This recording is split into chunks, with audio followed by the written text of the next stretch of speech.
your leprosy hand to write. You don't have respect for the people who bought your father. Is it every Calabar man that is a Calabar man? Do you know your roots? That you talk to me. You don't know that people own this Calabar.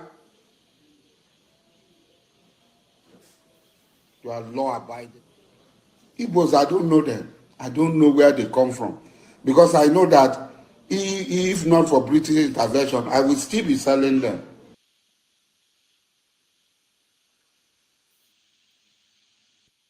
Been decorated, and I'm looking forward to taking over tomorrow morning by 11 a.m. I really can't describe how I feel presently, but if I have to tell you anything, I will tell you that right now, I feel like a tiger inside of me, ready to chase away all the criminals in Nigeria.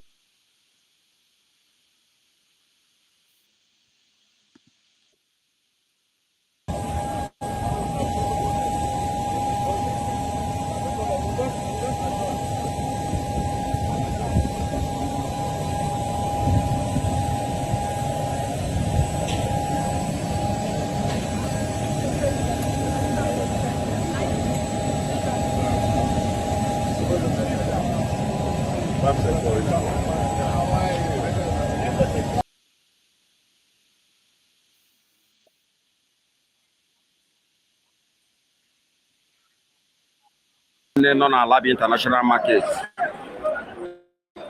maka na this week Friday ka ewetere quick notice oro today bụ Sunday bụ 18th of June 2023 if ka na demolish everywhere ka ihe abụrụ ihe mmụta nyere ndị Alaba ka amara ka isi ego property n'obodo anyị nọ n'ime maka na ndị obodo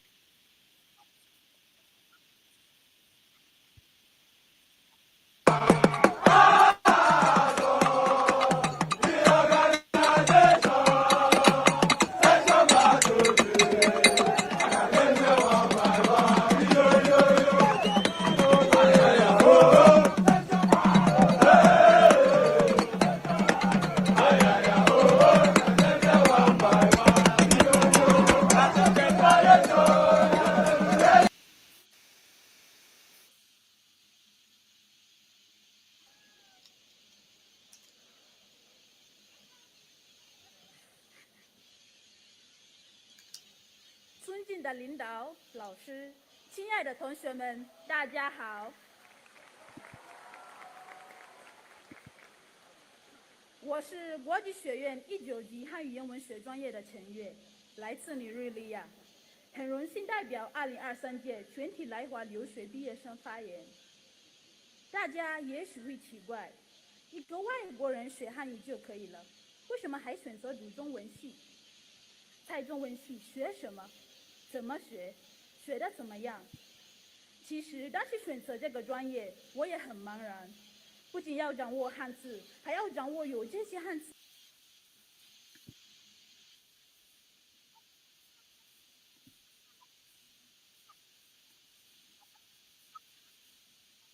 The vehicles, the basic provisions for their operations. They cleared 15. The circular was clear. They nominated 34. Of that 34, all but 11 were sons, daughters, mistresses of particular individuals. In one particular case, the original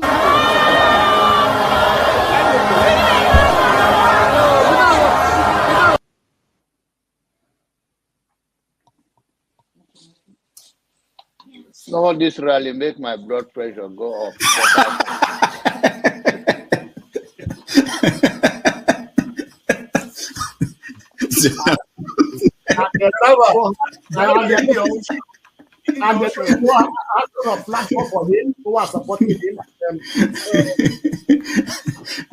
So you should get a filter sometimes, filter your thoughts before you say.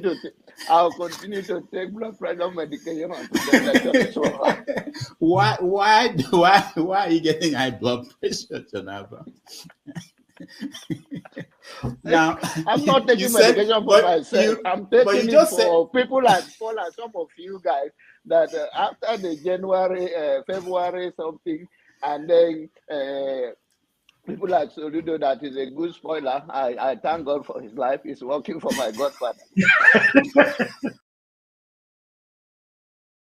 And I am ready to die defending Nigeria in whatever way. When it is God's time for us to go, it is you not took my going time to talk. You are ready to defend Nigeria. I gave you my time. No, I'm coming. Alexi, hold on. You already started. What I'm saying, defending Nigerians is this. I gave him my time and he's using it to defend No, sorry. Alexi. I'm sorry. There is Alexi. Tinubu is a criminal, yes, of course, a categorical grade 1 criminal. The only person more criminal than Tinubu in Nigeria is probably Babangida. But he's a criminal, and is he fit for purpose? Absolutely not. Should Tinubu be the president of Nigeria? Categorical no. Is there a better option than him? That is subjective. So show me who he is.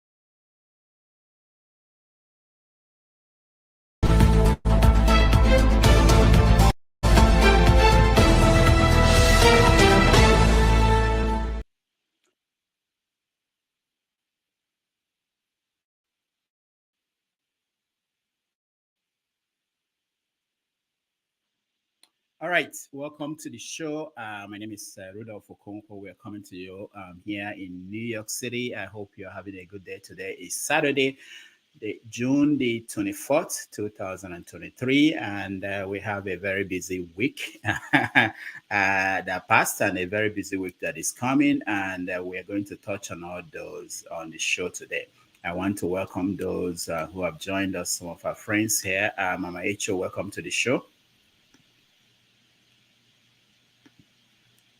Oh, H.O. can't hear you. All right. Mr. Shaw, welcome to the show. Okay, Rodolfo, saluto. Great everyone joining us as well.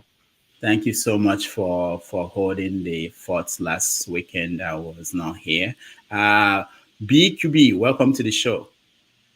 Yeah, it's always a pleasure joining your show, Dr. Damages. It's nice to have you. Ovia, welcome to the show. Assalamu alaikum, Jamal. All right. Alaikum salam.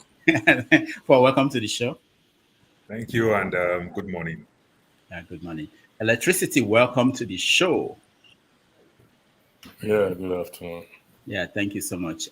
Prince Akwachi, welcome to the show. Good morning, Dr. Damages, and good morning, other panelists. Dr. Damages, it looks like you're looking fresh today. It seems you had a good vacation.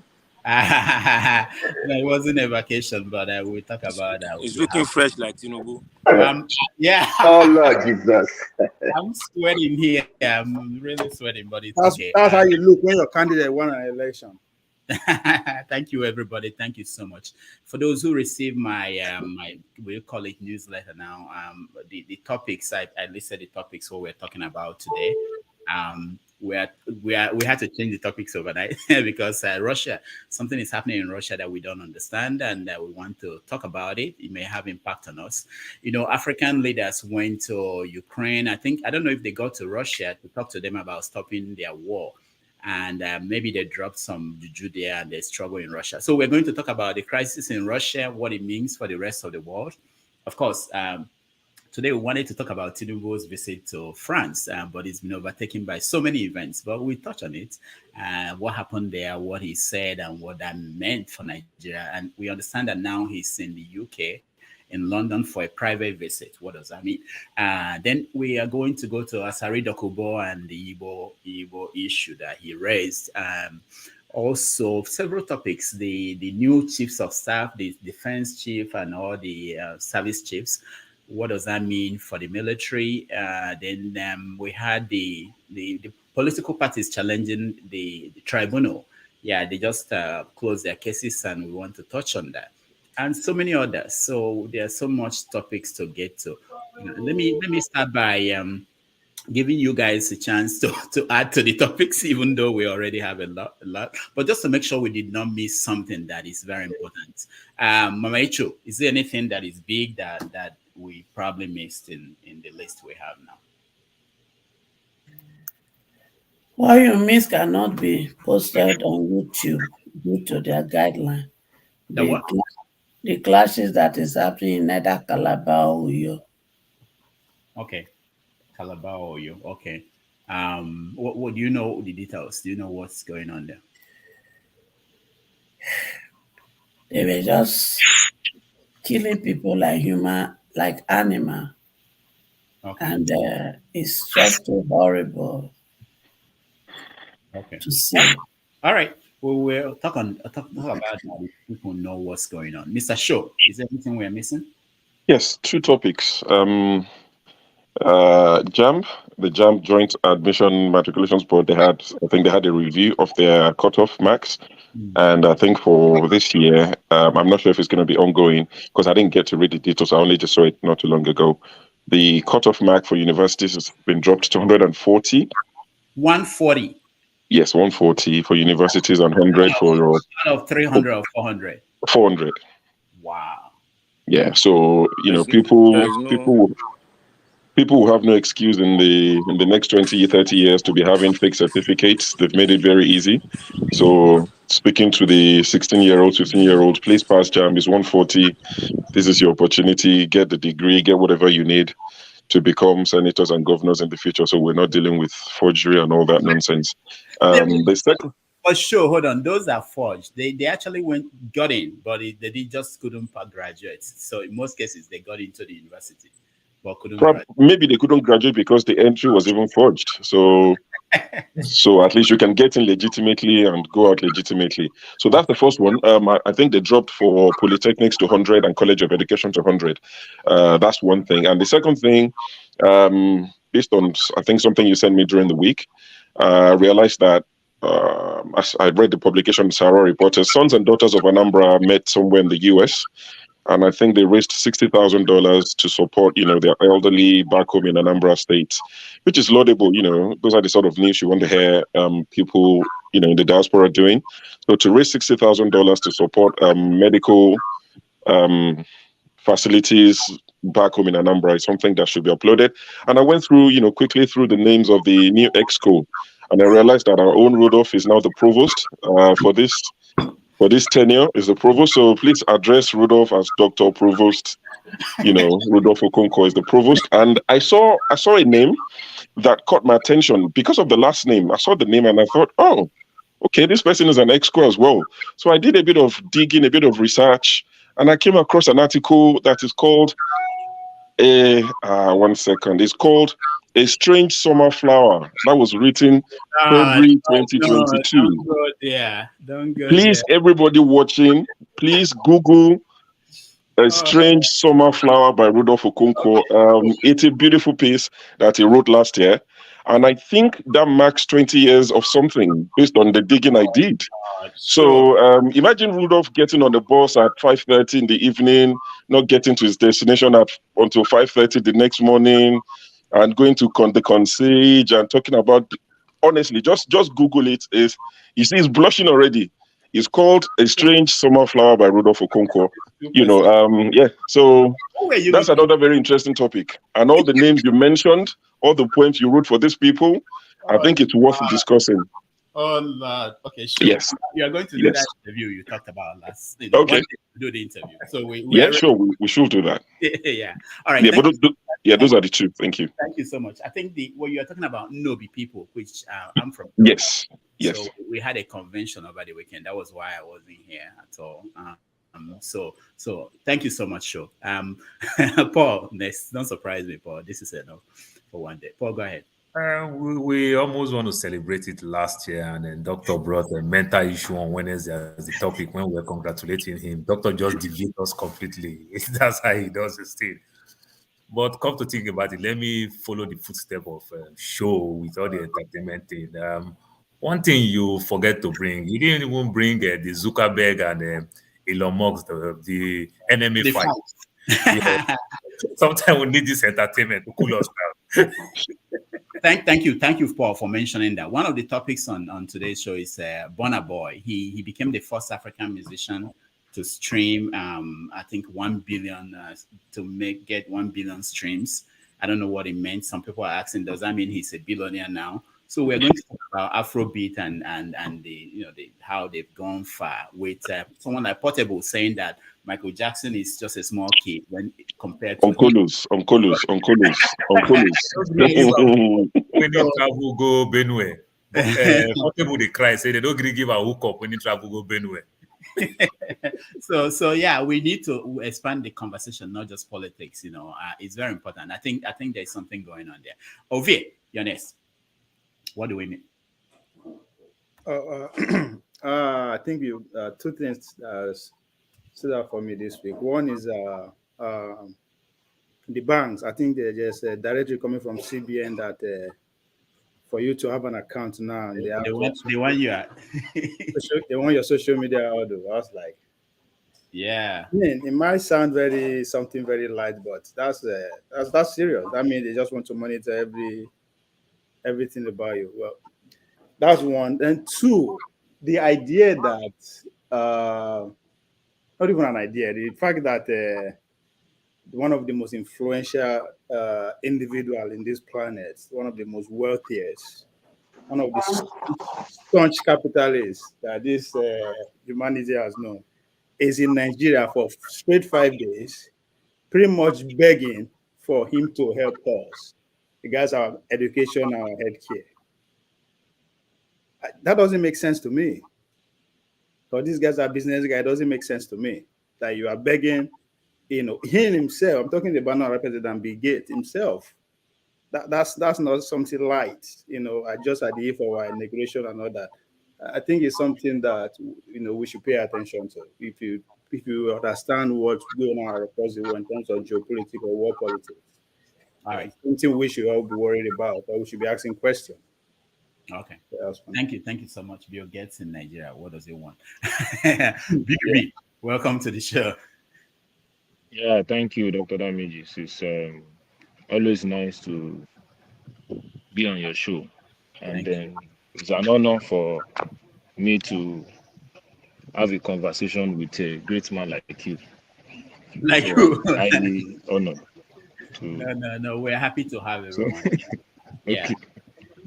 So what's I'm just following up on our president, having started on a good note, and the way it's moving is surprising some of us. The way it's moving, and then it's looking like it's stronger than during the campaign. So at least it's a positive sign. That, just say, don't be scared. It's stronger than Obi. Don't be scared. Baba is trying to fully recover. Then again, some of the after they don't pump the blood of innocent people for your body, Abi. After they don't pump the blood and the bone marrow of innocent people for your body. That was so predictable. No, I see. Now observation. Now even people waiting for some of us waiting in Lagos. Now waiting people they say what happened to this man now? He's looking at if you don't they look fresh small as if he May gets they not carry your pikin body for blood. It's not doing that name. I can't believe it's a city boy. Small energy. Right. So, then again, Dr. Damages, just want to emphasize some of these YouTubers. The issue happening at Alaba international market is not as widely. It's not as RTC, the way all these YouTubers are pushing it. You will see so many of these YouTube video demolition everywhere. People are sending people away. It's not like that. No, we're going to talk about the environment is relatively calm. Yes, it's relatively calm. Just said I should chip in that for now. All right, thank you. Thank you very much. Yeah. Thank you. Sorry, Rudolph, can I protest? Yeah, go ahead. We are not allowed to either eat shame or smoke on the screen, but is it legal for we to allow show to just keep exposing a bald head like that? That's not fair. What are you talking Who's about? on do your own? Why would we allow show to be exposing The this? pikin naked. Show na admin. I do the jealousy of my little Admin baby. get immunity. Face. Admin get immunity. So he get immunity. All right. Prince Apache. Oh, anything we're missing? Go carry your own come over here. Carry your own come jealousy. Welcome. Well, for me, I think what is noting is first and foremost during the week, I believe a prominent person in Enugu lost his wife, and he never deemed it fit to let people know. Probably he's ashamed of himself, or he's still hiding it. To the killings that are going on in Imo State, and that is still being underreported. Pretty much, there is a lot going on in Imo State that is being underreported. Yeah, I think those are the two things I'm following. Yeah. Okay, thank you. Electricity, you're next. Welcome. Yeah, I'll take a pass, please. Okay, all right, thank you. Man of Prestige. Yeah, good morning, good afternoon, everybody. Can you hear me? Yeah. Yeah, thank you very much. I think I'm looking forward to one of the two things, but the first one is very important to Nigeria. It's about Nigerian debt hit about 68.9 trillion. And they have refused to borrow Nigeria money with some condition, because of the revenue not meeting up with our debt. So that's a very high problem that Nigeria have. So right now we can't borrow money until we meet certain requirements. So that need to be considered. And that's very important. I like that. That's very important. It's all tied to why the President Bola Tinubu went to France. They are looking for a way to let countries like Nigeria that are owing for them to be able to get money to support their economic development goals. And it's tied to the removal of oil subsidy, the tariff increase in electricity. All the things that you're saying is all connected to what you're saying. The country has got to the point where they cannot borrow until they do certain things. And this international... Go ahead. I heard custom duty is going up on Monday as well. What's going on? I don't know how customs duty. Okay. Hold on. It's about Nedi Nwoko escaping debt. He would have been one of those people in this boat, because he was invited, but he didn't come. I think one of the billionaires, their friends, they invited him, but he didn't go because he said he had some commitment about political commitment. So he would have been one of those people, in that explosion right now. I just want to mention if you're not aware of it. I saw that headline. Thank you so much. Okay, yeah, I'm right. What do you want? They care about our debt, Abi, and that they increase their money 140% because economic is hard, and the poor people that are doing the real work, they say they not get money to pay them. What an irony. Mama Icho, we have not started. When we start, we'll talk about No, I just said like I know. You're right. You're right. All right. Igbo Basics, welcome to the show. Thank you, Dr. Damages. I wasn't quite ready to come to this show today, but being that I wanted to report Dr. Damages, I wanted to report him to this show.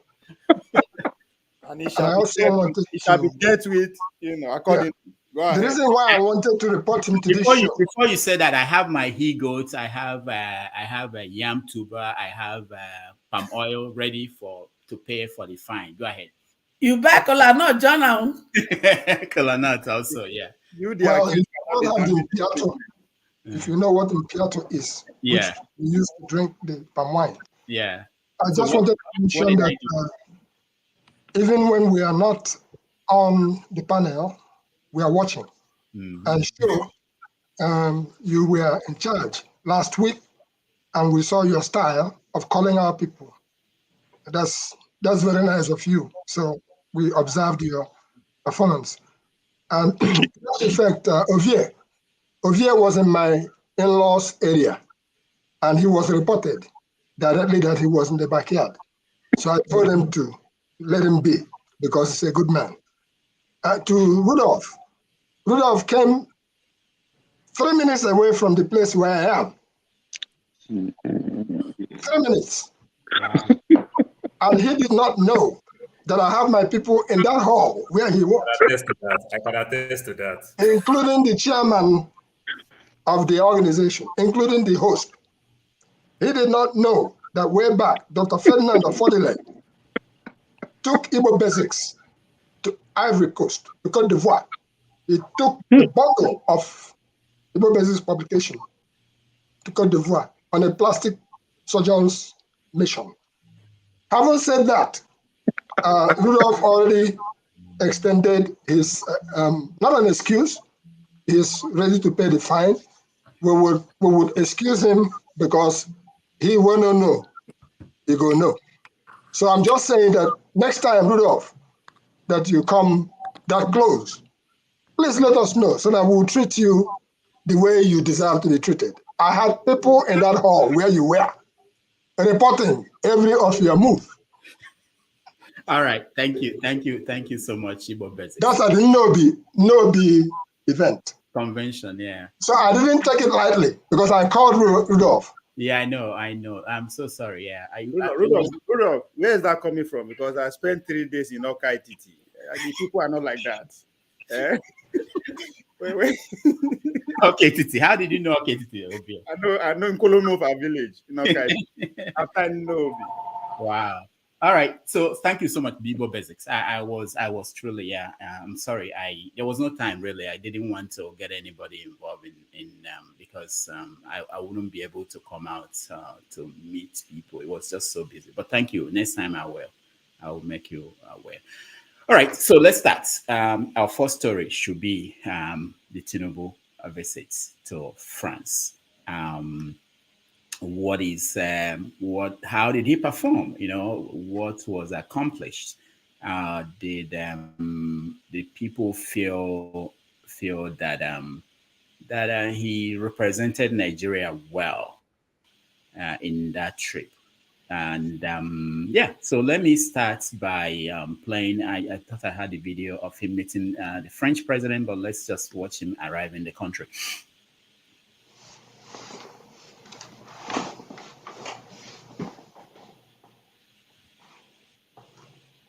All right. I got a new computer, but it's still not helping.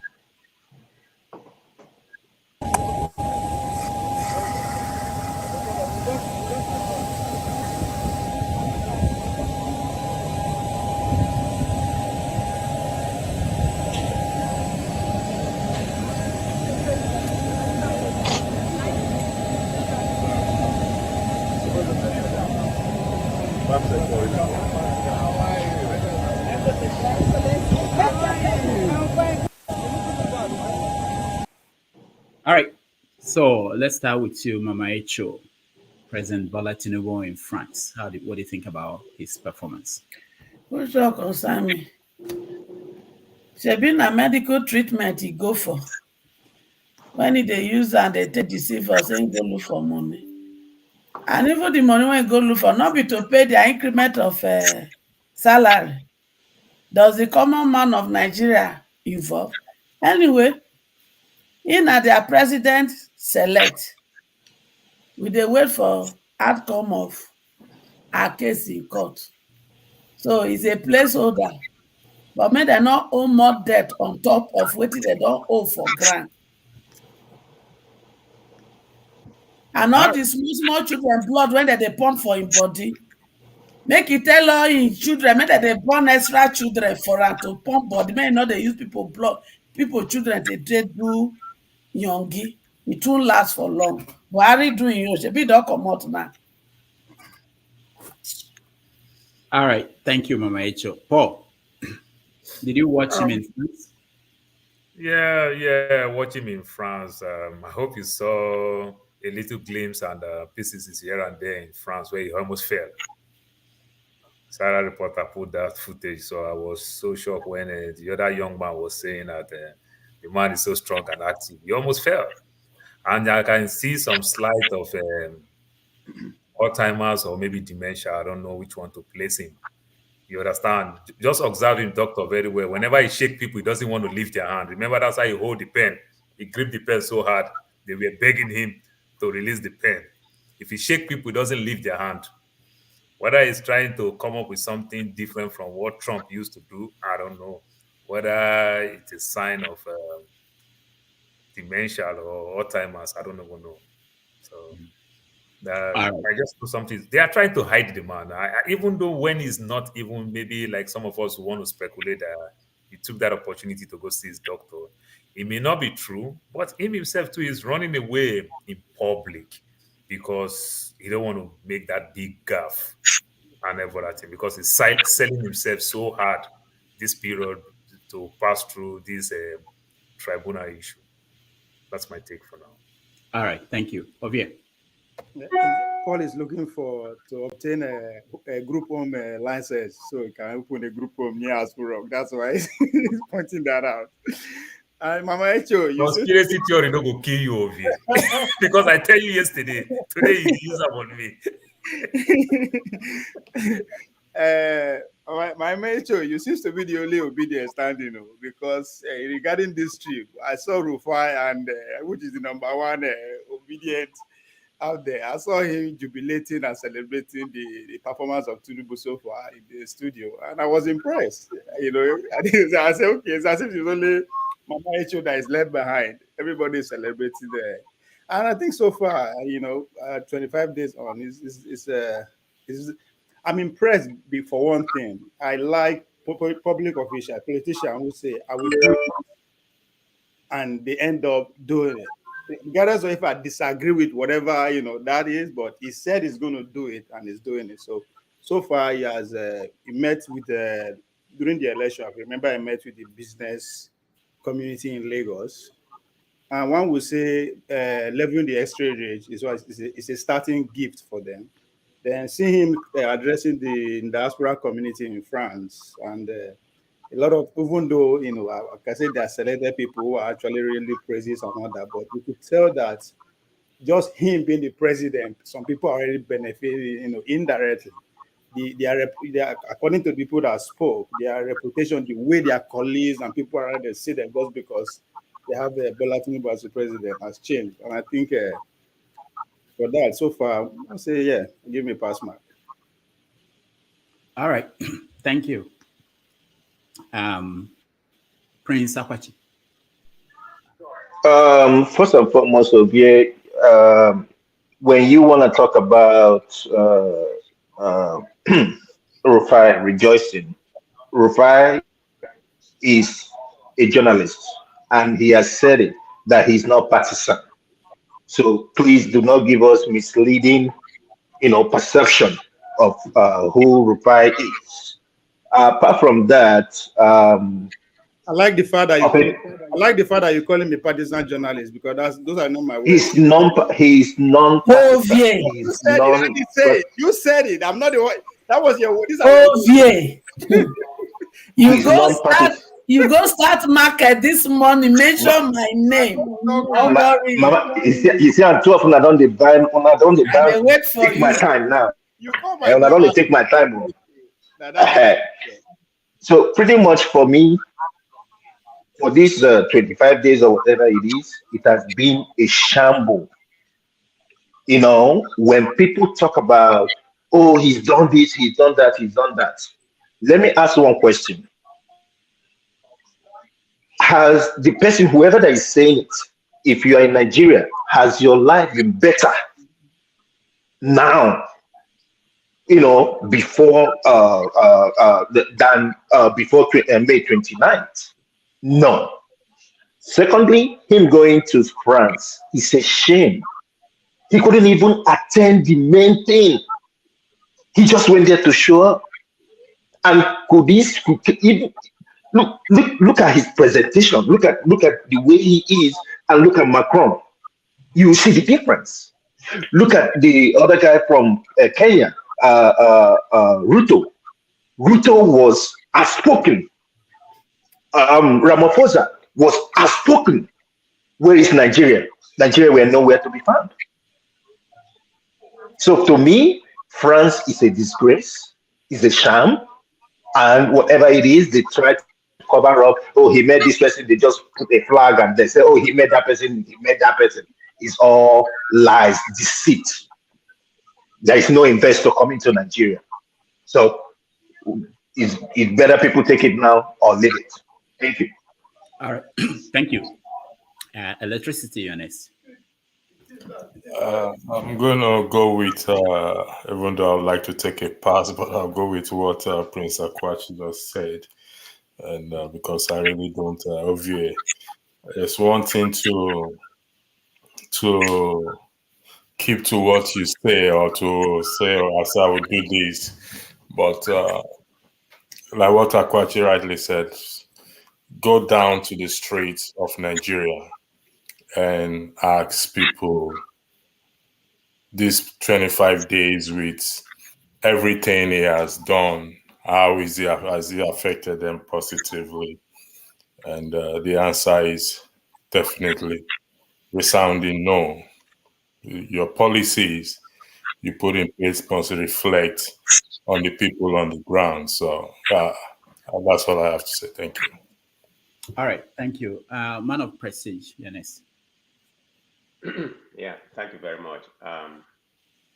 I'm gonna go with a little bit about what Prince Akwachi said, not what Ovie is jubilating about. I'm not gonna give him a grade right now. I'm neutral. I'm looking at it like he's in a grace period right now. But this is the problem I have to say with us, Nigeria. Nothing has been accomplished, and we're here jubilating, like Prince Akwachi properly stated. What has been accomplished in the first 25 years, in the 25 days, or of his throne? Nothing has been accomplished. I mean, it's a lot better than when it was before. So I'm looking at everything that's happened right now, just a photo of nothing, zero has been accomplished. Talking about the France trip, I mean, he was there, according to what I read from Sahara Report, he was going to go there for the conference for 2 days. The last 3 days is going to be for his medical, issue. That I don't know, but I read that from Sahara Report. I'm not making that up. So let's be realistic. The Zambia president and the Kenya president, they spoke. I mean, I didn't watch the whole thing, I just read it. I mean, they spoke. Where is Tinubu? He delegate. This is what he showed you when he was in Chatham House, that he's going to be delegated. Didn't he delegate? And I don't need the person that he delegated spoke at the conference. But Tinubu was there, but we just be receiving information that this happened, this happened, this happened. But we never really see him spoke. I mean, what did he go there for? The Zambia president, like I stated, spoke. The Kenya president spoke. Nothing from Tinubu. So we here are commending him. I'm not criticizing him. I mean, I'm just giving him as a grace period right now to see what happened. And we are here talking about what he has accomplished in 25 days. I mean, the gas has gone up. The Naira, I think he hit like about 800 and it went down a little bit. So the Naira, all this he's trying to do in Naira, nothing is going to happen. We have to be more productive, like we be properly stated. We have to be a productive nation. That, if we are not producing, no Naira is going to change. I don't care what you did. Go and read that. It's simple economics. If we are not producing more than we imported, hello? Yeah, go ahead. Go ahead. Okay, if we are not producing more than more than we imported, nothing is going to happen. And the Naira will still be, dollar will still be a high commodity. Nothing is going to change in the Naira. I mean, since he took over, when he took over, Naira was about 735, 740. I'm not saying it has gone up so bad, but he hit 800. I think it's down right now about 760, 750. So what are we celebrating? So let's give him a grace period until he accomplishes something. So yeah, stop coming here, obliterating about what happened. That's not a good thing. We're not helping Nigeria. Okay. Thank you very much. All right. Thank you, man of prestige. Igbo Basics. What we are facing is a national, how do I describe it? We are facing a national Onyite Abu Onyahia. The person, those who sold clear pots and plate. They carry it on their head, and they carefully walk the path to bring it to safety. But remember that if they trip once, the whole thing goes down. And that's what I see in the man, Tinubu, in France. How I wish he was in a position of Charles Heston in the movie El Cid, where the aura of the giant man El Cid, when he rode through the fields and all the enemies were falling on the wayside. So let's not rejoice, because whatever happens to Tinubu as it stands right now, currently, it happens to all of us.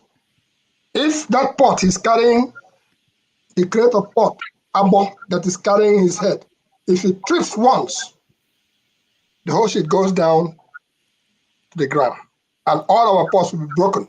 I may have spoken in tongues for those who understand what I've just said. But what we are facing, really, as for the man being in France, I said it earlier on, in the beginning, that the man is a delegator in chief. I think it will do us good for him to not even go. If he's going to send somebody from the get-go, send somebody from the get-go. Let us not be deceived by the British, who are already clapping, and according to what I read in the reports, that they said he has made good moves and they are ready to invest. Invest what? To rape us more than they have already done? Enough is enough. It is a national calamity that we are facing. We should pray to that man that he doesn't trip in any of these trips, because if he trips, down goes Roberto Duran. For now, that's all I have to say. All right. Thank you so much. Austin, Yanis. Good morning, good afternoon, good evening, everyone. Really, I don't know. I'll need to start from my Oga on our politics. Look, see, there is a difference between constructive criticism and being negative. I'll tell you the truth. Any man who accepts constructive criticism is going to grow. I want to tell you that I've listened to. I like removing myself from myself, meaning I don't like being partisan. Look, I've listened to to Rufai speak a lot of times. He just wants a better Nigeria, and he's not partisan. I'll tell you the truth. That's just the whole thing. Let's forget about that. That's not the topic. The first thing I want to say, the Tinubu's whole show was like a child when we're in primary school, in elementary school. A man, you and your friend Bav go school. You go school, you no gree enter class, attend lecture. You stay for outside. That's what we call non-academic students. They Bav go school, but they enter class. How come you finish, collect the taxpayers' money, fuel the private jet, went to where you were supposed to do the thing and refuse to attend the session? Come on. That is why you see I always talk of presidents. I always think of presidents. If person don't show you as showing they behave, that's why they say a man is innocent, he proven guilty. If person don't show you as showing they behave, not expect say by the time it comes, say by the name of God, by the name of Allah, by the name of Jesus have changed. Not lie.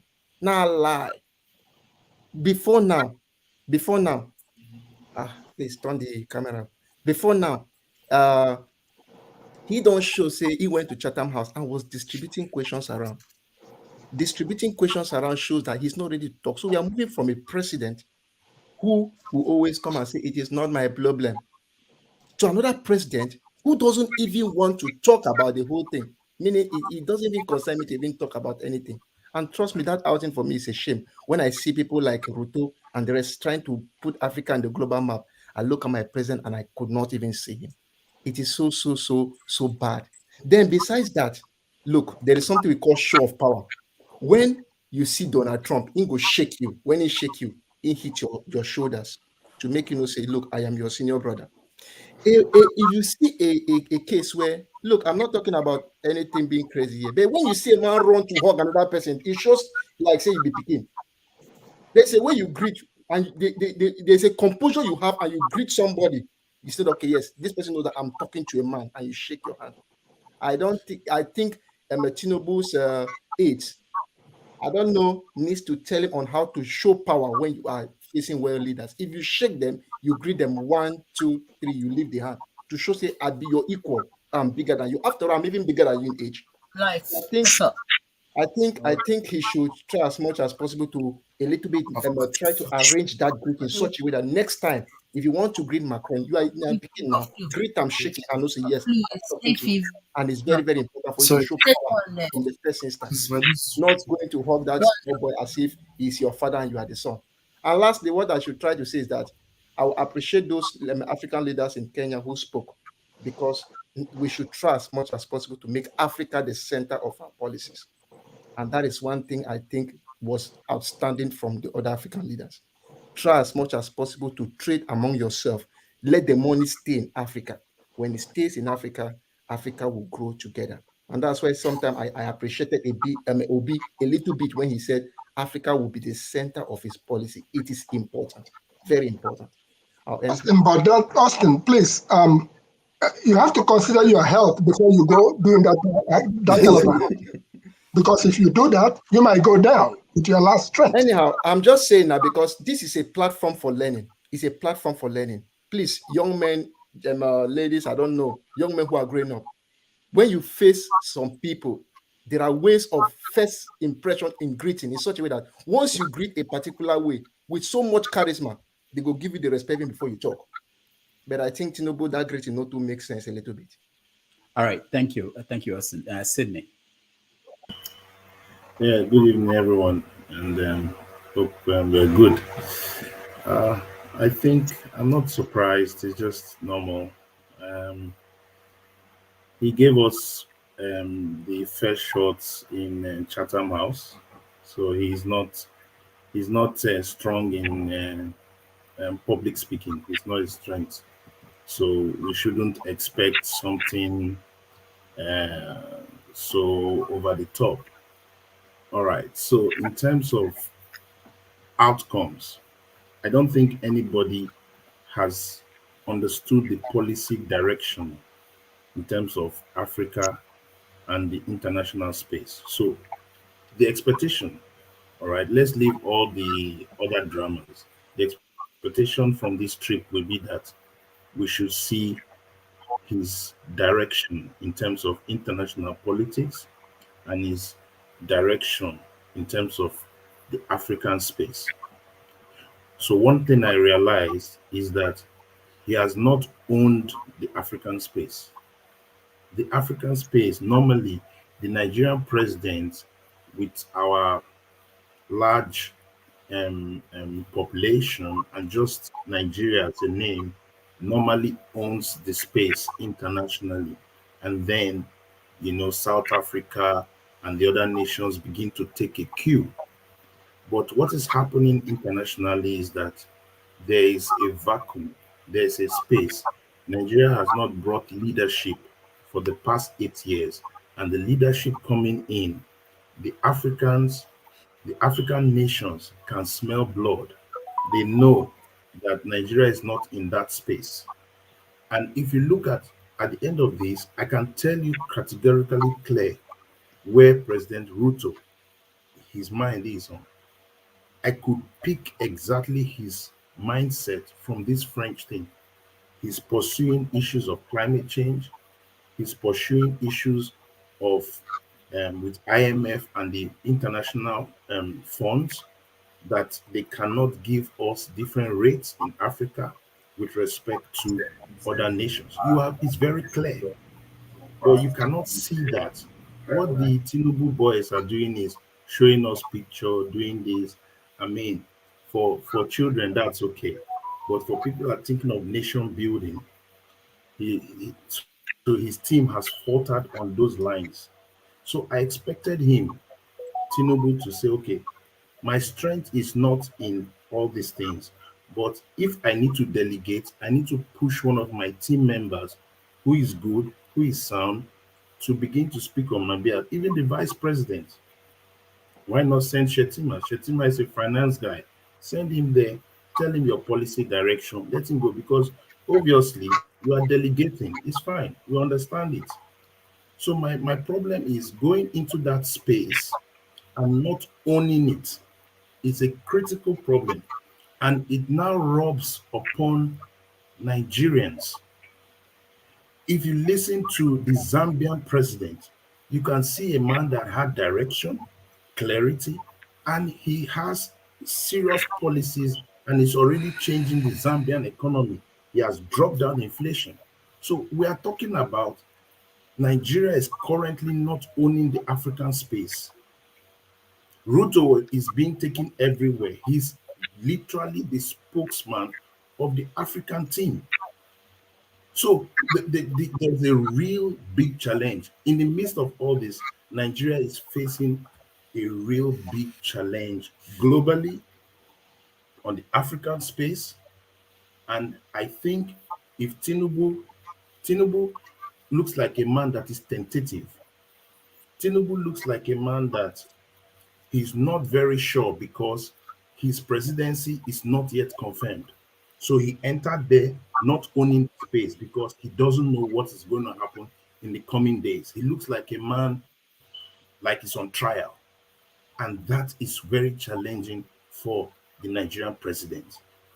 Even if he's on trial, he needs to move in to that space and own it. His health irrespective, even if he's on a wheelchair, he should own that space. But he's not owning the space. So now you bring in a group of APC apologetics and bring in a group of people and say, oh, they are investing. Who are you joking with? Investors are like bees. They go where the honey is. They set up the honey, they go there. They don't need all the drama. So I think it's important that, and now the Tinubu team, his propaganda machinery, is finding it difficult because he has not had any bilateral agreements. He has not had any discussions on the sideline which could have created prominence for him. These are strategic things he has not done. We looked at the videos where he was supposed to be sitting and it was empty beside Ramaphosa in a discussion session. It was empty. That means if he couldn't take that space, send somebody, at least you can own the space differently. So for me, I didn't expect much, but I expected him to work with his team and create an aura that says, I'm still in charge of the government. But he entered there like somebody who literally is not in charge. So he has not done well on his first footing internationally. So he needs to rethink, maybe bring one of the TV guys there, like he did with the BBC, sit down and have a discussion. So at least we can see his international policy direction. I mean, that's my take. I always look at it from that perspective. The other ones is drama. We know obviously what will have happened.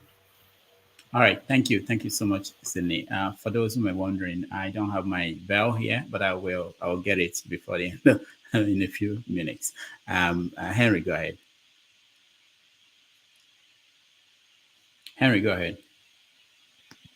Good evening, Mr. Rudolph. Good evening, everybody. Yeah. I don't know what you want to celebrate about Tinubu. Forget about I'm obedient. Forget about that obedient issue. Now, let's be realistic. I don't think most of you in the parliament here, except who you said Tinubu is trying. I remember Tinubu went to Chatham House when they asked him to explain how he's going to rule the country. He selected people who are going to speak for him. This is what we're talking about now. He went to Paris. He did nothing. 0/0. Null. We are the giant of Africa. Your president was there. What did he do? Missing action. I'm ashamed when I was watching it. I was ashamed. Look at the Kenyan president.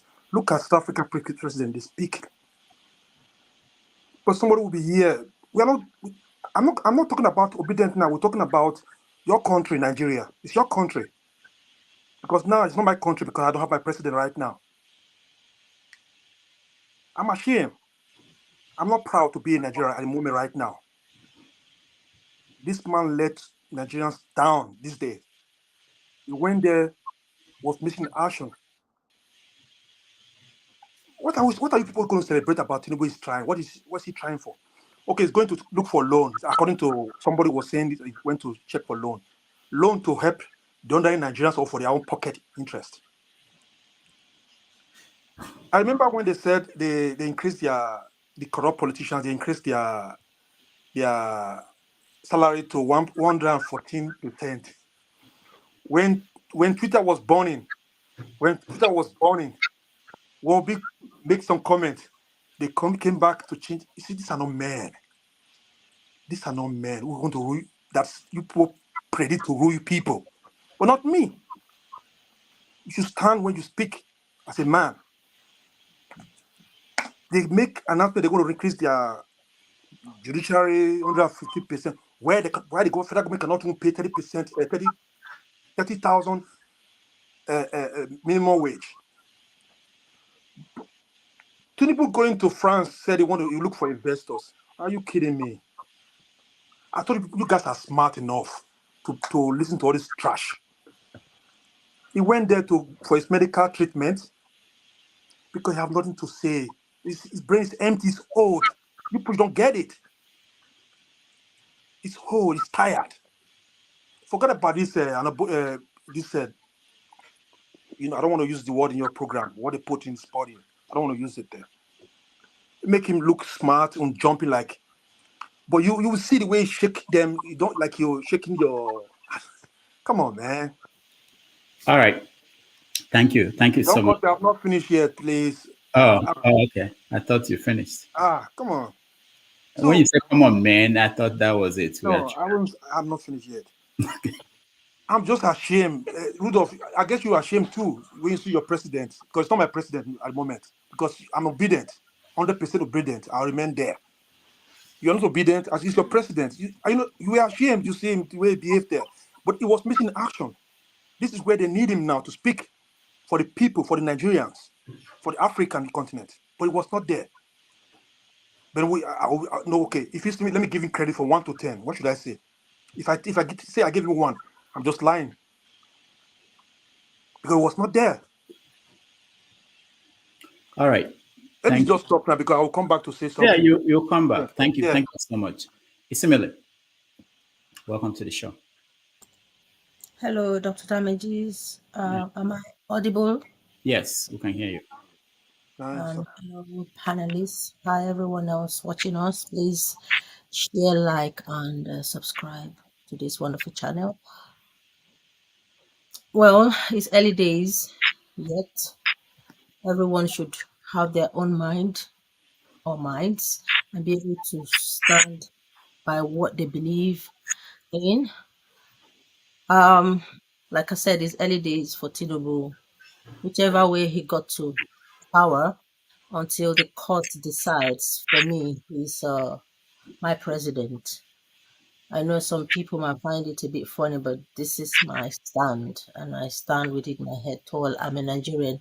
Even if my country is sinking, I will speak the truth, but I will still be passionate about my country because I want it to succeed. So Tinubu's success is my priority. I will speak out. I don't know if he would listen, but it's not good that he didn't surface at the summit in France. At least first impression is always important when you're meeting other important personnel from all head of states from all over the world. Nigeria being one of the most populous country in Africa should have made a statement to continue to reserve their position because in as much as it looks as if it's not competition, but it is like people, presidents should be able to carry along what they want to achieve for their citizens. Their citizens should be number one, and he should have gone there with his head held high, whether there is court case or not, and represent us Nigerians, whether the people that voted for him and the ones that didn't vote for him and the ones that despise him and the ones that love him. He is there to work for Nigerians, and he's on test right now. He should know that he's being tested. It might seem as if people do not have voices and he's going to do whatever he likes. But he didn't do well for me, but I'm still going to give him benefit of doubt, even though he might disappoint me. I will do my best to support in every way I can to make sure the country succeeds, even though he may not be my choice, but he's there right now. This is my voice, and I wouldn't like anyone to trample on it or try to take it away from me. Thank you. All right, thank you so much, Isimile. Jonaba, Yes, Rudy. we're talking about Tinubu France, where you able to watch. Come again, please. So we're talking about Tinubu. Were you able to watch? And your connection is getting echo from you, Jonaba. Is it from me or from you? It started when you came up. So it has to be from you. Okay. Yeah, and then you say you start with Tinubu of what? Tinubu's trip to France. Did you watch him? Were you impressed? I watched it briefly. So what about it? Oh Lord. Okay, Jonaba, we have to go to you when you're slow motion.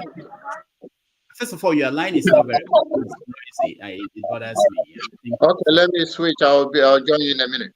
Okay, all right, thank you. Okay, so he made news while he was in France. He met with Nigerians, selected Nigerians in France, and one of the things that he said was he made a comment about Emefiele, why he suspended him. It's quoted in papers to have said, I'm looking for the video, we'll find it very soon, that the financial system was rotten under Emefiele, and that the man is gone now, and that the man is in the hands of the authorities, that he should sort himself out there. But he said something else that is of interest to all of you who are here, who are abroad. He said that under Emefiele, you guys were not sending money to your poor parents and poor widows. But now he's gone. Now he's gone. So you guys can send money. So I wanted to know, was that did that happen? Were you guys not sending money to your poor parents and poor widows? Dr. Rudolph, it would be nice if you play the video so that we can. I'm looking for it. Do you have it? This is a quote in the papers. Look for it. Okay, give me a moment. I'll be back. I'll look for it. If I find it, I'll send it to you. Can I say something, Rudolph? And Doctor, I want to support Tinubu to some extent when it comes to that. To some extent, what Tinubu said to some extent might be true. What do I mean by that? Do you know when we send money to Nigeria, the central bank give us extra 5 naira for every $1 we send?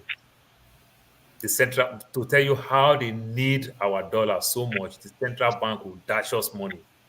You send dollar to Nigeria, the central bank will dash you naira, adds to your dollar. Like you are not losing anything, you are gaining from it. That's how far the central bank really need our forex. So the central bank, on that aspect, the central bank failed. That does not mean I'm cutting any slack for Tinubu. You understand? The political wait till the yam the pulling bank the pulling van when he go in house the other day not be Emefiele senator. Mama, it's a different topic. You know, go not be different topic. He say Emefiele not do anything. But me, I know say Emefiele carry pulling van go give am for house. Yes, but Mama, that's no problem. Question, doctor. Emefiele go soon open him mouth begin dey rain. We go sabi wetin happen. That's not the question doctor asks. Maybe you don't send money. So for some of us who send money. No, I not send money now. You know say na you be my banker, so you sabi how much enter my account. Mama, that's why I use the small English so I understand. I say maybe. So it might be. And now they see they talk. Now they say grandma me and you they talk. Now you be my banker during that season. Mama, when you don't send money enter account, I will not send that. When you don't send money before, when you send money and central bank give you more money added, if I send $100, they give me $100 plus 500 naira. You understand? They give you. Can I say a few things? 500 naira. Okay. Well, when did this your argument now? It's not my argument. This is what is obtainable. Say the 500 naira when they give you now be money compared to the $100 when you say. Tell you that the CBN need your forex so much that they can even give you some. Paul, hold on. I think it's my fault. I allowed Paul to speak. Let's go from beginning and go back to everybody. Rudolph, is it me or Kenneth looking like a Pantani? I want to say a few things on that comment. Yeah, hold on, Sydney. Let me go to the next because he hasn't said anything. Can I welcome to the show? Yeah. Good morning, Dr. Damages. Good morning, everyone. So we're talking about Tinubu and then the sending money to our parents or not, right? Yes. See, like I stated here last week, you don't expect something from someone that has no substance, right? Like you see my soft heading here, it says it's too early to cry. See, I don't want us to be disappointed. I don't want us to start crying. This is just, it's not even up to 3 months, right? And we are crying already. Don't expect anything from Tinubu and his team. This is somebody that he knows, inwardly, he knows that he is not capable of being a leader. He's not capable of being a president. He knows that. He just don't want to impress his wife. See, the guy went to France just to take pictures so that he will be known as one-time president. His wife is always happy seeing him as a president. He's just doing this to please his family. His daughter is there, dragging position, Iyaloja.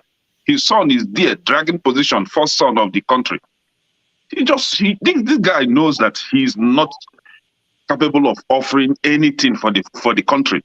And you're expecting something from this kind of person. Me, I will never disappoint. I will never feel disappointed because I know that nothing is going to come out from this guy. So for whomever that thinks that Tinubu's success may translate to Nigeria's success, I don't think it will ever work like that. This guy is there for himself and his friends. Right? All right. Now, talking about sending money to Africa or not sending money. Oga Paul, see, that you and I or anybody in diaspora sending money to his aged parents in Africa isn't supposed to be in the first place. In the country where you live, when you get old, government takes care of you.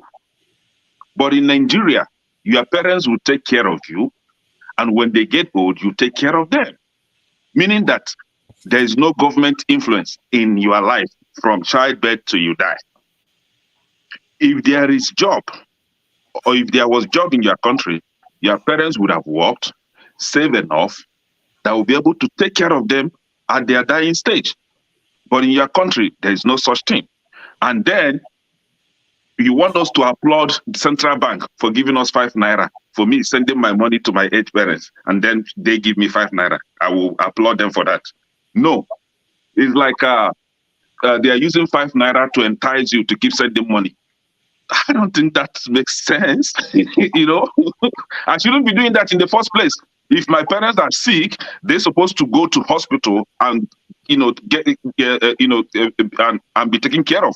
I shouldn't be the one spending. I shouldn't be the one making sure that they go to hospital, that they eat, that they do all those things. But in Nigeria, everything is upside down. Nothing works in that country, and that is why, for you to eat, you must make sure that your parents also eat. You must make sure they go to hospital. Everything comes out from your pocket. The government is just docile there, transacting their own business, making their own money, increasing their salary to 114%. They don't care about the masses, while the prices of food skyrocket every day, while the price of petrol skyrocket every day, while the Naira-dollar exchange rate goes up like something that has no regulation. Thank you. Let me. We are rounding up because we've done an hour on this Tinubu thing. Yeah, sorry, Dr. Damage. I just sent you the video you requested for. I've not watched it, but I just sent it. I just pull it out and send it to you. So you have to. All right. I'll put it up. So there are 2 things that had happened from the conversation he had with Nigerians in France. One was he gave a reason why he removed the MFL, which was about how he was handling money. He said people were making bags of money when he was there. And then he talked about fuel subsidy, removal of the subsidy. He said that he put it there in the speech, that it wasn't in the original speech that he was given. He had to say it, he wanted to, from the first day, say that this is gone, I'm moving forward. So I wanted people, as a way of rounding up a conversation about his trip to France, which all of you have weighed in, to talk about that. And why I talked about the money, what he said about money. Nigerians, Nigerians all over the world will send back into Nigeria about $20 billion every year. 20 billion. Last year it was 20 billion. The year before it was around the same figure. So when he said that people stopped sending money home because Emefiele was at the central bank and people were taking money, doing anything, I wanted to know. That was why I asked that question. I wanted to know if people here actually stopped sending money to Nigeria because Emefiele was the central bank governor. Where, anyway.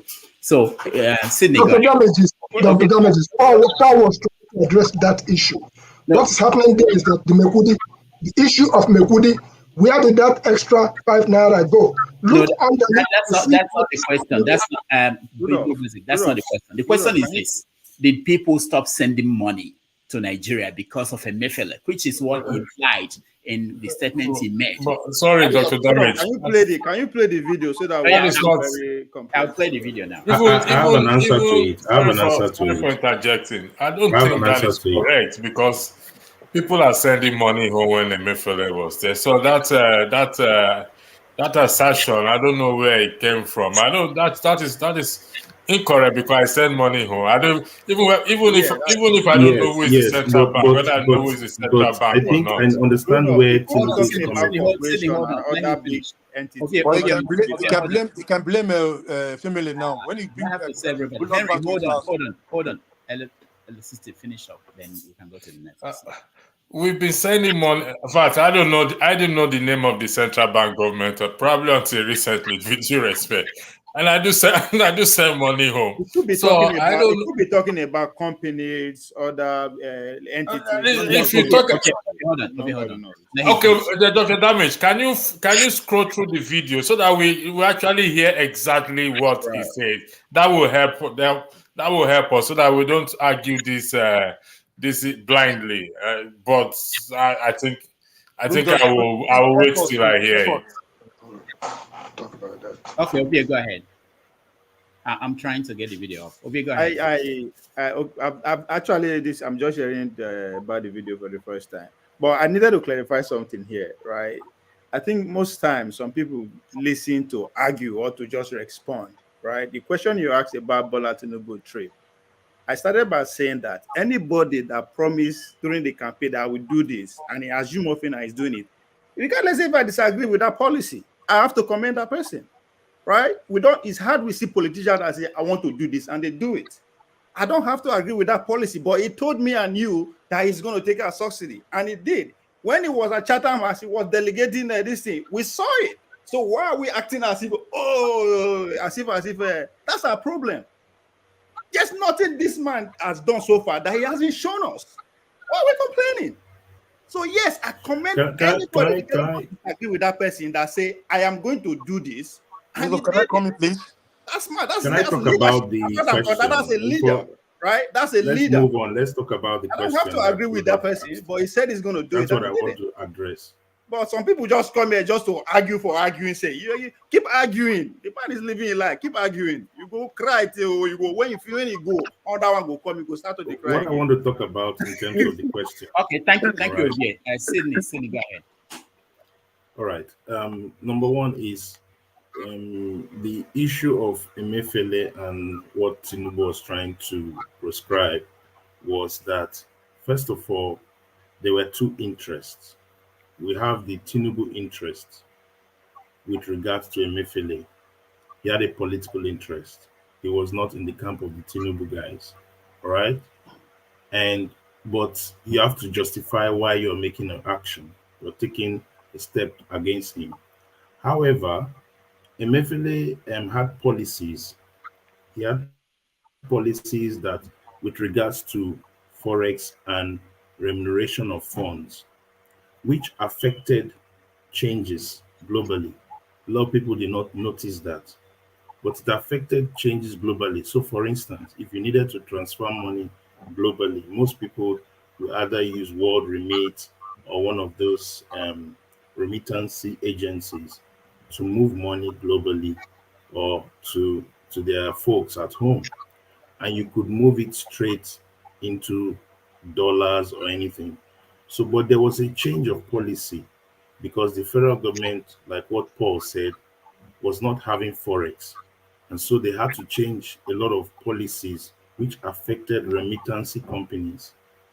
And that meant that for you to send money overseas, somebody had to have a domiciliary account. So because the government wanted to monitor domiciliary accounts and somehow, trap some forex, because you could send money directly and the person gets it in naira. So that policy really affected a lot of people globally, but people may not know. So that means your old parents at home will have to be forced to get a domiciliary account, if which could have been bypassed previously. So these little tweaks affected some people. All right, so that's the populace.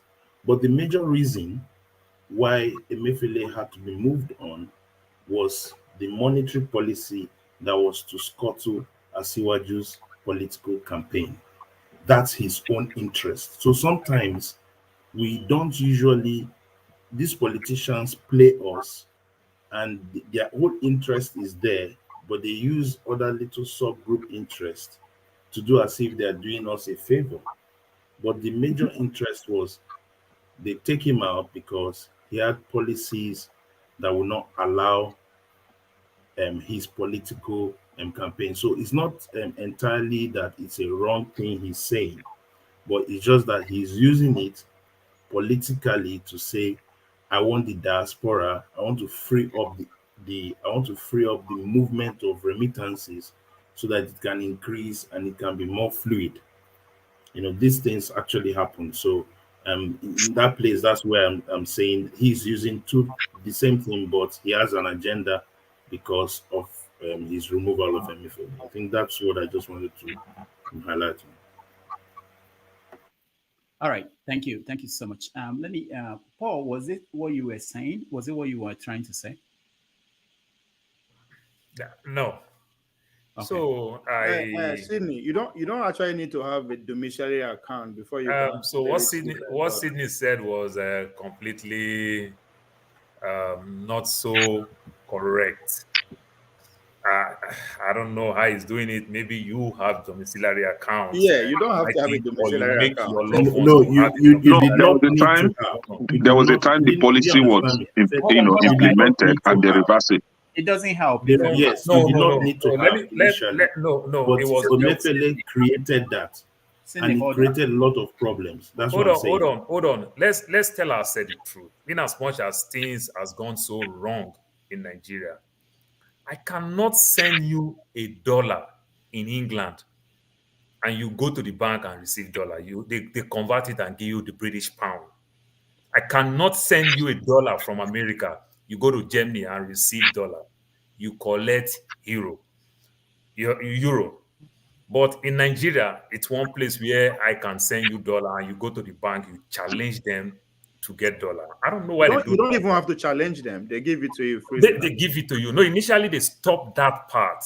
Then Femi Falana went to court. Let me finish. It's my time. Okay.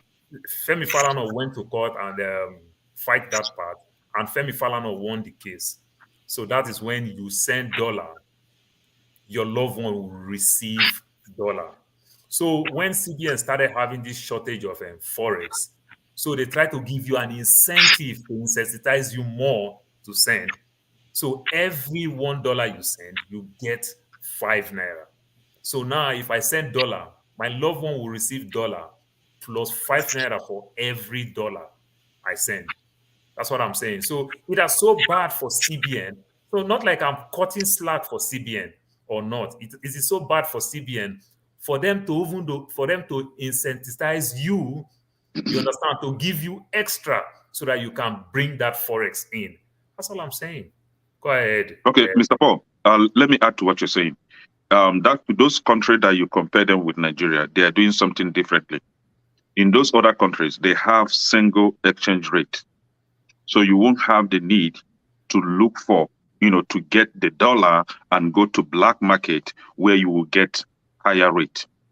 Whereas in Nigeria, you have multiple exchange rates. So if they force Nigerians to go through CBN, right, For example, when Emefiele was there, the exchange rate then was 450 before he left, right? Or if you take the same dollar and go to the black market where you made their bookies, you get it for 760, 770. You see? So that is the what you are talking now. Yeah, that is where the CBN is failing. To bank in Germany, what will you receive? You are talking about black market. If you send money from the US to Germany, will your loved one receive dollar to take it to the bank? Hold on. Is there black market in Germany? If you are in Heathrow, if you want to change money There's from no black one Is there black market in Germany? It's different. Is there black market in Germany where you get a different exchange rate? If you are in Heathrow, if you are at the airport, you want to go change money from a stand to another stand, the exchange rate is different. Know that part. No, airport is different. We know globally, airport exchange rate is different. Even the things you buy at the airport is different. Is priced differently, right? Not even receive dollar in the bank. They will receive euro. Will you go on the street in the market square and find a bookie or somebody exchanging money in Germany? These are all the things that our bank fail us. But Thank you. So the failure is from the bank. Obtainable first. It's from CBN. What is obtainable first? You don't send money to any countries of the world and get that money that you send. You get the currency that is domiciled in that country. Yes. So my point is, if the multiple exchange rate issue is fixed in Nigeria, where we'll have single exchange rate, there won't be need for all those. So I think your point will be very valid.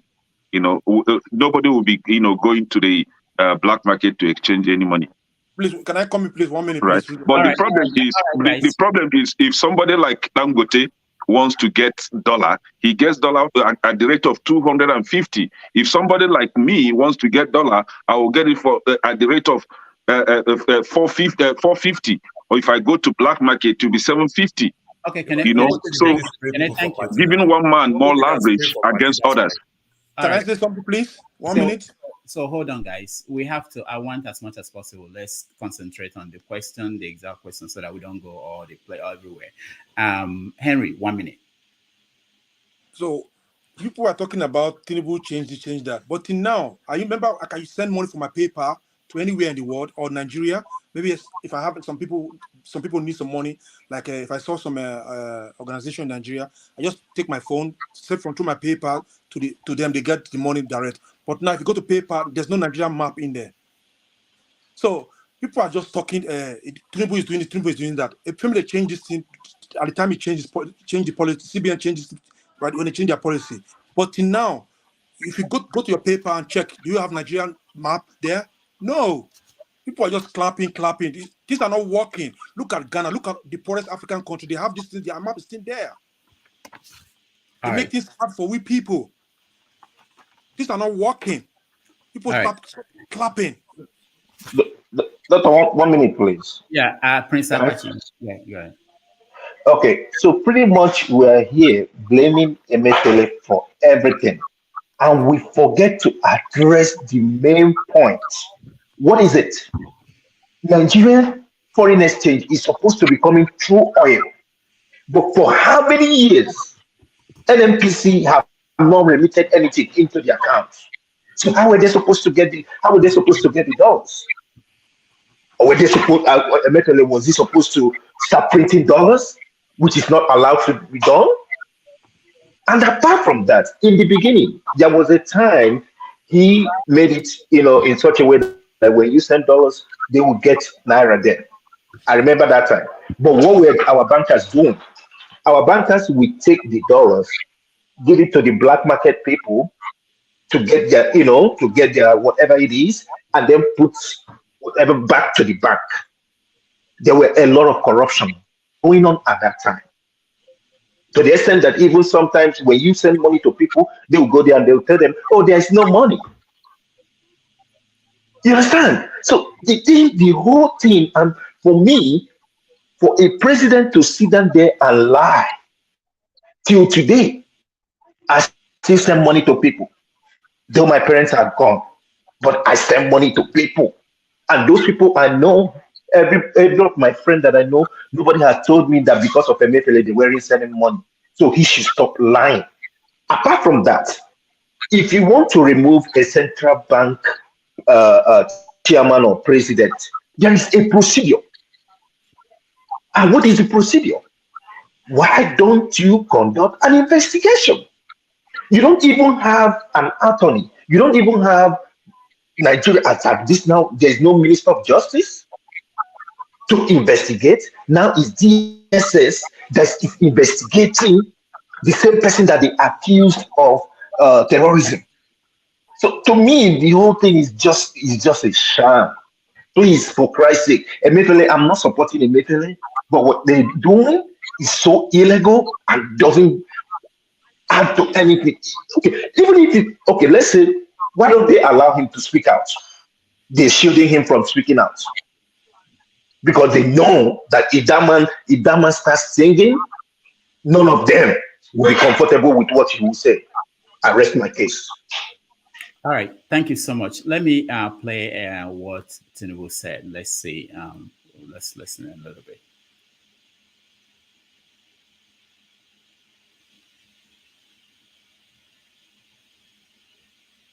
Unfortunately, I don't know the exact point in the video that he said it, so we are going to watch a little bit of that. It is a profound pleasure to have Mr. President in our midst. Of course, he's the father of the nation. So, and it is customary when presidents travel to meet citizens, to have an interface with citizens, to have an engagement with citizens. The interesting thing about this particular engagement is the extremely short time frame within which it was put together. And for that, because I know the president's program is extremely congested. It is congested.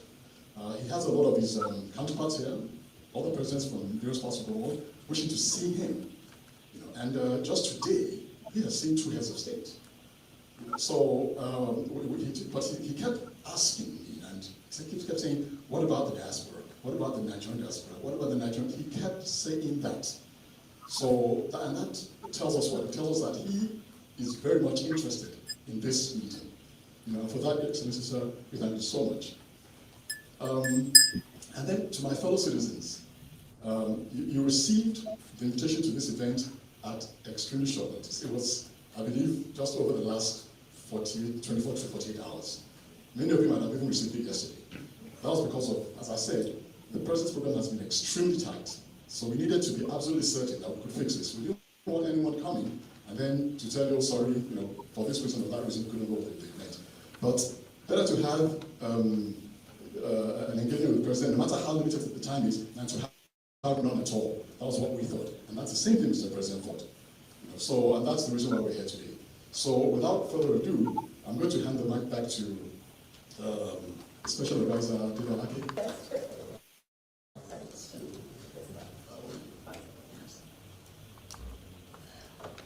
The hurricane is here. The hurricane is here. Oh my God. The hurricane is here. The Jagaban of the universe is here.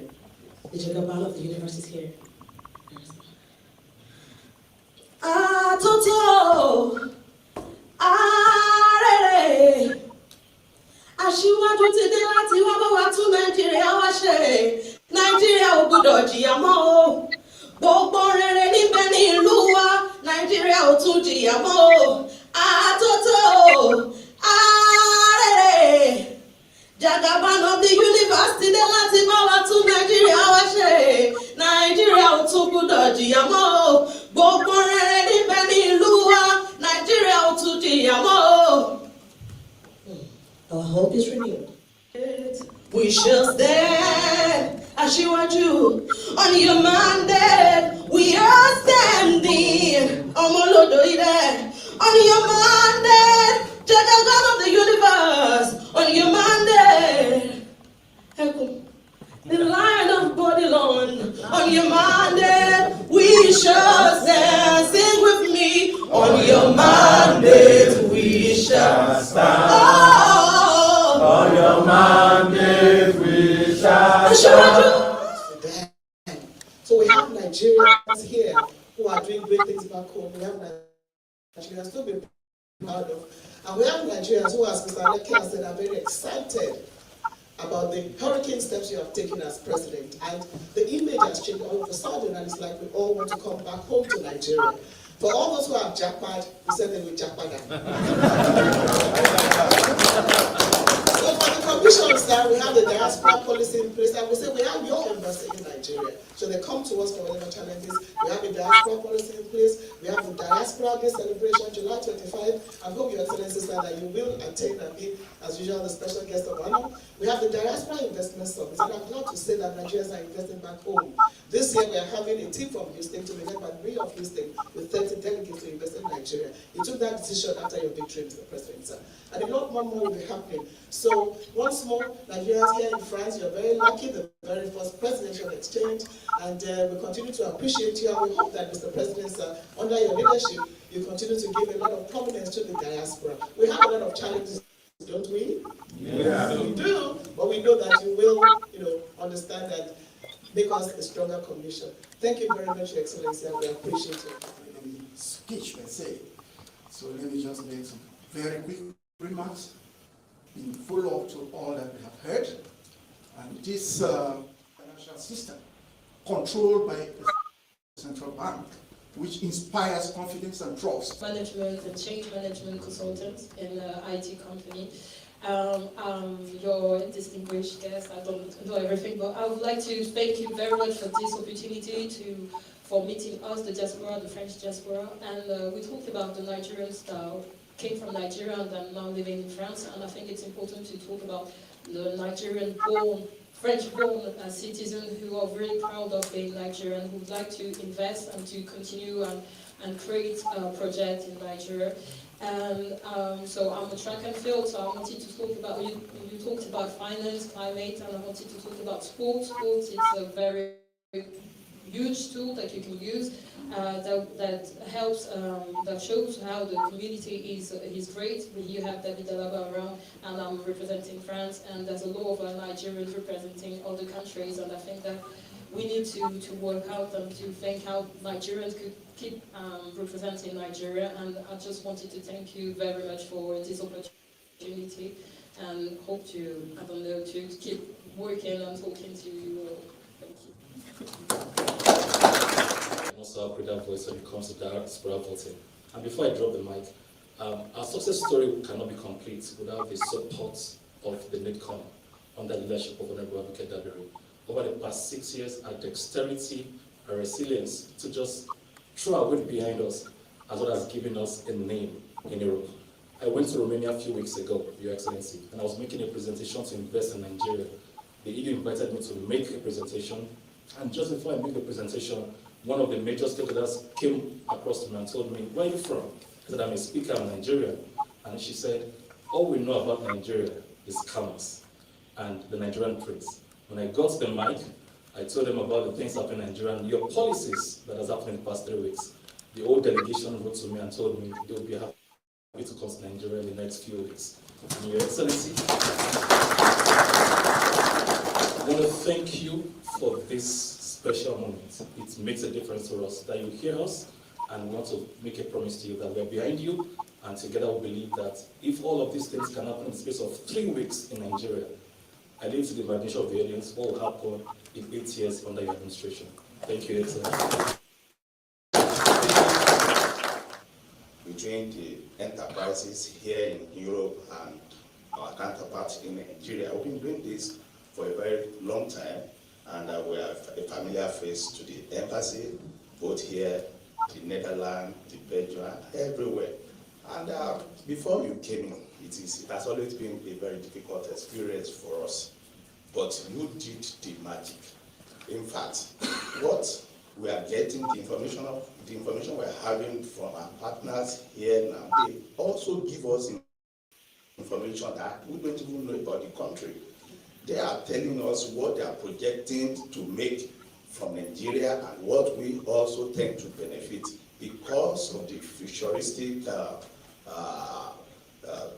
things, their policies that they have seen, what you want to do. We appreciate this. On July 1st, 21 delegates will be coming to join me here in Paris, and on an invitation from the regional government, They are the one asking us now that they want to do business with us. We thank you for giving life to us again. We are so proud of you and making us your first diaspora, making us your first diaspora audience. We are so happy and honored. And we are sure what we have been preaching and what we have been campaigning, we are totally 100% is going to happen. So we have no doubts, we have no, we just have prayers for you. Nigeria belongs to all of you, all of us. Our diversity is an asset if we know how to use it. For our, of the same Father, in the same house, except living in different rooms. We must promote unity, stability, and economic justice for every one of us.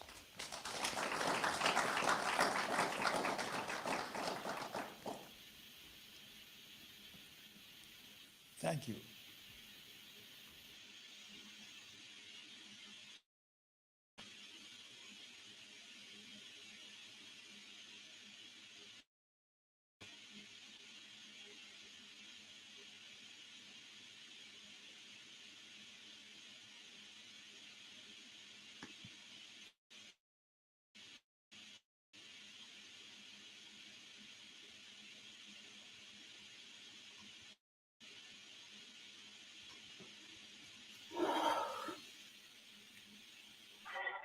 Dr. Damiji, All right. thank you for taking that. Thank you for taking that video out. Your Thank you. president doesn't even know Alaba either. Hi, yeah. So electricity, this is not the video we are looking for. All right. Don't let So like I said, why? Is that a conspiracy theory? Eh? So, No. What I mean so is people are still performing drama. So people are still performing drama in theater. Hold on. Yeah? Hold on, guys. It's actually very good that you watched it. I have not seen it. This is not the video I was looking for. I was looking for when he answered the questions that he was asked. And that's why sometimes people send me videos on this show while we're live. I don't play because I want to watch it before I play. And we had to spend 5 minutes or so listening Rudolph, to it doesn't matter. It doesn't matter. We watched this video. Are you not ashamed watching this video? You that is talking now, Rudolph. Eh? That's not what I'm saying. I'm saying, but I mean, their president. They're not ashamed watching their president. This organization. That's not what Rudolph is saying. What Rudolph is saying is that before you send a video, narrow down exactly to what you're talking about so that we I'm ashamed. spare us what you've just gone through now. Yeah, you're right, Rudolph. Sorry. I'm ashamed watching this video. So really. this is what I'm saying. Okay, that's one. The other point is that I actually think that it's important that people see this, because sometimes people don't. We think this is the representation of Nigerians abroad, and it's not. There are people when they see political actors, even someone I hope Uzodinma, if he should come to America, I'm sure there are people that will round up and go and see him and say things. So we have to be aware of that. We are not the whole picture of the country. But I will find before the end of the show, I will find the response, because the papers are quoting him. I know he said those things. So the question is whether Channels TV that put up this video, which means they were there, they decided not to put that part up. We have to find the video and we're going to play that. All right. So I'll just take a few more comments and we move on to let me find people that have not yet said something. Janaba, welcome to the show. I know last time you had a problem trying to speak. Can you speak? Let's see if you're okay. All right. Can you hear me now? Okay, yeah, good. The marginalization starts from here because it was your own mic that is not working. I wonder when Nigeria will be one, when all voices matter, that Nigeria is not only Igbo, Yoruba, and Hausa, that we are all Nigerian, we all can deliver. People like me can never run for president because I belong to the minority. and I'll come to Rudolph's show. I'll also be silent because they say my internet is not working while it's working. But it's all good. Let's go to the point. The whole shenanigan make no sense. It's too early for all of this. Tinubu cannot come a deteriorated society for many years and fix it overnight. Let's give him a break, for God's sake. Even though we all can criticize him, but let's give him the chance.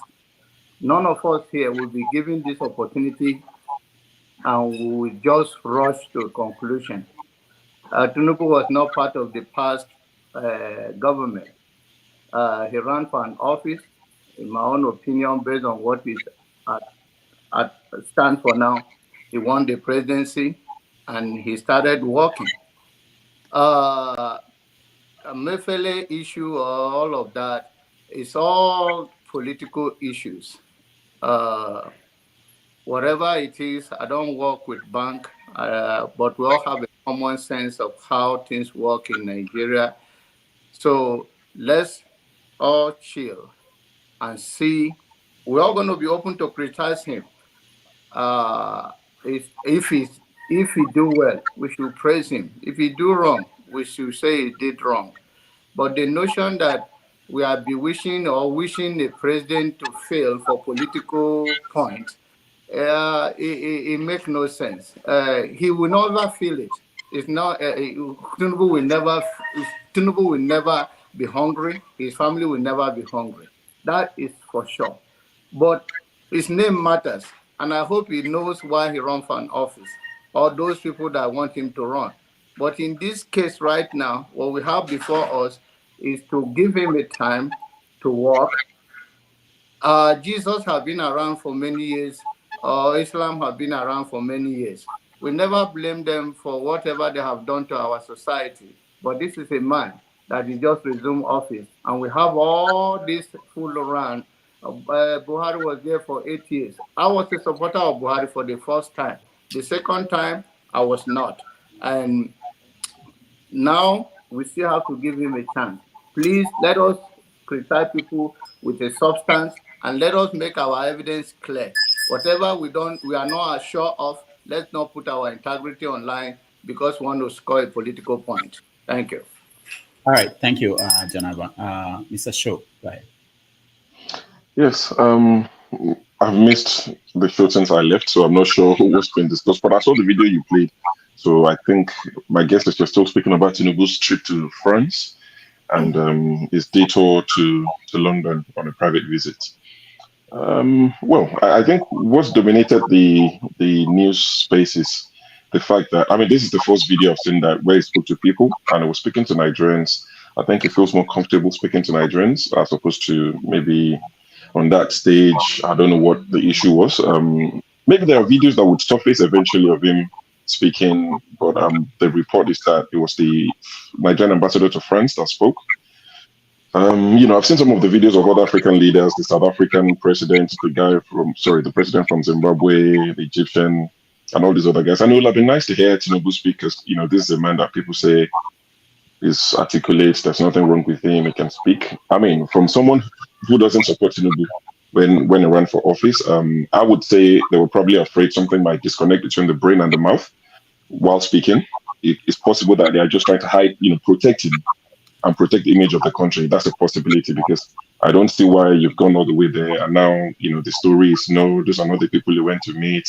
Investors, Sabinos and Co are the people you went to meet. They were rushing him and all of that. That's possible. You could have done that, but it would have been nice, for us to hear him speak. He's very passionate about global warming. He spoke out loudly during the campaign. It would have been nice for him, to speak out, on the world stage and all of that. But let's hope this is not the first of many where he will travel and we won't hear anything and it's just pictures and pictures. I mean, give them one thing. The pictures I've seen online, maybe they've taken Oshibaju's photographer. The pictures are fire.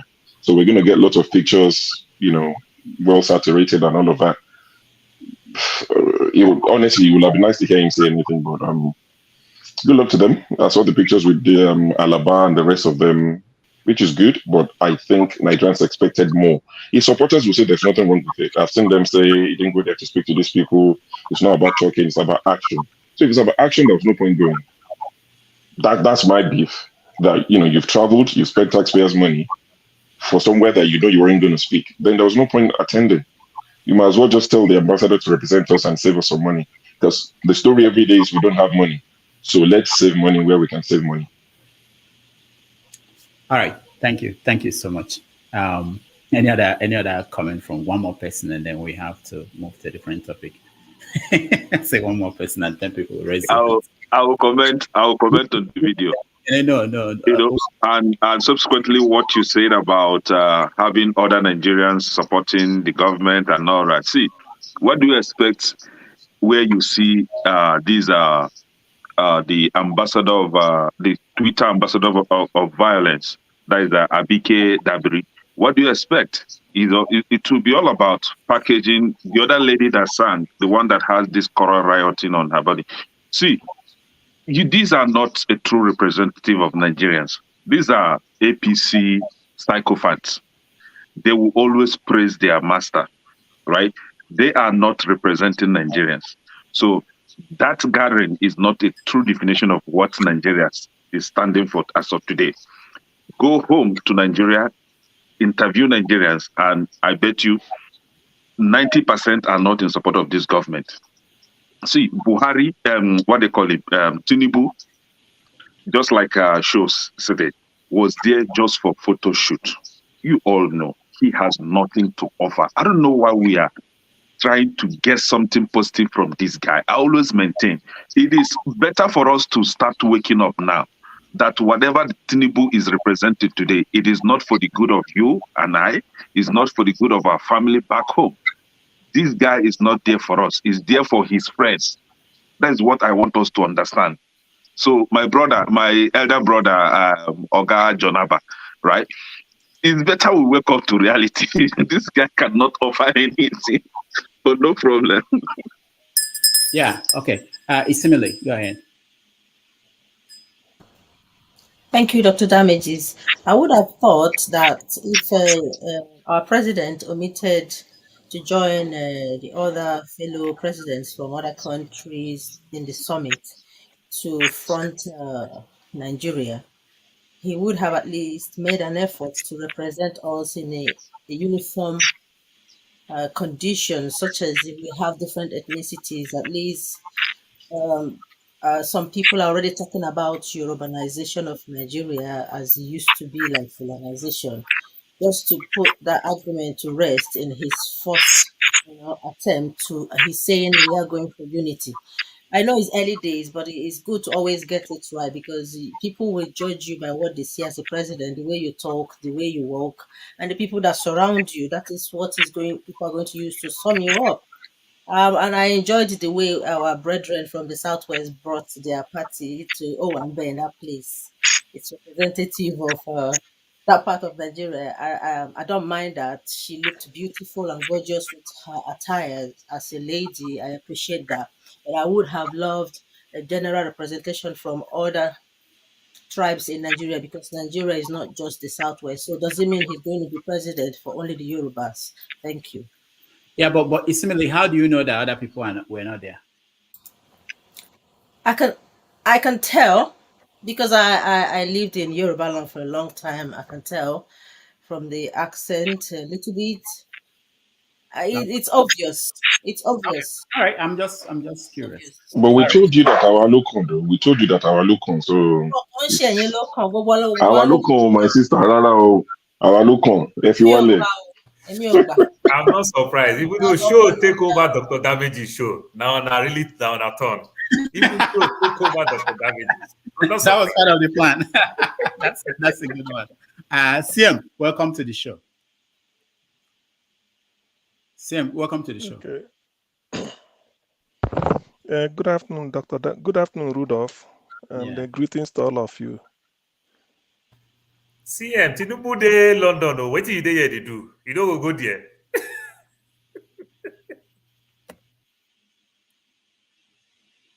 Siem, go ahead. All right, Siem is It's lost. Drug dealer. So what's my business? Oh, CM, go ahead. I didn't know you were talking. We couldn't hear you, or maybe it's my own end. Go ahead. Well, the thing is, the Bible says, "Let the dead bury the dead." I'm not a drug. I'm not a narco. I'm not into narco business. So why should I bother about it? Those that do narco business, that forge papers, can visit Tinubu. Look at what happened at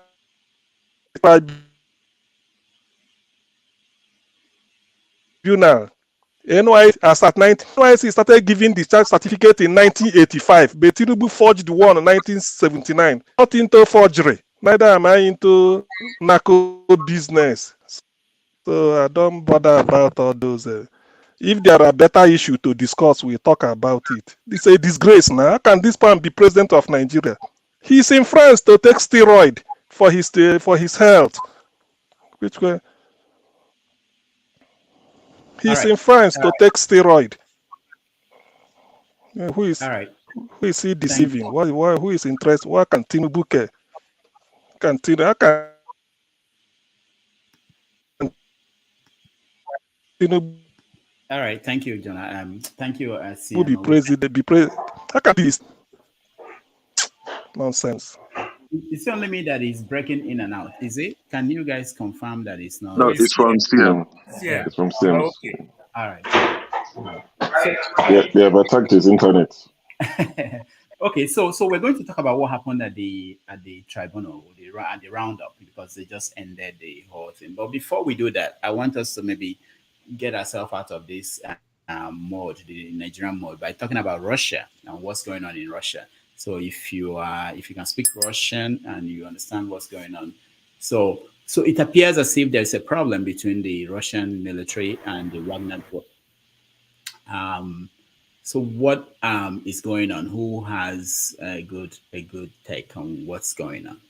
Are we seeing the beginning of a civil war in Russia? Some people are projecting that. Some people think that Russian military will crush them. And what does that mean for African countries where the Wagner groups, group that have been operating in those places? So let me start with who looks like a Russian expert here?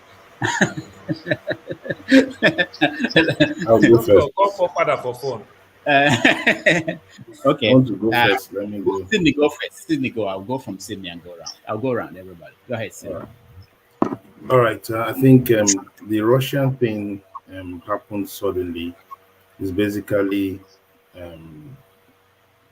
the Wagner Group, which is sponsored by the Kremlin, and the Wagner Group has their leader has been very close ties with Putin. Putin trusts him, and the reason for that group is actually to prosecute some proxy wars in different areas, Syria, some parts of Africa, Mali, and different areas, and also help them with the Ukraine war.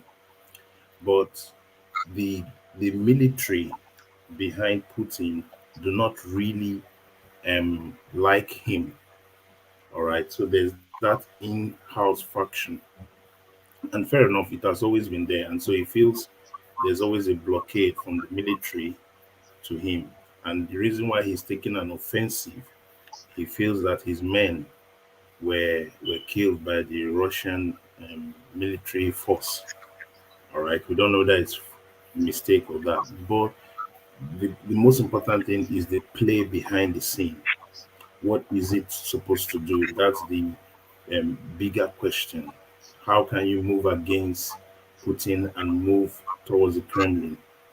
As I think as we speak now, he has got at least two places down, and he's holding down military sites, and he's advancing.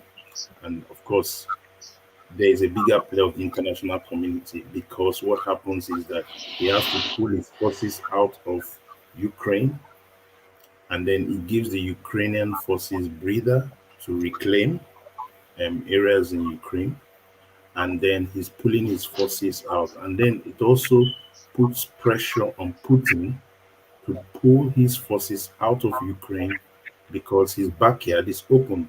He has to fortify his stay in Russia.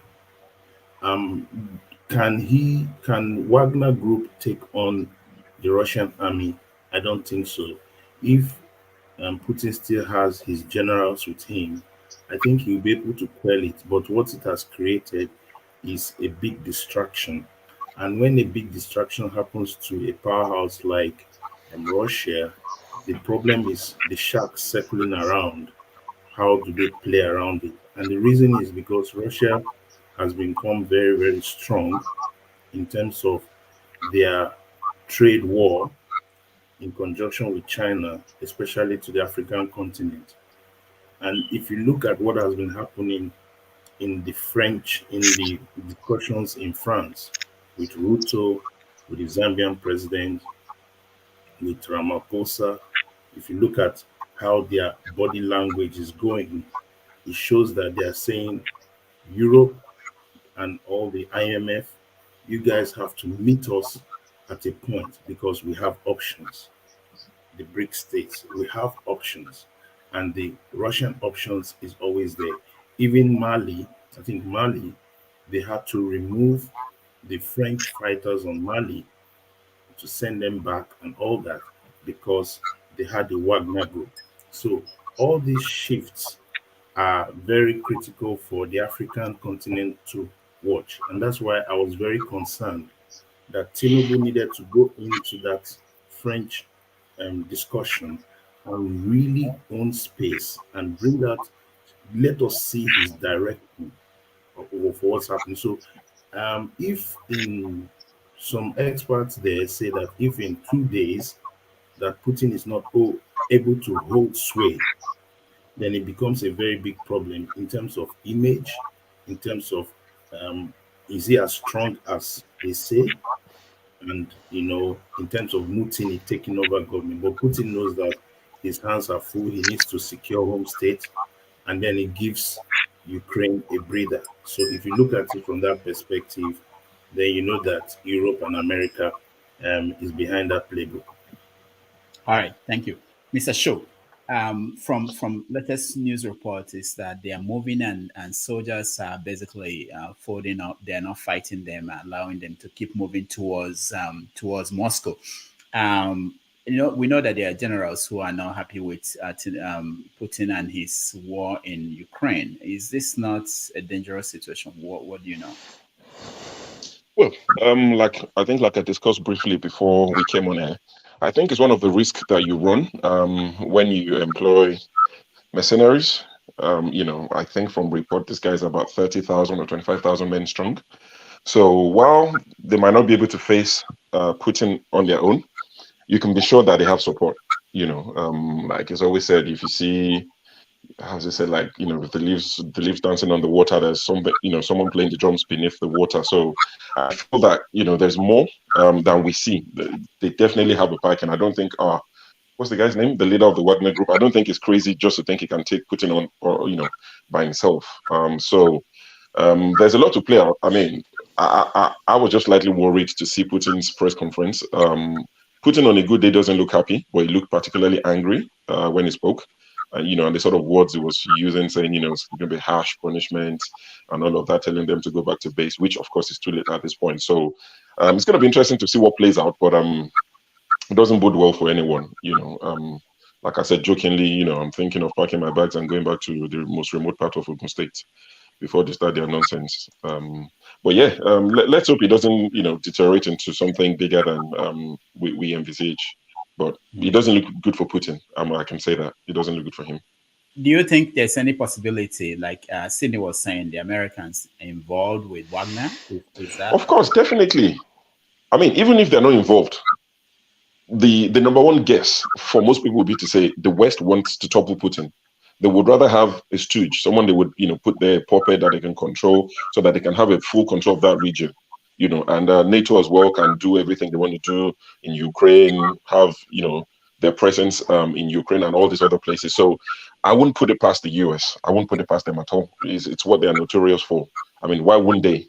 Even if they weren't part of this initially, seeing this, I would expect them to reach out to this Wagner group and try to form an alliance and get rid of Putin once and for all. So yes, I won't put it past the US, the West in general, to want to get rid of Putin. So it's power play. It's power play. It's interesting to see, but like I said, I hope it doesn't deteriorate into something bigger than we can all handle. Because see, it's not fair on me and the rest of you that we go through a pandemic. And congratulations to those who survived, and rest in peace to those we lost. Go through a pandemic, and 2 years later, a war somewhere. These are things that happen 100 years apart. So for us to go through pandemic and 2 years later descend into some war that no one bargained for, I don't think we should go through that in a lifetime. They should separate it, put it 100 years apart. All right, thank you, Prince Akwachi. First and foremost, I know. I wanted to give a rebuttal to what John Abba said, but however, let me move on. All I wanted to say simply is criticism is not condemnation. Nobody wants Nigeria to, or the president of Nigeria to go back. However, I also want to remind us that wherever Tinubu is sitting right now is all sitting on forgery and stolen mandates. So there is no way we will not criticize him. So that is that. Coming to Russia, to me, it's a playbook. And guess what? It's kind of like chess. When people blame America, I don't blame America for that. If the America is involved in playing this war chess, guess what? That means Biden is a good chess player. The only thing I would beg is I wish, or would I say, why am I using the word wish? I hope that the Wagner group, that their family is intact, because I know that Putin will go after their family. That is what he's gonna do. For them to go back to base, it's not gonna happen. And he's already declared treason, that whatever they're doing is treason. So that means even if they go back to base, they're gonna be killed, or they're gonna be, I don't know if the word kill can be used here or whatever. They're gonna be fired, and all that stuff. So it's a win-win for Ukraine. Whatever that is going on is giving Ukraine a breather and more ways to strategize and go after Putin. So if this is gonna bring his downfall, kudos. I would love that. Thank you. All right, thank you. Similarly, Yanis. Well, I don't have much to say about that war. I'd rather stay neutral. Thank you. Okay. But if it becomes a serious war, are you ready to go back to Nigeria? Until then, let's see. But all right, can I? For me, I believe it's political destabilization. That's what I believe. I may be wrong with the BRICS and all that. Maybe to depower, reduce Putin's power, but I don't know what's happening. Only themselves, they know what's going on. The people at the helm of this affairs that is causing all this havoc, all these whatever shenanigans. But I just don't want no war. Whatever they do, they should remember there are lots of people that don't want no war. I don't want war. If they want to fight war, they should fight it in their territories. They should not bring it to anywhere in Africa, please. Or where I am. Not where my please, friends. Oh, it's already in Africa. You don't know that already? I know, in Sudan. But when I mean Africa, I mean you know what I mean. So Sudan is in Africa, but everything that is happening is political. Yeah. Thank you. All right, thank you. Can I? Okay, you see, there's something I've learned in life. When they gang up against you, just keep mute and watch how God will deal with them. They will end up destroying themselves. As they gathered and gang against you, they will turn around and destroy themselves. Just watch and see how God will destroy them.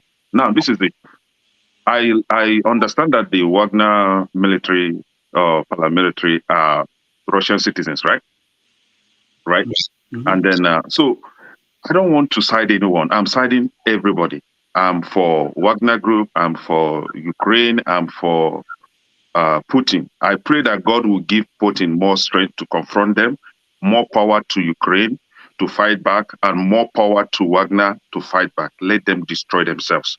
Because these are the same people that supported some group to kill my ancestors, and nobody has apologized for that. So let them finish themselves. My only prayer is that let it not come near me and my family. That That's just my prayer. That's only. But whenever I wake up and I'm hearing news in Russia killing themselves, I'm always very happy because it has happened to my people and is still happening to my people. So let them continue to slaughter and kill themselves. I just pray, let God give them power to finish what they've started. So that's just my take on this. Thank you. All right. Thank you. Paul.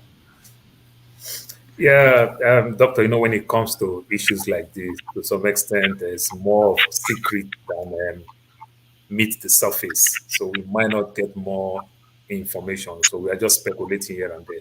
But one thing I can give to the Russians are well informed when it comes to the West.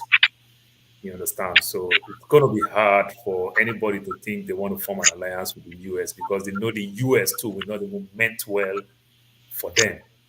Even though if they will achieve their purpose, we not meant well. It still simply means that can destroy the country that they loved. Because they love the country, they don't like what Putin is doing, but they also understand that the West cannot take them out of this jeopardy that they are going through. I strongly believe on that aspect. So I want to believe in that aspect that I don't see the West play too much on it. That is one. Then coming from Putin and every other thing, Putin is a very strong guy. Putin brought Russia from almost being a third world country back to where they are today. So Putin will always fight back, and it's going to be a Cold War thing. You see the way he won't say anything. They don't say anything in the media. But another thing that I understand what the Wagner is doing, they hide everything from the media. This is what they do in the West very well. Like you hear, oh, Russia hit a whole hospital in Ukraine. What do you see? You hear one person buy. That is a lie.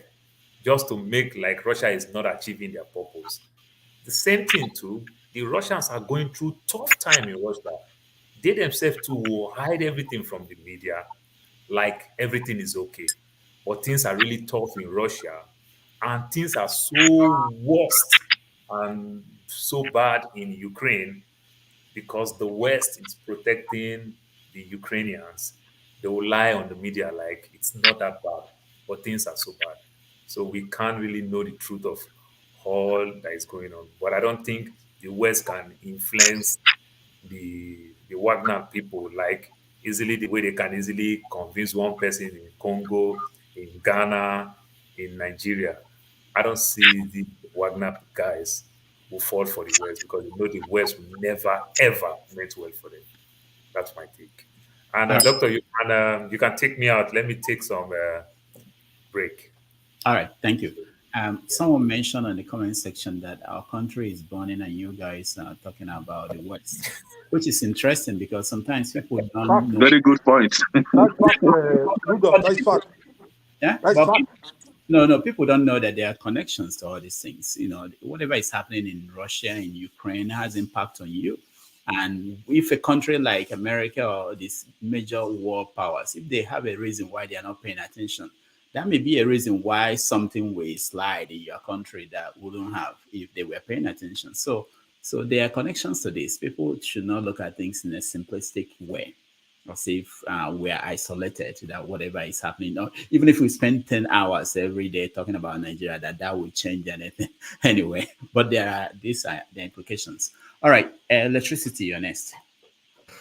Yeah, I'm going to take it from a different perspective, but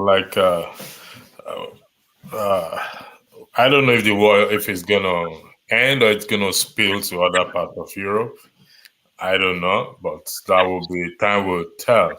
But taking it from a different perspective, we've seen the result of what comes out of war, and my position has always been in the context of Nigeria that whatever we wish for that country, we must never wish for war. That's just the truth. Everything has to be done by dialogue.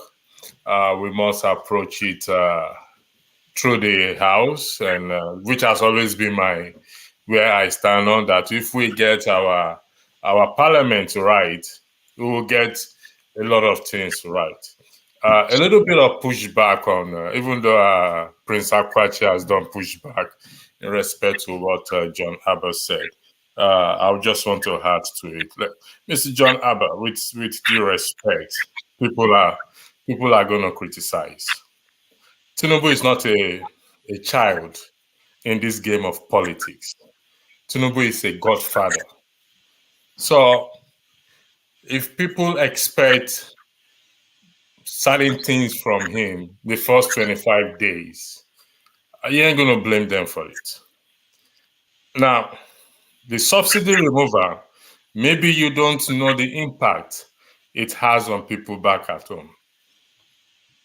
So whatever it is, people are going to criticize. And we must respect their criticisms. So let's allow people to criticize. I can be criticized. Anybody can be criticized. So it's not new in the game. It's been in the game for years. He has made people president. He has removed people as well too. So if he comes on the scene, like I said, like what Dr. Dami sent out, we're not even looking at it in the sense that the impact of this subsidy on people on the ground in Nigeria, they remove. I think I'm the only one that is against it. Everybody said it's right, but it's wrong. I'm with you on that. It's wrong.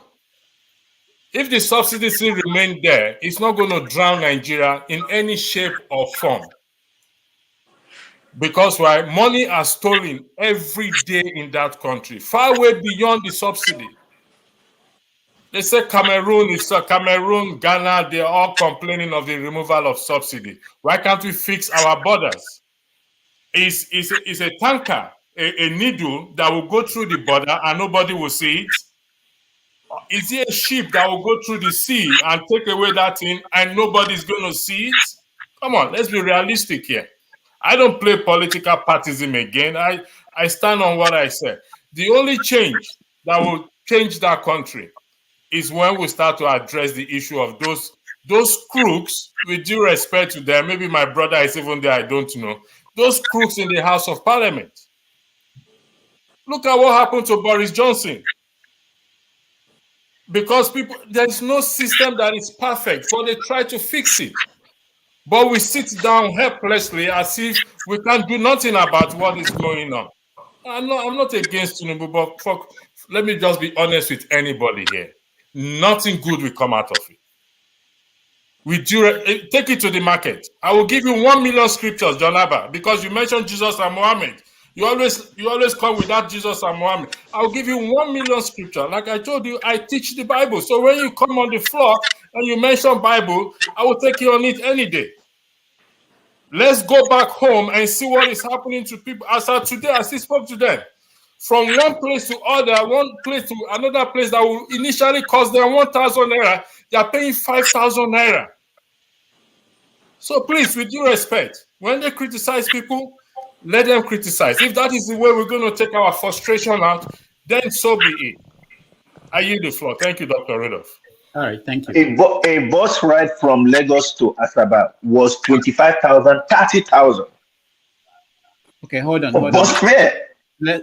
Prince Akachi, let's not go off the topic. Let me give everyone a chance to address this. Jonathan, no. What the part about Jonathan and what he said, I wanted to weigh in, but I said that would be a distraction. But let me just say this quickly so that we end it here. Jonathan, you have the right to appeal to people to give Tinubu the chance and Tinubu to that people should not criticize. No, I didn't. It's your right, but I think. And I do not say people should not criticize. Take that one. Let him finish. Let him finish, please.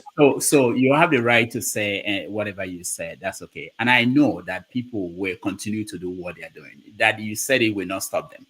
And I'm not implying that I can't even stop. I'm not planning to stop anybody from criticizing anybody because you are just new. Those things don't matter. You can't stop us either. Yeah, nobody can stop it. It doesn't matter really. You want to be president and you are president. You should deal with whatever comes with that. So that's not an issue. So I don't even know why people waste the time appealing to people to do what they particularly if the mandate is stolen. It doesn't matter. People are free to say what they want to say and criticize. If you don't want it, then don't run for office. I don't care who you are. That's why sometimes when people call them names on this show, I don't stop it, because you want to be politician, go and be politician and deal with whatever is that comes with it. So that's by the way. The other thing that is important that people should know along that line is that this guy who is the president was voted in by less than 40% of the people. Where are the other people? What are they going to be doing? Less than 25%, Rudolph. Less than 25%. No, it's 36. Exact figure is 36. But that's by the way. What I'm saying is elected 36. So, okay. What I'm saying is this: the other people are going less to be than 37. Just less than 37. All right. Okay. It doesn't matter. The other people, which will be the majority of the country, they will be looking for reasons to say, I told you he's not good. I told you. So it's up to him to prove them right or to prove them wrong. It's up to him. This is not something anybody can control. So that's the point. But let's move on. Rudolph, I'm not trying to, but a correction to what we're saying. He was not voted. He was allocated. Okay, the votes were allocated. It's been proven.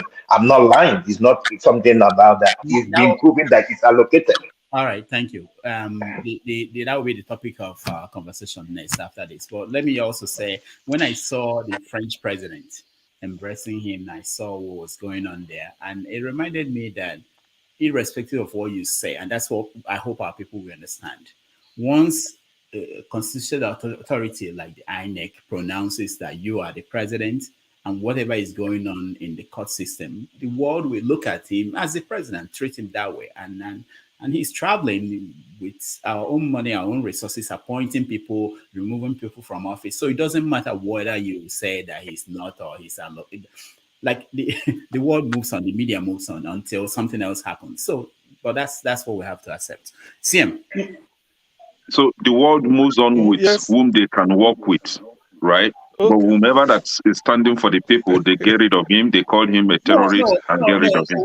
Wait. If the court system, if the Supreme Court says that Obi won, they will do the same thing for Obi. They will accept him. They will embrace him. They will direct campaign for him. Mr. Siam, please, before you speak, when Mr. Rudolph talk about Macron, shaking Tinubu, we also remember, I don't know if you guys saw it, did you see that he went ahead to give somebody a peck? That could be regarded as sexual harassment. So he should act presidential, okay? That is sexual harassment. The woman did not, she did not give him the authority to do that, and he just did that nonsense. So we should bear that in mind. Prince, we are talking about France now. France, those things are not issue in France. Go ahead. No, he did that there. That was what he did there. I know. Go ahead, similar. He did that, but remember the way people are being saluted, especially in the Western world, Huggins and Peckins here. May God help you now. It's not a sexual harassment. He didn't touch the woman inappropriately at the places of important other places. Did you see the woman's face? Did you see how she looked at him? Like, whoa, what is this? No. Sexual harassment. Why can't the woman sue him? Prince, it shouldn't be. Not in France. Prince, let's give it a break. After 20 years, they will sue him after 20 years, just like Donald Trump. They will sue after 20 years. Don't worry. Let's move on. No, that's not. I don't think that's an issue. Same guy. Anyway, on the Russia issue, what goes round comes round. Russia masterminded the first genocide ever to take place in the continent of Africa. Close to 5 million people, my blood relatives, were slaughtered by Russian MiG, all those Ilyushin. Russian pilots flew jets to come and bomb primary schools, hospitals, and market around Owerri, Abaumuahia, Okigwe, Ghana. They left their continent, came to tiny Biafra to throw bomb. So if it takes 50 or 60 years later for them to have a test, this is not even this is like I want the war to continue for the next 100 years. Let them wipe Russia out of the surface of the earth. Anybody can quote me. What goes round comes round. I wish Biafra is an independent country. We will supply arms and pay back. That is the way diplomacy works. Everything is payback time. When you slaughter, Russia has nothing to do with Nigeria. They weren't colonial power over Nigeria. Nothing. Just because they hated the Biafrans.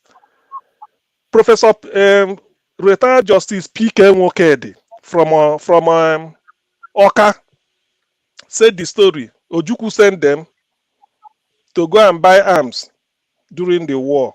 They went to Russia, explained everything to them, even the strategy. Russia refused. They went to Poland. They couldn't get anything.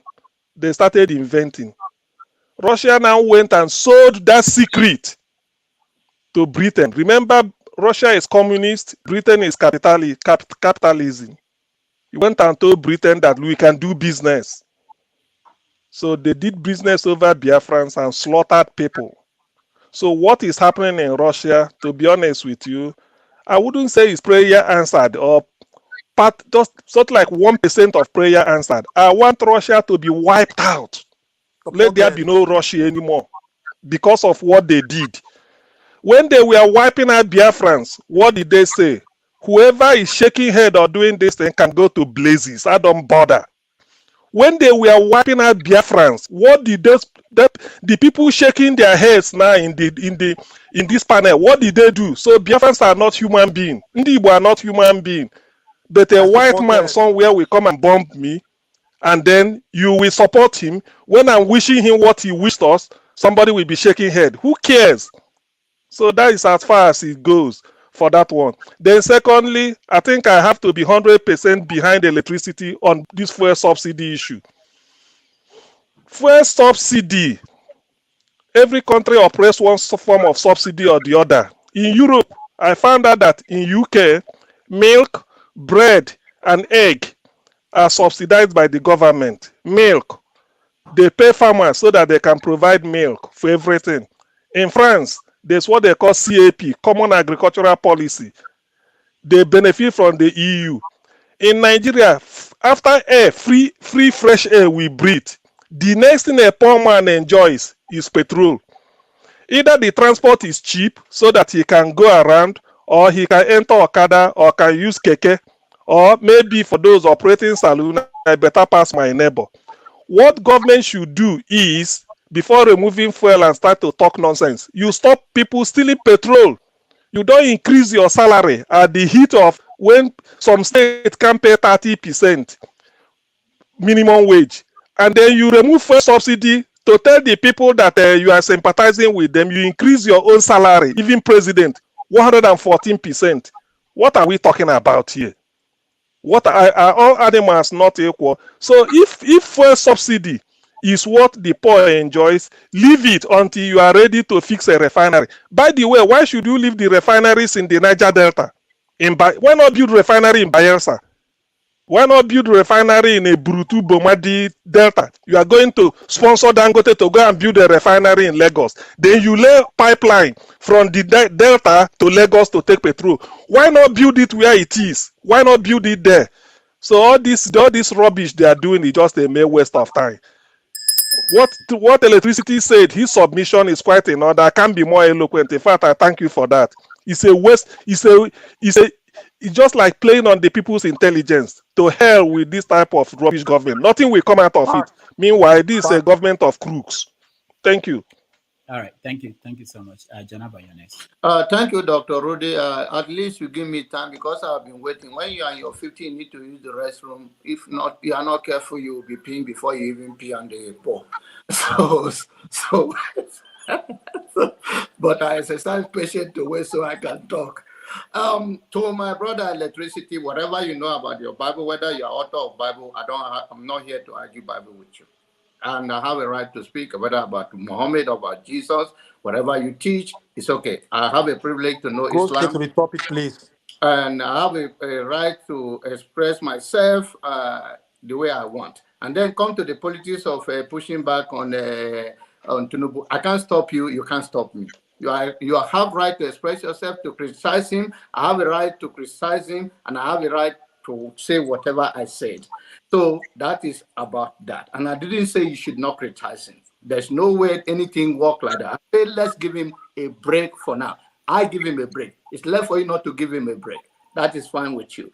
And by the way, when we come to fuel subsidy, I've said fuel subsidy is what ordinary Nigerian can benefit from. So I am in favor of it. Otherwise, until otherwise, system is put in place because everybody subsidized, every country. So I'm in favor of let fuel subsidy be there because that's what wherever the people that they are tagging that they are corrupting Nigeria and they are taking Nigerian money, at least ordinary Nigerian is benefited from it. For me, that is okay to be there until otherwise or something is done that to make sure that the fuel subsidy, the fuel will not go off for ordinary citizens.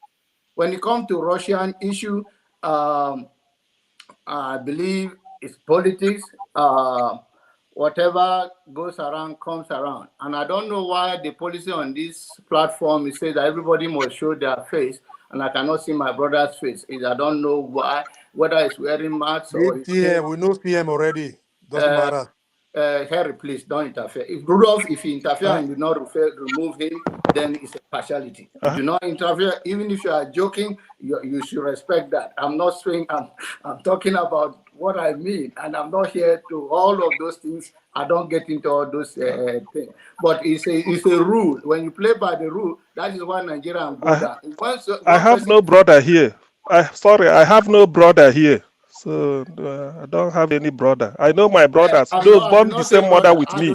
I do not even whether you have a brother, you don't have a brother, that's left for you. But my rule, the rule that the British people put on America was everybody to have their face clear up and make sure you don't wear masks. Everybody is seen. Even the beautiful glasses that are good on people's face, they will criticize them that are wearing sunglasses in the house. They should take it off. So there's a reason why everybody accepts we are. So that is all about it. Oh, God bless you all. I'm going to go for now, and I'll see you guys shortly. Enjoy your weekend. Life is not that difficult. Tinubu will be fine. All Nigeria will be John Abba, you need some glasses. May we send to you? I don't need it, my. Okay, don't complain about those who are wearing one. All right. Thank you, guys. Henry, honest. Oh, I almost lost to tears in my eyes. Anyway, we are here just to have some fun and discuss. That's it. Anyway, Russian. I don't have pity. You see, let me tell you guys, if you don't know about Russians, I lived in Germany for more than 25 years. I know who they are. Russians don't like Africans. If you don't know that. Sorry, your connection. Your connection, Henry. You don't hear me? Maybe it's APC. They've started. It's APC. Henry, hello. Go ahead. Yeah, Henry, go ahead. Okay. If you guys don't know, Russians, out of 10 Russians, maybe 1 or 2 who like Nigerians, Africans in general. They think they are important more than Africa. So if this so-called Wagner and Putin by themselves, that's glory. It's glory. Nobody should go to their matter. Nobody should talk about their matter. Take it serious. Let them buy themselves there. What is Russia looking for in Ukraine? We overcome COVID-19. The Putin was so boring. He went to Ukraine.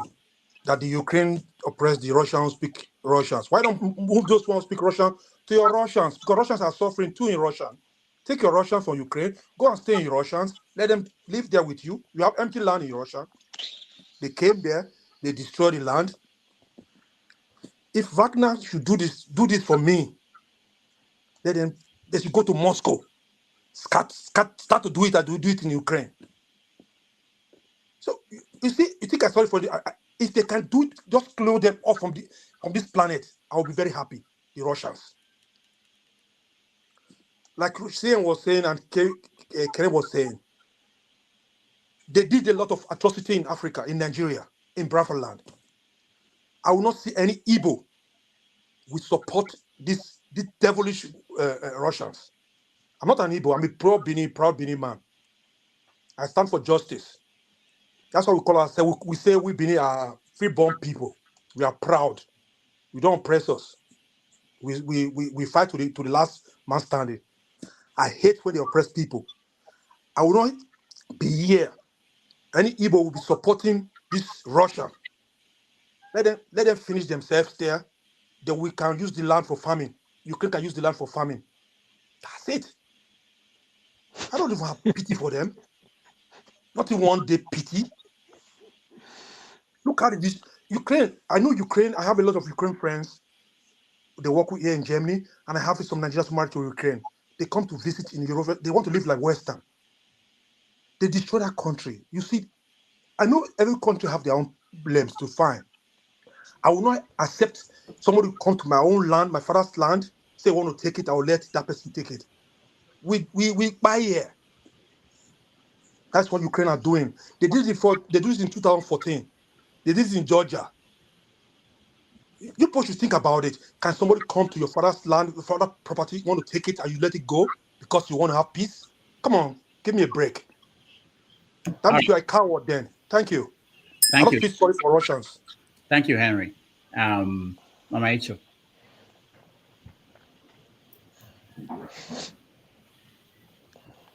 Fire dey on top of my roof. Now say make I go dey quench the fire when it go for another person. It makes sense. Wahala dey kasala dey burst for whether Akwa Ibom abi Calabar. They dey kill themselves, butcher themselves. Because you two say may we not dey talk about that. Or may we bring those graphic things to our base. We did that they worry about people when not they put food for the table of my people for Nigeria. So sad. Don't you know the same word they go on for Nigeria? Oh, we don't know. When I ask Akwa Ibom, Calabar people, what did they happen for that side? What did they happen for East? What did they happen for North? Our roof they burn. We never even quench the fire. We there they carry people begele put for head. They are not join no. All right, thank you. No, at least we be one even discuss what happened for Tribunal. We not do that one. We do carry they carry matter when not be our own. They use early hour of the day. They carry and they discuss. Whereas the thing when it happen for Tribunal, you not bring a comment. We use the strength and energy. Supported. Yes, I support you on this one. Maricho, the reason I brought this forward was to calm people down from Tinubu conversation. So we are going to go back to that after this. But thank you so much. Tinubu conversation never calm down because you go there, go do shaky, use our money to go there. He can't do shaky, finish. Where he supposed to talk about the reason why he come France. He can't withdraw, go there, do treatment. Then at the end of the day, they go charge the money into our account. Now we go, they continue to they pay for their sickness now. And yet in wife go, is it Unity House? I be waiting go campaign say we are rich. We don't need your money. And yet he never reach 1 month when they enter power. They say the hardship they affect them. Therefore, they should increase their pay to 140%. Then for subsidy, when they remove, Nigeria should bear the suffering for the mental. Who are we deceiving? All right. Thank you. Thank you, Mama Icho. Let's go to Austin. Austin, you're next. After Austin, we Ovier and then Forefathers. See, the point is this: these people like CM who always know that proverb that a man doesn't know, a man who does not know when the rain started beating him will not know when it stops. The truth about this is that learning about other people's predicaments is something we call case study. I always believe in one thing: something must not happen to me for me to learn. If I see something happen to somebody or ask what happened, by the time you narrate the whole story, then I know that from now on, I will not do this kind of thing because this kind of thing may happen. So I think that talking about Russia really is not a waste of time. And if I try to bring this home, if you want to fight any war or you want to do anything, don't hire mercenaries. That is one thing that we should learn from this. You see all these non-state actors, like maybe during the elections and other things we do, we bring non-state actors to do the job that the military or other constituted authority was supposed to do. Don't just always know that these people pay their allegiance to their money, or they pay their allegiance to what they are going to get. They don't pay their allegiance to the authorities or the flag or the badge. So when I heard the issue of Wagner moving against Kremlin, the first thing that came to my mind is that I hope the Western worlds, in fact, let me put it straight, I asked myself, I hope that the CIA is not part of this. And even if they are not part of it, trust me, they will send a hand to Wagner Group to see if they can bring down the big man Putin. And that is where I'm trying to say that if we must learn from this as Nigerians, is that we should always try as much as possible that our constituted authorities do the right thing.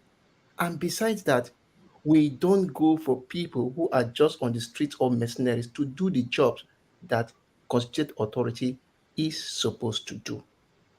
Now, for Putin, I know that Putin has there are a lot of things that he has done which I think they are not good and they are not fine. But if we try to now start saying that everybody in Russia, maybe going back to the Nigerian civil war, should be drowned and the rest, we should realize that maybe those at the helm of affair in Russia may have done something crazy. But do you want to punish the ordinary citizen who may not, maybe was not even born then, for the Who same cares? that Who cares? he did not commit? So if somebody has done something wrong, put it to the person. Mr. This, Mrs. This, you pick you out and you treat that person as an individual. Not that because of this should happen. We have this attitude. Maybe we learn from different situations. If somebody kills my father, I wake up, go kill the person's own father. The person now wake up next time, kills my own son, and we go continuously to and fro, keep killing till when will it end? So we should try as much as possible to blame people who are guilty for particular thing. If somebody does something, you pick that person out as an individual. Not that because this happened, then everybody must die. No, it doesn't work that way. And that is not the best way to get lasting peace. You just end up promoting negative peace for a short while. So that's just what I'm going to say. Maybe forefathers, you help Dr. Rudolph. I don't know. Please, just a quick response. You see, what Russia did in Biafra land emboldened them. That's why they invaded a sovereign country, Ukraine. What are they looking for in Ukraine? 15 countries, Uzbekistan, Georgia, Kazakhstan, Lithuania, Estonia, name it. All of them were former Russian, former USSR. They break away. What is Russia going to Ukraine for? Why is he invading? Is that not the way they came to invade Biafra? Why? What is he going there to do? Let Ovie talk. You have already said this before. Ovie, please go ahead. Thank you. Well, breaking news, by the way. I think from earlier on, from Monday, there has been a negotiation between Putin and his Belarus counterparts. That's Lukansha Alexander Aleshenko, right? So they have a between communication between the two leaders. Then, on the other hand, the Belarus president had a conversation with the Wagner group. And as we speak, about 30 minutes ago, an agreement has been reached. The Wagner groups are ordered to go back to their various camp and just to avoid bloodshed in the Russian land. That's the reason they are giving. So all hands down, and everybody's returning back to their base. So we should try and pay attention. There's a lot of news flying around. It just depends on where it's coming from and who is hearing it. But at this time, that is what is happening. There's a ceasefire between the action agreements. Nobody knows what the agreement is, but in order to avoid bloodshed in the Russian land, everybody is returning back to their base. So the Belarus president broke the deal between the two camps as we speak now. That's what's happening. Are you done? Yes. Okay. Thank you. This is the one thing I've been talking about when Showore was talking about using mercenaries. And Russia, this was the first mistake they made, to use their mercenaries so close to home, and look at the consequences already that has been flowing. Using mercenaries is a very, very dangerous business, and not to mention using it close to home. And any Nigerian district leader or politician that asks for mercenaries, maybe this one should be a cautionary tale to people, because I've seen the wreck they've done to many nations that they go to. What is happening to Russia? I don't understand. Sometimes people want to look at it like, oh, it's not going to make any difference whether Wagner takes over. Once a nation is powerful, that's it. America cannot control Russia. Whether it's Wagner that's taking over Russia or not, America and whoever takes over Russia will want the territories around it. Russia is a powerful nation. The only thing they can do to Russia now is to see whether they can break Russia to smaller bits, and I don't think they can succeed with that. Not with China right there. Sometimes people just assume that stuff is just going to happen and everything is just going to fall apart, and it's going to be like, no, it's not. If anything, the war that is going on there, look at how much it's affecting us at home already. The petrol prices that we are experiencing now is tied to what is going on in Ukraine there. If it spills over and gets any worse, guess what's going to happen? It's going to get worse for us too. And so we shouldn't necessarily be praying for other people to be suffering, especially the ones that are suffering the war. It's not going to change anything. The equation is not going to change. If the equation wants to change, the whole world will die in the middle of it, because it's going to result in a nuclear war. So the calculation there is, this is what America probably wants. Maybe they destabilize Russia and Russia shakes here and there while they try to get one over this in China and all the rest. It's not going to make any difference.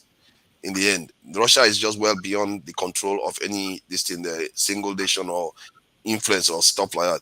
And see, I understand your grievances with the civil war, what happened with the civil war. Remember, Russia was in Nigeria because of Nigeria, not because Russia just wanted to come into this in Nigeria.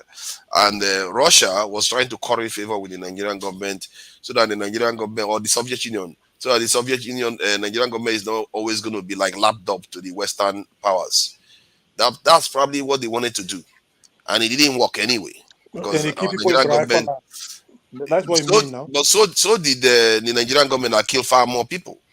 You have to understand that the Nigerian government are the ones and the British that empowered the Nigerian government to do all that. Those are the ones you should truly be focusing on, because if you are focusing on Russia is a minor player in that conflict with the Soviet Union, not even Russia. The basis of Russian involvement was Russian involvement in Biafra war was that's what we're talking about. Biafra needed arms. They needed to go and buy arms. They recognized that Russia, at the power they have then, they want to buy. Russia told them point blank, no, they don't want any of their thing to go in. That they were banned by understanding they had after the Second World War, that they can't sell to a powerful nation because Britain is involved, being the colonial power that is involved in Nigeria. Russia told Justice P.K. Nwoke, they are mentioning names. They left, only for Russia to go to Britain and then give them the secret. Say, look at the type of arms these people want. It's either you allow us, if not, we could have sold. So why should Russia then breach the agreement? And went to Britain, sold the plan, because Biafrans went undercover. It's a secret deal. They want to go and buy with Russia. They don't want Nigeria to know. So Russia now went and told Gowon that this is what these people came to buy from us, that we prefer giving it to you in return for crude oil. So that was Russia involvement. It's not that they weren't neutral. Not only that, Russian pilots flew plane. By giving people arms is different. But their pilots were in Biafra bombing from Owerri, carpet bombing. That was what did the thing. Go and read a book by something. He said, Biafra, Britain shame. I will write the author here. We put it. Go and read. That was where everything was explained. So when you see Russia doing this, I've never heard it. This is something that is very strange. Exactly. That's why I will give you the book because I'm making reference. I'm making reference so that you can read it and then also understand. From any other source, because there's nothing like verify. It is written there. Who am I going to verify it from? Who am I going to verify? Hey, calm down. No. Let me verify what I'm saying. The reason why I'm There saying are is because I've never had a lot any of conflict. authors. Hold on now, come on. I've never had any conflict that the West is the primary overseer of that conflict, that Russia came and Dear. flew jets in. Has anyone ever heard that before? Yeah, even Britain. This yes, now you because I don't know how vast you have. Don't know what you read about it. America was involved in. Britain, listen. British pilot flew jet. Egyptian pilot flew jet. Russian pilot flew jet. I'm giving you names. I don't know why. And I've told you the literature to read. What you are basically saying is that it's because the way you were picking on Russia, that's why I felt like it was only Russia that did it. See, I had to. What you are saying is that because Russia wasn't neutral. Listen. Okay, let's say it wasn't neutral. President Clinton, listen. President Nixon, listen. Can you just stop shouting? President Nixon, please don't talk this way. I know don't. President Nixon, he doesn't want me to explain now, and you are trying to push me back. Please don't do all this. You that is even shouting. The thing is that you have no facts. Okay, CM. I don't have the but I have to make a reply. You replied. Come on, you can't just shout me down and say you have to reply about me. Because you are the on the program, sometimes you just shut people down. It's not working like that. Okay. Come on, man. Okay, guys, hold on, everyone, hold on. If he CM, hold on. I want to move away from this topic as quickly as I can, so that we have so many topics we've not touched. So let's. We had what you are saying, CM. We had forefathers. Let me hear from Sam O, and then we move on. Yeah, I've not even finished what I was saying. How are people allowed to just shout me down? Topic. Oh, but I thought you. It is you that is even. I want to reply. You need to stop it. What you are doing, Henry. When you have your turn, nobody shouted you down. CM, hold on. Okay, forefathers, finish your thought. So my point is that if somebody is overseeing the conflict and you are here wishing some other person death and stuff like that, it's not necessarily. To be fair, I don't even have any fight. This is dog in the fight, because when Europeans are busy fighting each other, it's also a good thing for us technically. But for you to just openly say, oh, because they were involved in the Biafran war, other people were involved in the Biafran war. If anything, the British were the overseers of that war. Those are the ones you should really be focusing on. Till today, where are your leaders running to? How many of them have you seen in Russia? You've not seen any of them in Russia. They are all running to Britain. And when it comes to Britain, you were pulling your punches all the time when it comes to them. But when it comes to Russia, you were literally wishing them death and all the rest of it. Why do we do that? I don't understand, because the bigger dragon is the one. You know what I always say? The lion that is devouring you is the one you should be worrying about than the hyena that is standing behind the lion. But the lion, you are okay with the lion that is devouring us. But the hyena, you reserve all your venom for that one. How is that possible? In both cases, the British played a stronger role during that civil war, and till today, they are still playing a stronger role in it. I've never heard you use the kind of words you used against Russia for the British. Thank you. Now, can I then say, at least I've listened to him. Now, let me say what I want to say. There's a good title here. Hold on. What is... If you don't want me, I get out, please. I don't want, because on this issue of Biafra, I've read it, so I can always point when I'm talking. Hold on first. Let me explain something. You have to be aware that this is not, I don't want conversation between two people alone. For the past 10 minutes or more, it's just between you and forefathers. So I will give you 1 minute to respond to him. And then we go to Sam O and then move on from this topic. We have to talk about the election, the tribunal, which I want to allot 1 hour or so on what happened there. Okay, CM, so 1 minute. Rudolph, with all due respect, 1 minute is not. I can't use 1 minute to reply to something that was said for 2 or 3 or 4 or 5 minutes. That's not fair. That's what I will tell you. May everybody's conscience judge them. I can't use 1 minute to make a reply, an adequate reply. I can't. Okay, 2 minutes. No more than that. Yeah, manage the 2 minutes. Manage the 2 minutes. Come on. One, the thing about it is that, let me say it, rather than show father, you are the person shouting me down. You know next to nothing about Biafran war. You've not read wide. You weren't born then. You didn't participate. The other day you were saying that Biafrans were using song to mourn the people that were killed in the January 66 coup. I asked you, what song was that? You couldn't mention. He said, the goat is crying. I said, who played the music? You thought it is Igbo. But it was Ijo man. I asked you the name. You didn't know. I told you. And the guy is Calabare Ijo. Then I asked you, when was the music released? You are saying that it was released after January 66 coup. The music was released 1964, a whole 2 years before the coup. But maybe there's a coincidence. People, you now use it against them. You know, next to not, if I were you, go and look for literature. I've read more than 30, 40 books about Biafra. Let me say it here. I've read it from different authors, white people, black people, everything, and I've got a balanced view. I know what happened. This book here was published 1969 at the height when the thing was happening.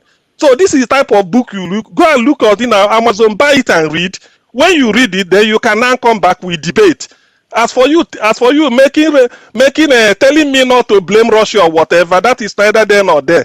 I wish what happened in Biafra will happen to another person. I wouldn't wish it on anybody. But for me, I have my sympathy for my people.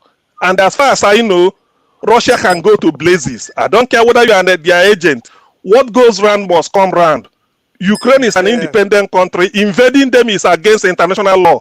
Russia has no right to come to Biafra and be throwing bombs. If you doubt it, go and make your research. Come and tell me you've not read it.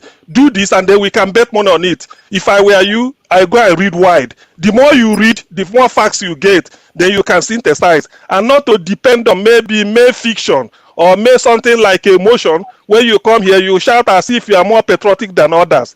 I don't do that. I yield. All right. Thank you, TM. Sam O, you're next. Can you hear me? Yeah. Okay, so good day to you all.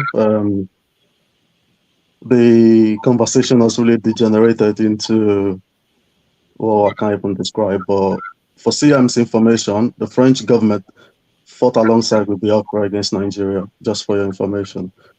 I'll quickly want to recap from where we started because I've been trying to get in. I'm just going to condense in 2-3 minutes. So about Bola Tinubu, our president, going to France, and people saying what he didn't show up at the event.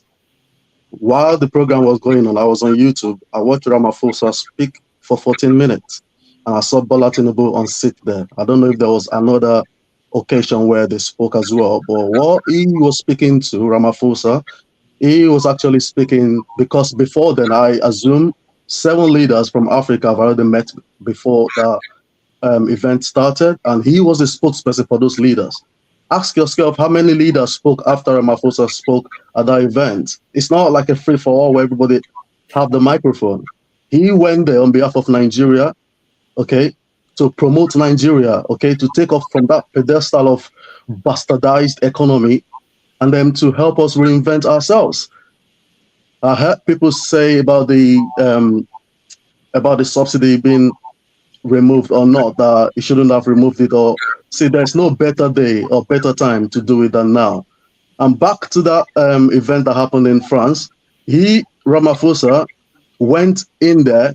He mentioned a word like the French president should not see Africans like you're trying to be generous to us. We want to be on the same pedestal as you. I'm quoting him verbatim now. He was mentioning about $100 billion that was promised them has not been given to them, saying that events like this will come together and nothing gets done. So we are putting our feet on the ground, see us as partners in progress, see us as one that will be sitting at the same table with you, not you dictating to us. And it was really getting on the nerves of the French president. If you check his countenance, I was actually watching the body language as well. So see, it's not in every event that you expect your leader to speak. I've got it in good authority. The guy that was taking the jersey of David Alaba there, I've actually spoken to him last night. He said to me, the president of Nigeria met with the Swiss president last night after the whole event to discuss with them. I read the other day, Thursday last week, Bola Tinubu has already set in motion the gas pipeline, which Nigeria is going to benefit a lot from. That's going to transcend. It is the transatlantic gas pipeline that's coming to Europe. I don't understand all of these sour grapes that we are doing on this channel. Please, let's do this. Let me speak, please. I'm really angry about, let's not, I don't know, it pains me a lot when, your candidate has lost the election. Forget it. Let's move on. We have a country to build again. Some the pipeline is going. The pipeline. aren't you disrespected with the words you are using? No, please, so please, can you take those words back? Can I finish? Can I finish, please? Hold on. Okay, go ahead. The gas pipeline is going through Benin, Togo, Ghana. Is going through Guinea-Bissau, going through Senegal, going through Morocco.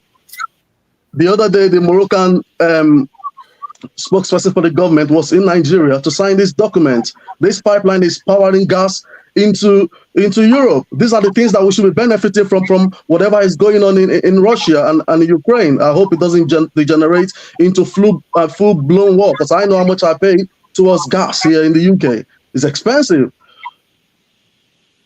So please, let's stop all these counter-cross, ways of ours on this platform. We're all Nigerians. Let's move this country forward. Thank you. It can't just be it can't be sulking forever. This election is gone. Let's move this nation forward.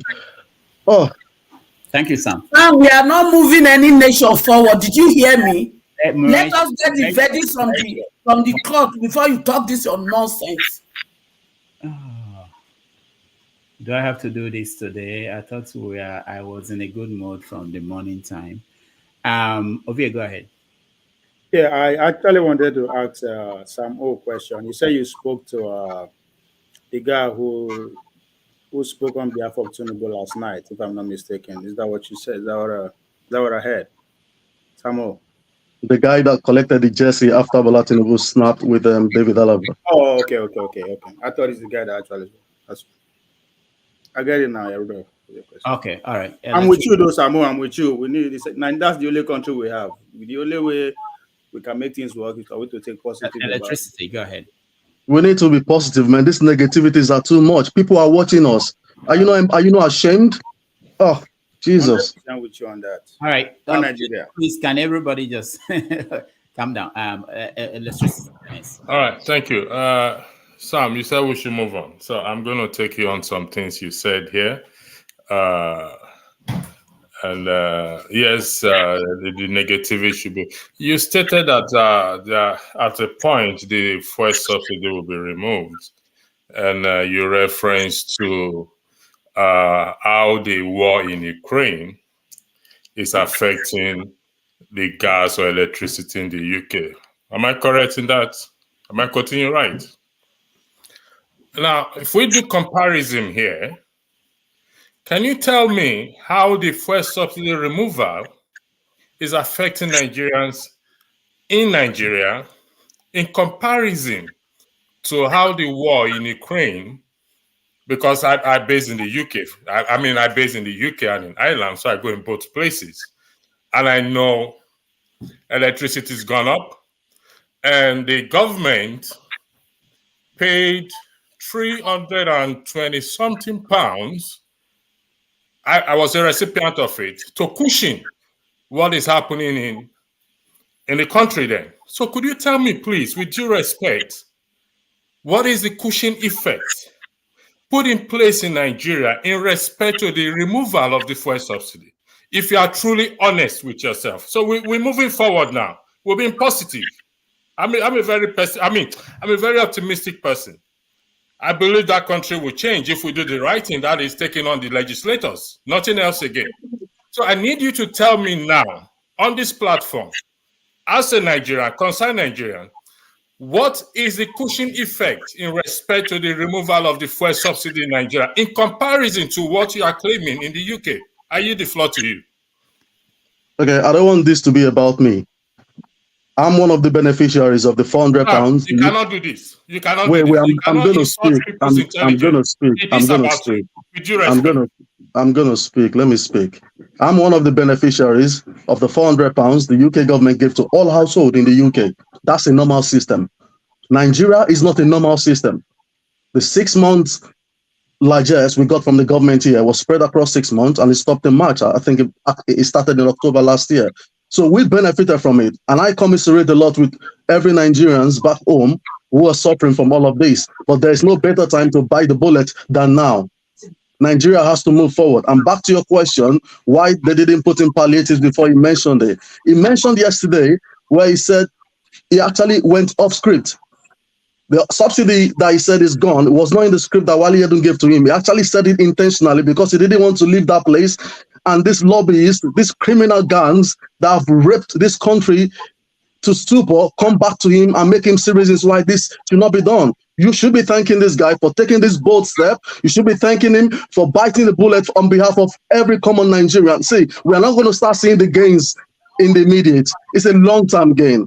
And I believe it's sincere. He doesn't need our money. There are bosses all over Lagos now. These are the palliatives I mentioned. You can shake your head for however long you want. There are compressed natural gases that have been that's going to be coming into Nigeria very soon. In Lagos, I'm from Ketu, Lagos. Okay, I saw a video yesterday where someone went on the street and showed the electric buses. Okay, moving up and down.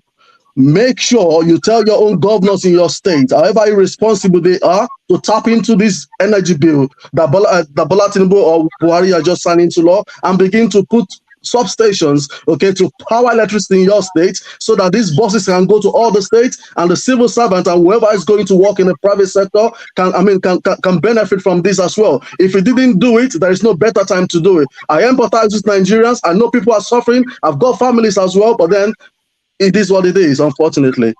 All right, I'm not done yet. I'm not done. I still have the floor. No, Rudolph. This is my slot. It's not fair to me, though. No, Rudolph. No. I don't like to somebody coming on this show and insulting my intelligence. Don't do that with me, please. Okay, Sam, I'll go back to you again, please. You said that there are palliative put in place, like electric bus, compressed gas. And how much is gas in Nigeria at the moment? If you don't mind asking that question for me, please. I don't work for Pengas and I don't work for Nupeng, so I don't know how much it's been sold for. Honestly, don't. Okay, you know what? Don't let me lose my kuya. Rudolph, I use the floor to you. It's around 500. Can I speak, please? Can I speak? I just have one question. I just have one or two questions for Sam. One. Okay, Sam. My question to you. No, my question to you. I've not called you Prince. No, not yet. So do you guys see what you are doing? Because eventually you blame me. All of you will turn around and blame me. You guys are now putting Sam, making him tomorrow. Somebody very few minutes now. Somebody will say you're letting Sam speak for 3 hours, but you are the ones who are. We are moving on to the next topic. That's what I want to do. But you want to ask Sam questions. But it's interesting.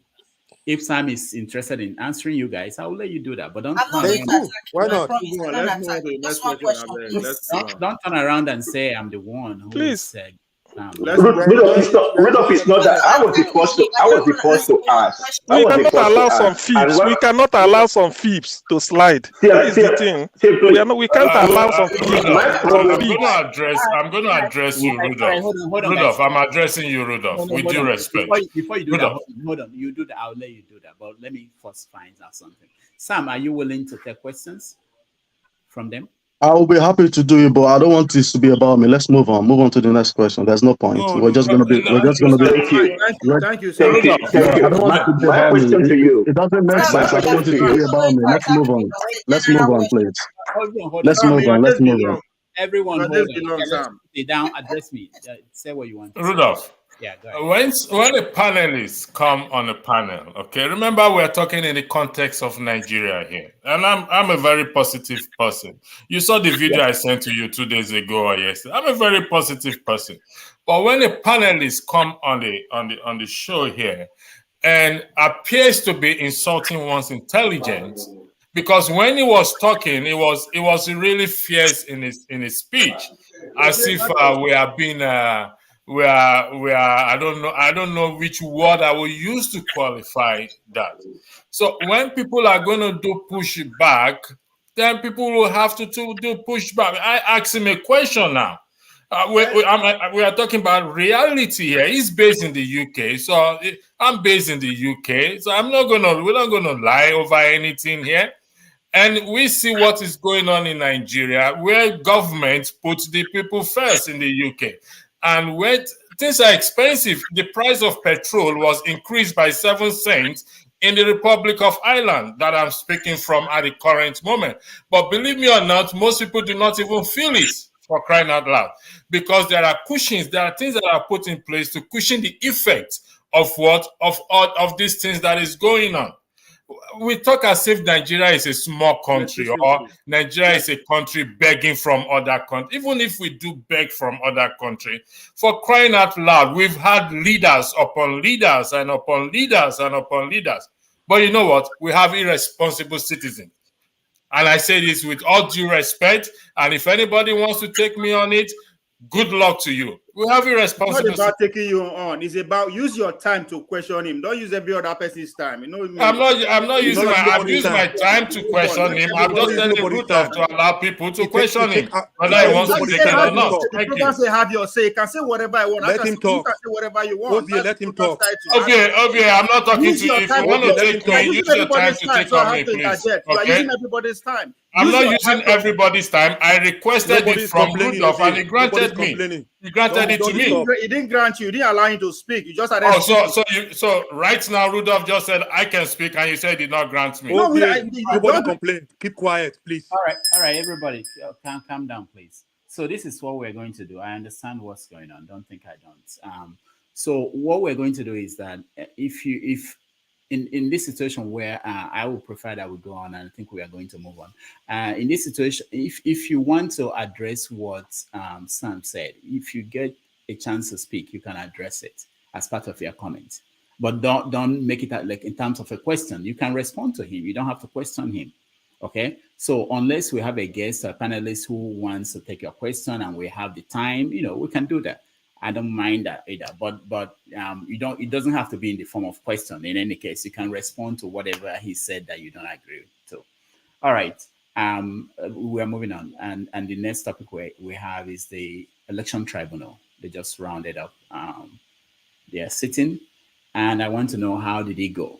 What came out? What stood out for you? What do you think will be the way they will respond or their ruling? What will it look like? So let me start with you, forefathers. I think they were, from what I've seen anyway, there's a little bit of looking for technicalities to either question the evidence or stuff like that. Oh, he's here. You can hear me? Okay, yeah, we can hear you.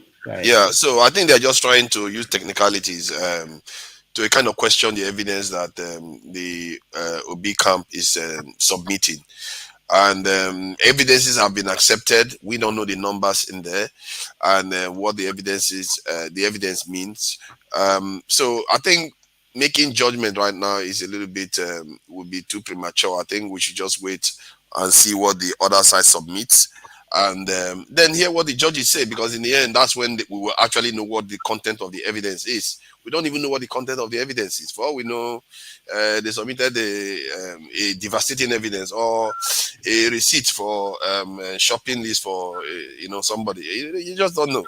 So I wouldn't like to venture into areas that are quite unknown. Let's put it that way. So, but I would say they've conducted themselves reasonably well, because what do you expect? They are competing and they object to everything. What is your name? I object. It's just objecting everything that is going on. That's what they are doing. So, but it's a serious matter. So you can see why they are trying to do those things. I don't see anything that has happened that will make Nigeria look bad. So from that point of view, I'll say so far so good. Let's see what they have to offer in terms of this thing, counter evidence on the other side's argument, and then we'll see the judgment. Thank you. All right, thank you. I assimilate. Unmute yourself, please. Thank you, Dr. Damages. For the fact that Tinubu has been pronounced as the president of Nigeria by INEC, what powers would has he to counterbalance the effects of the court system in Nigeria, based on the fact that the Nigerian system hardly obey laws? Visibly, people are watching, not in the courts. Not everyone is watching in the courts, but people are highly interested in the outcome of this court case. So maybe I'm just guessing, this is my own permutation, that they may play it as if things is going to look normal, but that the final decision is going to surprise me. I would beg to differ, especially that Tinubu is there. And I'm going to add what I wanted. I wasn't really going to, I'm not disagreeing with Sam. I'm not attacking him. He has his own opinion, and I do respect everyone's opinion. I'm just wondering if the people chosen by Tinubu, like there is this tsunami that he swept the floor, as he's been there for few days now, is he sweeping the floor for himself or for the betterment of the Nigerians? Which one? I'm yet to see it. The people are not feeling the ripple yet, but time shall tell who he's sweeping these floors, these people he's removing. If it's for the betterment, so that he can, for himself or for the citizens of Nigeria, time shall tell. Thank you. All right, thank you. Prince Apache. Thank you, Dr. Rudolph. First and foremost, about the case in court, to me, I think, in as much as I don't want to go too deep in order not to,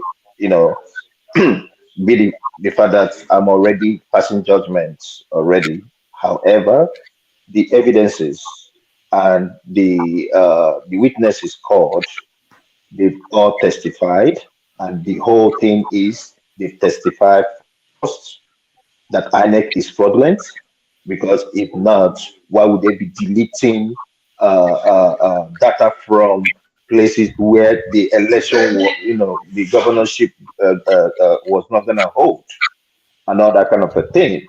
Another thing is, somehow I'm not attacking you, but I want to say this: you don't come on a platform and you you think everybody is against. We're all speaking for the betterment of Nigeria, and for you to come on here and just say all the stuff you just said from Ramaphosa, you didn't even present what he said in the right way. You did not do that, because what Ramaphosa was talking about was their visit to Ukraine and Russia, and how they went there not for begging, but rather that they stood their ground as African.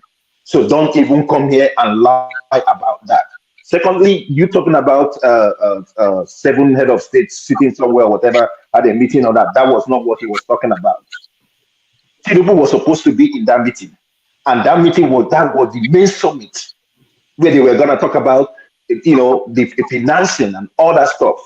And people like Ruto could stand up and defend Africa, and the person who was all over the place that he's going to submit to get investors, we are not there. We're not there. So don't play on intelligence. And if you feel that Britain is too expensive, you can as well go back to Nigeria now, please. Okay, go there now so that you enjoy. It's well done over there now. Thank you. Thank you, CM. Okay. Okay, on the election tribunal, there's really a lot to say, but I will just be as brief as possible. One thing stood out for me. Thank God for the election tribunal. We now know that the election was massively rigged in favor of Tinubu. P2B's mandate was stolen, and I pen this scenario. A PDP witness was cross-examined by an INEC lawyer. The INEC lawyer asked the PDP witness that, do you know that Atiku scored 15% of the total vote cast at FCT Abuja? The witness said yes, he's aware. And then the lawyer now asked him again, how then do you want us to declare Atiku president when he did not get up to 25% of the total vote cast in Abuja? The PDP witness now told the lawyer, say, yes, I know, but the person you declared president, Tinubu, did not get 20 up to 25%. Only P2B did. Then the lawyer said, no, we are not talking of that. Answer the question. So that is a fraud. So to me, that was the revelation of the tribunal, and that says it all. So therefore, I will be disappointed and then even be surprised if Tinubu remains as president after they've winded up, because it's a stolen mandate. INEC has proven their case. They've said that if you did not get 25% in Abuja, you shouldn't be declared president. That's what he told the PDP chat. I'm not making it up. We all listening to it. So how then did you, what you denied Atiku, you give it to Tinubu when you know that both of them did not qualify? So as far as I'm concerned, that is a revelation. Then as for somebody trying to, sort of all this boogaboo of let us move on to where? I can never move on when I can move on with a thief. Anybody who sees Tinubu as his president, you are free. You are okay with that. I'm not a thief. He stole mandate. Even from this tribunal, we now know that Tinubu not only forged Chicago certificate, NYC discharge certificate, Atiku tendered. Tinubu tendered NYC discharge certificate, meaning that the exemption. Exemption certificate started in 1985. But Tinubu, who graduated in 1979, was even tendering discharge certificate. So a lot of fraud. A man who has been practicing criminality all through since he was born can never be my president. It's a shame that somebody will be coming here to come and tell me we move on. Tinubu is doing what? Since Tinubu entered, has the person in Ogbomosho, the life of the person in the Ogbomosho, is it better than the life of the person in Nnewi now? Let us compare notes. Since Tinubu entered, has the Ogbomosho people, Oshogbo, Iragbiji, are they better off now than they were, than maybe somebody in Yenegoa or somebody in Bauchi? What are we talking about? What I call it? Let's not make things up. It's a monumental deceit for people to be campaigning after election. If Tinubu is this good, why did he deny? Why did he decline coming for debate? Now people are going from platform to platform to come and start campaigning for a drug baron. I'm not a druggist. I don't deal on narcotics. Neither do I consume narcotics. So those that fly to his patronage are free to come and defend him. Those that deal on drugs with him, those that are his apostles, his agents, his courier, those that he sent, they are now people going from one platform to the other, coming to make excuses for him. God, it's a terrible shame that a country like Nigeria that has given the world different people in different fields of human activity will be parading somebody like Tinubu, somebody who is in France to take steroids for his ill health. He's not coming here to come and tell me it's a magic. We should move on and follow him. Wish what well. May God punish him beyond repair. Thank you. Thank you, Sam. Obia, you're next. Yes, in response to Sam, Sam, I think we're on the same team in terms of how we should be speaking about our country, regardless of the kind of leader we have. We are the face of Nigeria. We are the marketers of Nigeria. The fact that we are Nigerians. So I agree with you on that. But again, the president, Bola Tinubu, during his campaigns, he made mention of removing subsidy. And assuming office, that's the first thing he did. He effected, even though it was in the law before. I gave him kudos for that because I said, this is what I'm going to do, and he did it. Even though I don't agree with the whole subsidy removal. Why do I say that?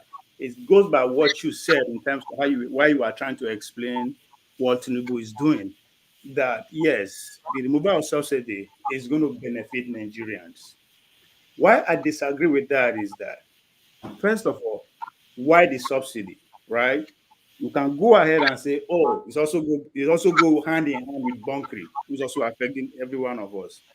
Now, as a president, what I expect of him, because the people who are actually putting us in this perpetual poverty in terms of via oil bunkering, they are his friends. If they are not his friends, most importantly, they are his party members. What am I trying to say? They are Nigerians. If you cannot fetch them out and help them pay for what they've been doing, and you now decided to removing subsidy is going to benefit the whole Nigeria in the interest of the few, and that's where I totally disagree with you on that. But going up, because the future occurrence, we will see if I'm right or you are right in terms of what is going to turn out the effect of the subsidy in the next couple of months or years. We're going to find out. Now, on that of a tribunal, I've not seen anything unusual, nothing surprising to me, nothing that is happening so far that will make me to say, oh, there's hope that the man that has been declared as president and that anything will change. I said that for one obvious reason. Even as this thing is going on, as at yesterday, INEC came out and said they want to start carrying out inventories. That is to use a business was or the workforce was inventory. They want to start in order will carry out internal research to find out what they did wrong, what they can improve on, and all that. And I asked myself this question: if you are in court, I mean, they take a party to INEC to court. If you are in court and you are doing internal inventory, that's the level of confidence that nothing is going to happen. That means there's nothing that happened that is in the courts that was changing. That's how I read the news that came out yesterday. So, but we will see. But I would have thought it would be the opposite. They are going to check what they did wrong. Maybe the evidence they provided revealed holes. If you're a business owner, you know what inventory. I don't know that. Inventory, you did inventory at the end of your business. You explained it by saying that they want to check what they could have done wrong and all that. So if that is the case, they may have seen things that revealed holes. I'm using your own words, sorry.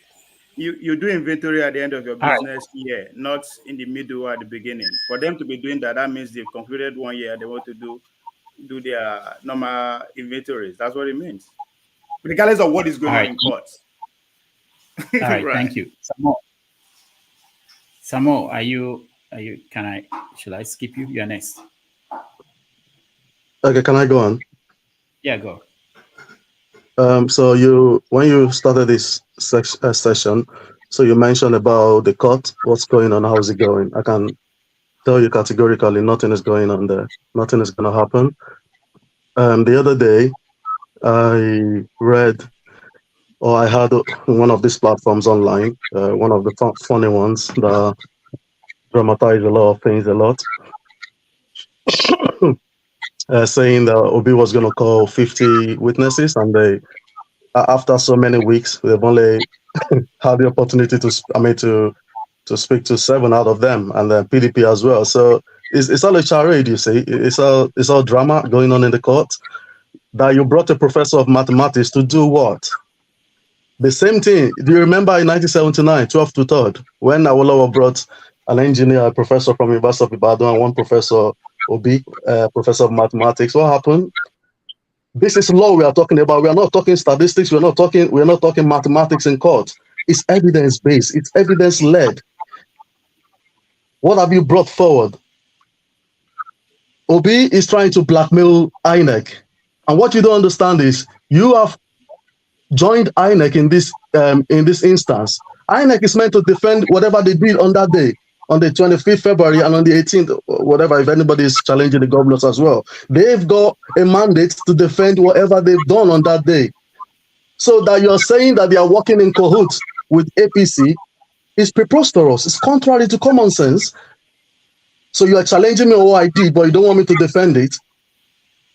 You are asking me for a printout of from IREV when what you should be basing your challenges on are the from EC8A. What's going on in the court, for Christ's sake? Why are you ridiculing yourselves? That you've got the best of sons doesn't mean anything. They will collect their money and go away. I hope he knows what he's doing.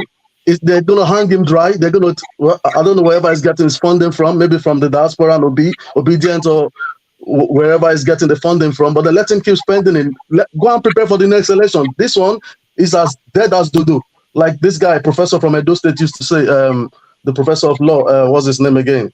That was kidnapped the other day. I can't remember his name. Is dead as dodo. Not, sir? Michael Zakome, thank you very much, Elvia. So nothing is going to come out of it. This is hardcore evidence we need in court. You're just messing around. That's all I'm going to say. Nothing is going to come out of this one. All right, thank you. Austin, you're next. You know, sometimes when I finish evaluating my scripts and I posted the grades, the first draft, I told my students that you have the right to contest the results. Look at the grades. Go through it if you want. Come, let us talk about it. Let's contest the result. And nobody came because I know that there was no manipulation. Anybody who scored A scored A. If you scored F, you scored an F. Why are you now so unhappy about them contesting the result in court? Leave them, let them go down and waste their time. If you feel that Obi is there to waste his time, let him go. Give him his time. If he says that, please, I need the result from the IRF, give him. Let him look at it. If you say I need result from here or I need give him. If you know you have nothing to hide. But a situation where give me something, you say no, I will not give you. You are dragging and holding it. Trust me, body language does not lie. Character is like pregnancy.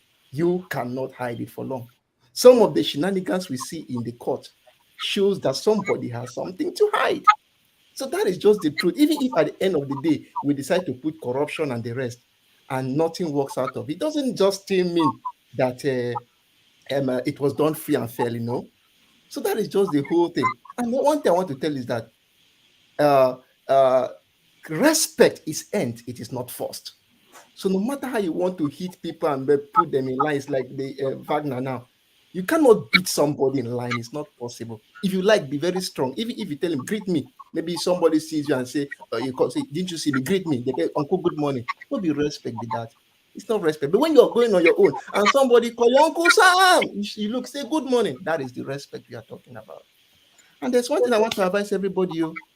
I hear say by the time your passport expire, your citizenship expire back. No, now try to renew your passport well ahead of time. Before your passport will expire, before they say, oh, God, you are no longer in Nigeria. So that's what I learned this time in the court. But it is somehow ridiculous that we should always make sure that our passport don't expire. Because if you expire, you won't come to say, where they go to? Say, I'm a citizen here. Say, for what? Go, you belong to the Atlantic Ocean. So sometimes there's some kind of thing that San will say. Some people you think are learned colleagues, they will say it. And when you hear it, your ear will even tingle. You will not even know anything for law. You go ask yourself, oh boy, now so we door reach. Come on. Anyhow, for me, it's not a win for Obi. It is not a win for Tinubu at this stage. You have made your accusation. Let the defense counsel defend it. If it defends it beautifully well and the judge feels that it is good, then they give you the judgment. But if you cannot defend it beautifully, and you cannot tell me that these things that were said before the court were wrong, then the judge needs to do his own duty. As I said, this judiciary, you know why all these things, even Bakachua, I don't know, Bukachua's people did all these things. Nobody was looking at the judiciary. When all these cases we had before were there, nobody was looking at it. How many of you knew cases that were in court? Even Hopus or Dima's case, did you follow it in court? How many people were following it in court? But this particular case, everybody, I don't shine for it. So there are two things possible. Judiciary, exalt yourself or condemn yourself. There are two ways, you must choose one. It's either they do the right thing and they say that, okay, Obi, you did not win because of 1, 2, 3, and it is glaring that you did not win. Or they say, Obi, you win. 1, 2, 3 is glaring, and they exalt themselves. If they don't want to exalt themselves, the second option is that they kill themselves by saying that, Obi, you did not win. And they don't give a good evidence, then they have just degraded themselves. Or they will say, Obi, you won, and they not still give a good evidence, then they will degrade themselves. Let's always allow them to do their job. When they do their job, we'll now tell them, Oga, this is your reason where you give na rubbish, or this one will give good. And anybody who gives the right reason and does the right thing, you will be fair with it. That's why Justice Bokachua is coming to defend herself now after she done retire. I just did the laugher.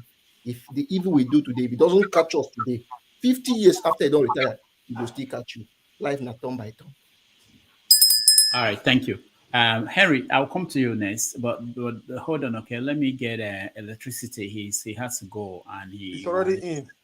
Yeah, I know. I want him to. Yeah, I apologize, please. I have to leave. Okay. Just a final submission, please.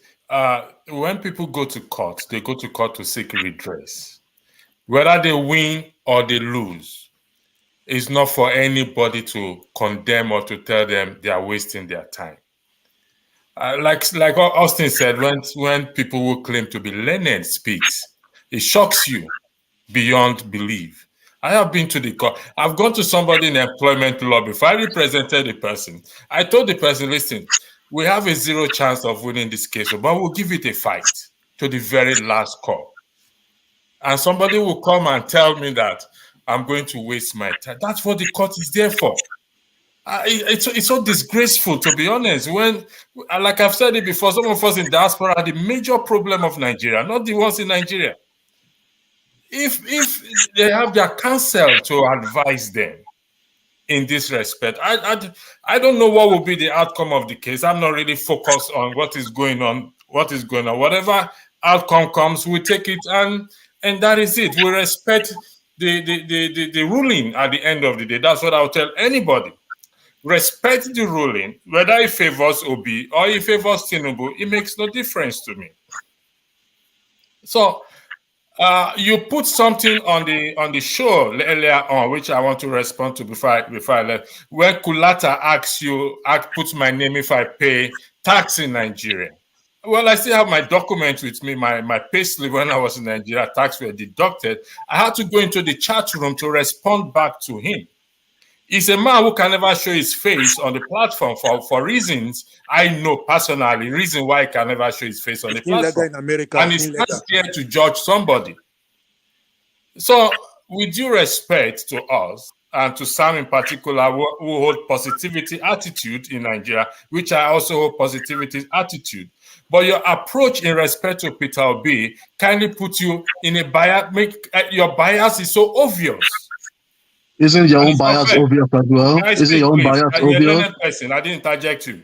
I don't like it. Isn't your own bias obvious? And every other person that's been speaking earlier? Finish speaking, Sam. So, please, like I said to everyone, to Mama H.O., to everyone, when the court ruling comes out, we just have to accept it. Whether it favors Tinubu, we have to accept it. Whether it favors Peter Obi, we have to accept it. That is my own position in respect to what the current case that is going on. I yield the floor. Thank you, everyone, for Henry, thanks for my apology. I just had to leave. And thanks for indulging me. It's okay. Thank you, bro. God bless. All right. Thank you. So, Henry, you're next. You see, since I've been watching this court case,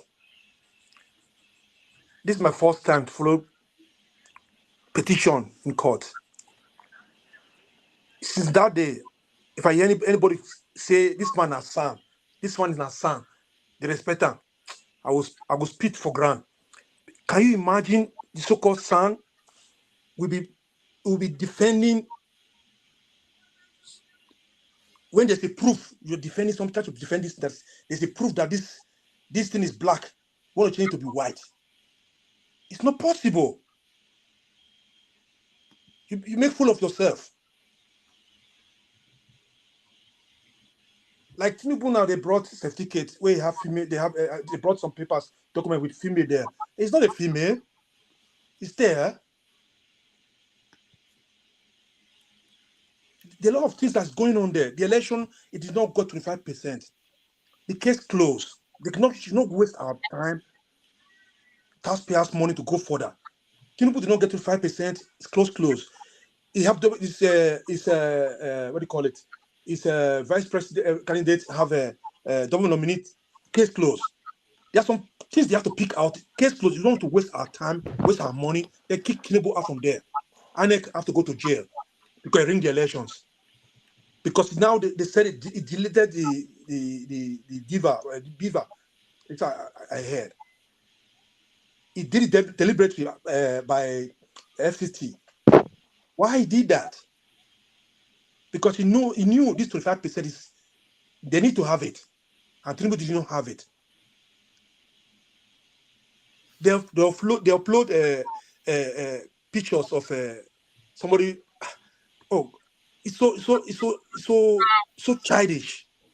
When you see the evidence that's coming out from court, you will be ashamed to defend this kind of people. You see the so-called sound they make fool of themselves in court. They become a comedian. They cannot even defend the proof. That the proof is there. Everything is there. I follow this transcript every day in YouTube, Twitter, everywhere.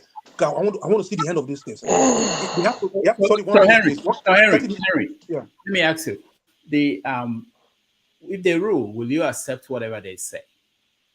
Based on the performance of the judges, do you think they are fair enough? Because I didn't follow. At the moment now, listen. At the moment now, yeah, they are fair. At the moment now, you understand what I'm saying? But if they have to go to the evidence there in court and follow the constitutional rules, then if they did judge the case like that, then I'll be fair. I'll be pleased. But if they try to say pass back, say let's forget about this rule, let's go this way, then I will not be happy with that. You have to follow the rules, follow the laws. They have it there. Yeah, thank you. Thank you. Mama Echo, you're next. You know, it's saddening my heart when I see people who are fathers and they are telling their children that the better way to live in a society in Nigeria is to accept nonsense. It saddens me when somebody who lives in the Western world, who came publicly to tell us that the UK paid 400 pounds, which favors him because the economic effect in the society, inflation is affecting the people, and they gave you 400 and he collect it and he eat it, and he come here and tell our people, you know what, subsidy is removed, suffer it, enjoy it. It pains me to see somebody who is a father who sees election that was rigged, obviously, and his fellow countrymen was killed. And he comes here to tell us, you know what? It has happened. Nothing can be changed. Take it. It's a shame. It's a shame that a father who's supposed to tell his children that the way this so-called Tinubu came into power is wrong. He's here celebrating and clapping for him. What a shame. The people leading you in UK, is that how they come into power? I'm asking you, Mr. Man. Is that how they came into power? And this is what you are teaching your children. It is obvious you lack integrity, you lack honesty, you lack truth, and you are not accountable to anything. Is that the way you do in your place of work and they keep you? Do you work in your place of current work with integrity, dishonesty, untruthfulness, and they pay you salary?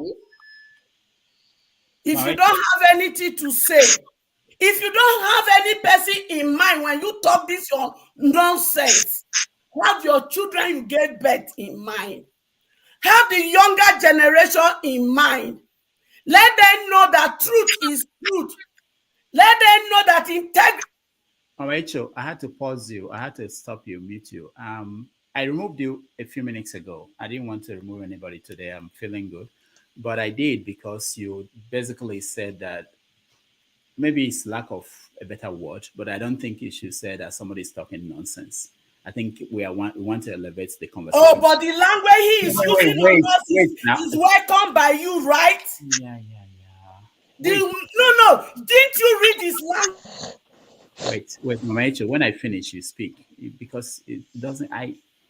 Okay, all right. So I think you can find a better way of saying something. We allow anybody here to say some things, and there are people that I disagree with. I'm not going to say they're talking nonsense, and I want you to do better. I know you can do better. I've seen why people come here. You speak to them and do differently than the way you're speaking to your fellow countrymen. But I don't think you need to say that people are talking nonsense. You can disagree with them. All right, go ahead. He can't come here and tell me integrity should be not condemned. People that lack integrity should be ruling us. People who are dishonest should be ruling us. Those who are untruthful that stole children's mandate should be ruling us. And you tell me I should respect him. Let him respect my children first. By knowing that my children are in pain and they are suffering.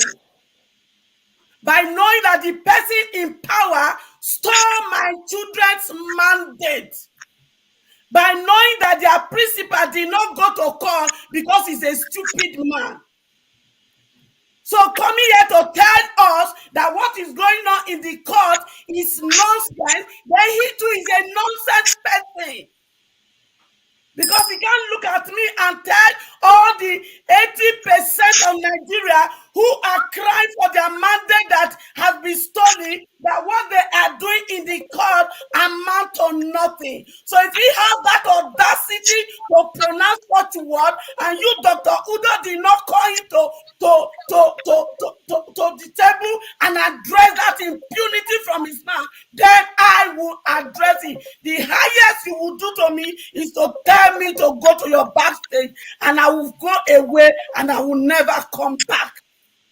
Mr. Rudolph, I'll cut you. Mama used to come here. Mr. Rudolph, let me Mama used to come here and tell us this nonsense. Mr. Rudolph. When we put him where he belongs, he went to his channel. Thomas also come here and do the same. Olumide was almost doing it, but he's coming down gradually. Then I will tell you all this Yoruba big gutting man that comes here to tell us nonsense. You don't come there to order, and I will not take this nonsense from him on behalf of my children. Never. So, Mr. Man, your man is a thief. He said we are going to court. Tinubu is a thief. And he will continue to be a thief. And he will be a thief until he dies. And your thief Tinubu is a forgery. He forged his certificate. And your thief Tinubu is a drug baron. So he is your president and not my president. And he will never be my president. And he will never be the president of my children that did not vote for him or rig election for him. He's your president. All right. Thank you, Mama Echa. All right. We're going to Ike. Ike, you're next. Welcome to the show. Rudolph, you can hear me? Yes. I want to start with a song. Can you allow me to start with a song? Let me say first. Yeah, hearing. Let me say first. Make sure it's within your 2 minutes, so you can start with a song. And no, you can't give me 2 minutes because for more than 5 hours I've been trying to log into your platform. Until when I wrote, have you blacklisted me from your platform? That is when you send the link for me. Okay. First of all, let me remind you, I am vacationing with my family, but something made me to come into this platform tonight. What was that? The issue of Russia. I want to sing a song. All of us know it. If you are living in a glass house, don't throw stone. You remember that? Yeah, I do. When you live in a glass house, you don't throw stone. Yeah. I don't want to go back too deep to what CM said, but I just want to take Ukraine as a platform of what I want to say.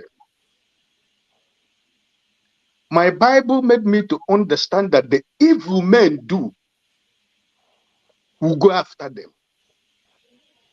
Ukraine is an independent nation, but because he felt that he has nuclear power, which he have used to bully other small countries in East Europe, those that are breaking away from Russia, like the names that, CM was mentioning. He has bullied them with his nuclear power, and he decided to invade a sovereign nation called Ukraine.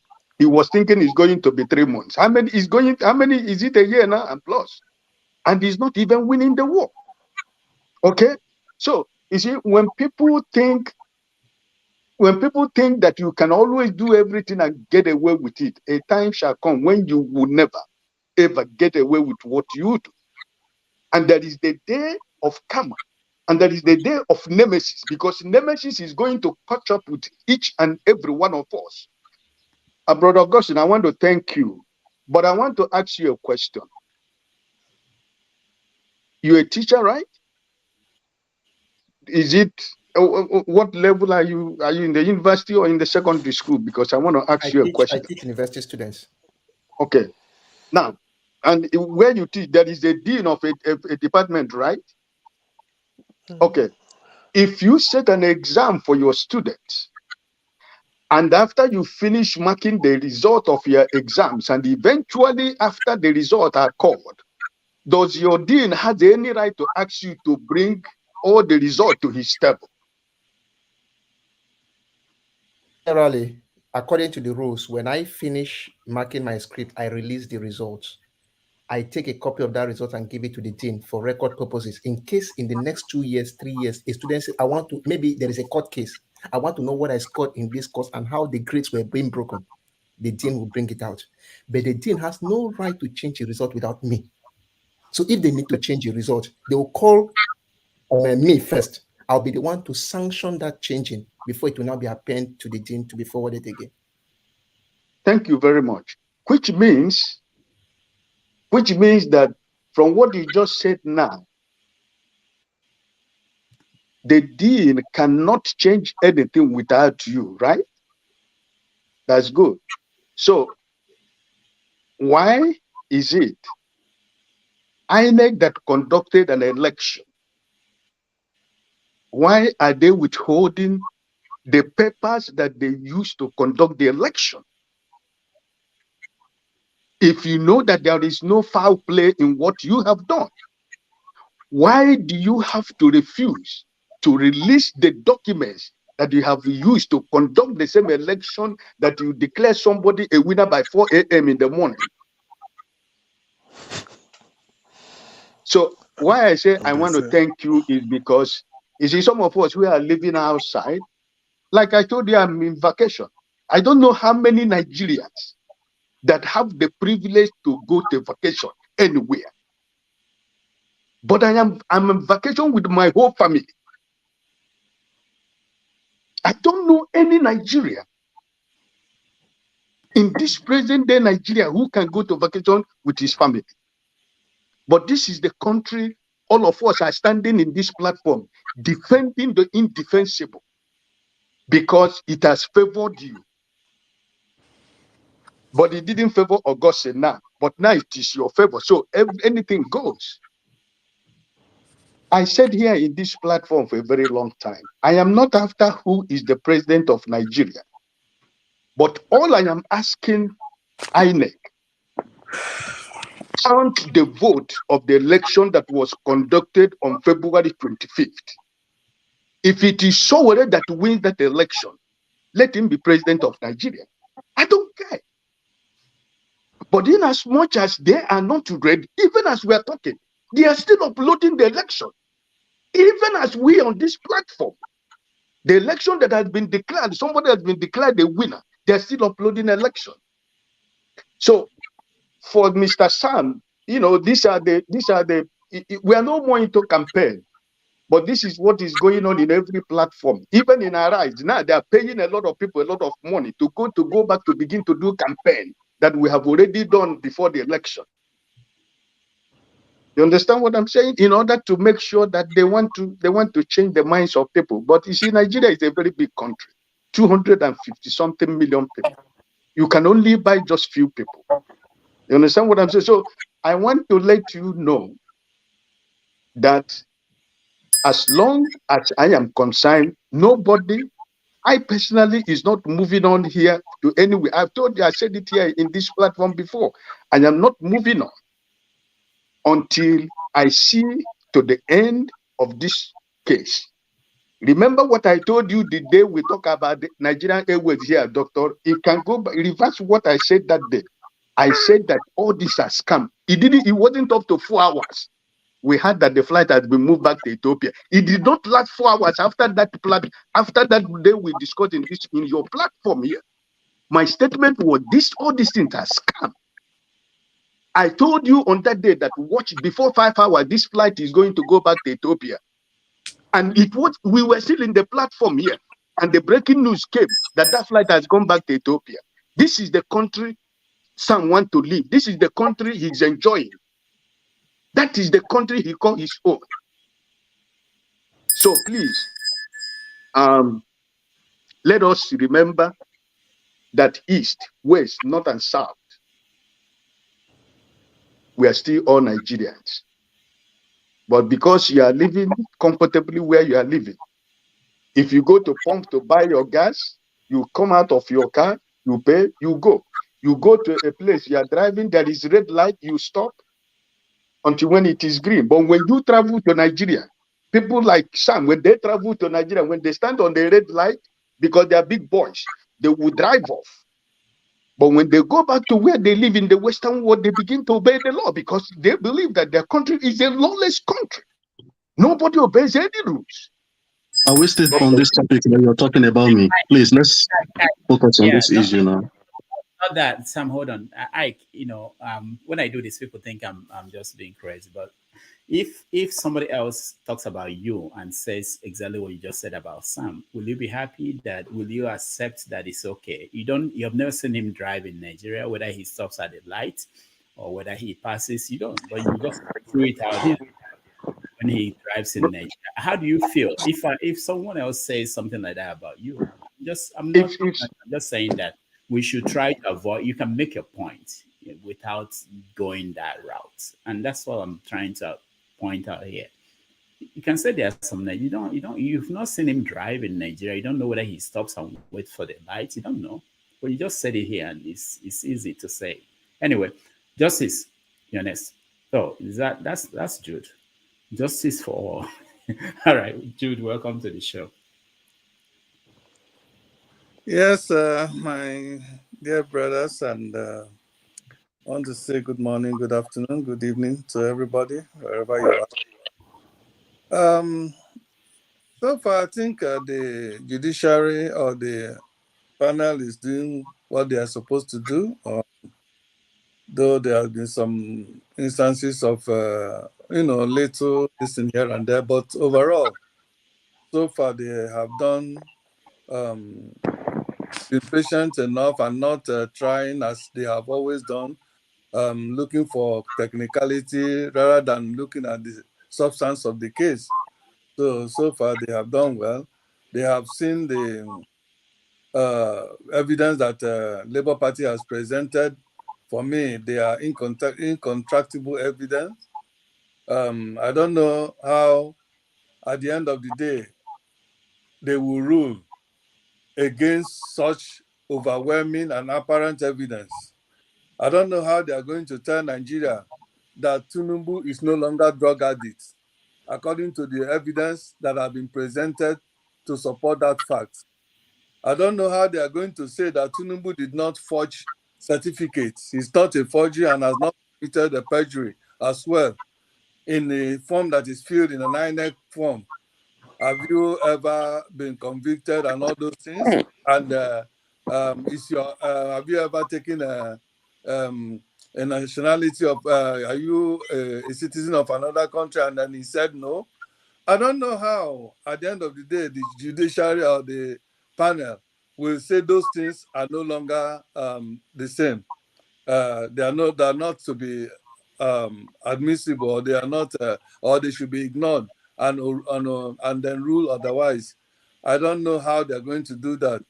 So if anybody is coming out here to say whatever judiciary ruled, whatever this thing ruled, whether it favors Obi or not, that people should accept it, I don't know how that person can say that. It is very ingenious to say that, to advise that people should say that, because even a child that is born today know the truth, know that the election was rigged.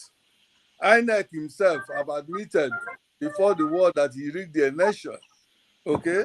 And evidences are bound to that effect, and Peter has presented that. I don't know how the judiciary will also rule against the fact that that was presented by it to indicate that 18,000 over 18,000 results were blood. Why were they blood?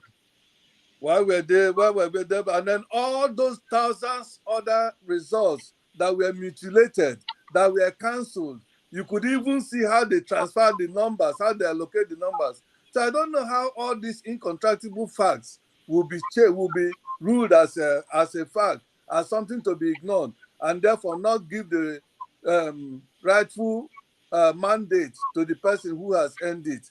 I don't know.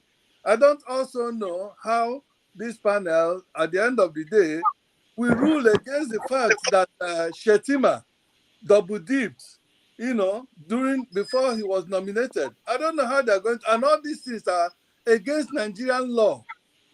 All these things are against Nigeria, and I don't also know how INEC will the panel will rule in favor of Tinubu when INEC blatantly when contrary to the law of the land. The law stipulates that you, as the umpire of the game, you should set a rule, and that rule must be followed. And in the midst of the game that has not finished, you that set the rule, as mandated by the law of the land, you went and broke the rule. Apparently, I don't know how all these facts will be ignored. So I urge every people in Nigeria that believe in justice and believe that we want a Nigeria that will work, a Nigeria where justice and fairness reign, a Nigeria that will not be given to the hands of rogues. Because if you see now, the particular gang, the particular people that are ruling now, assemblage of the rulers in Nigeria, those in ministry that Tinubu is working with now, look, go everybody, if you want, I can give you all the data. Everyone, almost every one of them, they are all criminals and has one criminal record or the other. They have been convicted at one time or the other. Many of them are even still have criminal cases in Nigerian court. Some have abroad. They have all been assembled to rule Nigeria. Crooks. I don't know how people expect that these current Agberus and crook, even those that they pay for to continue to go from one platform or the other to continue to disrupt the flow of peaceful, we continue to go. So I yield. I just hope thank you. That Can I just get 1 minute to enlighten me? 1 minute to enlighten you. Who is speaking? I didn't call anybody. Can I go on? I don't need Just to 1 minute, enlighten. please. Young man, okay? I don't need the enlightenment. Tinubu has paid you. Collect the money he has paid you. Continue to enjoy it. It's a shame. Let me enlighten you. Let me enlighten him. You said now. Let him speak. But I didn't call anybody's name. You just did so now. There's no enlightenment. There's no enlightenment. I'm letting him speak. Go ahead, Sam. Yeah, you've been befuddled with so much. You've been befuddled with so much misinformation. So I need to clear that. If you check out the judgment that came from Osun State, okay, Adeleke versus Oyetola, the judgment was based on Form EC8A, not on IREV.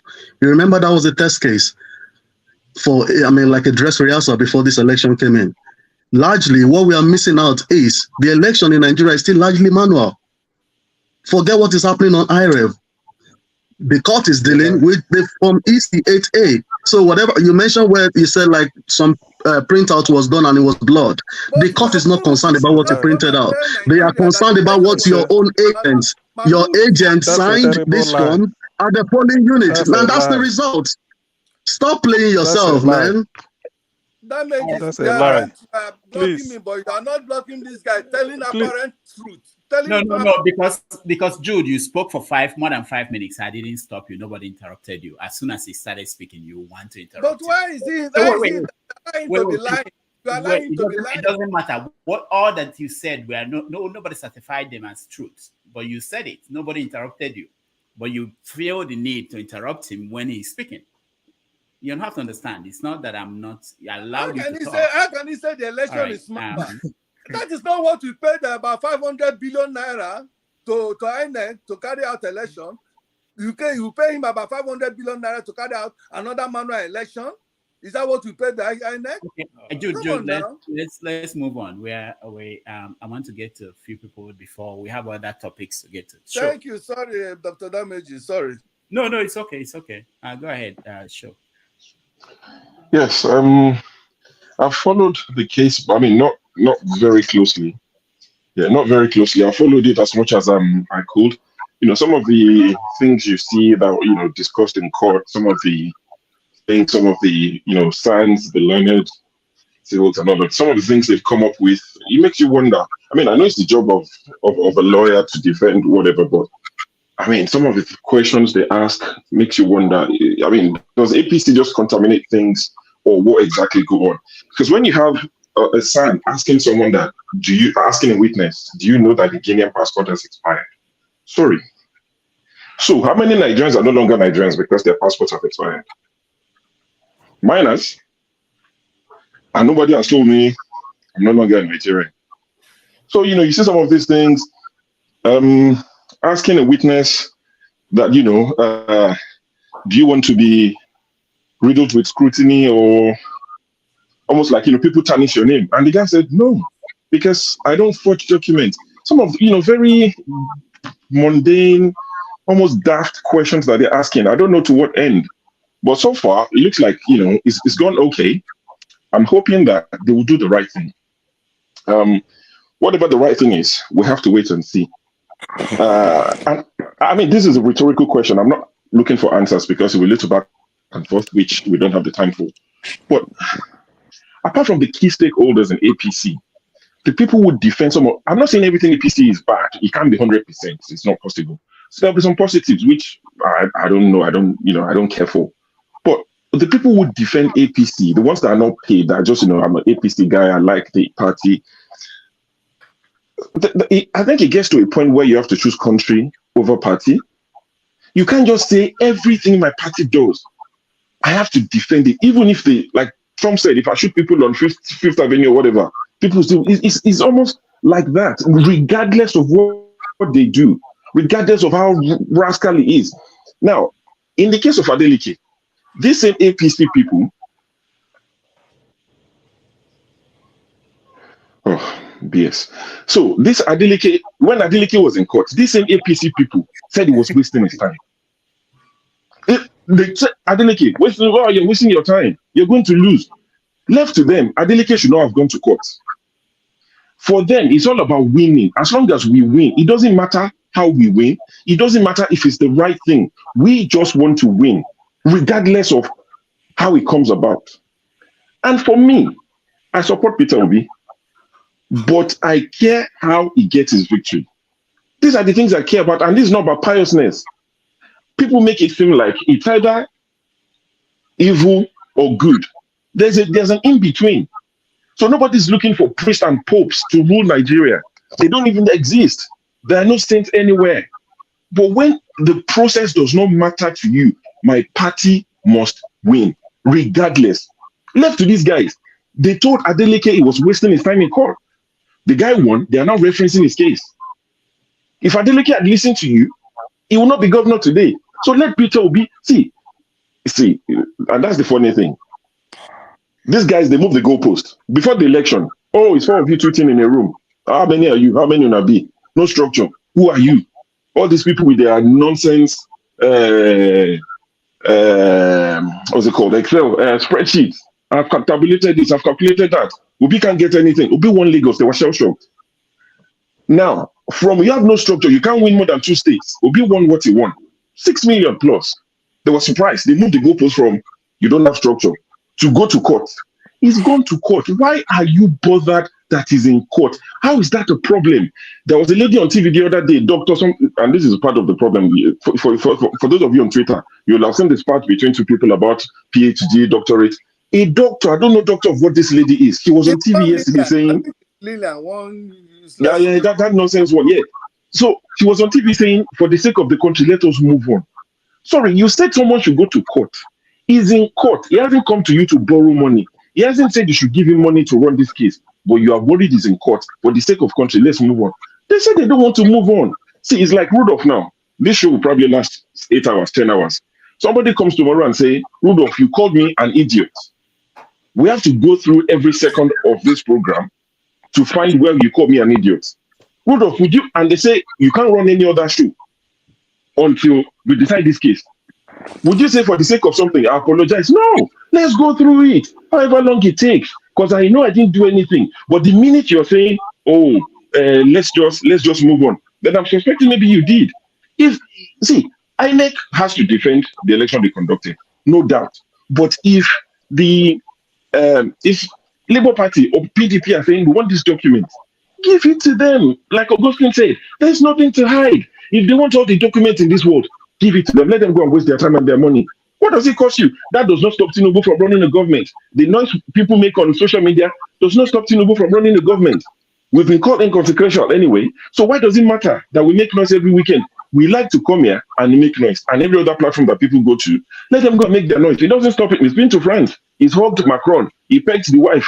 He's done everything. Some people say that's a problem. I don't see any issue with that. That's not an issue. They're French people. They peck God knows how many times. So keep running the government while the case is in court.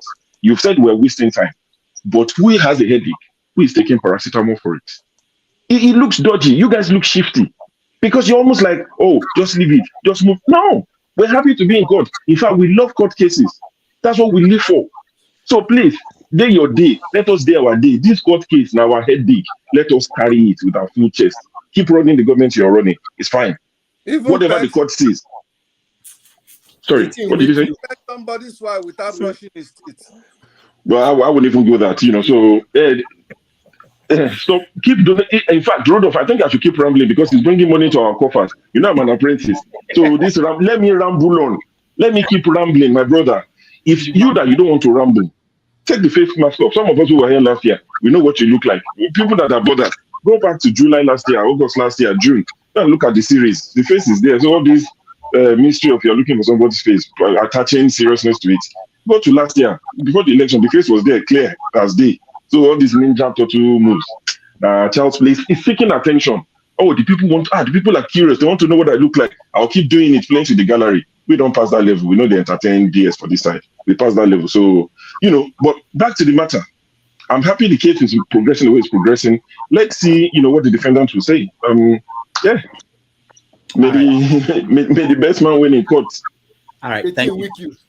Thank you. You weak me, I'm taking Panadol for our headache. Paul, you're next.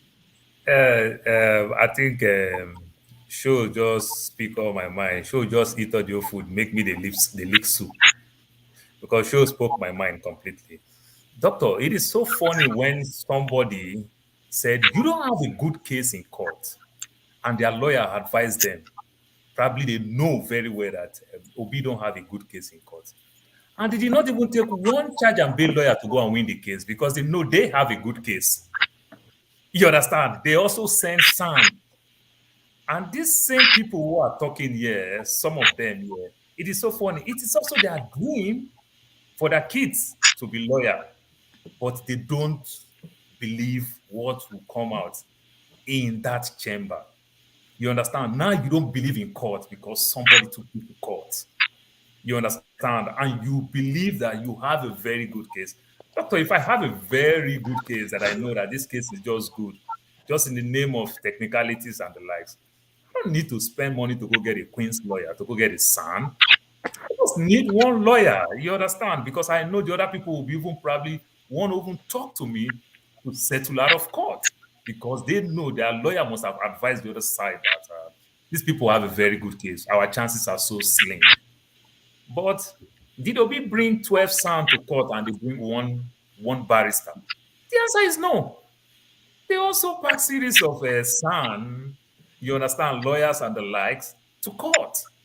And it's just so funny and it makes me laugh when people try to play around words and everything. Then when people want to make precedent, they're quick to make precedent with Adeleke. If you make precedent with Adeleke, let me also challenge that same precedent. What about Lion and Edebiri, the so-called Bayelsa State? You understand? Because of the deputy governor, the governor lost his mandate. Is that not the same thing? Now we're talking about Shetima contesting for Senate and also contest. That's exactly what happened with Bayelsa State, with the deputy governor. So with all this case and everything, somebody common sense could not tell them that I think Obi have a good case. Like Showu said, there's only 4 people tweeting. 4 people tweeting, this guy won 12 states. Every one of us won 12 states, apart from my brother in the other room over here. The only one we win one state. Fake news. You understand? Only of you waited the other room. We are in court. Okay, we are in court. That's why you couldn't go to. That's why you couldn't go to court. You understand? That's why you couldn't go to court. So it is so funny. Then somebody also said something about maybe they don't know the difference between electric car and the so-called CNG that they are talking about. You understand? It's just so funny. Is it that the price of transportation in Lagos is way cheaper than any other state? The answer is no. Like they claim, yeah, they have the electric cars in Lagos. Like they claim, yeah, they have the CNG in Lagos, the compressed natural gas that some of them is mixing to electric cars. They have those things in Lagos. But the transportation in Lagos, it's something else. It's something else. You understand? Lagos is the standard. Lagos is the mini Nigeria. You understand? So even though with the media, the press, they do everything. Their findings, their research, their interviews come from Lagos. They model Lagos very well. And we see the price of transportation in Lagos. So what are the CNG? What are the electric cars doing? You understand? Then you want to talk and say, oh, other governors are not doing well. We are talking about presidency first. You understand? You say other governors are not doing well. Go and look at Lagos. So Lagos have all those things. How come the price can go down? You know, so doctor, when I see people talk and every other thing, love of a nation, they don't have. You understand? Maybe love of party, or maybe love of tribe, or maybe love of religion, as the case may be. You understand? But I call it, this is the height of, let me not use that word. Let me find another word. Somebody borrow me one word. This is the height of ignorance. You understand? I don't want to use too much harsh word. It is the height of ignorance. You understand? And you do all these things. At the end of the day, you will not know all these people. Some of them, they are so proud. Oh, I have somebody phone number that knows somebody that knows somebody. I know a lot. I know a lot. And everything. But it won't make any difference, my brother. When a nation grow, it better you than your friend is that big man. Do you know how many of my classmates that have me in the US? Have I been able to change their life? Even if I send their kids to school, they will not appreciate me. You know why? Because they will say I send my own kids to school in America, but I don't want to help them in America. Now to send them money, then go last protect. They will still not appreciate it. So, my brother, borrow yourself sense, thinking you have a friend that knows the person.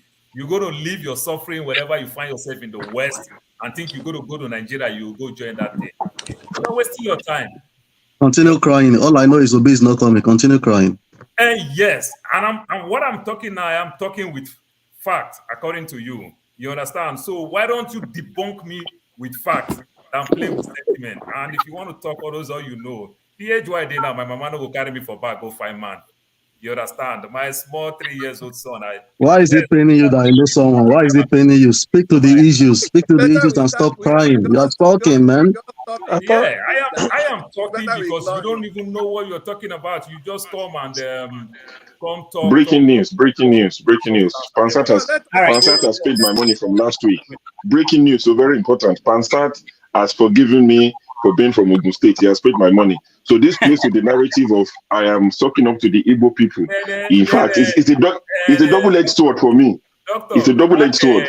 That overnight lagbaja that you have in your shoe, you understand that keep giving the $2. It be like say they never pay for the work when they do.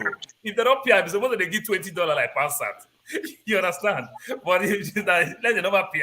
Rudolph, is this a coincidence that Paul and Augustine, led by Shaw, seems to have the same hairstyle? Is it a coincidence? They have the same what? It comes with age. It comes with age. It comes with age, maturity. You see, it comes with age and maturity. Are you older? It comes with age and maturity. Don't worry, you get there. All right. Suppose get fresh air to the I don't want to get old. If that is the case, I don't want to get old. No, Ovie, my hair plenty past your hair, but I style what they carry. Like I get that before. Oh, last time. Okay. Go to court. Go to court if you don't like it. Then later again, make you say the court. All right, guys. All right, guys. Let me just say that when Ovie starts getting that kind of hair, it will be funny. Some, I've seen people with dreadlocks. Some parts of it will be no hair, and Ovie, just be mindful what you wish for yourself. It may come very soon. All right, let's go to concerns. Concerns, welcome to the show. Find excuse in our lies. Now bed those parts. Rudolph, Thank you, Mr. I am a classical case of hello, guys. Thank you, Mr. Damages, and thank you to all of you there. Okay, let's listen to concerns. Yeah, go ahead. Thank you to every one of you there. All of you love Nigeria. All of you love your country. I'm very glad. I'm very happy to see you guys again today. If you don't love the country, you can't come here and waste your time talking. And you're not wasting your time. I want to start from, let me start from Japan. After the Second World War, Japan decided not to invest in any China munition, and they said they want to concentrate on their country. They said dedication, trust, and honesty. That is what is going to lead them, and that was what led them. They became one of the greatest countries today in the world, and it helped them so much. And other countries followed suit. Even America also followed suit. So, but in the case of Nigeria, if, for example, you don't have people who are trusted, who are honesty, people who are bad, criminals, there's no way the country can move forward, whether you like it or not. I know I can say, well, okay, when we were growing up, somebody who takes weed that time, he's ostracized. People don't normally go to him. And the country, that time, the society was good. Even when you look at that time, before you get married, your family will go and ask questions, you know, and the marriages were good that time. There was less divorces. But today, what are we seeing today? People just pick anywhere and they get married, and within some days, everything crumbles. So in a country, when you go and bring somebody who is a drug dealer, honestly speaking to you, I don't believe myself. I don't see myself as having a president. And since this election, honestly, I've been crying. It's not that Obi didn't win or another person didn't win. No, it's because where Nigeria is going is a wrong foundation. You can't build a house with a bad foundation. That house must collapse. That's how it is. And it's on the house is almost collapsing. If somebody like a Senate president is a criminal, all those that having this or even post now that are criminals, there's no way anything good can come out of that country. Nigeria have to start from a good foundation. That's only how we can move forward. And those who come every time say, let's move forward, let's move forward. Does it mean that Nigeria don't have a judiciary? If a country don't have a good system, justice system, that means the country is not a country. Because from the evidences of this election, even those judges, will they be happy that somebody like Tinubu is ruling them? They will be mocked anywhere they go. They're going to be mocked. Who is ruling you? A drug dealer? Yesterday, Dr. Damages said Tinubu what that man, the president of France. Macron. They know each other. That man know him when Tinubu was the governor of Lagos State. Macron was coming to Lagos that time. He knows him. That's why they hug like that. But whether you hug him or you don't hug him, whether this or that, my brother, whatever we are doing and having such a person as a president of that country, and it's just a big country, it's unfortunate that Ramaphosa and other heads of states are talking there and in that conference, and our own president is not there talking. Nigeria is a big nation. Nigeria is a big country. All the whole Africans respect Nigeria.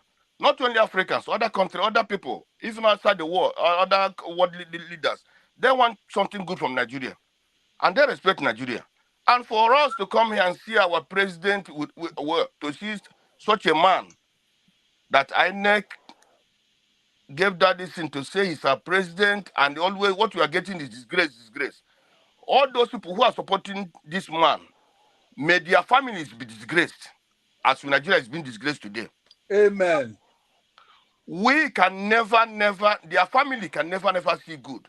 And Amen. Their future will never see good. Amen. Because if you wish Nigeria good, you will never wish somebody like that to come and rule Nigeria. That man didn't win any election. He stole the election. And I believe that anybody who's supporting Tinubu, either his father is a criminal or himself is a criminal. That is true. Dr. Damages, I thought you were listening to those courses. I thought you were listening to those courses, Doctor. It's I am not not talking anybody. But Is you that one of insulted, your but you rules? insulted people, but you Is insulted that one of your own people rules here? supporting Obi. But you insulted people supporting Obi. But what I'm What the saying hell is, are you talking? let You, me you let are me You a finish. mentioned disgrace. Obi here, You people that are does, you are but a you supported disgrace. people supporting Obi. If I'm a You supported people support. You insulted people my family supporting will be Obi. criminals. What are you talking Let's be about? What, civil. who the hell do you think you are? So I beg. if Who like the I hell see do the you Let's calm think lady, you down. are? I Let's see calm the down, lady please, talk, guys. talk at Arise News or what? I say his name is Yeah, leader. boy, not Take nonsense. a video. Concern, The lady who concern, come to speak there. concern. Thank you very I much. see the my brother. Let me finish. I want to talk about the election also. Yeah, but you started talking about that. Yeah, no, I'm just trying. No, I brother. didn't know I've you not been had something to for more than say. 5 hours. For more than many hours, I'm trying to hook up, but it's not possible. Yeah, And I all these know, days, I I've know. not been here. Yeah, So I know. But let me just say that it will all be good. Everybody will come here, express their opinion, and feel good about themselves if they come here and express that opinion. But instead, people want to I don't know what to use, give it to other people or abuse other people instead of your But opinion. did you Say hear what him you have cussing to out? say. Did you hear him cussing out? I didn't cost anybody. What I'm saying is that if you support my Mr. Damages, if you support impunity, you will only get impunity in return. That's what I'm saying. If you support bad, you will only get bad in return. That's Yeah. what I'm saying. If you support good, you will only get good in return. What That's does what I'm that? saying. Hold I on, didn't trust anybody. I didn't cost anybody. I'm hold saying on. that if you are somebody who supports evil, because today, let me tell you now, this subsidy that Concern, being given. hold on. Please, let me finish this one, please, Mr. Damages. I'm going out, please. Just give me this. Just give me this, Oh, please. sorry. Yeah, but before you go out, I want you to hear us too. Sometimes I like people to hang in and hear the reaction to what they're saying. So you said you have something to say and you are saying it, but how does abusing, or maybe let me use a different word, cussing out, saying that let this happen? First of all, I know that it won't happen. You don't have that power. It doesn't. When I hear these things, I don't even know worried about that. Anybody saying anything to me that you are going to die of, No, damages. It go happen. No, it go happen. it doesn't happen. It's nonsense to me. It go happen. But some people are concerned about that. So it's okay. It's okay. I want people to know that it's not necessary. The point is that It's like saying Jesus Christ is coming again. Yeah. Mr. Damages, can you give me one? Can you give me a second? Hold on. I want you to listen to it's not just because of you, but because of other people who might want to. Okay, let just give me some minutes. No, well, you talk. I'll give you time, but let's just look at that. What I'm saying is that these things are not necessary for you to win an argument. I thought that what we are doing here. I don't know how many of you participated in debates in school when I was in school. People, you want to win an argument. You don't win an argument by saying that let them die or let them go to hell because they don't support your viewpoint. But Dr. Damages, this one is different from school debates. Well, what is it? What do you think you're doing here? It's a kind of a debate. The school debate, people were not killed. The principal was not rigged in to become the principal of that school. Everything was going on. How do you know that? This is about life, about human life. In an election that about 100 Nigerians were killed. In an election, about 100 Nigerians were killed. Mr. Damages. Concern. Let me finish. Concern. This is not our team is very difficult to wait what people are saying in real life. Sometimes I don't know. Sure, what do you think about what he said? Does that Well, I think that's why we came up with the rules. I think we can disagree with people. I think it's semantics. It's about how you put it up. Because if you say, "Oh, this person," you curse and curse. My worry is if the person comes back. Imagine you say something like that to Mama Ichu. She won't take you lying down. Sam, I disagree with Sam from beginning to the end. Everything he stands for politically, I am opposite of it, without apology. But I won't curse him because, at least not on this show. If I see him on the street or in UK, we can maybe I don't know what it will lead to. I mean, that's jokes apart. But if Sam comes back and starts raining curses and it becomes an exchange, this show will be useless. That is my own worry. That you curse somebody, they curse you back, and you get it's just a back and forth of throwing curses. You can say, "Oh, there's karma." If you support evil, it's only about it's about how we put these things out. You can say exactly the same things in a subtle way that you're not necessarily invoking curses on a direct individual. And now, if people actually pay attention, Rudolph has never stopped you from cursing like a political person. He doesn't care. You know, if it's a political person, that's what they signed up for. You can curse them and say, Tinubu, this will happen. That's a political, but somebody, you know, that you're looking at, you've never met, you might disagree with them completely. And I said it, I disagree with Sam. But to curse him, I'm not saying it's bad. I'm not. But imagine Sam retaliates and you retaliate and somebody picks it up. Then people will watch this. Let me tell you what happens. If somebody picks up this show and starts watching it and it becomes a shouting argument, they turn it off. And that's not what we're trying to do. I know it can get heated sometimes, but when Rudolph is trying to cool it down and calm it, please, let's listen to him. Let's sometimes probably take it back. Oh, I take that back. Because you want to say what you want to, if you're like me, concerned, you want to say what you want to say, you're going out. So I would say, oh, I take that back. Okay, I'm not cursing you. Just for the sake of, so I can carry on, say what I need to say without cursing. Like Rudolph said, how many people have cursed Buhari? Some of the causes I actually probably queue behind it to say, imagine that thing happened. But it hasn't happened for 8 years. When is calm please. down. It's a matter of Those things. Okay, so this one that they are doing. So it's after Tinubu does 8 years that it will happen. What's the benefit? How does it benefit you? Do you understand what I'm saying? So all I'm saying is this causes is not adding to the discourse. I spoke against everything Sam said, but I don't think he took it like it's coming back to reply me. I think we have to find a way to address people without making them the star of the show. Anytime Sam says something, it's like you see sharks circling around something. When the Isimiri was there, like 7 people wanted to speak. I was in the backstage where I was thinking, oh my God, why? Well, what? He said something wrong, but do you think, do you think he'll change Sam's mind? Mr. Shaw, Mr. Shaw, honestly, Yes. I didn't refer to, I'm not talking about Sam. It's like okay. me now. That helps. Let me tell you, honestly, I'm not talking about Sam. For me now, Yes. you see, like in Nigeria, okay? You see, like people like Wike, people like there are some people, even when they're talking in Nigeria, I don't look at them. I don't look at what they're talking because I know they're useless. Okay. Understand? People like Asari Dokubo, people like there are many of them. Okay, I don't when they're talking in Nigeria. I can't even Buhari. When Buhari start talking, I don't look at Buhari because I know that nothing comes out from that person. So this courses 5 minutes ago. Who are they for? Understand? I'm not looking at that. I'm not cursing that Sam. I don't know him, and I will not curse him. He's just talking somebody who is. It's like maybe that boy. I don't know whether he's 30 years now. He's just a young man. He has not seen It doesn't anything. matter. It doesn't matter. It Could be 18. It's fine. He can support people. You know, people support people because they're ignorant. That's the problem. I'm honestly, I'm not referring to him. Okay, honestly. that helps. That helps. So, but let me finish on the other one I was saying. Yeah, so please wrap up here. Consign, they go cause Asari Dokubo. Show now Asari Dokubo younger brother. I don't know when Asari Dokubo is on air, when Wike is on air, when Soludo is on air, when the governor of Abia State is on air. Yeah, that's fine. You've said that. That's fine. So just tidy up your points. When tidy up your points. People, I don't listen that's to fine. When the governor of Imo State, what's that governor? When that there's limited time. This is premium YouTube. Okay, there's limited time. Okay. Thank you. Let me go. What I'm saying is this: on this petrol subsidy removal, what happened to people? Somebody like what's that man from the billionaire from Anambra State? Yeah, there are plenty.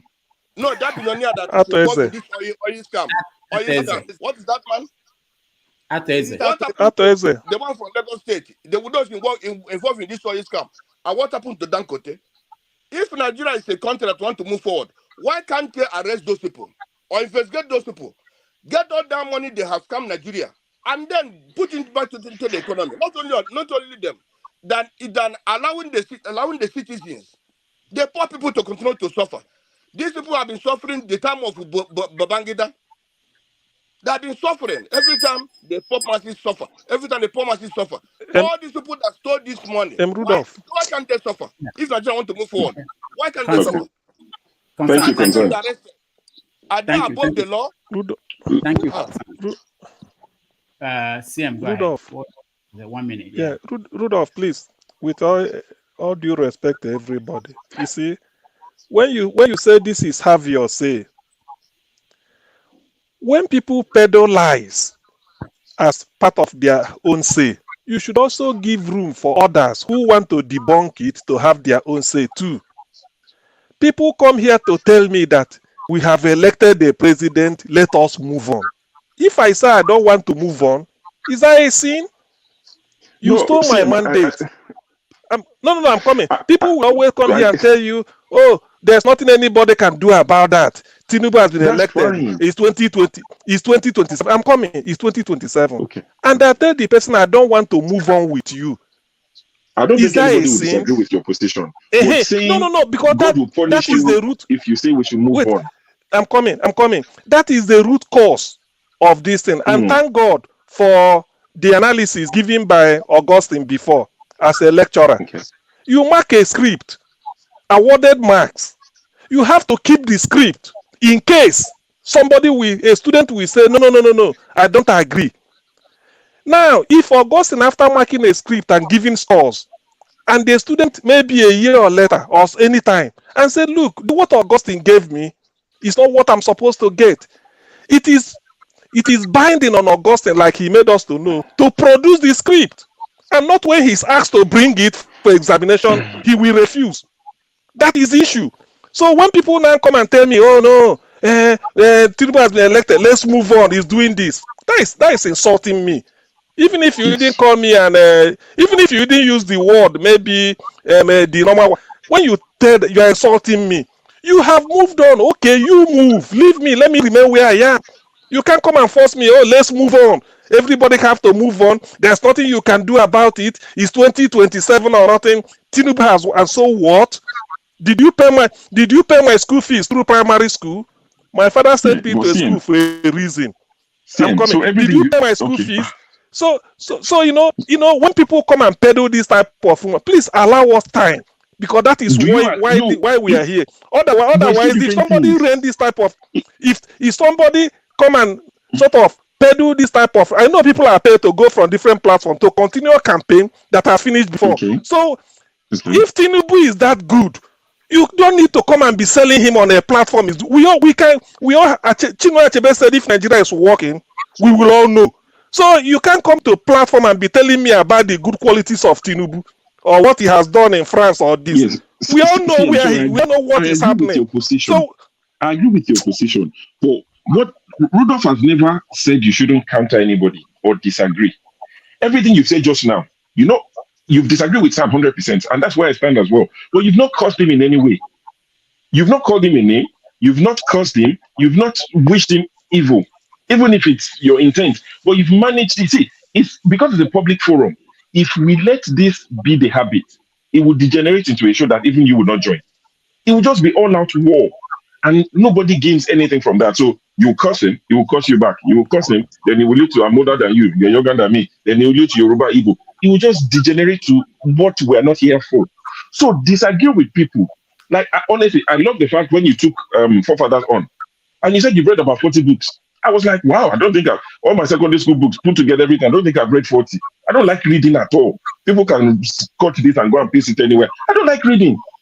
But you read 40 books on a particular subject, and I was like, wow, see Forefathers now. He would take that on board, hopefully, and probably buy some books, read, get more education on this particular subject. You countered him. You didn't call him names. You didn't curse him. Cursing him would not help him in any way. If you're looking to convince him or influence him, the minute you start cursing somebody, they build a wall. Everything you're saying, it goes in, it goes out. I don't think we can convince Sam. Sam is Sam. Sam has a position, and he has a right. I disagree with Sam. He told me on chat one day, he said, we both live in Kent. He said, oh, let's hook up and drink. I'm thinking in my head, I don't think that drink will go well. I don't think I want to sit down and have a drink with you. Not everybody you need to be convinced. Not everybody. You can't convince. That's what I said. But cursing, what does cursing him do to this channel? If you meet him on the street, you can curse him. But Rudolph is not on my platform. And we have to respect that. That is where I stand. It's like now going to convince Trump that the election was not rigged. Now, Jude, you are dividing the panel now to different camps. All right, so let's move on. Let's welcome KJ. Welcome. Go read books so that you can go to court. Let me just add something. There's something that CM said that I need to address just briefly. The idea Thomas, you're right. Kindle. I like to listen. I'm sorry.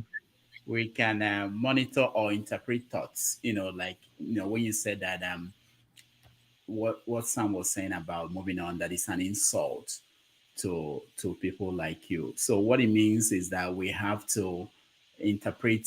If I say now that Trump is a good man, I must have insulted somebody here who disagrees with that. So I don't think we will have to get to that point. I think you just disagree with him, no, without interpreting. I think that's the problem, really. Maybe there are people who see these things as an insult, that if I disagree with you, I'm insulting you. No. If I air my view on certain things, I would disagree with some of you here, especially when it comes to Trump. I will be with Jude when it comes to Trump, but I will be, maybe some people that I used to agree with will be against me when it comes to Trump. But I'm not insulting you because I'm saying that this is my position. I want people to understand that. Let's not take these things to that next level where we can have a way of measuring it, you know. And then, the other thing that CM said, and this one I'll keep saying it, not just CM, everybody here, we do that very often, and it would be good if we can avoid it, saying that Sam, I don't know whether you mentioned Sam or that he was paid, that people are being paid. You know, it's very common. I've been called, when I write articles, people disagree with, they say that I've been paid by the CIA, by the American government. You know, I hear that. It doesn't bother me, but it's not a good practice to just say someone is paid because he said something you disagree with. It's not, unless you see that someone was paid and you know that someone was paid. You don't just, we can make this conversation a little bit higher, because people are watching. Kids are watching now. I went out over the weekend. I met people. I was surprised. Younger people who watch and they listen to us and they know your names. And they come to me and say, this Jude, I don't want to say what they said about Jude. They come to me and say this. They say, but this is what happens. People are watching and they are forming opinions of all of us based on what we say, how we carry ourselves and how we handle ourselves. You may not know them, you may never meet them, but this is a picture of what your picture they have in their minds. Okay. All right, let's move on. We hear from KJ and they will change the topic. KJ, welcome. Thank you so much, Dr. Damages and everyone present on the platform. I'm going to start from a very low note this afternoon. If you can see, I'm not in my regular shirt because I'm just coming in from a friend, an in-law, who lost his wife, who's just about 43. And I'm just coming right from the interment.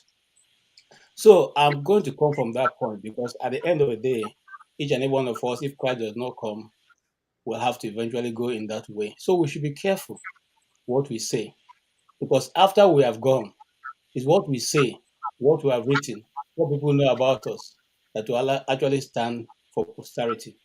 It does not matter which side of the divide you are. All we're looking for is how Nigeria can work for you, work for me. It's not against anybody. It does. If Nigeria was working, I'm sure that a lot of us will not be here. I love my village. It has so much, very good breed and big trees, and older trees. I have all that in my compound. I can just sit all day and eat. But here I am, eating Igbo food, eating burger and drinking Coke. I mean, what is that? That food? So let's be careful. And I'm saying that because before I go into the point I want to make, you see, if you say you allow your conscience to guide you, there's no way you can say what's going on in Nigeria, especially in the law court, is okay. And as a man who feel like grief should not go to court and seek redress. That's the reason why that was even set in the first place. Okay, having said that, I have followed the court proceedings almost on a daily basis to hear from different reporters how they're reporting it. And, because most times I refuse to listen to one channel or two or three. I listen to about 10 different people, and I want to hear their view, their biases and all that. I'm able to pick it. Okay, some write for purpose of OB, some write for purpose of APC, some write for purpose of PDP. So, but what is the underlying tune? The underlying tune is that more than enough evidence have been produced that will disqualify, if not giving OB outrightly the election, disqualify this election and ask for another run. In this same court, we have discovered that Tinubu had more than 5 names. The last one being the one in which he used in getting what do you call that you get when not serving NYSC exemption letter. His name there is totally different from every other name that he has. And it's not that somebody forged it. They brought it from INEC office, what he submitted. Okay? So right now, as we're talking, we don't know whether Tinubu is a Nigerian or from Conakry or from wherever. Nobody can really say. That's the truth. Nigerian, it's from Guinea. Okay? Let's put that straight. He's Just an like we Esco. don't know that. You see, so if you go to those law courts and you follow the proceedings and you follow the debate and you follow the videos and you follow the different witnesses that have been called, you have nothing but to say, look, maybe if we don't want to give it outrightly to Obi, let's do this thing again. Now, I want to go into, because while I was driving out of the to tell you how much I was in here, I was driving out of the cemetery, but I was listening to you guys on my phone, and somebody was saying, "What's the reason for bringing a professor to the panel?" Come on, guys. I was saying the dead know our names. I'm telling you, even myself, even the dead were listening to Dr. Damage's show. Okay, now listen. We are all in a world. Things are no longer the way it is. Look, all of us have kids here. How many of you ask your father about that, daddy, why? If you ask your daddy why, when he's sent to do something, or you ask not to do something, you ask why, put up your hand. What my small son here ask me that why? I mean, let's talk about this. Why would you tell me to do that? I don't want to do that. I don't want to eat that. We never had that opportunity. So we're in a different arena right now of things and how things are done. We must have to go away from the old and face what is here. Now, the professor came in with statistics. He broke down everything, reason why he came. Why is the developed world where we are now better than where we are coming from? Because every statistics is taken. I'll give you an example. I have an older uncle who has been here since 1973. And one day I asked him, Uncle, I see so many trees there. He laughed. And I think, how come all the trees look the same? Because the arrangements. He laughed. And he told me that, do I know something about the forest in America? I said, no. He said they take into account every tree and they count them, they number them. Every animal that is around that surrounding is also numbered. So now what is he saying? So if you have 100 person in one locality, they have about 120 trees there, so that they will be constant good air for you to breathe. I don't know if you understand what I'm saying. Why am I bringing this example? They take statistics and they develop. So if a professor of mathematics comes and says, by this and this and this and this put together, this is the result you get. What is wrong with that? I think for me, that's a very credible evidence why you can use, because at the end of the day, all the votes you are going to count it. It will be counted, not be mathematics with that. It will be counted and tabulated. The professor came in and said, by what you have submitted, this is the result, this is the result, this is the result. I think there's nothing wrong with that. So whilst we like Tinubu to be there, we have no problem. For me, as I've always spoken here, I don't have a problem. I have no dog in the fight. I'm not even an Obi man. Okay? I'm not even an Obi man. I'm more of a Shore guy. I'm not an Obi man. All right? But let the right thing be done at all time. If you do that, if we have allowed this election, the beavers to count, everything done, and all the results collected and results declared, nobody will be complaining today. Nobody. Not even Obi. Okay? But the reason why we're complaining, because this process was not allowed, it was truncated. So let's be true the people we are and bring a more value. You see, one of the reasons why I come into Dr. Damages, because from the listener, I've always listened. Like I said to him, I followed him many years. I think it's more intellectual. So when I come here, I think we should be at that pedestal, not where we now reduce it to Granot and Gubru and market women discussion. Throwing unnecessary banters at each other. It doesn't give us that level we're looking for. And I think that's my conclusion on this issue. Thank you, sir. All right, thank you so much. We allowed John Abba to come in. Let's give him a minute. I don't know whether he weighed in on this before, but John Abba, go ahead. Well, thank you for having me back again. I say you allow it because of the tribalism, but it's okay. I'm always going to speak as a minority that I am. I cannot change that. It's not my choice. It's a choice of my parent. But it's okay. I'm cool with you, brother. even though brother is not a brother here, because people have a sentiment of get locked up in the darkness and they will blame for their own responsible life is one Fulani in the north that responsible for not having life for showing their face. But it's okay. It's all part of the game we play with life and we take it as a reality. This is a platform of intellectual people. I respect you, Dr. Rudolph, and so many of you on this platform. But the case in court or not in court, let's wait. We all have predicted that who is going to win, who is your right person, who is this and that. You have gone Nigerian way, and it's going to be that way for now, in my best of my knowledge. But let us all take time to know that change begin with all of us. Change is not something that is somewhere so far from anybody.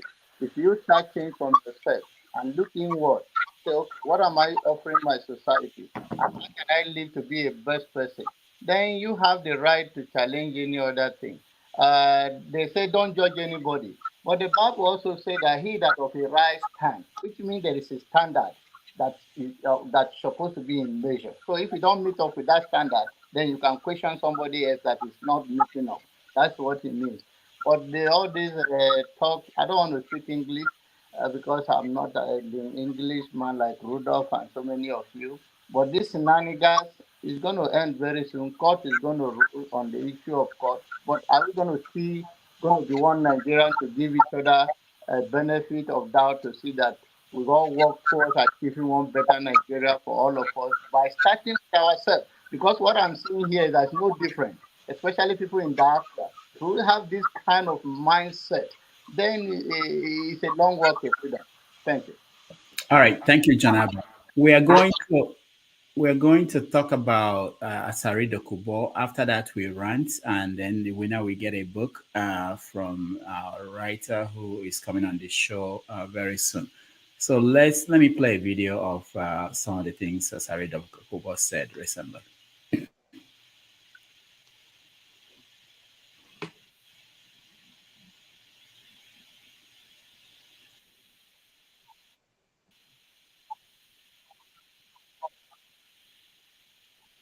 Action to get these rotten eggs.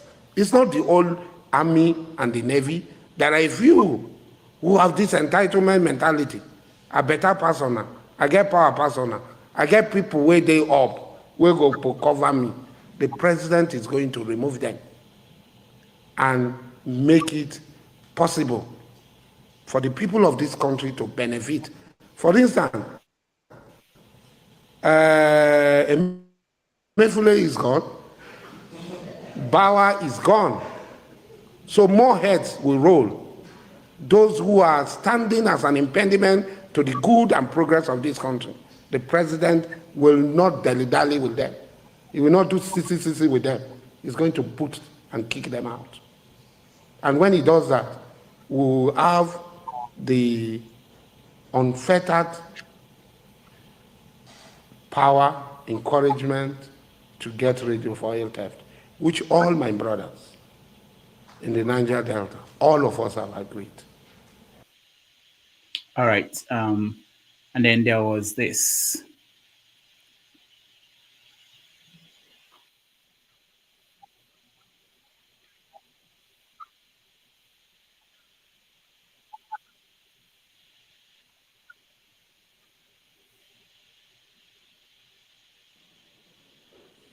Do you know that roots that you talk to me? You don't know that people own this Calabar. You are law abiding. Igbos, I don't know them. I don't know where they come from. Because I know that if not for British intervention, I would still be selling them. The way my father sold them. Now look at you people in Igbo land. Look at how you are dying. Woto. You are talking. You will do video to sell that Elijah has run away.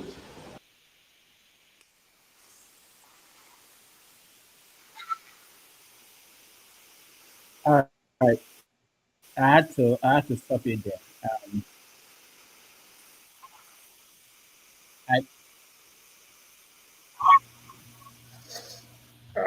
Doctor. All right. I didn't want him to.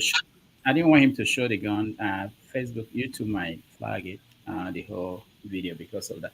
But so he went to see Bola Tinubu, and when he came out, he had a press conference. He said that the oil people who are selling Nigerian oil, they are the military. I think they asked him a question about Nnamdi Kanu. He said he should be locked up there, and what happened next was that I think Hanese group or one group responded to him, and then he now came back and reacted. So let's unpack that and get your take for those who are following that topic. So I will start from the beginning again. I will start with you, CM. Sorry, Dr. Damages, please, my grandsons are disturbing me here. Can I say my last word and leave you guys? I can be listening, please. Okay, all right, go ahead, Ike. CM, sorry, just few minutes I leave. Brother Sam, listen, when I said that people like you go to Lagos, you drive on a red light, I wasn't trying to be personal, and I withdraw that from what I said, okay? We don't have anything personal. We're only talking about the way forward for Nigeria, so sometimes it can be heated, but at the end of the day, we are trying to see a better Nigeria for every one of us. My grandkids have not gone to Nigeria, and I'm not ready to do that. I'm not ready to risk that. So does he give me joy as a father and as a grandfather? Does he give me any joy? No. But this is what it is. So I don't think it is good. So finally, I just want to say that I want to talk one thing about this election. I want to let you people know, or let us know, when the campaign was going on, Peter Obi was preparing for after the election. This is one thing that a lot of people did not understand. He was preparing after the election, aftermath of the election. What is going on in this court today didn't just start immediately after the election was announced. No. Why they were campaigning, he was preparing for aftermath. So that's why we should be able to wait, like everybody said, and let's see where it goes. And on a lighter note, where is John Abba? I think he has finally succeeded in taking Governor Tom to EFCC. Where is John Abba? John Abba has gone. John, hey, my brothers, Brother Rudolph, thank you for giving me the privilege. These children are disturbing me. I leave you people, but I'll be listening. Okay? All right. Thank you. Thank God you bless so much. you all. Thank you. We appreciate that. You see, well, let me just say something, because one of the reasons why we do this, and every day we learn, I learn from you guys. And, sometimes I know that people out of emotional, when you're talking about these things and you say certain things and you reevaluate, you think about it again and you feel that it may not be necessary for your point, the point you're making. So, Ike, thank you so much for acknowledging that. All right. So let's move. CM, you're next. Okay. Rudolph, before I say anything, I want you to confirm something. Are you seeing my face? Please. Yeah, we can Are see you your seeing? face. Yeah, we can see your face now. Good. Okay. Okay, yeah. good. So Now you don't get because people of for those, Facebook. thank you, Paul, my friend. So actually, you are not flattered. okay. So on Asari Dokubo, I think there are 3 key issues that need addressing, but some I won't dwell on it. Number 1, the issue of oil theft and the military. I think the military, they are tackling him now to provide David. So I will leave that to him and the military to tackle. Then on the issue where he said, what was it? He said the one he said that Nnamdi Kanu should be held, he should not be released. I have issue with that. I have issue because the constitution of a country is supreme. If anybody releases Nnamdi Kanu today, you are really not doing anybody a favor. You're only obeying the constitution or the decision of the court. When the court says, let this person be free, if you now open door and the person goes, you are not doing the person a favor. The supreme law of the land is supreme. So when the court decides, there it ends. So for Asari to say Nnamdi Kanu should not be released, or whatever. He just being ignorant as very timid. So that is, I won't be wasting time. So that is what I could say for that. In fact, what I say now is what I will say for any other person who says if anybody should say Nnamdi Kanu should be held, it means the person is very, very ignorant. He does not even understand the simple logic of rule of law. When the law sets you free, you are free. So whoever opens the gate for you to go, the person is not doing you a favor, because without the court letting you to go, nobody can let you go. So Nnamdi Kanu is purely a miscarriage of justice. Like one barrister said, I quote him, he's in Maryland. One barrister, Olalek also, he said Nnamdi Kanu never committed any crime, which we know. So, but for Nigerian government to hold him, I don't know why they are doing that. So when people come and then say, lend their voice that Nigerian government advising whoever that Nnamdi Kanu should not be released, he's making a terrible mistake. He's only trying to say that he does not believe, he believes in anarchy. He doesn't, in fact, Asari Dokubo is an illiterate in that aspect. That's it. Let me not waste time. Then the last thing I want to talk is Asari Dokubo, because I read a very lengthy article as a reply, written by one Professor Nwezi Igwe, a Department of History, University of Nigeria, Nsukka. Asari is saying that his people, the Kalabari or Ejo, we are selling Igbo slaves, that if not for Britain stopping trading on slavery, that they would have continued to sell Igbo slaves till today.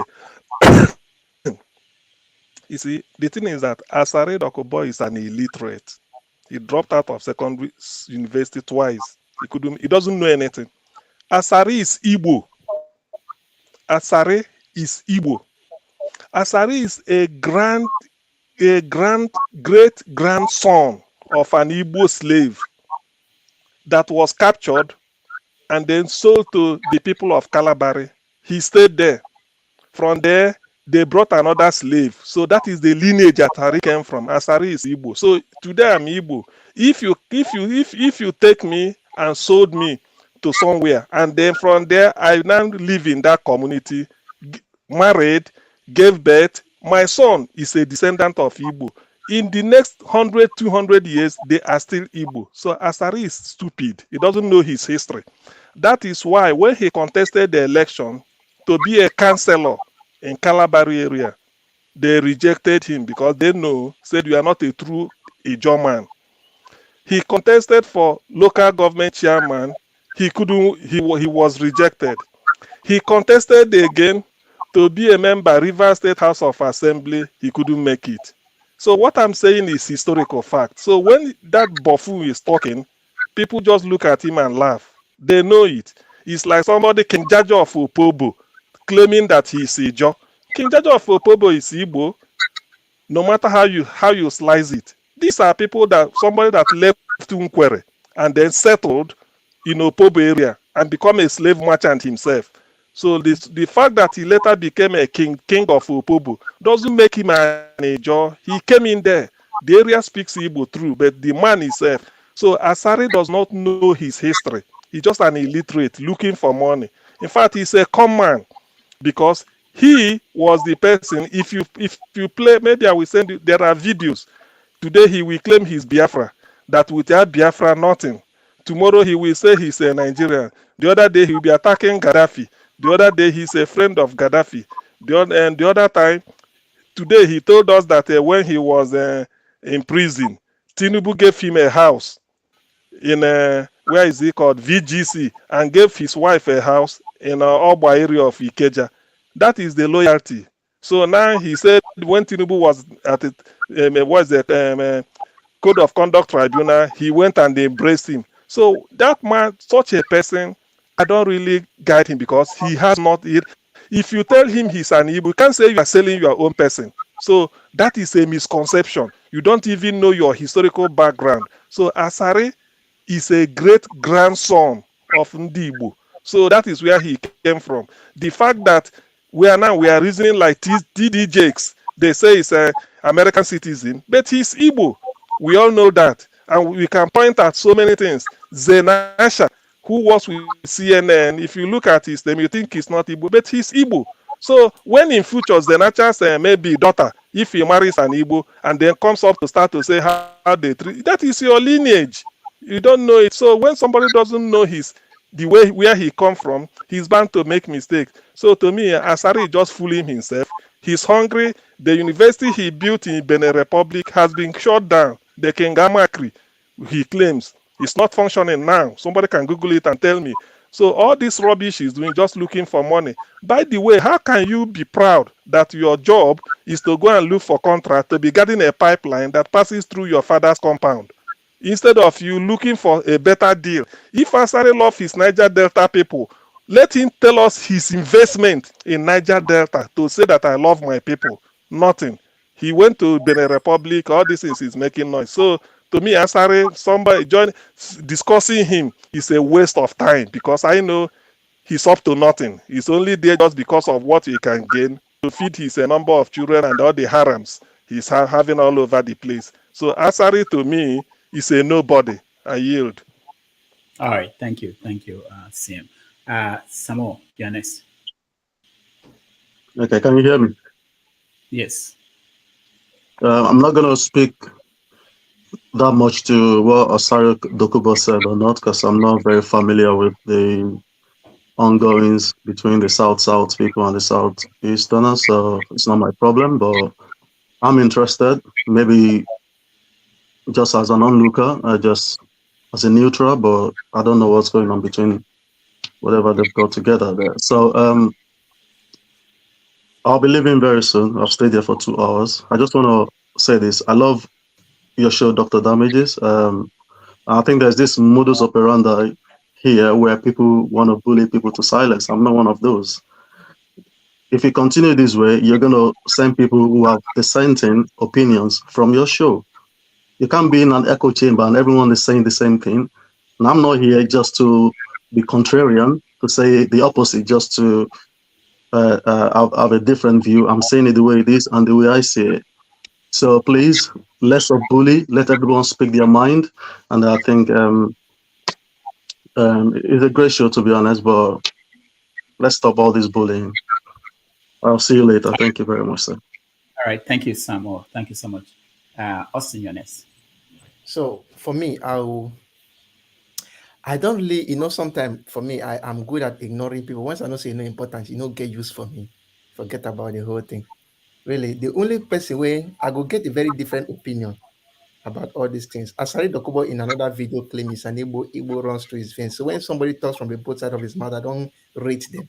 And once I don't rate you, I don't even talk about you. I believe that once somebody makes me a little bit uncomfortable, which I do not, just to give you silence, I know they even talk about you. But the one thing I'll ask a question. Sometimes I don't know. Maybe when somebody wants to speak, you address it. My problem was that position where Asari Dokubo gave a speech at Aso Rock. Is that not where the president is supposed to sit? And the way he was speaking as if he was the president, that he will give this, Emefiele has gone, this has gone, this has gone. There are some kind of conviction that somebody on the street hears and say, okay, this thing, this might say Do you have a president? on behalf of the president. Do you have a president? Do you have a president? Relax. You are speaking on behalf of the president. Austin, your connection. It is not They've good attacked you. Let me calm down yourself. Austin, your connection. Can you hear me? They've attacked you. I think it should be your own connection, right? CM, get a good internet, please. So now what I'm trying to say is this, that please, I don't know, the Aso Rock, about, I don't know, those who are in charge of this, look, they should give people where to do their interview. That when I saw that interview, that was the first thing I criticized. How can you be sitting where the president is supposed to sit, just behind the coat of arms, in such a way that you are like the one giving the orders? And if you see that speech, he was trying to like name that this will go, this will go, this will go. You are not the one giving those orders. And if somebody who may not be enlightened thinks you are talking for the president, tomorrow picks it up, you now come on the defense to now start telling me that that is not what we are saying. Am I the one who said it? No. So we should try as much as possible to know that there should be decorum even in Aso Rock, in such a way that if you are not in the right position to give statements, you should not give statement as if you are the commander-in-chief of the armed forces. And too many things are so shady in Nigeria in such a way that he'll make an accusation to the military. The military comes on. I saw their reply on TV trying to drag with Asari Dokubo. Come on, we should not be doing such a it is you or it is me, it is you or it is me. It shows that something is not going on well and things are not done the right way. So for me, I don't think even commenting on Asari Dokubo even makes sense to me, because for me, I feel it as if I'm sorry, he's just that one kid along the street who is just dancing based on where he can get money. That's just it. All right, thank you. Before I go to justice for all, Jude, let me play a little bit of what that video that you referred to.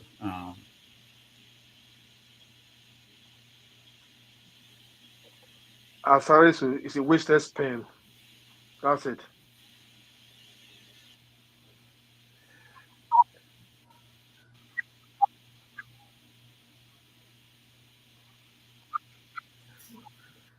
Igbo man today. I was coming to that. What's the meaning of a diabali? The diabali is an animal, but what it literally means, what is conceptual meaning of a diabali is he who kills at night. My great ancestor, Nabobuari Harry Braid, was originally an Igbo man from Mobom in Abam.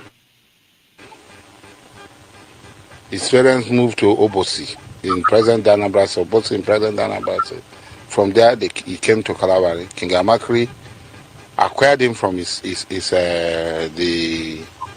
Aro people who came with him to Taurus Ramapri, Elim Kalabari, and he became a Kalabari. All right. He lied there. So, he lied. Huh? Who is saying this? Asari lied. Asari lied there. You don't even know his history. He's a liar. Okay, hold on now. Let's go around. We'll get to you. I think Justice Jude, you're next. Bro.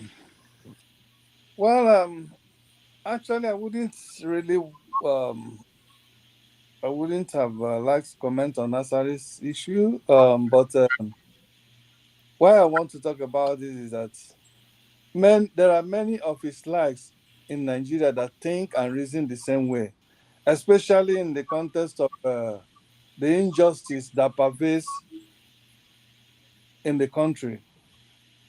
Okay? I don't know how a court on several occasions will discharge and acquit an individual that was brought before her after critically examining the case and even ruled that this person there should not be any court that will be competent again to judge him on matters pertaining to this particular issue. And since then, this individual have been kept in their dungeon, in the dungeon of the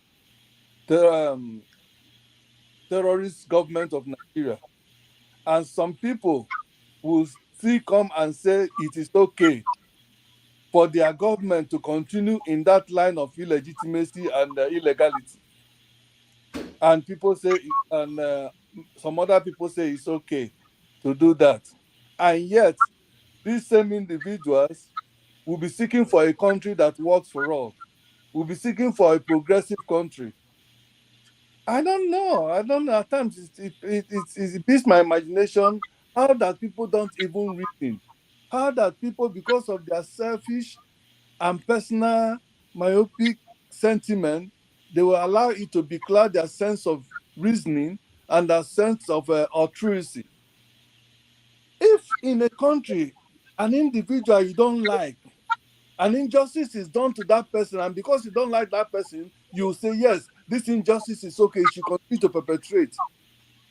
It's a matter of time, it's going to catch up with you. Like they say, karma some people say it will catch up with you.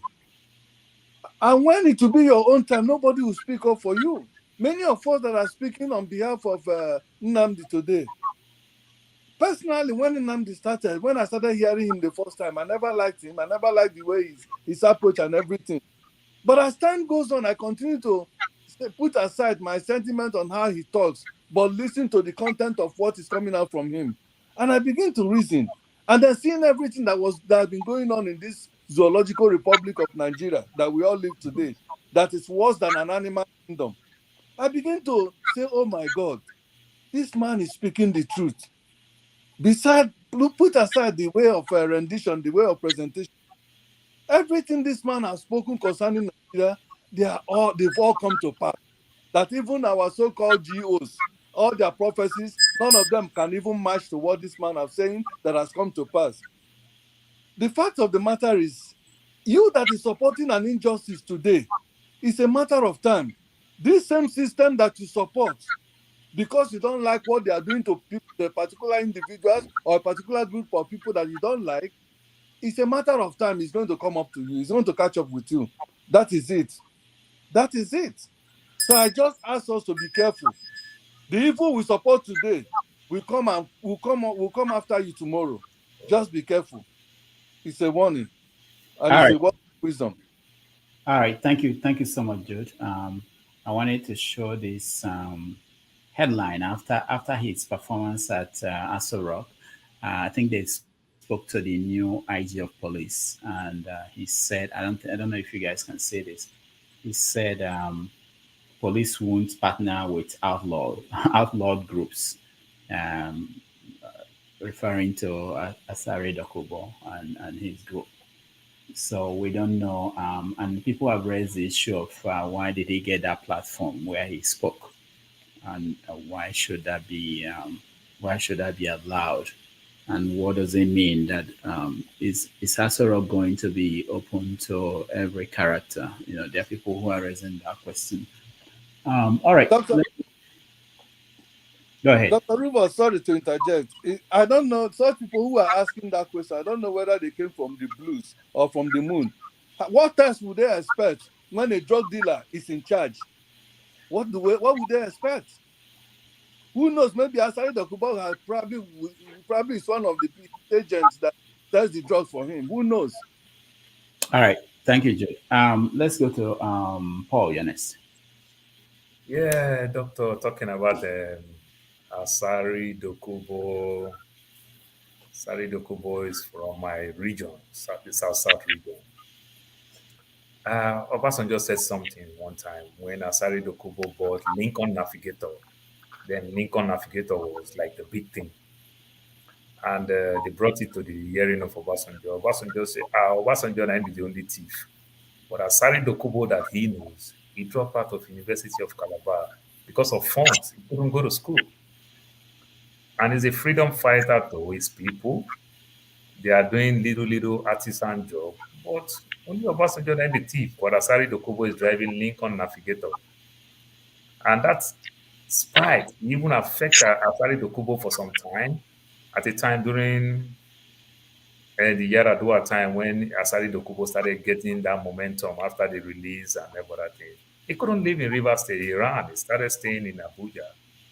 That's why he could cite his university. This is somebody who is a freedom fighter who fought for his people. But cite up his own university in Cotonou, outside country. He did not even put the university in Lagos or Abuja. He put it in Cotonou. He's a very clever guy. You understand? So this is the type of people that we have today that will speak on behalf of our country. It pains me when I see things like that. But truth be told, another aspect of it, our government have failed us so well. If the system were to be the way it's supposed to be, at the first place, Asari Dokubo don't need to be a freedom fighter. Then you can see him when he's talking with two sides of his mouth, like the other young man who left. You understand? Go to court, and the court is rubbish, and the like. So it just pained me. 1 minute is Igbo, the next minute is not Igbo. You cannot run a nation like that. You cannot, if you support Tinubu so well, why don't you mean well to start bringing peace for his government than bringing all this confusion here and there? That's not how you want to. That's not how you want to grow a nation. All he's just doing it because of the influence of Ntompolo. So he's trying to use that type of thing that is gaining momentum. And the Tinubu government to also want to compensate him very well in the sense that they know they also need the oil money if they will mount this government. they need the oil money to flow, so they don't want any peace, any anarchy in that region. So everything, I'll just borrow my brother word of view, all on our politics. But as at this time, it's all on our dirty politics. And All thank you. right, thank you, thank you. You mentioned Tom Polo. I don't know if people knew this. The day that Tinubu was sworn in, or a day before, he took the front page of all the newspapers in the country to congratulate Tinubu, Tom Polo himself. You can imagine how much it cost. So I think there is also a struggle for power relevance within the Niger Delta region. Everybody wants to be in the good book of the government in power. All right. Definitely. Ovie, go ahead. I think it was January 11 that Tinubu then, is regular sitting, he said, "I am a kingmaker. It's that time I become a king." You understand? Now, once you become a king, what do? You upgrade your lieutenant. You get your chieftaincy, you have your chief within your command, and that's exactly what is happening. So you think all this while that the man they make noise, Palatine voice is sent. The man, when they say the man get was structure everywhere, not just within the cities and towns of Nigeria, even in the creeks. So, but him bringing him out to Asu Rock, that's a great deal of propaganda there, just to deceive us that something is going to be done within the oil theft community. I mean, if you look at that video very well, Bola Tinubu came out from his office, he stand up from his chair, come outside. They pretty much hug, smile, camera everywhere, blah, blah, blah, blah, blah. All these are just, well, now democracy with the practice, right? So, and he was giving what? About 30 minutes straight, he was just indicting the military establishment. So, all those now just for ordinary people, for ordinary Nigerians, go say, oh, maybe we'll get those who are actually stealing our oil, because immediately after that, what happened? Pay attention to the analysts, right? It's not a new thing. Not the first talk now. This person talk so person talk so person talk right? The bombast was another. It's part of the system that we choose to practice on our politics. And what is the second part to this?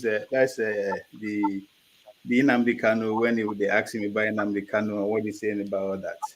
Hey, it's part of the game. There's a need to get that to provoke the IPOP people to keep them busy. This is what I see there. There's nothing more. I mean, say, oh, no, Levan is a criminal and all that kind of stuff. They know that reaction is going to come from a certain group of people. And politically, it doesn't make sense to me what they are doing. I don't know if it's APC or if it's this all of a sudden keep attention to the Igbos. Let me put it that way. They attack them whether group by group via all forms of propaganda and stuff. And I'm thinking like this: the current president is a prayer with the pray making survive, right? Because nature can call at any time, not because we wish him dead, because he's old. Let's just put it that way. Or even though not like that, come 2027, don't you think the alliance that the Southwest is enjoying with the North now can easily turn around because of all these things? You won't give them 4 years. Every Soludo may complete the remaining 4 years. I don't think these people are actually pushing this kind of engagement to keep them, they keep them busy at, reaching that far. Again, my presentation could be wrong, but it's all a game. All right. Thank you. Thank you. I will go to business. KJ, but hold on. Let's watch this. Ovia mentioned, I saw that video when it came up of him walking down with the president.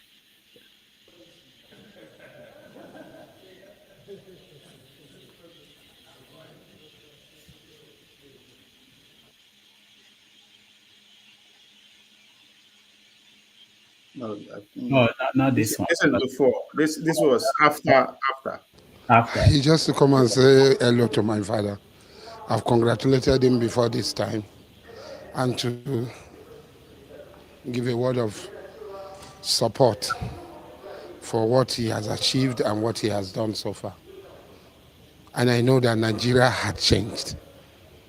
Nigeria had turned 360 degrees in the positive direction. When I'm speaking about the president, I'm speaking from a personal point of view.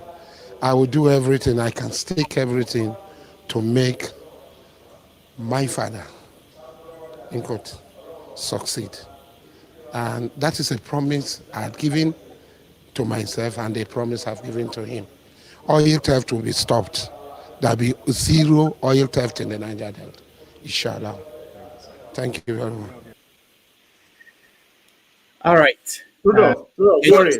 Sorry. Talking about Tompolo and him fighting for supremacy. If you listen to the full the speech at the Asura, he made mention of private security, that they are the one responsible for the peace that's running between Abuja and Kaduna now.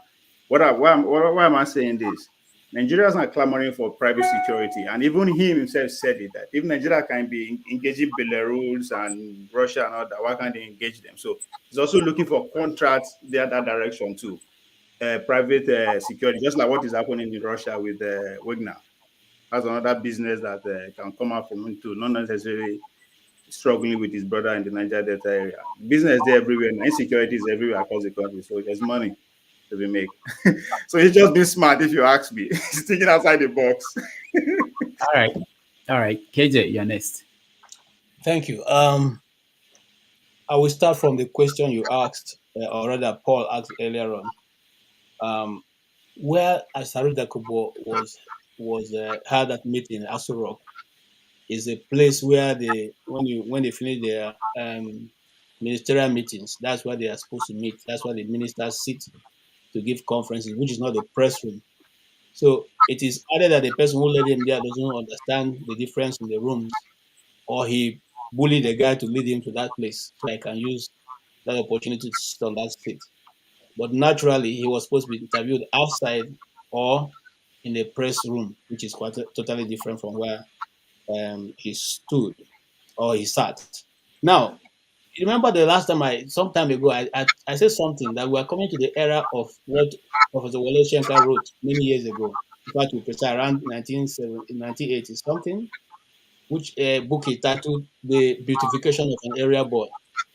That's what we have come to. The area boys are about to be beautified right now. The Asari Dokubo just the first. The rest are going to be coming. Okay? And you see, that is a desecration of the seat of power.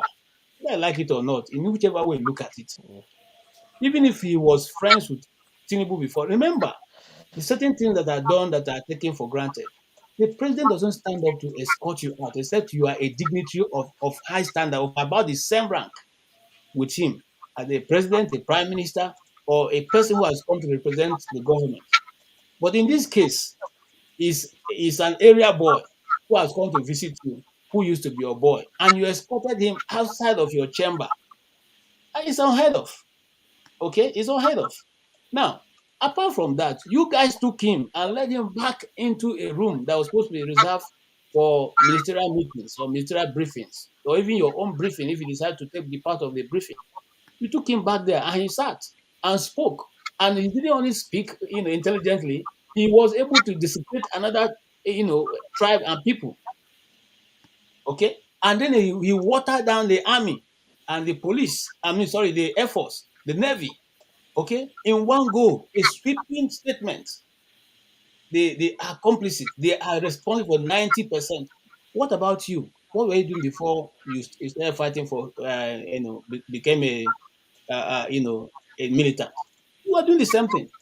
You are a bunkerer. You show them the way. Okay?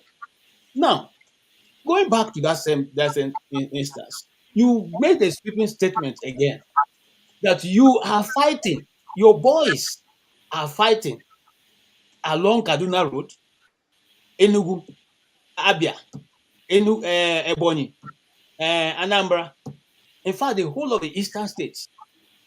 I said here earlier on, and some people were pushing back, that in the East, we have three different actors. The unknown gunmen, we are beginning to know who they are now. These are the people who have been playing active roles in the East and causing mayhem and blaming it on certain individuals who they don't want to call them. Now, it became very glaring. Unknowing to him, he just sold himself out. Okay? And even during the Nigerian army, that they are the ones responsible for the safety of people along Kaduna Road. It's unheard of. I mean, when we are talking about Nigerian army, we're talking about this same army that brought peace to Liberia, to Sierra Leone. Okay? We're talking about this same army that is still one of the feared armies in the world. Who the only army that been able to bring peace to a nation. If there's any other one, please let me know. Okay? Now, sorry, so I don't go, I have plenty points I've written out. I may not be able to finish. Just give me one more, but like 30 seconds. Okay, so on Nnamdi Kanu, I mean, is forgone. I mean, we can't even talk about that because this same person. Remember, Asari Dokubo has taken over Biafra. He said he was the one who leads IPOB. At one point, he declared himself the now new commander of IPOB. At another point, you say now the in charge of the Biafran force. At another point, you say no longer Igbo. At another point, you say now selling Igbos. So we don't even know which one to believe. Well, all I want to say is this: he was given a platform which is much higher than himself, and utilized it to the best of his ability. Okay, the army, for me, belittled themselves by even responding to him. If I were them, I wouldn't even make any statement. It was not worthy of making any statement. Thank you. All right. Thank you, KJ. Henry, you're next. Yeah. When you see people talk with both sides of their mouth, you don't take them serious. You don't call these people men. Asari Dokubo is a sick man. He's sick mentally. He's sick. How can you claim Brafa tomorrow? You claim Ijo in the evening.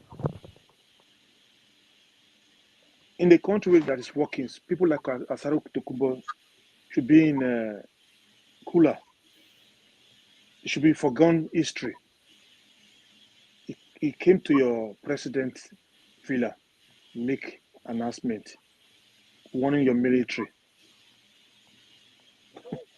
It's never done anywhere in the world, except you get in Afghanistan or those poor Arab countries. You call yourself giant of Africa. Just like this happening. In a village square, in the village, things like this don't happen either. Where you see elders, where I came from, those boys who make noise in the street, we elders call them. They put them on the floor. We put them on the floor to sit down when we are talking. Not talk of your own president. Bring talks to Villa.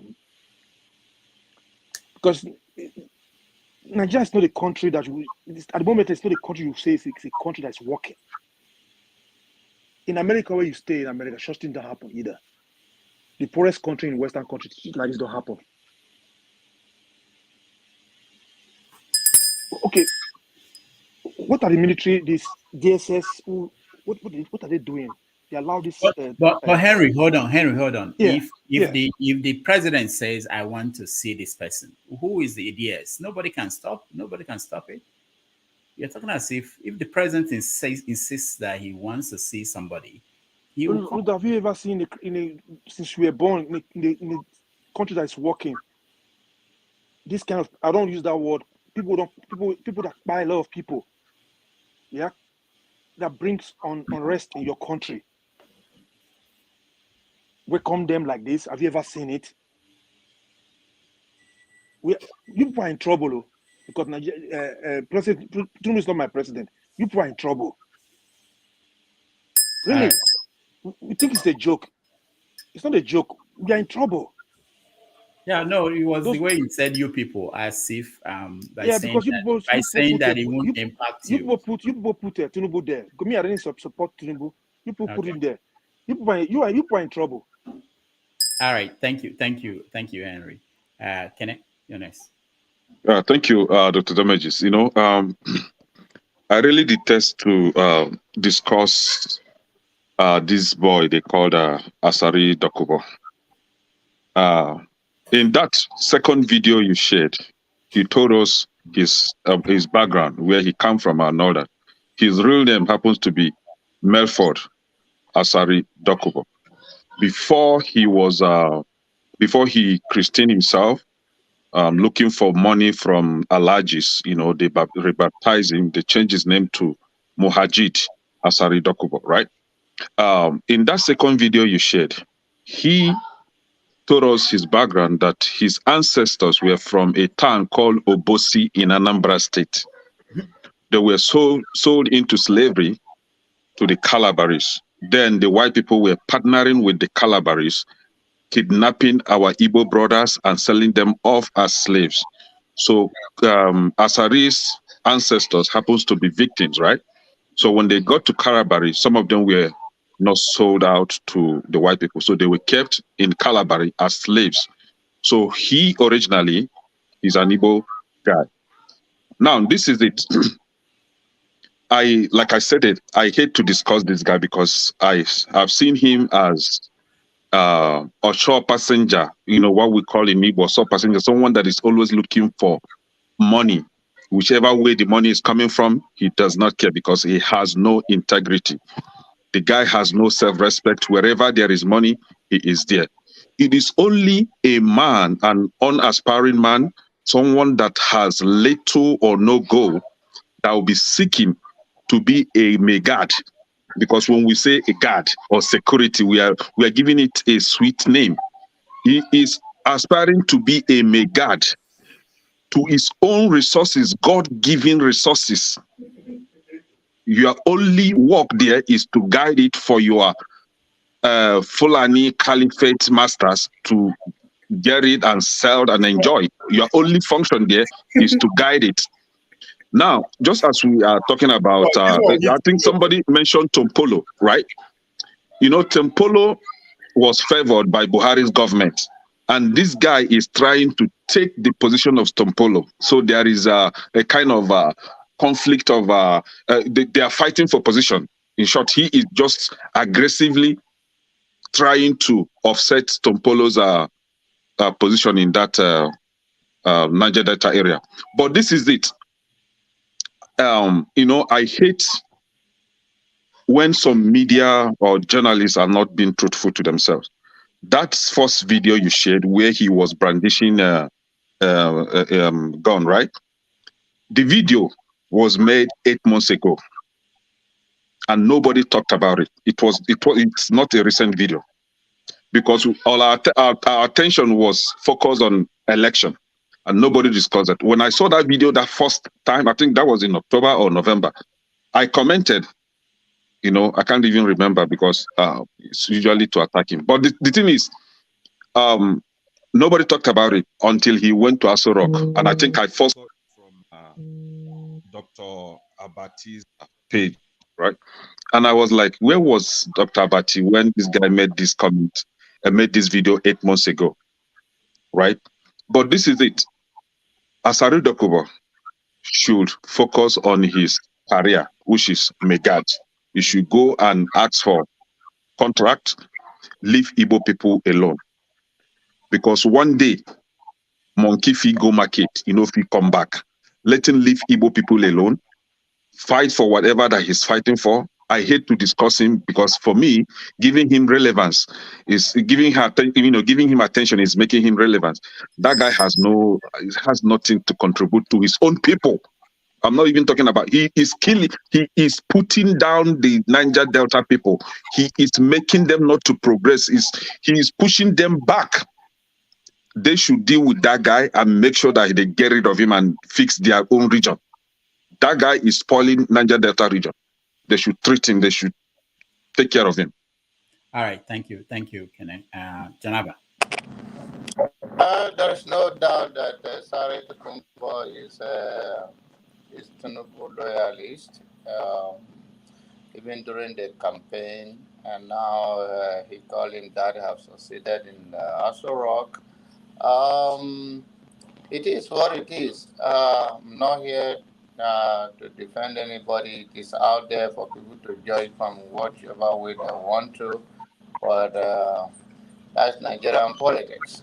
Whosoever have, they say that who have a brother in heaven, no, they go here.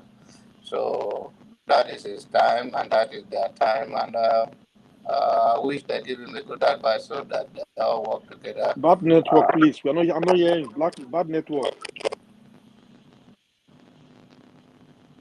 Harry, am I audible?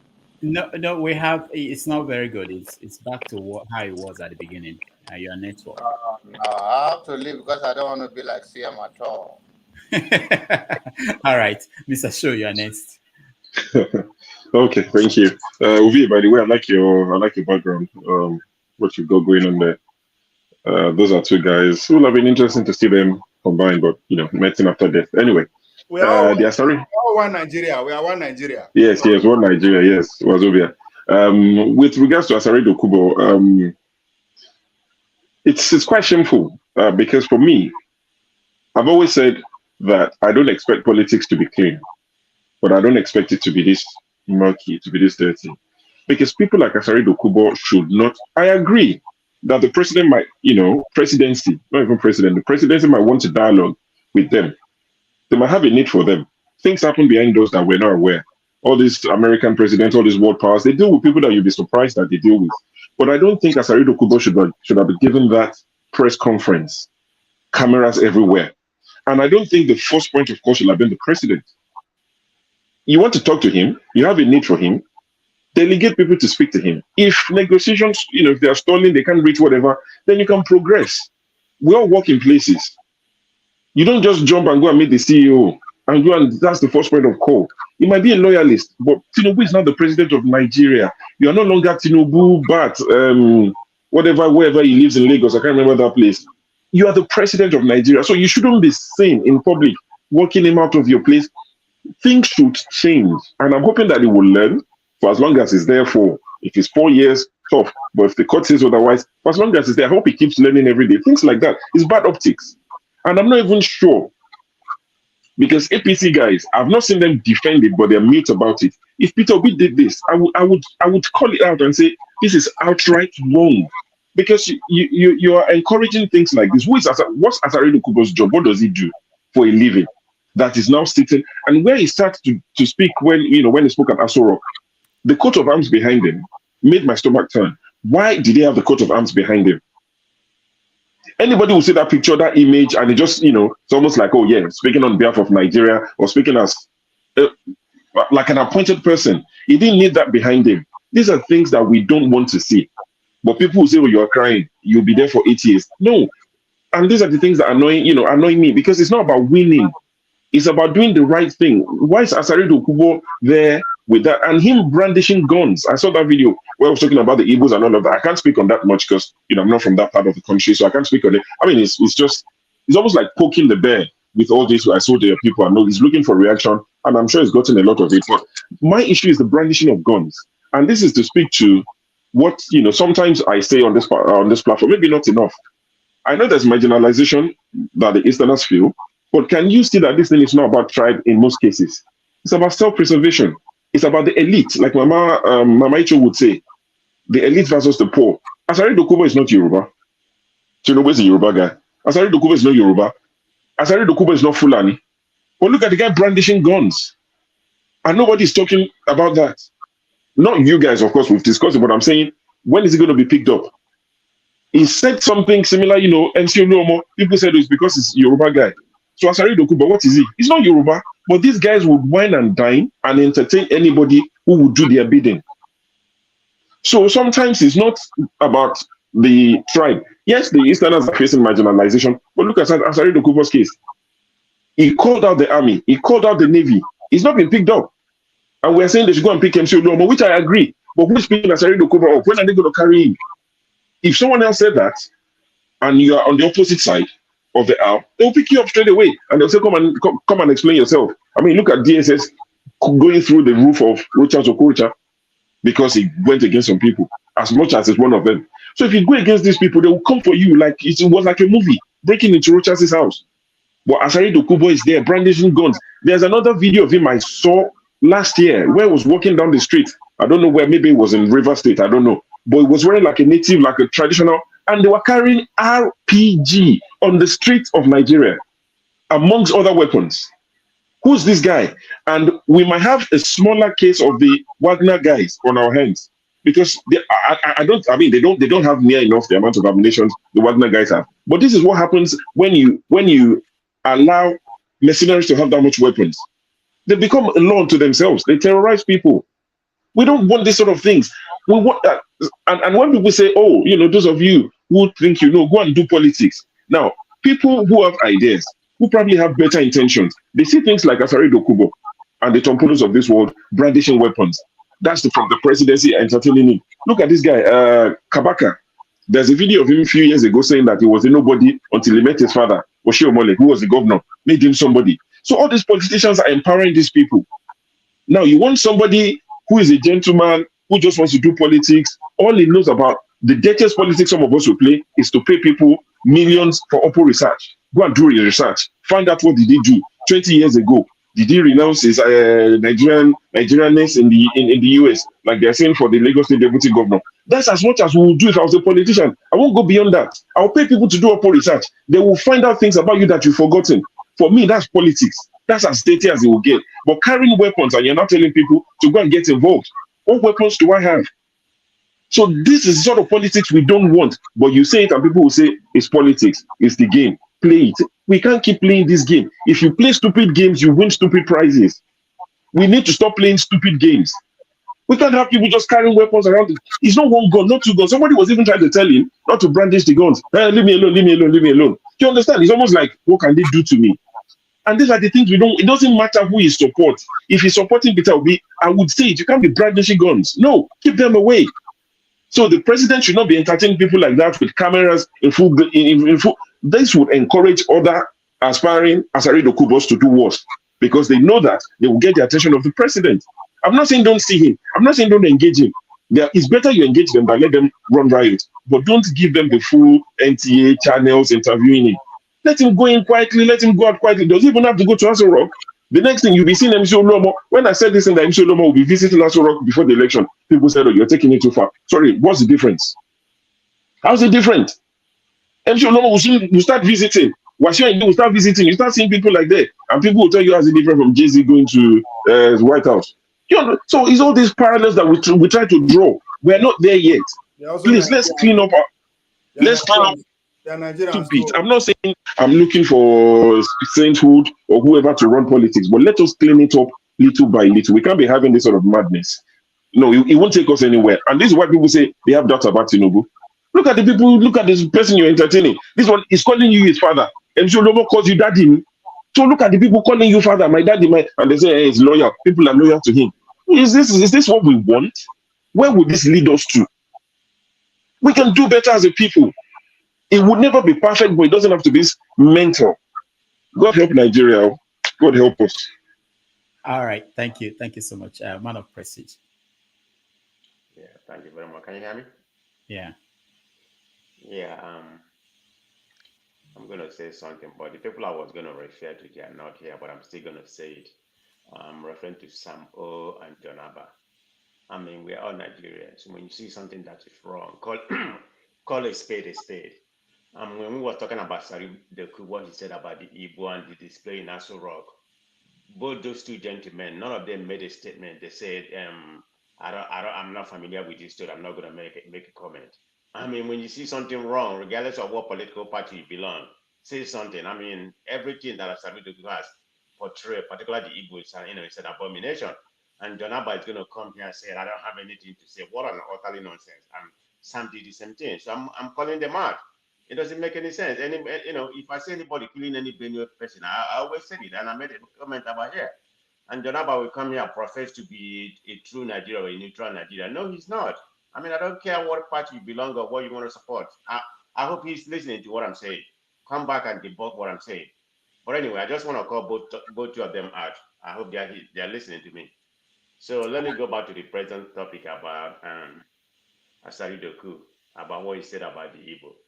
I mean, I actually didn't want to say that much about him, but that guy is I don't know what word to use to describe him, but I'm not going to use that on this platform. So let me let that go. I mean, what Asari Dokubo said, in my own opinion, is amount to treason in a real true country like an America. I mean, you are calling a particular section of the country, calling them, you slave them and other utterly nonsense that he used, and he's still working free. I know that video was made about 8 years ago. It wasn't after the Aso Rock visit, but I can't even believe that the military has not seen it before. Now that he has visited the Aso Rock, his name is all over the place. Now they decide to say alleged they may arrest him. It hasn't been actually confirmed. Right now it's an alleged. I don't know what he's doing working free in that country. They are threatening a whole section of the country, and they let you. Everything that he said amount to treason. I mean, look at the word that he used here. So, but anyway, let me not dwell on that part of what he said about Igbo. He is who he is. So I regard him as a fool. Coming back to the kind of platform he was given in Aso Rock, like you properly said, Dr. Rudolph, it doesn't matter if if the Tinubu invite him or whatever. That's good if that's his friend or whatever they want to do. But the one I'm annoyed of, is the platform that he was given. Like KJ properly stated, I've not been to Aso Rock, but KJ enumerated the different part of Aso Rock, which is reserved for dignity, for dignities, and that was given to Asari Dokubo. That's not right. This is denigration of Nigerian, Nigerian high place like Aso Rock.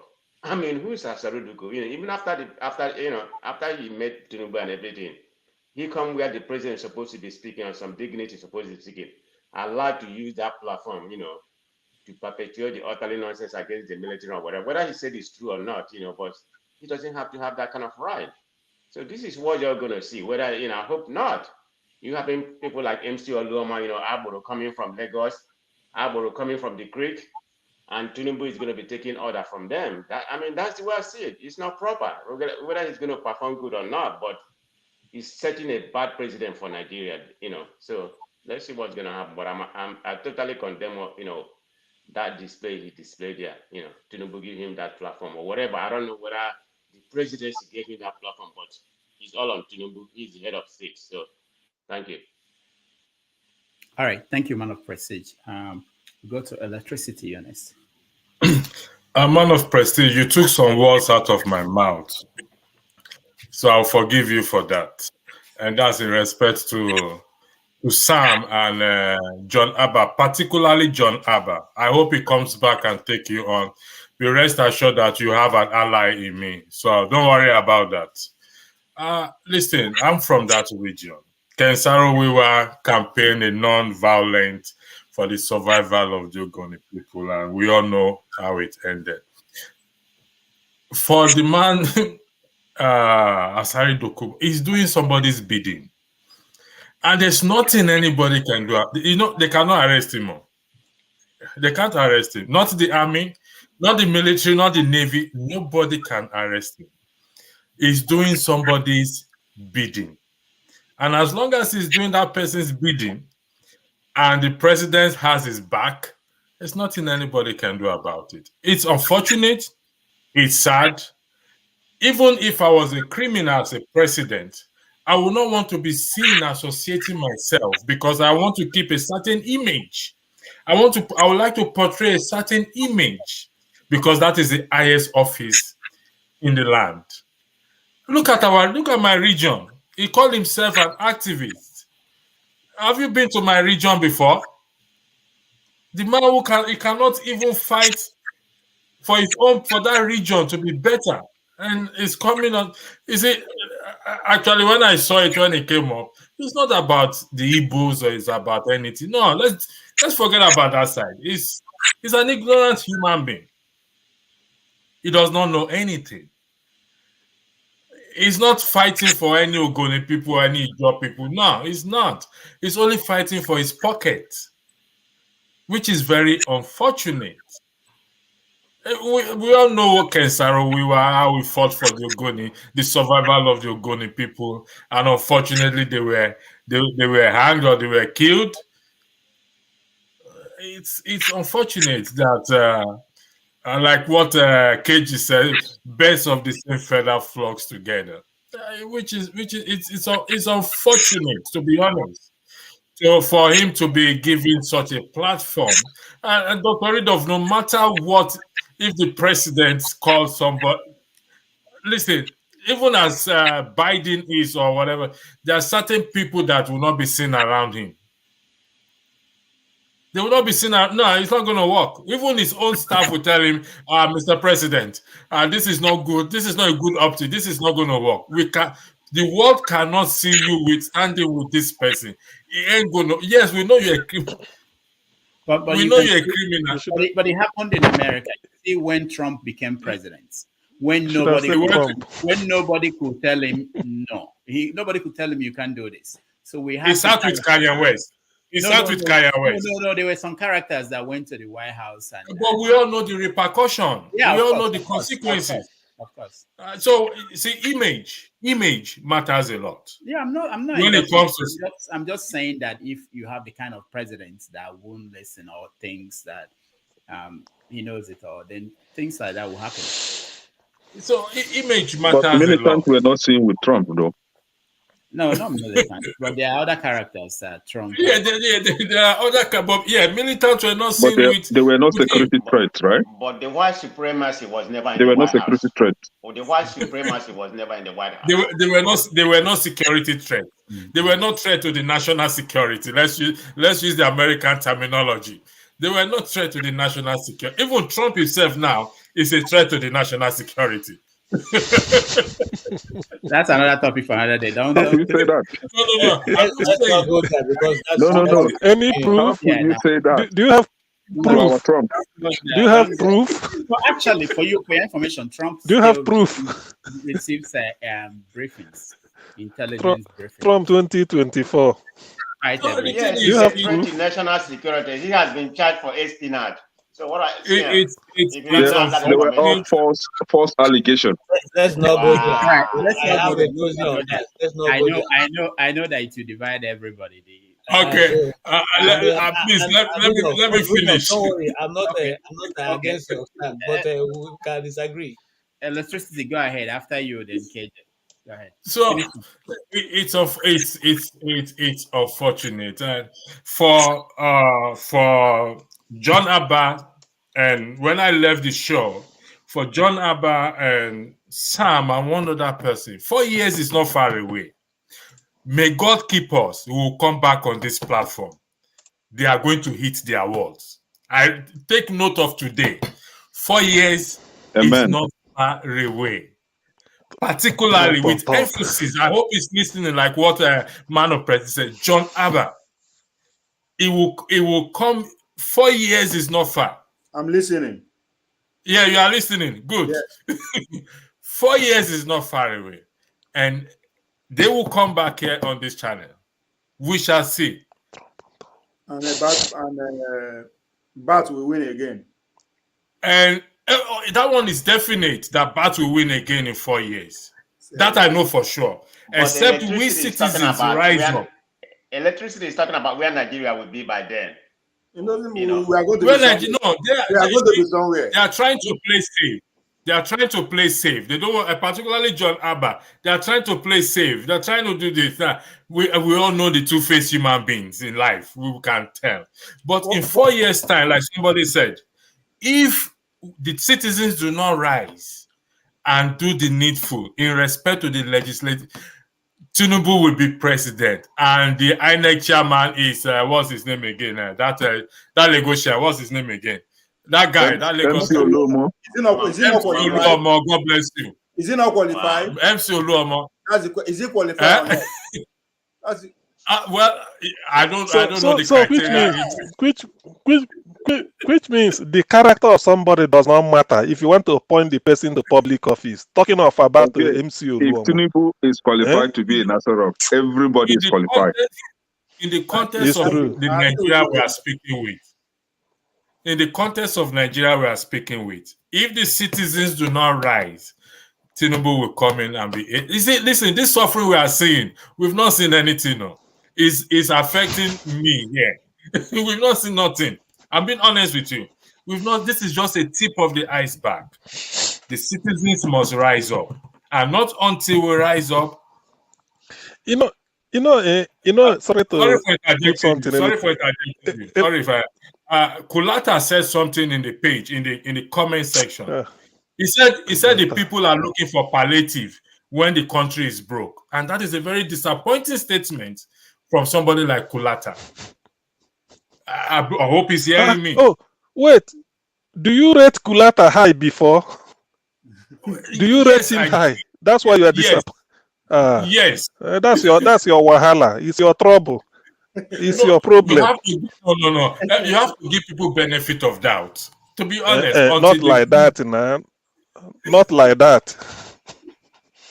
Yes, man. That's why you are disappointed, Kulata. Ke. Where can I talk for Kulata? See, what I wanted to say is this. Every 1 hour we spend there, at least 5 to 10 minutes is on Kulata. That's how much they do reach. Every 1 hour, I think 5 to 10 minutes is on Kulata. Electricity. You pull my legs. You were going in a good direction. You know, I support your point on subsidy. The way you marshal. How can they talk of Kulata? You disappointed. What do you want Kulata to say? I don't know much about it. So I have to apply what I call benefit of doubt. I have to apply what I call benefit of doubt. But you've educated me now about him, so I pay less attention to him. So Can I make my comment now? Are you through electricity? I said there are individuals in diaspora that actually want the country to collapse. Exactly. They want the country to collapse entirely. Yes. They have no good intention, and that is very sad. Very, very, very sad. Because we are in a place where even if you are not working, even those who don't have paper abroad, they still find a way to survive one way.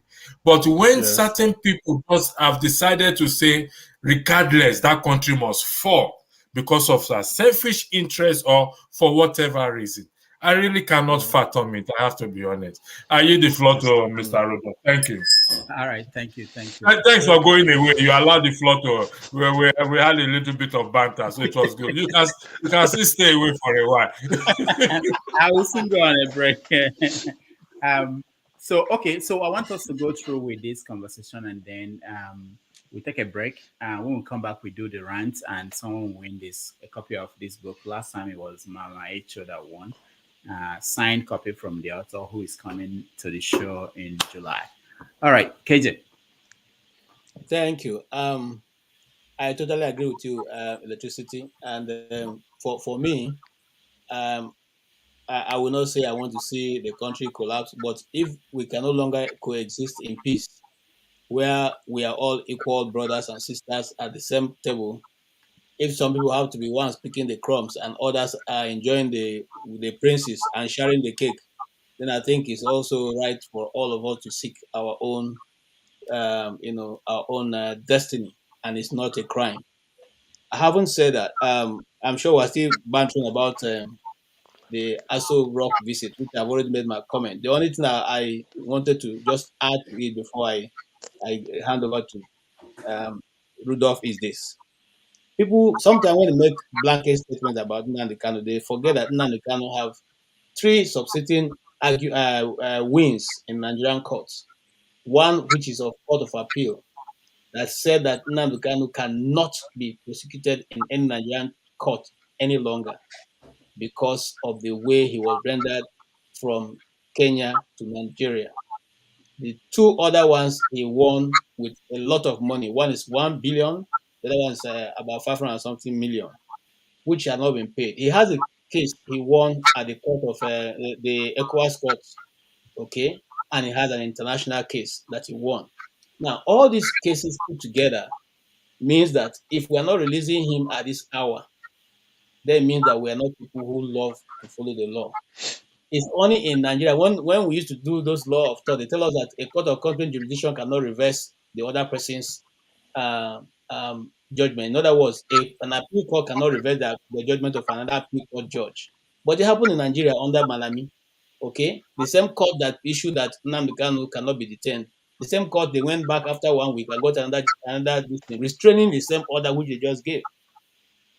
So some of these things are things we should look at, and not because it is Nnamdi Kanu, it can be anybody. What goes around comes around.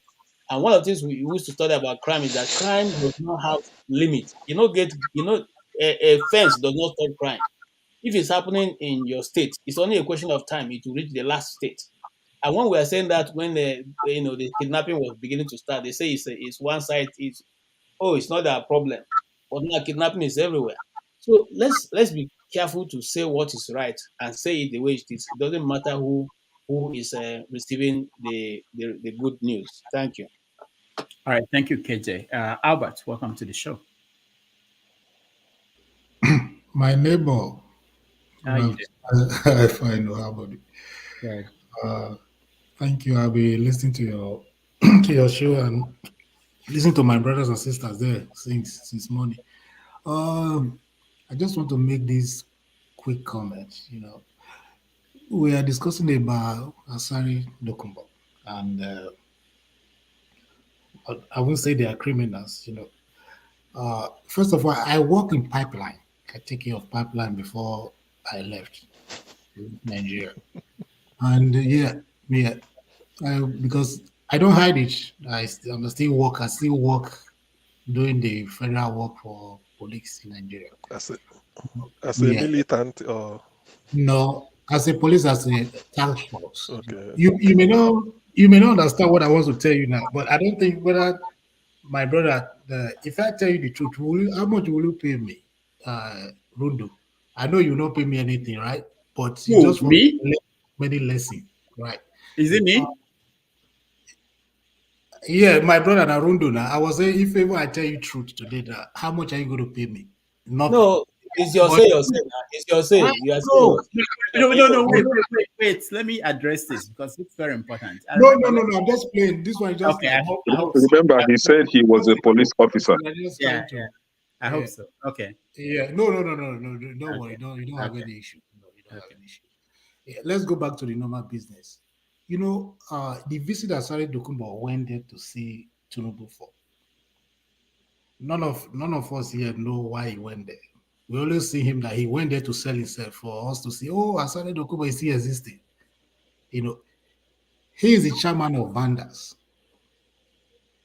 I'm saying it on air. This thing is going to be here for like years. There is nothing can do me. He's the chairman of Vanders. He went there to sell himself and discuss some issues. Sir, you are here. I can help you get some vessels to do business. He didn't went there for anything.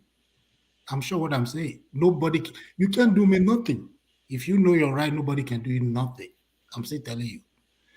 Now, that is for him. That is for his show, for him and his family. It's not for Nigerians. He's not fighting for anybody. If you can recall, you see when they went for Tribunal during Labor and order with them. He brought some boys there and started making noise. Oh, this court is not going to start. Hey, this mandates must do blah, blah, blah, blah. Why is in there? Who called him? How did he get these boys? How did he organize those boys? He now go ahead and started like accusing the military. Oh, you guys are among of those people who are destroying the pipe, this and that, this and that. I know how many vessels he has. If he make noise much, they will put fire on those vessels. I'm telling you the truth. So he's just like a baby who is trying to walk, and he will start using hand to hold anything that he sees in the living room. That is who Asari Dokubo is. It's self-recognition that he wants to do. So nobody should just take his matter serious. He's saying that, he boy find something in the Kaduna Road, he has some this and that, this and that. He's a terrorist. If he's saying that, that means he knows who are doing it. So he's a part of them. So he shouldn't go and start discriminating the people who hold the country, who are trying to protect the right and the living of that country. You say the military is there behind this. Yeah, fine. Some of them can be there, but not the whole military. You say some of them. You can't just say the military is there, the navy is there. Now you are not trying to bring out the civil defense. You say civil defense, they don't allow civil defense to do their work. Civil defense, they are Nigerians. They are there to do their work. Are they not taking care of the pipelines? Yes, they are doing. Because the civil defense said, they don't give them space to go and operate, to go and break the pipe. So that is the reason why now you are not stopping the whole civil defense. Everybody is there to do their responsibility. His own matter, that is not it. Very soon you will see also Oluomo Agbolo. He will come to Aso Rock too and see the beside of that the coat of arm. So these are the things I'm trying to say. I'm trying to let us know that we shouldn't take these people serious. But he already sell himself out to be one of the militant, one of the terrorists, kidnappers. Already has the old boys that they used to operate. I can see what you are showing here. Does this not really make sense? No. He's just selling himself. Who is this? He's trying to give himself a king. Today he says an Igbo. Tomorrow I'm a Jew. Next tomorrow I'm from the north. I'm Muslim. This and that. They are the confucionists that we have in Nigeria. These are the people who are giving us a lot of issues that we're having. Now let me tell you. Now you are talking about. You see, very soon you see somebody who steal a lot of cars when he was in Lagos doing RRS in Lagos. He was doing a lot of things. He steal a lot of cars in there. A lot of cars were recovered from him. RRS cars. You will see he will be the one now who's going to head the EFCC chairman. Just watch out and see. So the president knows what he's doing. He's putting his boys where they're supposed to be. I learned that he had learned a lesson for bringing out those people, allowed these miscreants to come to the Asu Rock and start selling themselves. So he had learned a great lesson there. And this thing is going to stop. The little power we have, we are going to use to stop it. That's what I just want to say. Dr. Damages, I'm going to leave you for a while because I need to go work so that I can pay for mortgage. Can't start. I can't start. All right, thank you. Yeah, I know the last time I came on air was during the election. When that guy was shouting, I told him, "Calm down, let him win. Who wants to win? Nobody don't let you. Don't go and fight there." Nigeria belongs for all of us, but we should continue to pray for them as well. So I know what is going on behind the camera. A lot. I heard a lot every day. We see now, we talk. I see them, but we just have to continue praying for the country to stand.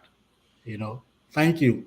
Let me go and take back so that I'll go to work. Thank you. All right, thank you so much. Thank you. Triple Man, welcome to the show.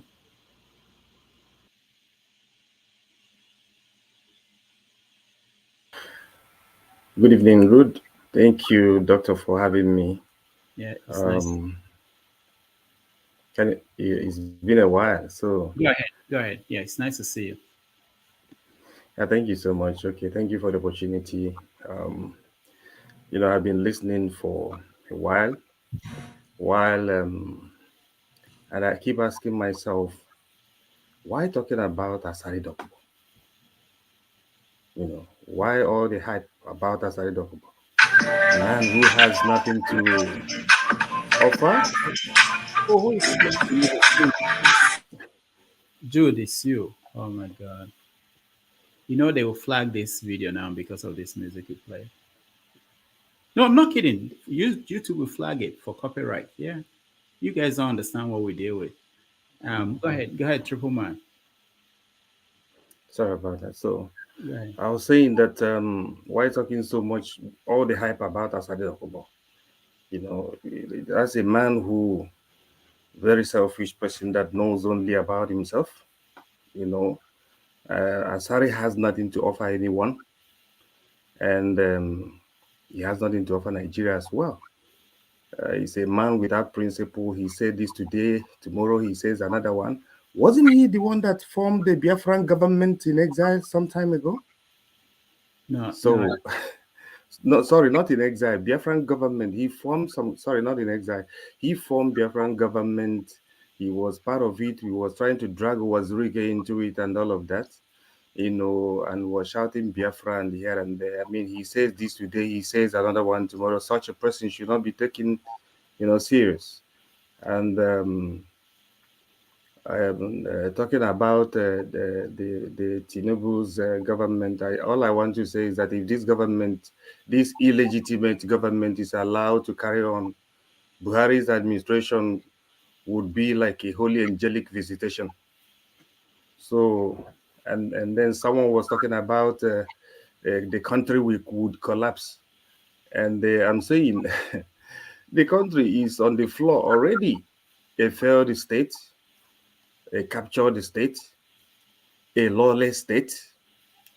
A friend asked me the other day before yesterday, Nigeria. I say, are you still part of those asking which way Nigeria? Look at where Nigeria is now, and you can tell, the future of the country. And when we look at we say the Nigeria, we look at Nigerians. The problem is that with Africans, especially Nigerians, is that it's so amazing how they adjust so quickly, from depression to repression, and they're fine with it. See how fast everybody is calling Tinubu president, and we all know what happened at the election. President of which country? Do you even have a country? Do you even have a country? What is that one thing you could say that jungle, that great Western business center called Nigeria has done for you? What has Nigeria done for you since you grow out to be an adult? You have an oil that does nothing for you. Look at Oman, countries like Kuwait, countries like United Arab Emirates, and how what they have done with their resources, and anyway, I have quite a lot to say, but anyway, let me just stop here because I've rang the bell. Like I said last time, I want to heed to the opportunity given to us by Doctor, so to have our say freely. Thank you so much for having me. Thank you so much. I think we've gone around. Judy, you said something about Asari Dokubo, yes? No. No. Yeah, I went out. I'm just coming back. Yeah, but you spoke on. So I just want to say a few things. No. There's never a time that. No, not. Give me $40. Man, they cut my hair. No, I just came back. I've been away for a long time. You see, just want to say just 1 minute. Okay. If you don't mind. Go ahead. Just to add to what my brother there, Triple Man, just said. It's amazing how our people just move on, when things happen. And at the end of the day, it's like they feel that nothing has happened and life goes on. And then you see them start adjusting to the very awkward and depressing situation. I talk to so many people almost on daily basis about trying to feel their impulse about the election and the tribunal ongoing this thing that is going on. And then most of what I hear is that nothing will come from that again. We have moved on. Tinubu is now the president. Is now our president.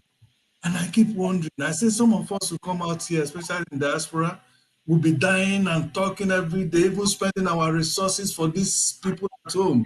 When we can decide and say, you know what, damn Nigeria, like many Nigerians have decided who are abroad and say, damn that country, they're not going anything. They don't have anything anymore to do with Nigeria. When they die, they should bury them in whatever country they live.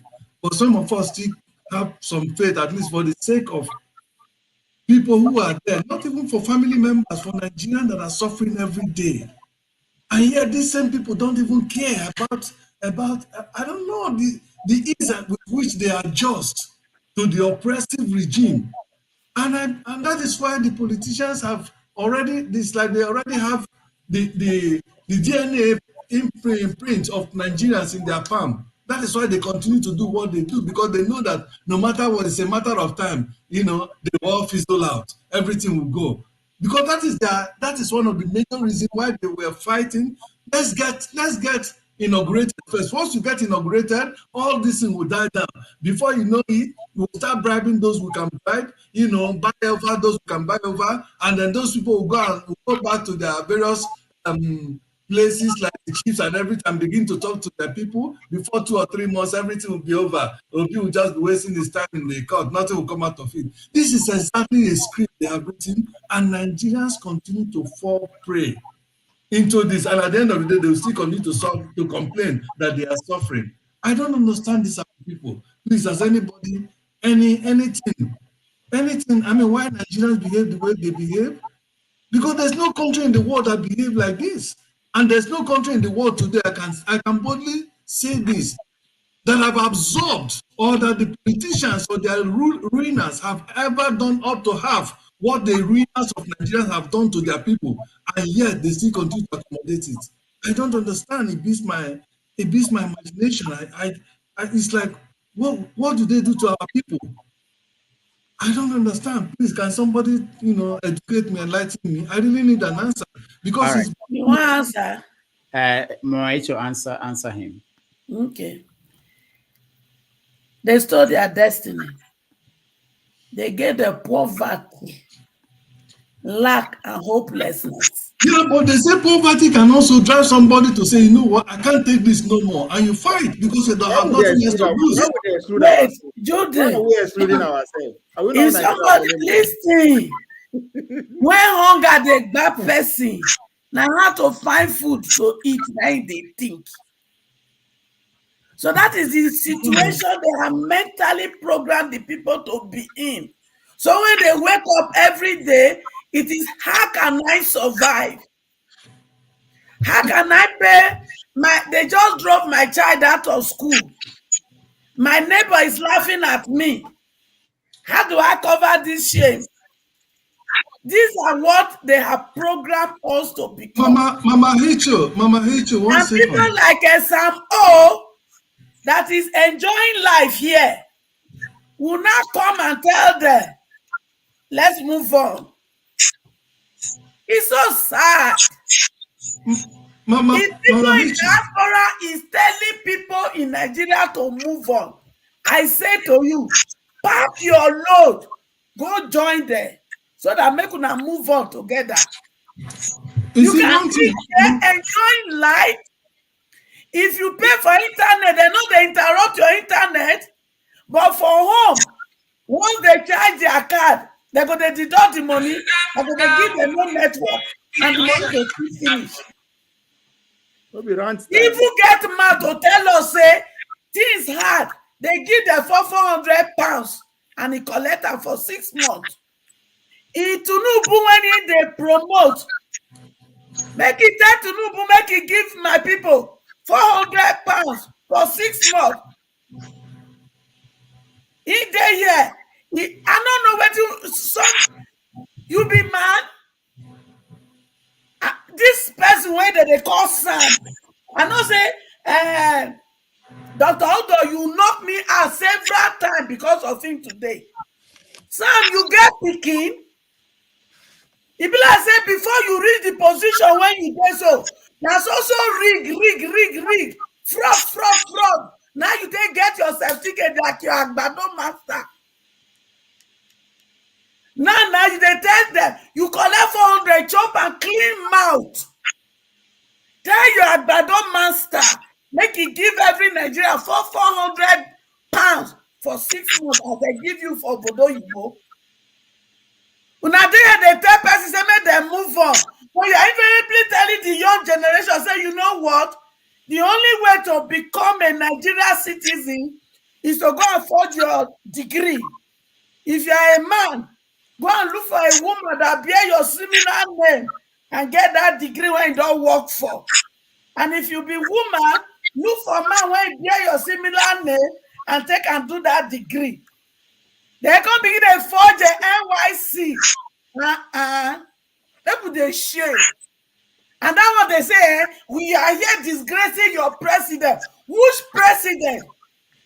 That placeholder now they call president. He saying they go France, go represent una, go talk there to come do business. He enter France, he go enter one hospital, they take small children, bone marrow, so that he go swell up with his belly and his cheeks where go swell up. He go come go Nigeria, go they displace himself for another 3 months before he go travel again. He useless wife when he carry the title of a pastor when the goatee Gio who for his head he can't tell us 2 months before the incident. He say they poor, they not get money. Now Chechi my wife, now they borrow their money. As soon as they steal man they finish, he come up. He come say, you know what? We are so rich. We don't need una money. He never do tell when they thought that one, no, they thought begin to increase their own salary 140%. I won't find out. So then I be Nigeria where they more Nigeria. Why they not increase salary for the same people? And labor, national waiting. They call you enter room. You come back from the room. You zip your mouth. The strike one I want do, the demonstration about subsidy one I want talk about. He enter silent mood. No more talk because they don't give some of them brand blow. You see, gbogbo yín máa jìyà. Every one of you that is causing this pain to my children in Nigeria, ẹ máa jìyà ni. No, don't worry. Una go suffer. Una go suffer. Maybe Yakubu, as he collect Ghana must go so. He don't get peace. Anyone wey say make my children not fulfill destiny, una no go get peace. The money una collect like this go be sort of on hand. Shame on all of you. See, Dr. Odo, the day when you allow that Mumu Samuel to come into this place, come talk rubbish about the pain of my children, that day me I go wear one trouser. I think I just let you know. Because when in the yakpata they talking nonsense, you know they keep us short. When people won't come tell us what they talking not make sense, you come they put me for backstage. Make you do it next week. So can we rant now? Okay, so your time is gone. We rant. Yeah, we are going to rant. Rudolph, before this rant, before this rant, those that have won a book before on the rant, are they going to compete again so that I know how severe the competition today? They can donate to you or give you if they win again. I can't stop them from. No, I mean those people. For instance, for instance, Madam H.O. don't compete, win. So making give us chance now, so that if otherwise I compete again, I win. Now me win, I will not be you. So not disqualify me before competition. CM. All right. When you win a World Cup, don't you compete again? If you won a World Cup, you still compete again. So guys, do you want to take a break before that, or we want to continue straight? Ranting. Okay, all right. So I wanted to show you guys the book. It's called Soulful Return. It was written by Fidelix Barrow. He's a medical doctor. What do you say is the name? Soulful. Soulful. Yeah, I'm going to show it on the screen now. Yeah, and she did yesterday. Yeah. So so he's going to be on the show next month. So, but he's giving out signed copies of his books to our audience, our members, people who come here. So I'll give out one today and one tomorrow. Okay. So that's the book. Return. If you win the rant, and for the people watching at home, you are the ones that will decide the winner, not me. So I hope you will listen to them. They will all have 1 minute to rant. And on anything they can say or talk about what's making them angry on about anything, and then we will go around. If you are in the studio and backstage, I will come to you. I know you are there. So let's start. We want to start with CM. Oh, wow. CM wants this book. No, we know it already. Okay. I think the people who have mercy on you, CM, and just give you. Don't worry. You want it. Okay. Okay. My rant will be to say that so far I'm impressed with the turnout of events at the election tribunal because although people may tell P2B to go to court in the hope that he wouldn't go to court, but he has shamed all the people, and they raised the hope of an average Nigerian that if you prepare very well, you have your evidence, people are prepared to listen to you. But the high point of that tribunal so far is the exchange between the PDP witness and the INEC lawyer. When INEC lawyer agreed to, told the PDP witness that Atiku cannot be president of Nigeria because he did not get 25% of the vote, total vote cast from Federal Capital Territory, FCT, Abuja. Then the witness now asked him, said, look, if Atiku didn't get 25%, the person you declared, Mr. Tinubu, this also did also not get 15%. I mean 25%. So why then did you declare him as the winner of the election? To which the INEC lawyer said, no, we are not talking about now. Let's leave that out. So that to me let the cat out of the bag, and that is the greatest day of this election tribunal, because INEC has confirmed that they made the mistake of making Tinubu the president by admitting that he did not get 25% of the Abuja. Thank you. You can put me on backstage. All right. Thank you, CM. Well, The next we have a winner. The next person is can I you have a minute. Your time. You see, rant, right? Yeah. See, I just want to address some of us here, both the panelists and those on the comment section, right? I don't think any of us will come up here to devote 8 hours, sometimes 12 hours, just to rant, or just to make noise, or just to score some political points, right? I think some of us that are not aligning with what is happening in Nigeria are actually saddened with the condition of that country. And we pray. All we are doing, all we are saying is for the good of that country. It bleeds my heart when I drive along the road and I see how things work here. And then when I reflect back to my country, everything is in shambles. Everything is mess. I don't know how you feel when you know that your country is in such condition. That is why we are calling for a good governance. Be it Tinubu, Buhari, whomever that is competent enough to drive that country to the right direction. I will support that person. So my support for Obi isn't because Obi is an Igbo man, isn't because like some people who claim that Igbos have never been in the Asorok, right? It's because of the competency that I saw in Obi when he was the governor of Anambra State. So you don't come up here to cook up false narratives in order to support maybe your clansman, or maybe your tribal man, or maybe your political member. That will not foster greater things in that country. We are for greater Nigeria. Whether you call it one Nigeria, that is a problem. What I'm for is a greater Nigeria.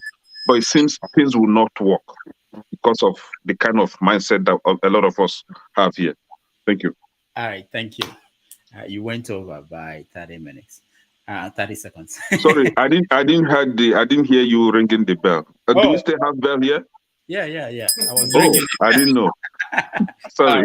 Electricity, you are next. You have a minute to rant. Yeah, actually, what normally gets me angry is when we see the truth and we know what is going to change the country, we refuse to. Particularly Dr. Rudolph, you get me angry a lot of times. That is ranting, and I have to rant. I'm venting and ranting. I sent you my video for you to play so that people come on board. Listen, there's a simple solution to this problem. It's not rocket science. Our problem of that country, regardless of who is president, is the legislative arms. You will never hear them come out to say anything. They will not condemn anything. They will not talk anything. Because why? They are enjoying the benefits. And until we come to that point, it gets me angry, to be honest. So I got discouraged. I almost said I'm going to come to Dr. I'm not going to go to any channel again. I'll just sit down and let the sky fall on the country if it wants to fall right now, because honestly, I'm tired. That's it. Thank you. I will have voted for you, but you didn't mention section 68. So you lost my vote. All right. Please put me in the backstage, please. Put me in the backstage. Thank you. All right. KJ. Okay.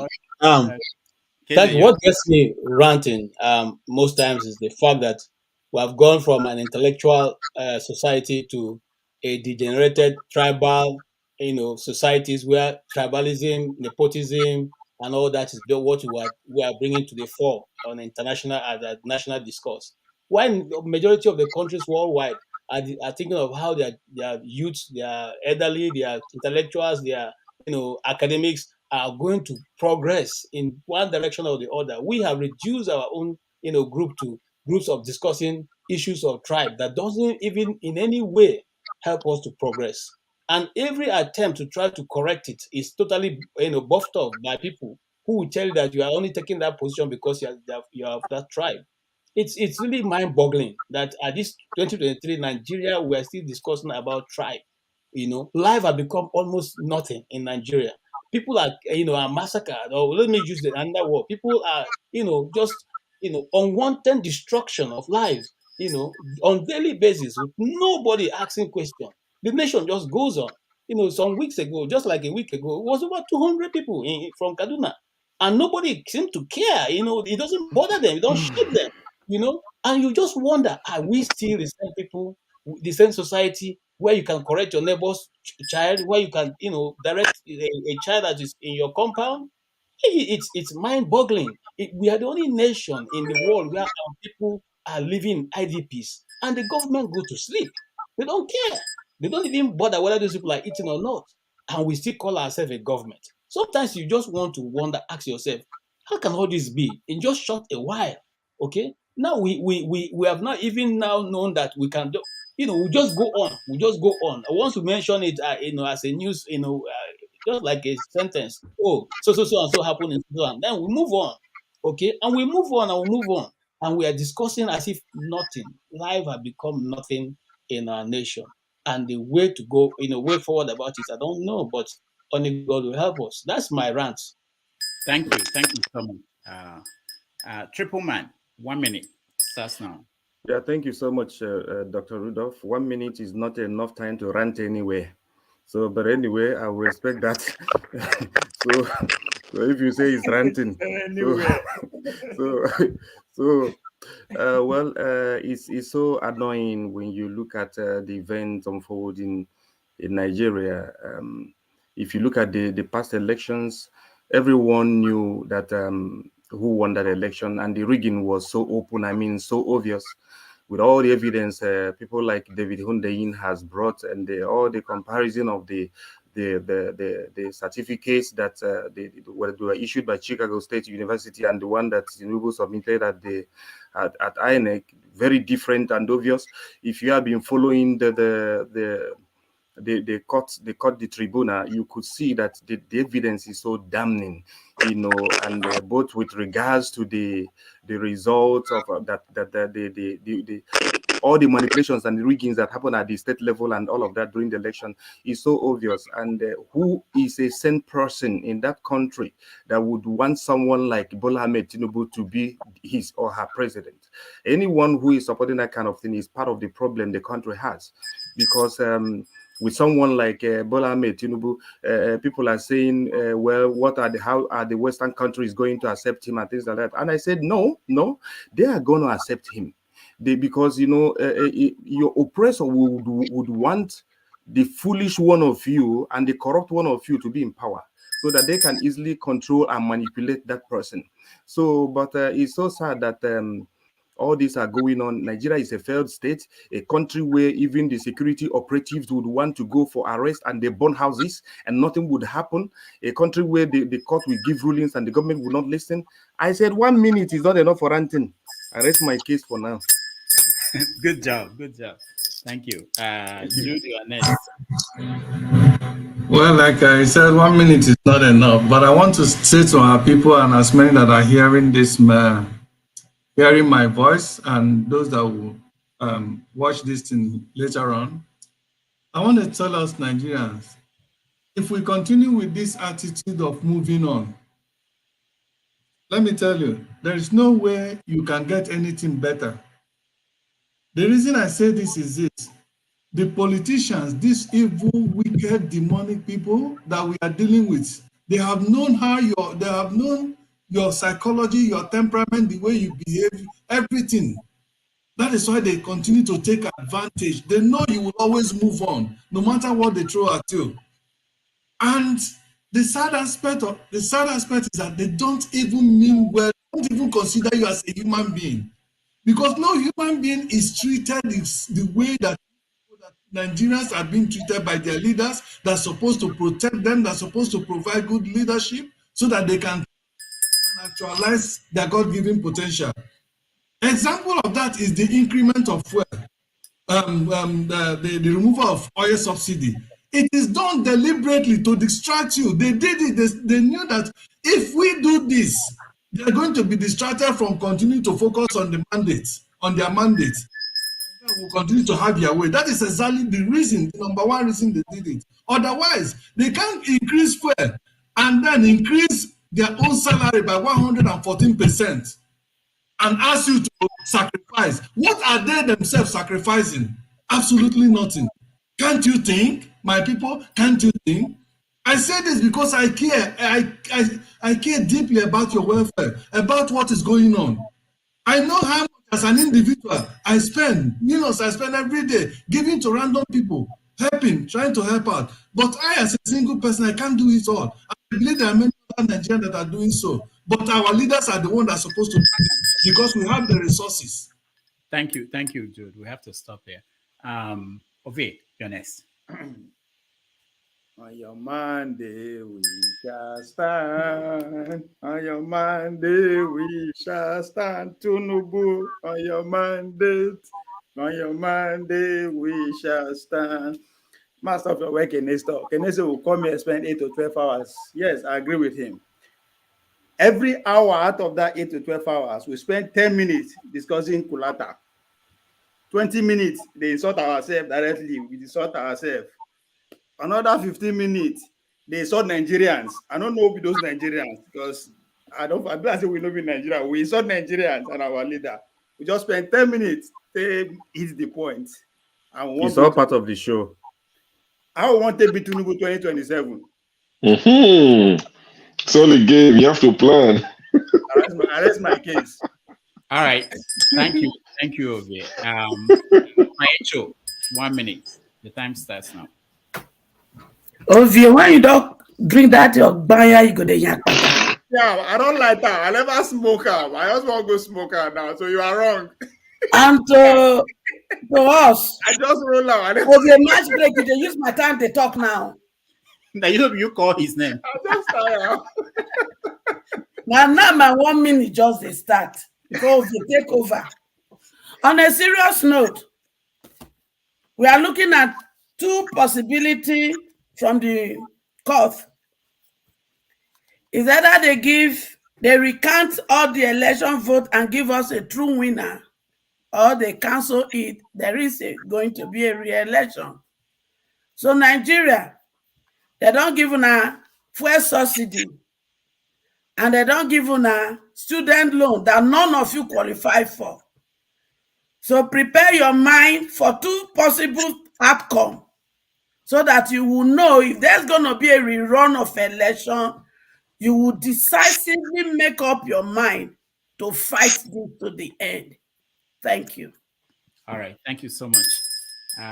Your next person is Sure. Let me just remind viewers, you are the ones that will vote, so pay attention, please. So you can vote for these ranters. Go ahead, Sure.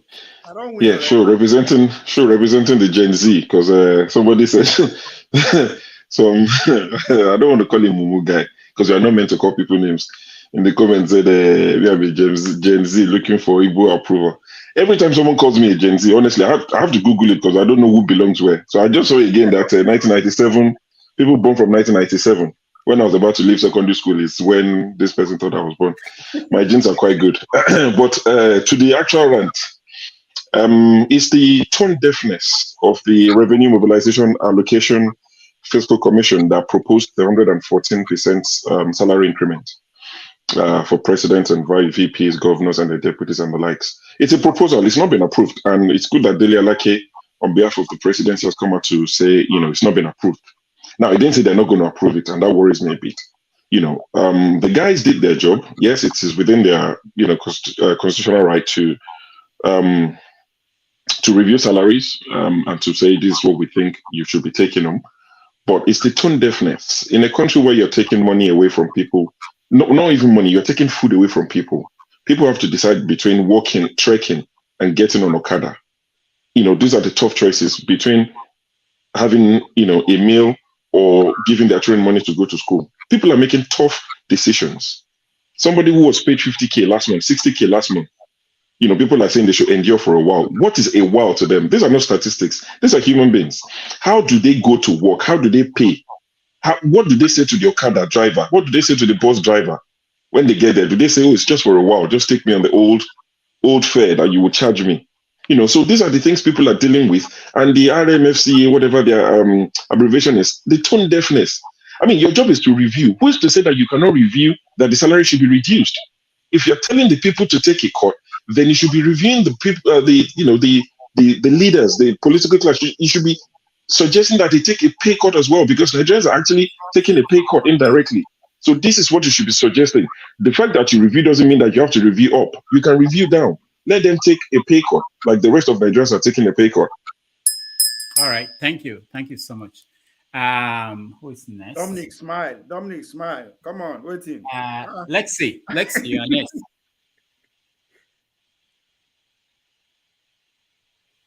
Meet yourself, Lexis. Well, let me salute everybody. As usual, I will still ask how the market. Are we still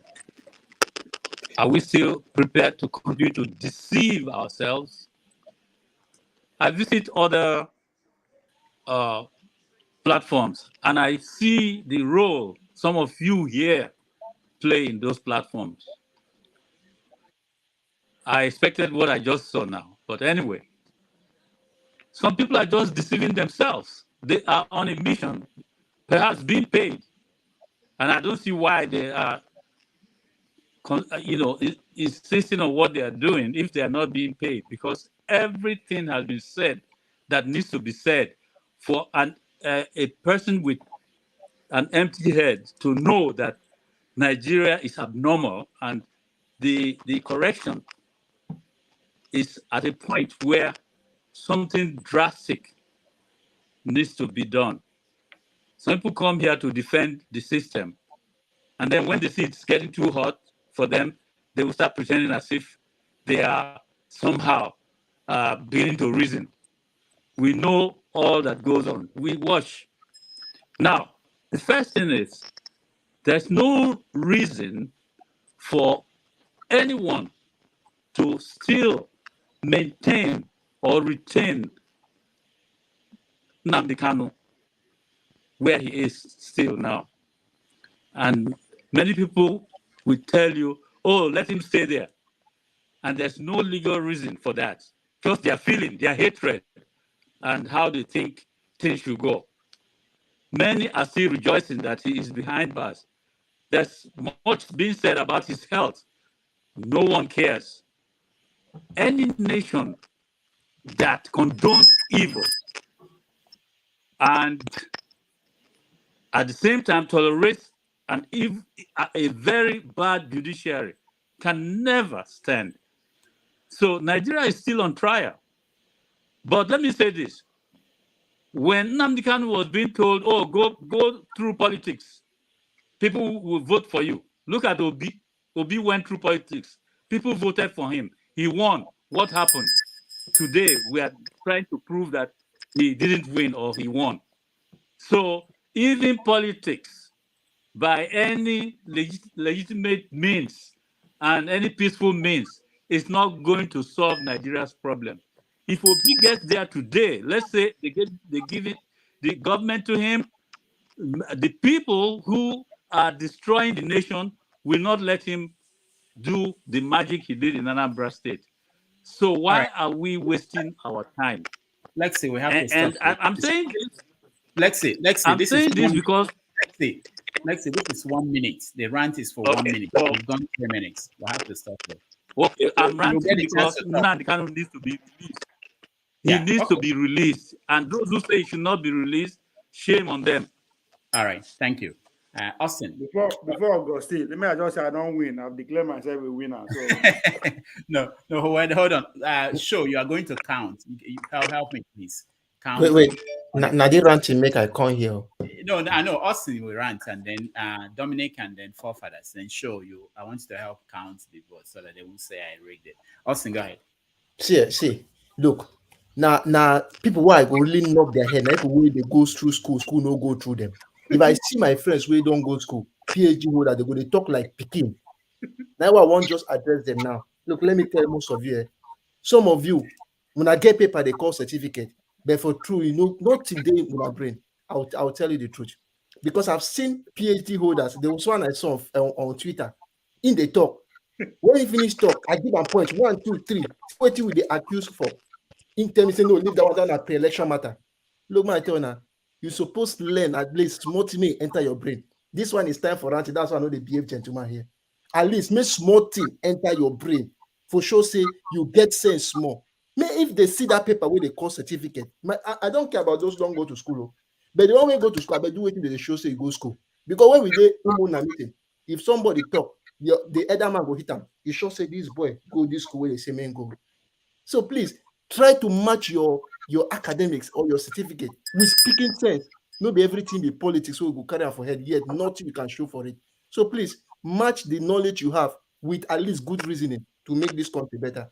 You know they do anyhow because PhD where some of them are honorary degree where we don't even see anything. Oga, I go even find out whether your Oga own too, not honorary too. So you know that you're a candidate of PhD without even saying it. I know you will still get your PhD.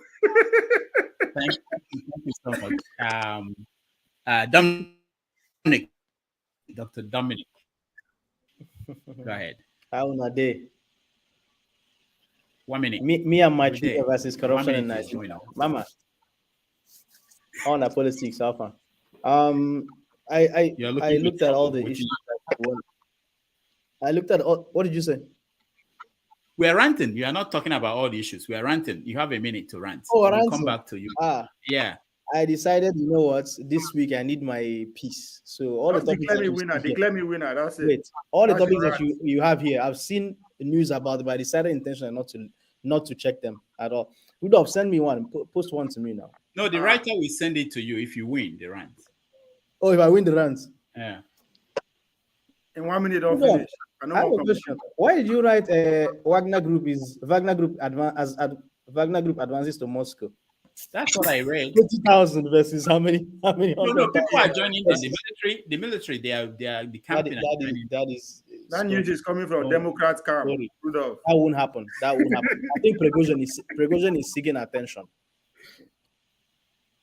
I think that's what he's doing, quite honestly. And then that's the end of him too. What else?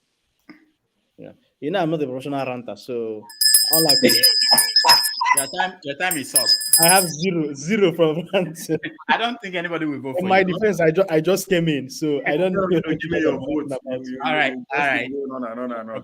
The last person to rant is forefathers. Professional ranter. Every day na ranting for him. Every comment na ranting. To be fair, I don't know. I wanted to comment on the other things because I've never, I was out. I didn't have a chance to address some of the issues that we'll get to that. We'll get to that after the rant. Just rant. Okay. Yeah. I guess if I wanted to say something, it's something that has been bothering me for a long time. I've said this repeatedly. We Nigerians, we speak with a forked tongue, where we say we want something, and when we have a chance to prove what we want, you said FUCK. No. FO. Yeah. No FU. So when we say we want something, when we have a chance to prove what we want, we all go the other direction. And I don't even know whether we even know when we do these things. And I've witnessed it repeatedly over and over again.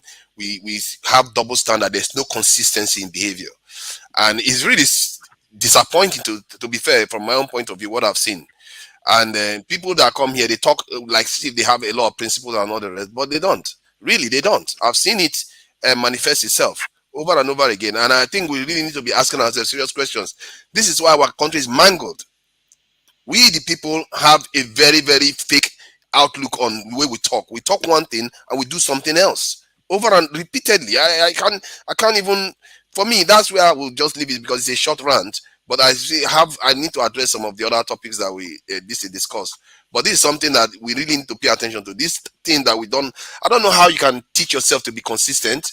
Because I don't know how I taught myself to be that. Because if I'm the one that is on the block, I will happily put my head on the block and let it be chopped off. But if it's yours, what I find is that amongst our people, when it's their turn to put their head on the block, they will not. They will back off and like act as if the law doesn't apply to them, principle doesn't apply to them anymore. And I really find that really disappointing. Thank you. All right, thank you. Thank you. Yeah, hold on, one more person. Oh, Master. I know what to rant about now. Oh, you found it. You found it. What to rant about. All right. I don't win already. All right. I will come back to Dominic. Let's go to Master. Master, go ahead. 1 minute. No, I will not. I will not rant. I'm not a ranter. I try to collect my thoughts before I come to the public. Okay. All right. So hold on. Okay, we are going to end the ranting, and then we can go back to normal conversation. Okay, Dominic, we'll give you a chance to redo it because I think you came in, you were shocked that we were ranting. Go ahead. When I heard forefathers ranting, something that came to my head was, he was talking about the inconsistencies and what people say and what people do. And the first thing that came to my mind is the inconsistencies in how the Nigerian government works, right? You want to alleviate people's suffering, yet you remove subsidy and there's a price hike. You want to instill a sense of security in Nigeria, working economy, so that you can attract investors. Yet people go and glaringly rig election. So how are you going to instill confidence in the outside person who wants to, the businessman or whoever that wants to invest in Nigeria? There's a presidential election petition that's going on. So no matter how Tinubu goes far and wide, any sensible business person who wants to get entrenched in the Nigerian economy and invest will probably have to wait till the presidential election commission does its job. So I'm seeing just inconsistencies in people who are making promises, people who want to be leaders in Nigeria, and the actions that they are portraying, which is totally opposite of what is they are quoting or what they are saying is going to help people. All right, thank you. Was that 30 seconds?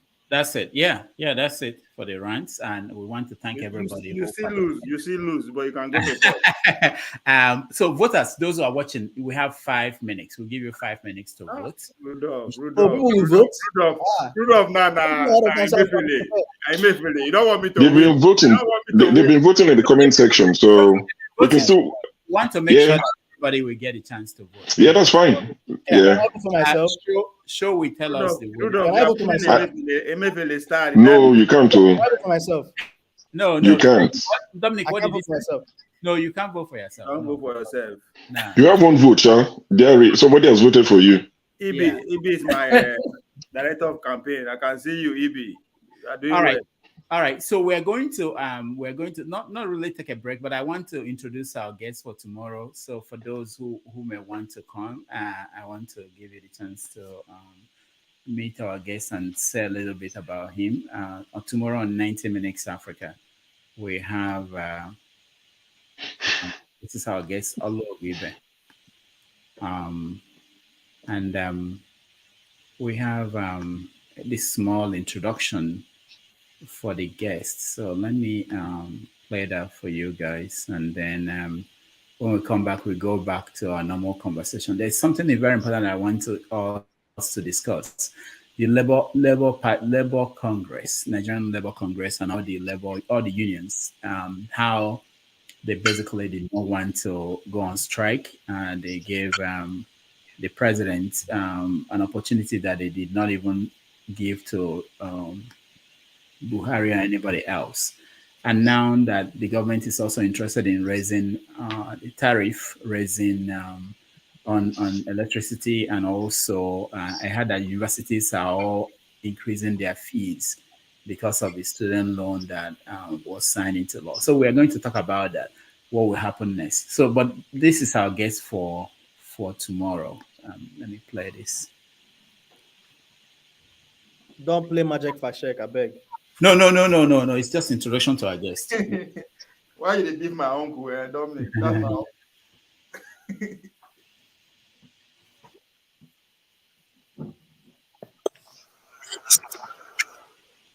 His first introduction to arts came from his father. His father, a preacher, was also a school teacher, a wall sculptor, and a sign painter. During his days at the University of Nigeria in Nsukka, he was a radical student union leader between 1983 and 1985.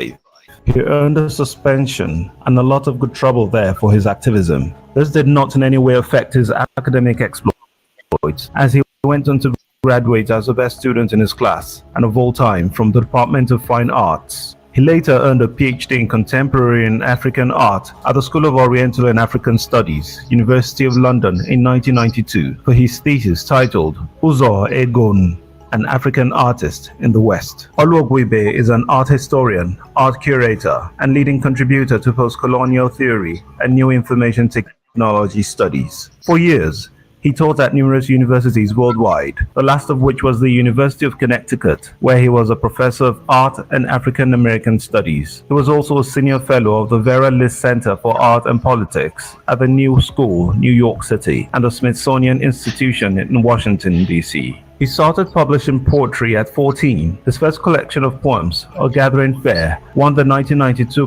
Christopher Okigbo All-Africa Prize for Literature. As a practicing artist, he has had one-person exhibitions in Nigeria, Britain, Germany, Switzerland, Japan, Korea, Cuba, Australia, and many others. His most important work, Monument to Strangers and Refugees, a public sculpture in Königsplatz, King Square in Kassel, Germany, was awarded the Arnold Bold Prize in July 2017. The masterpiece, which has the words, "I was a stranger and you took me in 4 different languages, Turkish, Arabic, German, and English, was fiercely opposed by the right-wing anti-immigration opposition, who felt it was supportive of the then administration's open immigration policy." In this interview, Olu explains the message in the obelisk.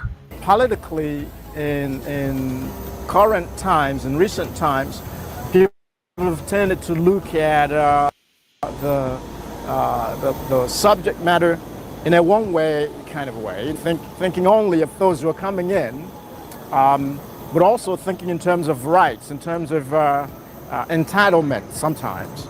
But I believe that it's important to realize that hosts also incur costs. The kindness is not free. It's a natural law, but it's not free. So those who take people in and those who are taking in deserve to respect one another, and those who are taking in do need to be grateful to those who take them in. So that's the message. If you our sources are scriptural, they're ancient. But if you read the text very carefully in all the languages that we've used here, and these are the most widely spoken languages in Kassel, if you read the text very carefully, you see that it incorporates these 2 principles, that of hospitality towards strangers, but also that of gratitude from strangers. And I wanted to bring that to Kassel at this point in time, because I think it's very pertinent for the times. His most recent exhibitions were the last 2 months in Berlin, Germany, and Milan, Italy. In a recent Facebook post, Oluogwebe said he dislikes traveling anymore or even getting around. He dreams of the day when the art world would finally start buying his work, and he'll make lots of money, set up a charity, and retire to monastic life in some remote sanctuary where he can continue to work until his number is called. The pastor's son, who was once a child preacher, advertised his epiphany in a recent Facebook post. "I used the critical skills that he, my father, imparted to me to determine in my early youth that religion is no longer necessary, and a foreign faith even less so," he writes. He now deploys his righteous anger developed in his early years in secular sermons. Please join us on Sunday when this award-winning artist. All right. So tomorrow, Oluogwebe will be here, and I have met him 2 times, and I don't think I know anybody like him in any field. He will amaze you if you listen to him. All right, so that's our guest for tomorrow. Sure, do you have your account? Yes, yes, I believe I do. Okay, so where is the Drum beat. Oh, I don't have that. Sure. All right. Sure. has been compromised. Sure. This is not Adam Yes. Watson, I beg. It's even funny that I'm the one that's going to announce the result, and that should tell you everything you need to know. You have to show us proof. Mahmoud. Because this will be clipped and used against me in the future because I won. CM came second. No. That's Go through the comment. Go through the comment. Go and read it. And one person voted for Ovie like 50 times, and Dr. Alexander Gomez came and voted for him as well. So he had 2 votes. I think somebody joined, make it 3. Mama Icho. Okay, so I'm seeing a fee for Mama Icho now. My campaign manager is John. He said, if you're Obidati, vote for show. Somebody's actually campaigning for me. If you love Nigeria, vote for show. So I had 6 votes. CM had 5. I think Mama Ijo has 4. 4 fathers has 3 votes. Kene, somebody came in last minute, voted for Kene. Someone said I'm corrupt. Actually, like I said, I mean, and I'm the only even if I win the book, I'll send it to CM. We live in the same zone anyway. So I think CM is quite interested in the book. I won. I mean, jokes apart. I'm the only Nigerian here. Jokes apart, I won. But I'm willing to give the book to CM. Is show one the plan for today. No, I'm contesting. I'm going to court. You can go to court. Tomorrow we'll give out another one at people that will join us during the Sunday school. If they don't read, you can. I mean, for those saying don't read, you can count now. Just go back. Make sure you're not counting the same because people voted twice. This is what INEC didn't allow. You can't vote twice. We need IREV for this voting. Actually, Rudolph, if this is if it's going to be a constant feature, I've seen a few guys because I watch a few YouTube guys that do football. They have polls. You can put a poll up. I'm not sure if it's something you have the facility for. No, I don't know. But I mean, you can look so what into about it. me? Am I like Showore? Am I like didn't I score like Showore or even brother, you know be even Showore. What's that Ondo State man? Is that level? Is that league you're playing? Dr. Rudolph's friend. You mean Adebayo? Adebayo. Yeah, more people that voted I against didn't get any votes. Even Kwakwanso got some votes, and even Showore got some votes. Sorry. What about me? I'm asking. Assign me any votes. He didn't get any. Triple man. You know, it's like the APC primaries. You're like roaches at the APC primaries. My people. Dominic did twice and still didn't get any vote. No, I think he got a vote. Dominic got a vote. Okay, I didn't see any name. Yeah, he truly represented Showore all the way. I hate you, man. How many people voted against me? Does that count? All right. So thank you guys for participating, and hopefully we'll continue this segment. So, yeah, let's see if we can get a poll. Yeah, that would be straightforward. We'll see how we can put it in. Yeah. Okay, so we're going to give people who joined us chance to weigh on all this. Sorry, someone said sorry. I need to say someone said I should have accused myself. Yes. No, but we didn't know you were going to win. Yeah, we are accusing Nigeria. I'm giving the book to CM. I'm giving the book to CM. So that's as fair as I can be. But also people can see it's not like it's hidden. Exactly, it's not hidden. It's not hidden pool. All right. So let's give people a chance to win. The people that just joined us. So let me go to Mask, Forefather, Dominic, and Forefathers. Okay, Mask, go ahead. We've talked about several things before we pick up new topic. So weighing on what we've been talking about.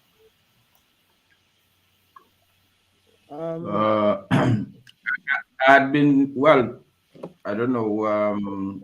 Is it afternoon or evening or good afternoon, good evening, everybody. Nice to have you. Thank you, Dr. Rudolph. As always, I would like to start with commending you. I know it's not easy. So well done, and keep the good work up. Thank you. Thank you so much. Today has been a busy day for me. Normally, I try to listen to all the conversations. I've been jumping in and out. So my response across all the topics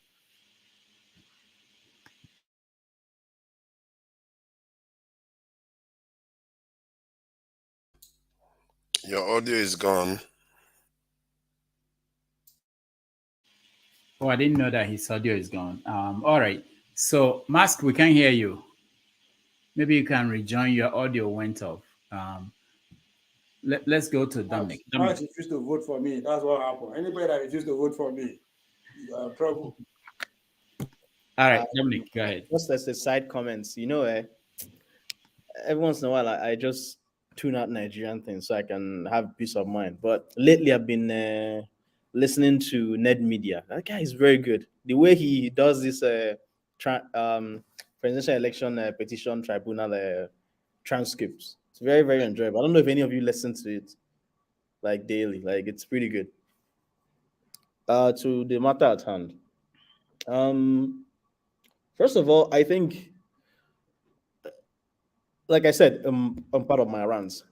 One thing that I have a hard time wrapping my head around is people are, you want to lead a nation of 200 plus million people. That's assuming the estimates are correct, because we never do proper census.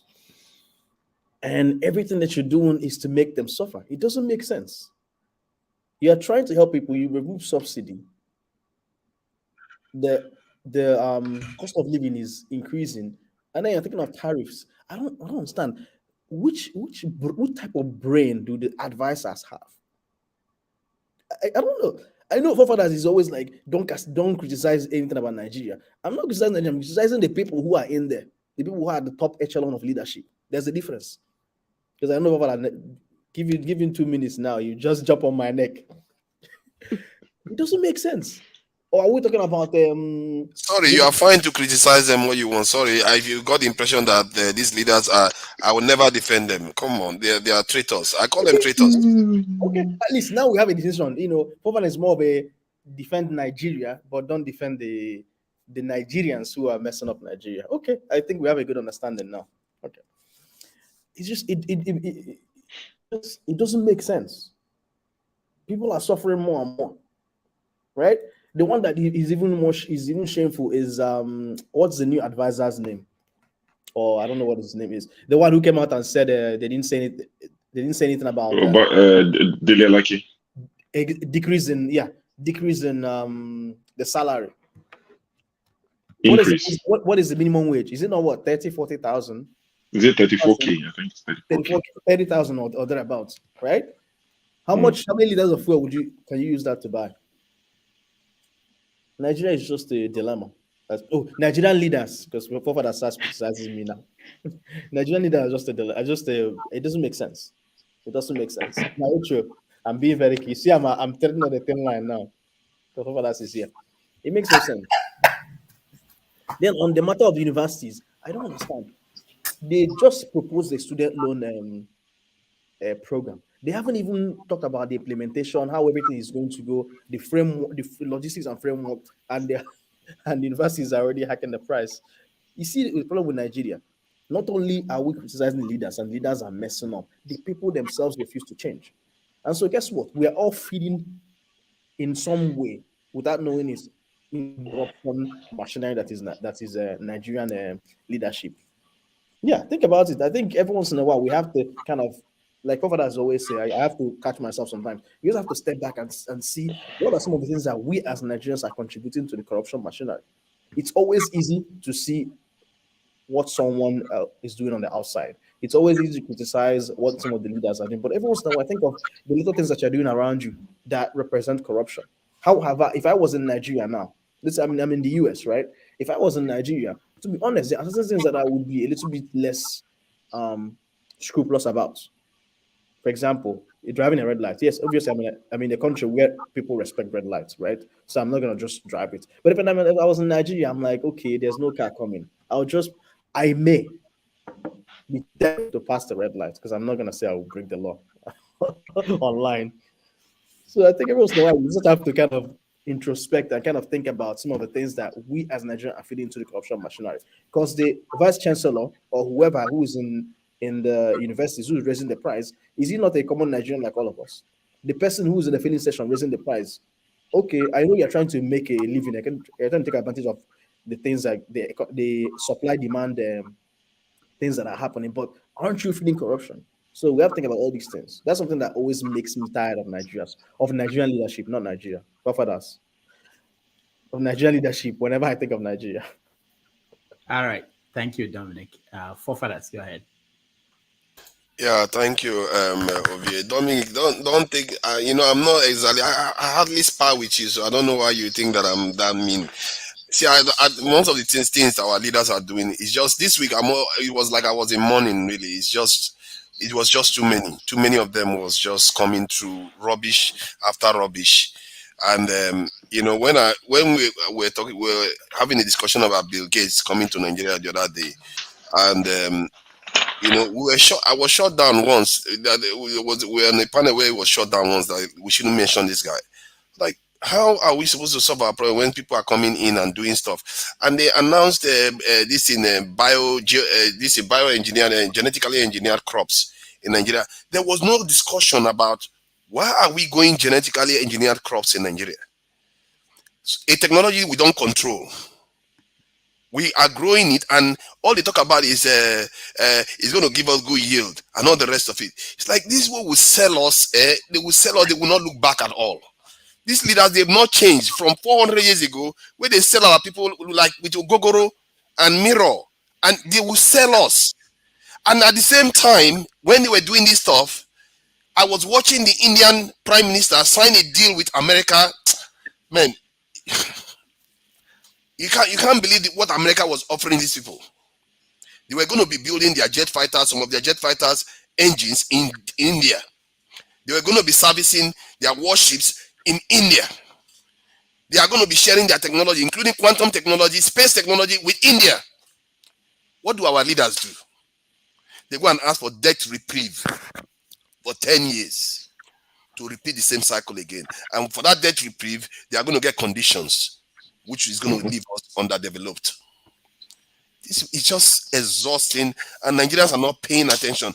If we got just one of those things India got, just one, we'll be out of the mess we are in. We've not put ourselves in any position to be worthy of being offered anything at all, because all we do is mediocrity, constantly settling for nonsense. When the Chinese, Mao Zedong went to Russia the first time and met Stalin, the first thing he asked Stalin for was, I need your nuclear weapons, your nuclear technology. That was the most advanced technology Russia had. They've not even tested it properly, and he wanted it. Why? Because he felt like he was worthy of it. Do you think our Nigerian leaders are worthy of that? They will just ask for trinkets. Like they sell our people all the time. This stuff is so annoying. How do you need to shake these people to wake up? One thing I've learned from you, fathers, is I've learned that, in international deals, right, nobody is actually there to help you develop. No matter how it looks on the surface, right, and it looks like they're coming to help you, there's always something behind it. Of course. They are going to donate this and donate that. What they are donating, would they give it to their own people to consume? There's always going to be a caveat. So for Africans, for those guys, it's the more you look, the less you see. Yeah, Africa Summit. The more you look, the less you see. Go to White House and rub shoulders. They are easily very gullible. Oh, they are here to help us. They'll do this and do that. They don't think deeply. And all people care about is, all they care about is, I went to America just to entice the local politics and make them look good. Oh, Tinubu went to Paris. Oh, wow, look at him. Yeah. Doing this and doing that. He's already immediately and trying to get the economy right. But no one talks about the little details because they don't care. All they want is to offer us something, PR. They don't think of the substance. It's unbelievable that some of the stuff they go there and do. They just go and settle for mediocrity, and then they expect. And the thing is, it's not even the Oyibo's fault, too. How can you accuse people of being a good parent for being a bad thing? They are good to their people. They are taking care of their people. They are doing the right thing by their people. We are the bad ones. Our leaders go there and sell us repeatedly. They refuse to learn any lesson. For 400 straight years, it's remarkable. The same pattern is repeating itself. Ogogoro, mirror. For human beings Human beings that can invent that mirror, you were selling human beings for that. The same thing they are doing today. Nothing has changed. I listened to Bill Gates' speech today. When I was watching Bill Gates' speech, I was astounded how much the man knows about us, actually. I was astounded. He even talked about this jackpot thing that was going on. That how we can gain from it is exactly what I was saying. That we can flip it around and have our people come back to Nigeria. Do you see these leaders ever encouraging us to come back to Nigeria? They are doing everything to put pressure on us to run overseas. Even Bill Gates knew that, but our leaders never does. They will never do it. What kind of human beings are these? How do they transform from everyday Nigerian to what they become, where they don't care about their people, they don't care about enriching and empowering their own people? I can't understand the mindset. All this stuff is not essentially in the hands of Oyibo people. Our leaders are the ones, and we are the ones creating them. We are not making them accountable enough to us. We are not demanding critical things. When I keep saying we need to demand security, people think it's a joke. All the other nations, that's what they did.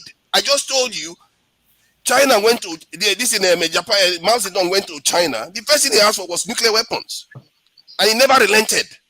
When Stalin refused to give him, when Khrushchev came in, Khrushchev relented and gave to him. And from there, they never looked back. Look at China today.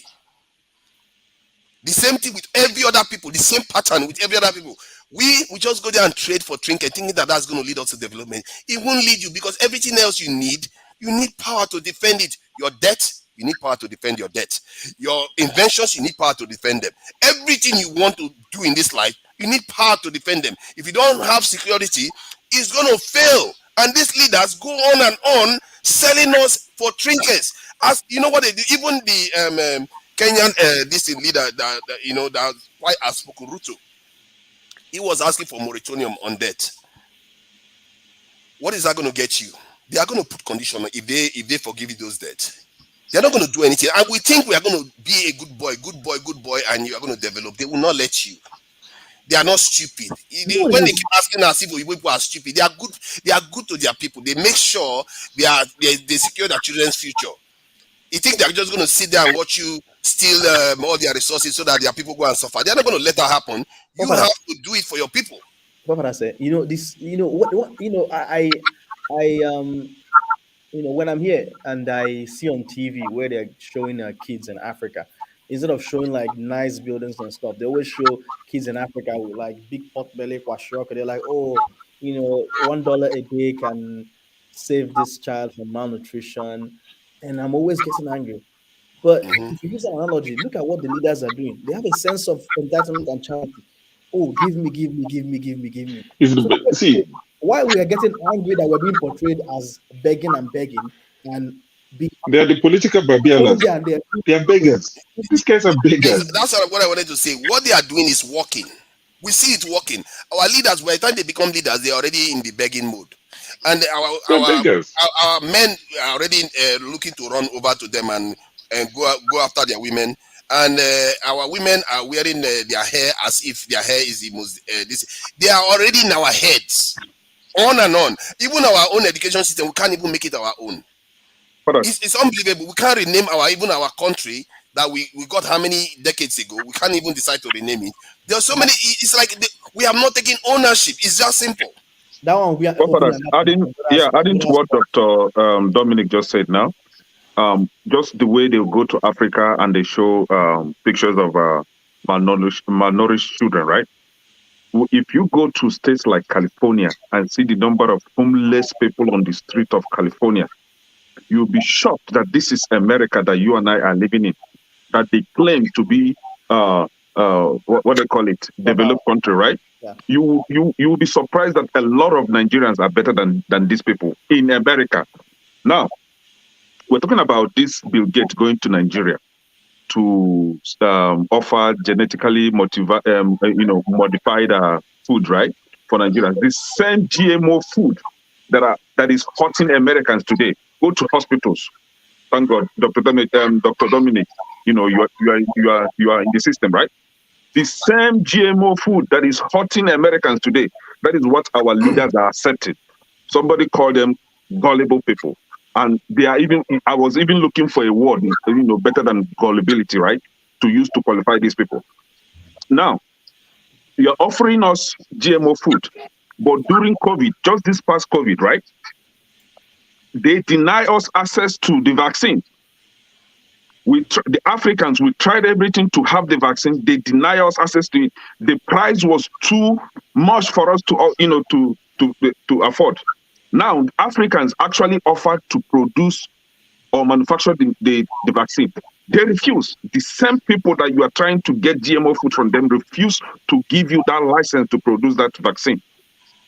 Exactly. And today you are accepting GMO food from them. They actually want you dead. They don't want you alive. So this guy, I've been saying it, Bill Gates has no business in Africa. He should stay off Africa. That guy is going to destroy Africa. He should stay off from our continent.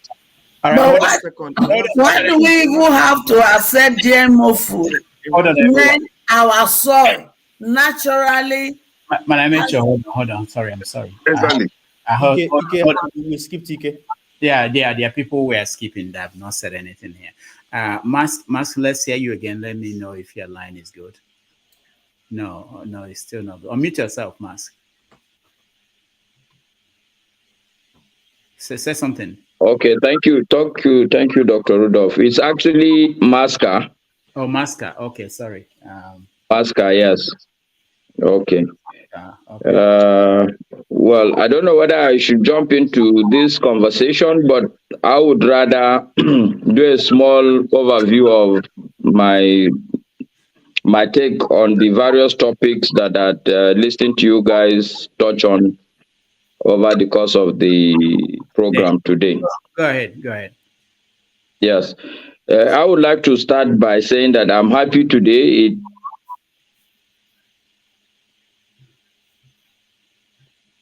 It's going again. It's out. Maska, we can't hear you. We can't hear you. You want to go out and come back in? Yeah, Maska, there's something with your line. Oh, his network. All right, Ike, go ahead, Ike. Dr. Jacqueline Damages, how are you?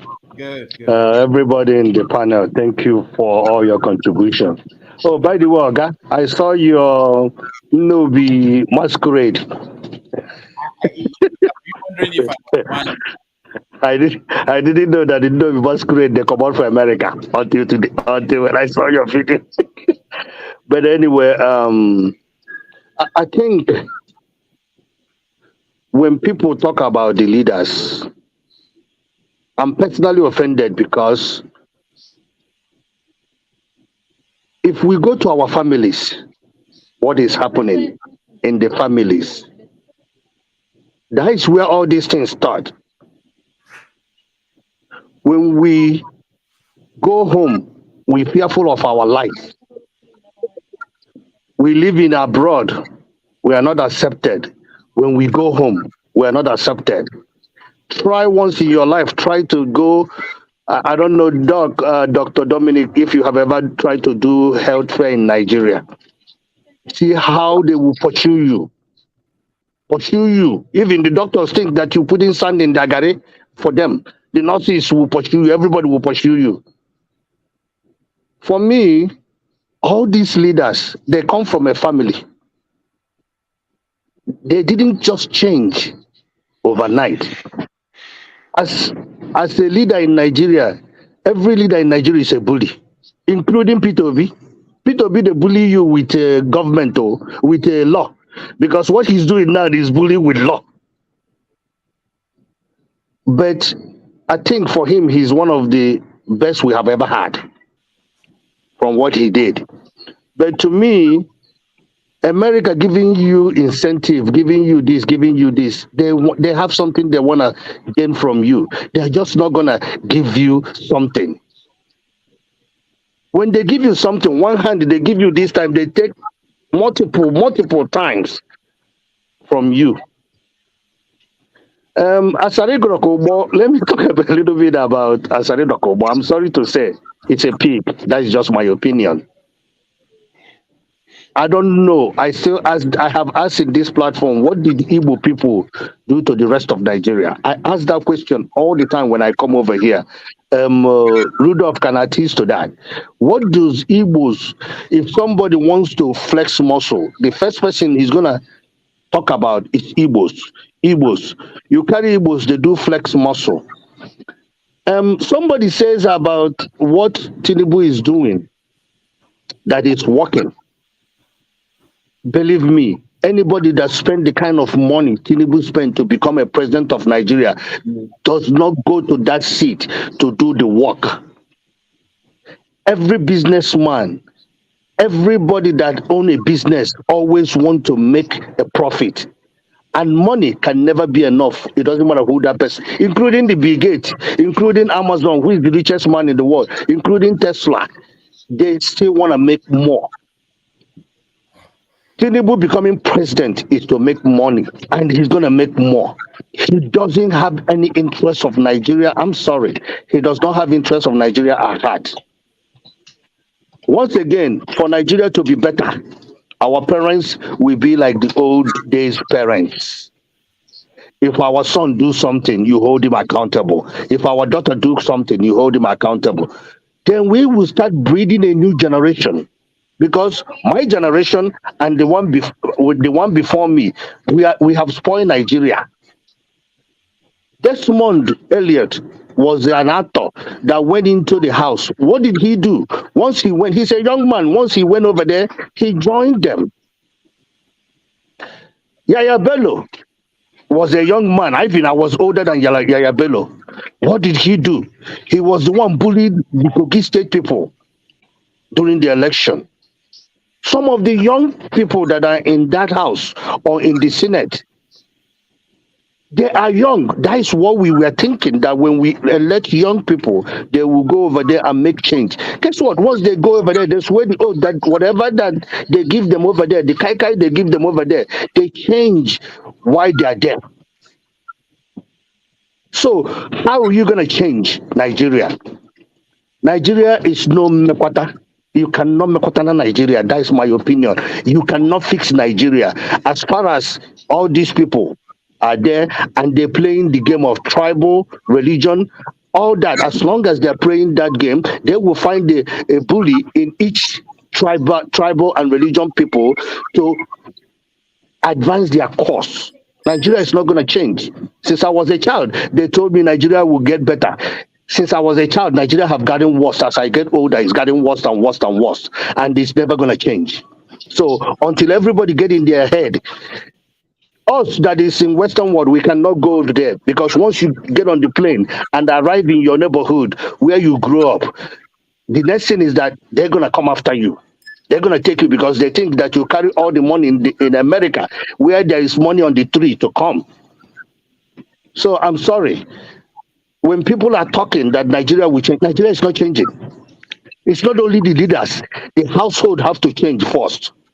You give somebody money to build a house in your house for you, they take the money, and when you come home, they tell you stories. That is in your home. Your own immediate brother, immediate sister, immediate family member. Do you know what your parents will tell you? It's your brother. You can't kill him. It's your brother. It's your sister. You can't do anything. Just accept. Instead of mom and dad say, what you did is wrong. A child went to school, they come back in December, carry bags of rice, carry all these gifts, come and give it to the parents. The parents who sent the child in the school cannot ask, where did you get the money to buy the bag of rice? Who gave it to you? When we were growing up, if we eat in somebody's house, when we go, we will say, oh, we are not hungry, even though we are hungry. If you open your mouth and say you're hungry, when you get home, you will get biggest water of your life. So that's my little say in this conversation. Nigeria, I don't know. I don't think Nigeria have future. All right. Thank you. Let me just say, it's good. It's good. People, we all have the right to think the way how we think.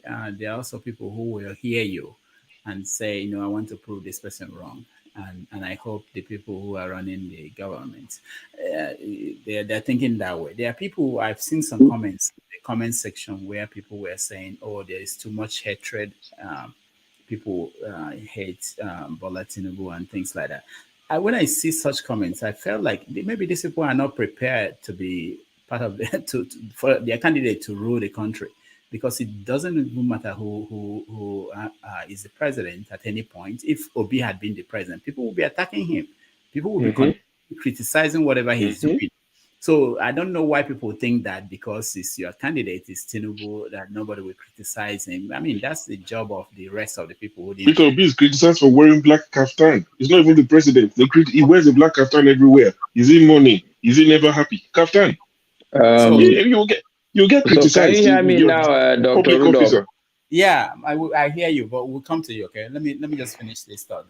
Thank you, Show. But this is I learned something from doing the show for the last 12 years, where when Jonathan was in power and the show appeared to be critical of Jonathan, people from other parts of the country were happy about the show. I'm talking about Dr. Damages. Happy that you're doing the right thing. This is good, very good.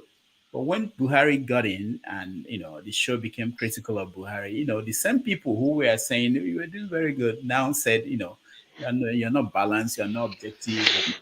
And I'm sure by the time we start looking at what Tinubu is doing, the people behind it, but that's part of it is human nature. But also, I think our people can do better than that by looking at it in a different way. Anyway, Masker, go ahead.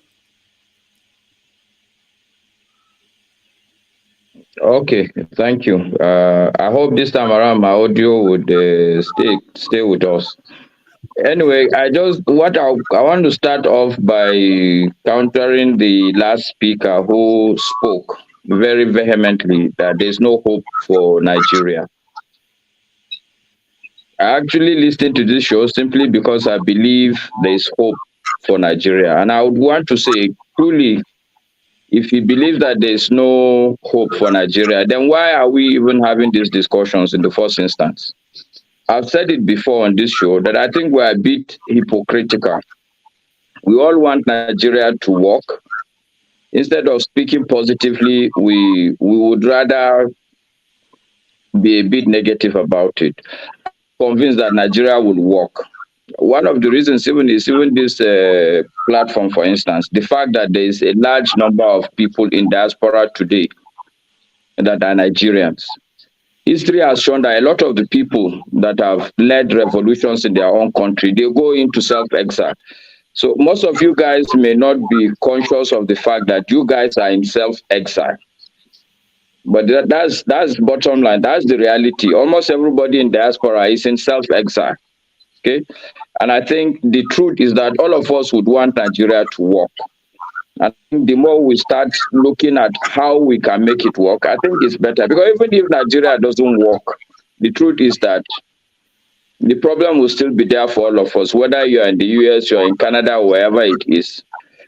So I think one of the things that I've said, I think the last time I was on the platform, is I think we start thinking of what is it that we can do. I said that there's something forefathers said, which I think we should begin to pay attention to. On the election day, what will be the role of citizens?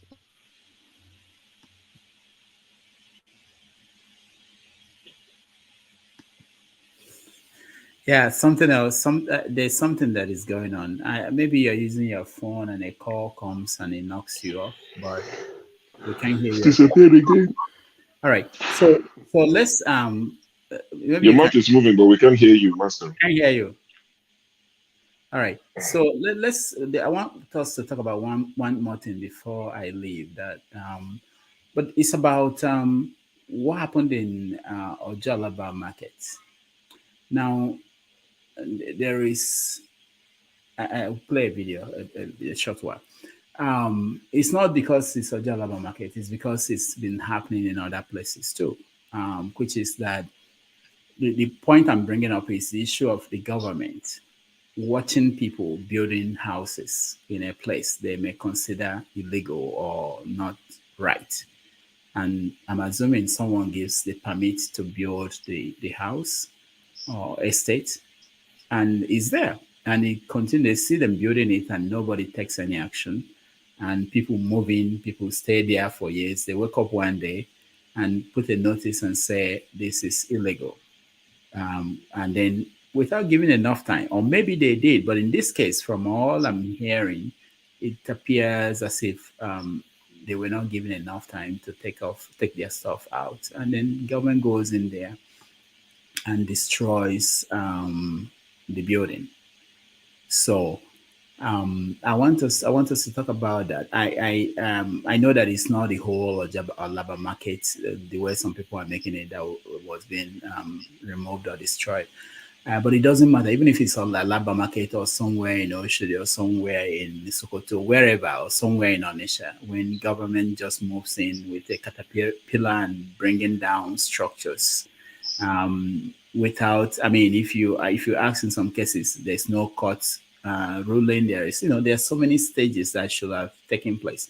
I know that Nigerians are stubborn, and sometimes if you write them and tell them, they ignore that. But in some of the cases I've seen recently, there is no effort by the government to make sure that people have the opportunity to exhaust all the opportunities, and before they move in the caterpillars and everything. I mean, even without destroying the houses, you can actually fence the whole place, put fence it, make sure that people cannot go there. And anyway, let me hear what you guys think. Let me start with you. Where do I start? Let me go. Maicha, I wanted you to speak. I'm sorry. I wanted you to say something you were. Let me now start with you. Go ahead, Maicha. I wanted to interject when they were talking about their useless food growth enhancement. Our soil is fertile enough for us to produce our food. So accepting this nonsense from the gate is a no-no. May they kill their people first before they come kill us. Because anytime they want to do their useless experiment, they come to Africa. We don't need their GMO food. We don't want to learn it. We didn't tell them that our soil is not fertile enough to produce food for us. It's just that they've not encouraged agriculture as they should. That's why we are having food shortage. Having said that, say our country, we don't, even Zoom said better pass our country these days, where the government does not think about compensation when they are destroying all this building. I'm not saying they shouldn't bring down structure they feel that is threat to life and property. But you should know that people spend money to build all this building. And if you are bringing it down, there should be an agreement between the government and the people to rebuild the structure for the people. Or you pay for compensation. But it's only Nigeria will just do everything with impunity and say nothing will happen. And true to nothing they happen. Now the people, when they affect, now they go suffer. Now the people have wives, they have children. Now don't make school impossible for their children to go by bringing down this. How are they going to feed their family? We don't care. And there's no incentive in place to even compensate them. So we have government that specializes in increasing the pain of their citizens and giving themselves 140% salary, proposed salary increase. They call it proposal. Before you know it, they don't start implementation. It's so sad. That's how we cannot afford to continue with these leaders or rulers that are insensitive to the pains of the people. It is high time we put our foot on ground to select leaders that feel the pains of the people, who are ready to listen to the people, so that we can fix our nation for good. Thank you. All right, thank you, Mr. Shaw. Rudolph, don't you think you should promote the channel? Oh, okay, yeah. There are 300 something viewers. So Okay, so what we're doing now is, because we're every week we're under threat of being shut down by YouTube because of some things that happen on the show. So we want to have a sister channel where we have it as a backup just in case anything happens. So we please ask people to subscribe to Iroko Post TV. That is where we are moving all the shows. Because right now we are basically counting on audience that are backed up by Dr. Damage's show. We eventually want Dr. Damage's show to be independent again, and everything there will be about Dr. Damage's time. But this is Iroko Post TV. We now have all the shows that we have, whether it's 90 Minutes Africa or Have Your Say 247. So please, if you subscribe to Dr. Damage's show, you can also subscribe to Iroko Post TV. It's our sister channel. It's going to be the main channel when we have sufficient followers there.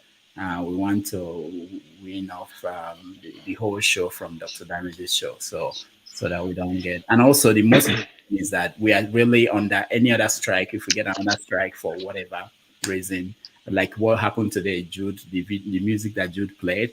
I'm not sure how long it lasted before I stopped it, but it's enough for them to say you are violating copyright of somebody's music, and it could be a strike. And then, so please help us. The other things we are going to announce in subsequent weeks to come, that we are going to build with Iroko Post TV. So please, thank you so much. I appreciate that. Thank you, forefathers, for reminding me. All right. So I'm watching them. It's only 7 or 8 of them that has moved. We have 300 something watching. Please come on, Nigerians. It's only 8 people that have gone to subscribe.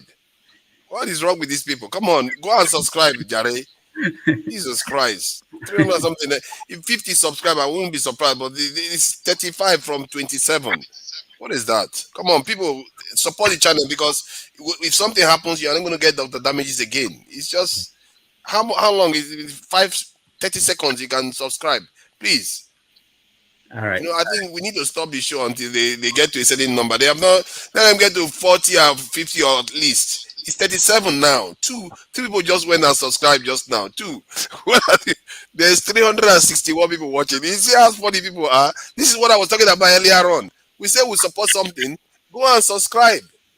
How long does it take? These are the kind of things you need to do. Because personally, the reason why I'm doing this, because I find that Dr. Damages allows everybody to come on and talk. You see how Masker comes in and he's able to talk, because he feels like it's an environment that he can be able to share his opinion. You don't often see people like him show up places like somewhere like this channel. So that's why it's important to back this type of channel. The last thing we need is YouTube plays their game again and knocks Dr. Damages off 40. So that's about 13 people. Okay, 300 and something, 13 people moved to go and subscribe. I don't know. Dr. Damage, if you think it's okay, personally, I don't think it's all right, because, Jesus Christ. No, we'll keep repeating it. I mean, I'm not gonna. I'm happy that you reminded me. But yeah, it's very important. Yeah, thank you. There have been people that I follow, and they everybody when they here don't subscribe. They are shut down. The point is, I can't even find it. I've been typing it for more than 2 minutes now. Let me share the link again. The link is in the private chat, in the main chat. I mean, I'll put it in the private chat. Click on the link. Just click on the link. You take it straight there. Augustine, they see for afternoon. I just go subscribe. I know they are doing now. I see where. I don't even type and like when I did primary 1. IRO. Still come out. Now something else come out. Yeah. I think Google. YouTube will show you a different channel. I think you have to tell it to search for this one. That's what it did to me too. Or you follow the link. Thank you. Yeah, it's almost 50 now. That's almost double the numbers. I've done my bits. See, subscribed. Yeah. Yeah. Okay. It's double the number now. Thank you. I've seen it. I've subscribed. I saw it now. You don't carry a batch of stuff. Come, see, I'm a batch's boy. Not just I think Dr. Damage is too nice. Dr. Damage is too nice. He doesn't ask anything of anyone. He's liberal, man. Yeah. So thank you, guys. I'll get there. That's one of the guy that is coming tomorrow. Is the kind of artist and intellectual that he wouldn't even come out. People are still surprised how I was able to get him to come out to talk, but there are people who are not meant for promotional things. But these days, if you write a book and you don't promote it, nobody will know about it. They actually encourage you to do that. So there are certain things that are more like old school, but we have to learn. But thank you for fathers. So let's just quickly touch on this, because I also why I brought it up, the issue of knocking down buildings and everything. There was a speech made by the governor of Abia State, I believe. No, I think governor of Abia State. He came to Lagos and met the governor of Lagos State, and he was talking about issues like this. And Soludo also came to Lagos and was talking about. So there is something underneath, but it's not just a local Lagos issue. It's something that I know happens every time in Anambra State and other states, where government officials decide on something and without really. There's something that happened in New York that I want to bring in. So the mayor of New York City has been going around looking for buildings to house all these migrants that they are bringing from Texas and other states. That they now went to buildings that are empty. They've been empty for so long, owned by the federal government. They know that they're here, they're empty, nobody's living there, but they kept it for strategic reasons. Let's say there is a major disaster, they need buildings for people to move in. So they're now telling the federal government to open up these buildings and have so that they can use it and house these people. So when I think about destroying buildings, even if it's owned by a criminal or something, you can go to court and take it, and the government owns it. It could be of use to the government instead of knocking them down all everywhere. And again, it gives you time to give people a chance to go through the legal process before you take their property from them. Anyway, so let me hear what you guys think. Where did I stop? Austin, I think you're next. Oh, sure. Is it sure? Oh, sure. Yeah. Yeah, sure. Go ahead. Okay. Well, I don't follow the story closely, but I saw headlines. I saw different narratives, and people said the one that happened in Lagos was targeted against the Igbo. Some people said Alex Oti came to talk to Sanwo-Olu about it, stop victimizing the Igbos. And some people are saying, I think Lagos State government are saying those buildings have structural defects and they could collapse anytime. And the last thing you want is casualties, But I think what people are saying is they didn't give them enough notice, because I listened to one of the reps of the Igbo traders who said, they still came the other day, they paid them some money and they didn't give them enough time. So I think these things, they can be handled better. It's good that they're trying to preserve people's lives. We don't want to lose any more people than we do on a regular, on a daily basis in Nigeria. So I just think it's the planning and the execution. That's always the problem with us. We want to do the right things, but our good is spoken of as evil. We have good intentions, but the execution always leaves something to desire, And to go to the root cause of this, the agencies that are involved, and this is part of what we say, it's the Nigerians behind this system that don't make it work. To agree with forefathers, I'm sure the agencies involved are meant to inspect these projects. Number one, should it be built on this piece of land? Is it water? I sent you a video now. If you want to play it at some point, it's the flooding in Abuja in Lube yesterday. I'm not sure if you saw it. I messaged one of my friends who moved to the UK last year, and I said, "You lived in Abuja, you left us in Ibadan, went to Abuja to make money in Abuja and all of that." He's jackpot as well, anyway. I said, this place in Abuja. I said, "Oh, they've been trying to pull down the whole thing for a while, but the residents are saying no, that they shouldn't pull it down." But the NEMA lady who went there, I saw it in the news, the NEMA lady was saying, "Oh, people shouldn't build on waterways. Why was this estate built on waterways?" And you begin to ask, who approved it? I don't think people just wake up and go and start building. It was approved by somebody, government agencies. So they need to really look into these agencies. Stop people, as much as they might come and lobby and all of that, they should stop people from building on waterways. Honestly, I saw the flooding in Abuja and I was shocked. You could only see the roof of some of the buildings. So Lagos, Abuja, Ibadan, Ekotepene, wherever, the agencies need to do better. I don't know what comes first, the chicken or the egg. Maybe it's the government that needs to change first, or the people. Something needs to change first. You understand? So all these things need to. Look at this. This was Abuja. This is Abuja. And somebody was joking. Somebody said, the person that tamed the ocean in Lagos is now in Abuja, so maybe he can finally tame this thing that they have going on in Abuja. It's just, I mean, who approved When you're this? sleeping,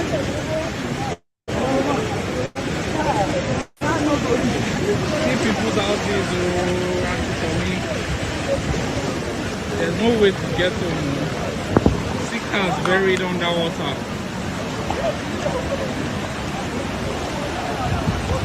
They are rescuing people from houses there. They're trying to rescue people over there. Sick cars buried underwater. I mean, that security house now. There's two of them inside. You know, that was Abuja yesterday. And the lady from NEMA was saying that it's waterway. They should not have built there. But like I said, you can't build that much structure. It's not like one building or two buildings. It's an estate. So somebody approved it. Who approved it? Heads need to roll. If there are no consequences, this will repeat itself. And these are the things. See, this is not partisan. It doesn't matter who. The people that approved it should be made to face the law. They definitely took bribe. You understand? So we need to leave this in the board. If we're just treating the symptoms and not getting to the root cause, I mean, we have a doctor on the show, and I think if he's also medical practitioner, you have to get to the root problem, not just the symptom. So all these things we can avoid them, we can reduce, we can mitigate the risk. Flooding would always happen because I know there are some people who will be ready to say, "Oh, there's flooding in America, there's flooding here and there," but it's not because of negligence. These are some of these things. Most of them we can avoid them. So Lagos thing that happened, I'm hoping. I want to give them the benefit of that. I don't think they'll be that vindictive to say we are targeting Igbos. I think the structures are some of them. They look quite dodgy. So if they have structural defects, these buildings could collapse anytime. If those buildings fall and kill people, people might turn around and say they attacked Igbo people, they killed them. It was a setup. So hopefully going forward, it will be executed properly. Give people notice, give them time, probably rehouse them, give them a temporary place to stay. This is what the government should do for people. Now that you've pulled the place down, what do they do? Where do they go tomorrow? And when people keep saying it's temporary, that thing annoys me. It doesn't affect you. You see, because it doesn't directly affect you, say it's temporary. Okay, for you, it's temporary. Talk to the man who has a store or shop in that building. What does he do tomorrow? Give him practical solution. So tomorrow when you wake up, this is what you do. Don't say it's temporary. Temporary could be 1 month. But in those 1 month, what does he do on a day-to-day? This is Nigeria, no insurance, nothing. How does he feed? How does he pay rent? Trying to link this to this subsidy thing. When people say it's a temporary pain, it's a pain we should endure. You're in the UK, you're in the US. Even in Nigeria, some people are balling. They have money, it doesn't affect them. When the price of gas and electricity and all these things went up in the UK, not bragging or anything, honestly, I don't even look at it as direct debit. It comes out of my account. 15 years ago, I'll be looking every day. They've increased electricity tariff. How much is it now? Let's turn this light off. But thankfully, I don't have to look at it, but there are people that it affects personally. So because it doesn't affect you, you can't turn a blind eye. No, it doesn't affect me, but I still care. And I think that's where all of us should get to, where we care for people who can afford these things. So I'll leave it at that.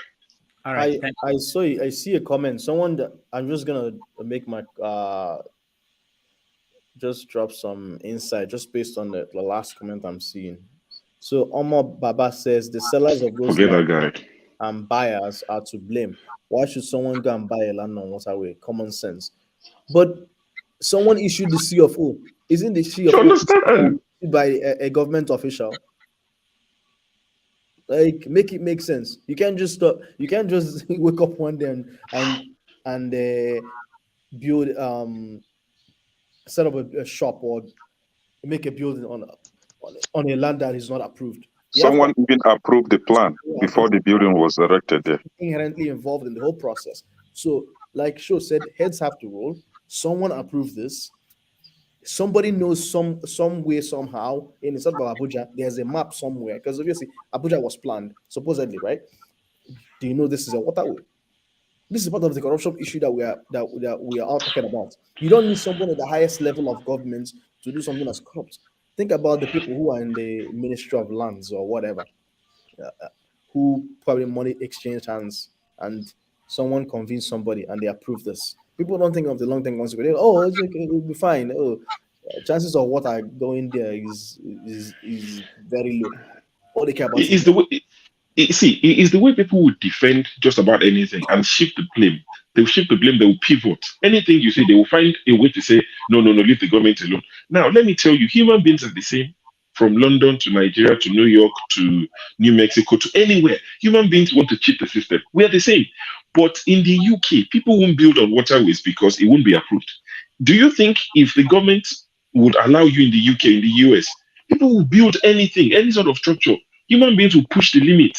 But because there's a system in place, that's why you have government. But if we turn around and say we don't have a government, you say, oh, how can you say that? You're not patriotic.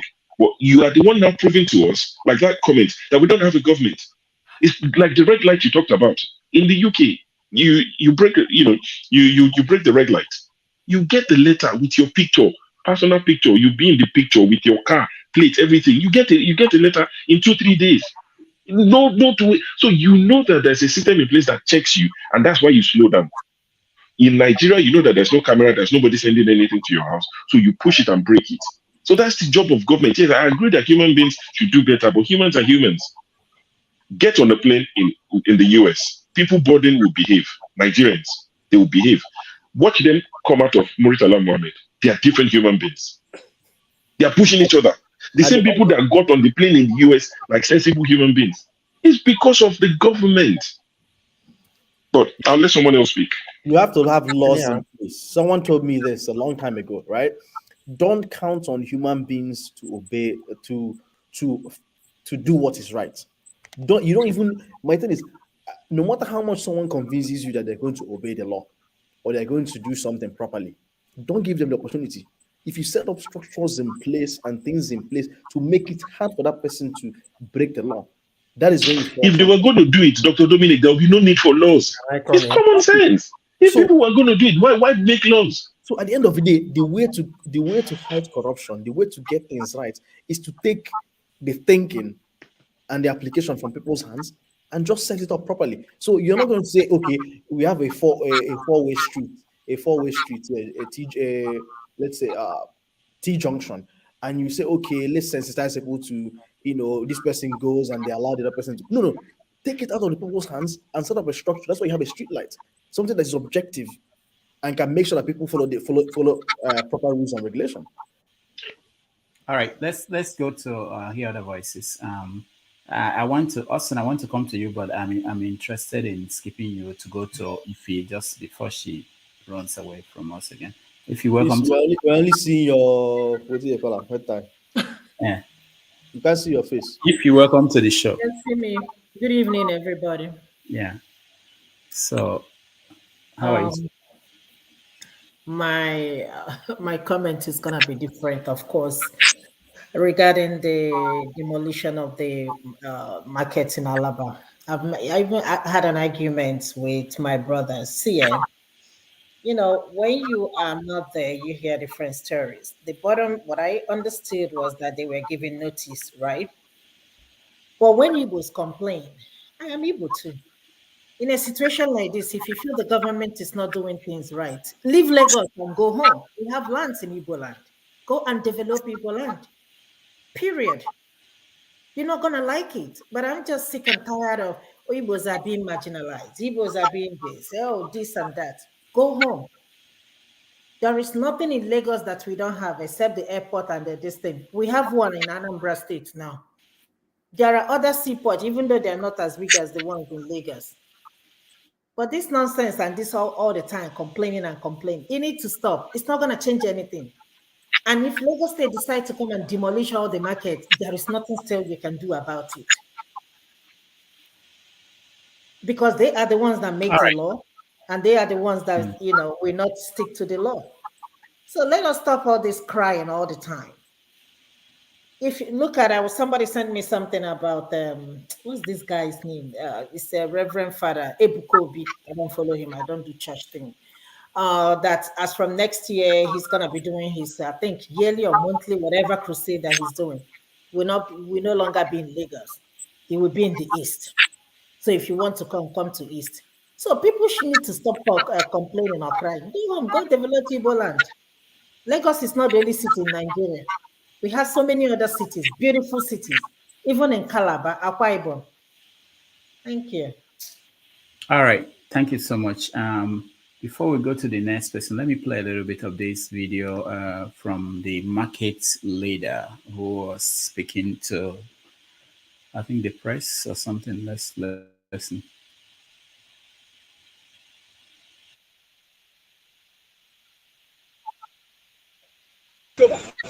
He assumed office 2 years ago. He assumed office not up to 1 year. We have the leadership of Alaba International Market. The Lagos State knows that we exist. The local government knows that we exist. Have they called the leadership of Alaba International Market and bring this into our notice? The answer is no. The answer is no. Look at the able men controlling this market. And that is why we have Alaba and Market has obsession ahead.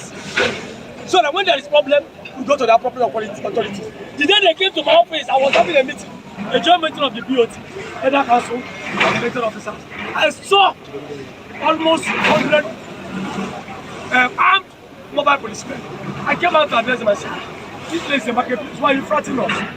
They said they are for demolition, these people are laughter or whatever. I said, if you come to the leadership of Alaba and tell them, we will work hand in hand with you. We will not disturb the federal government from us, the government from doing their job.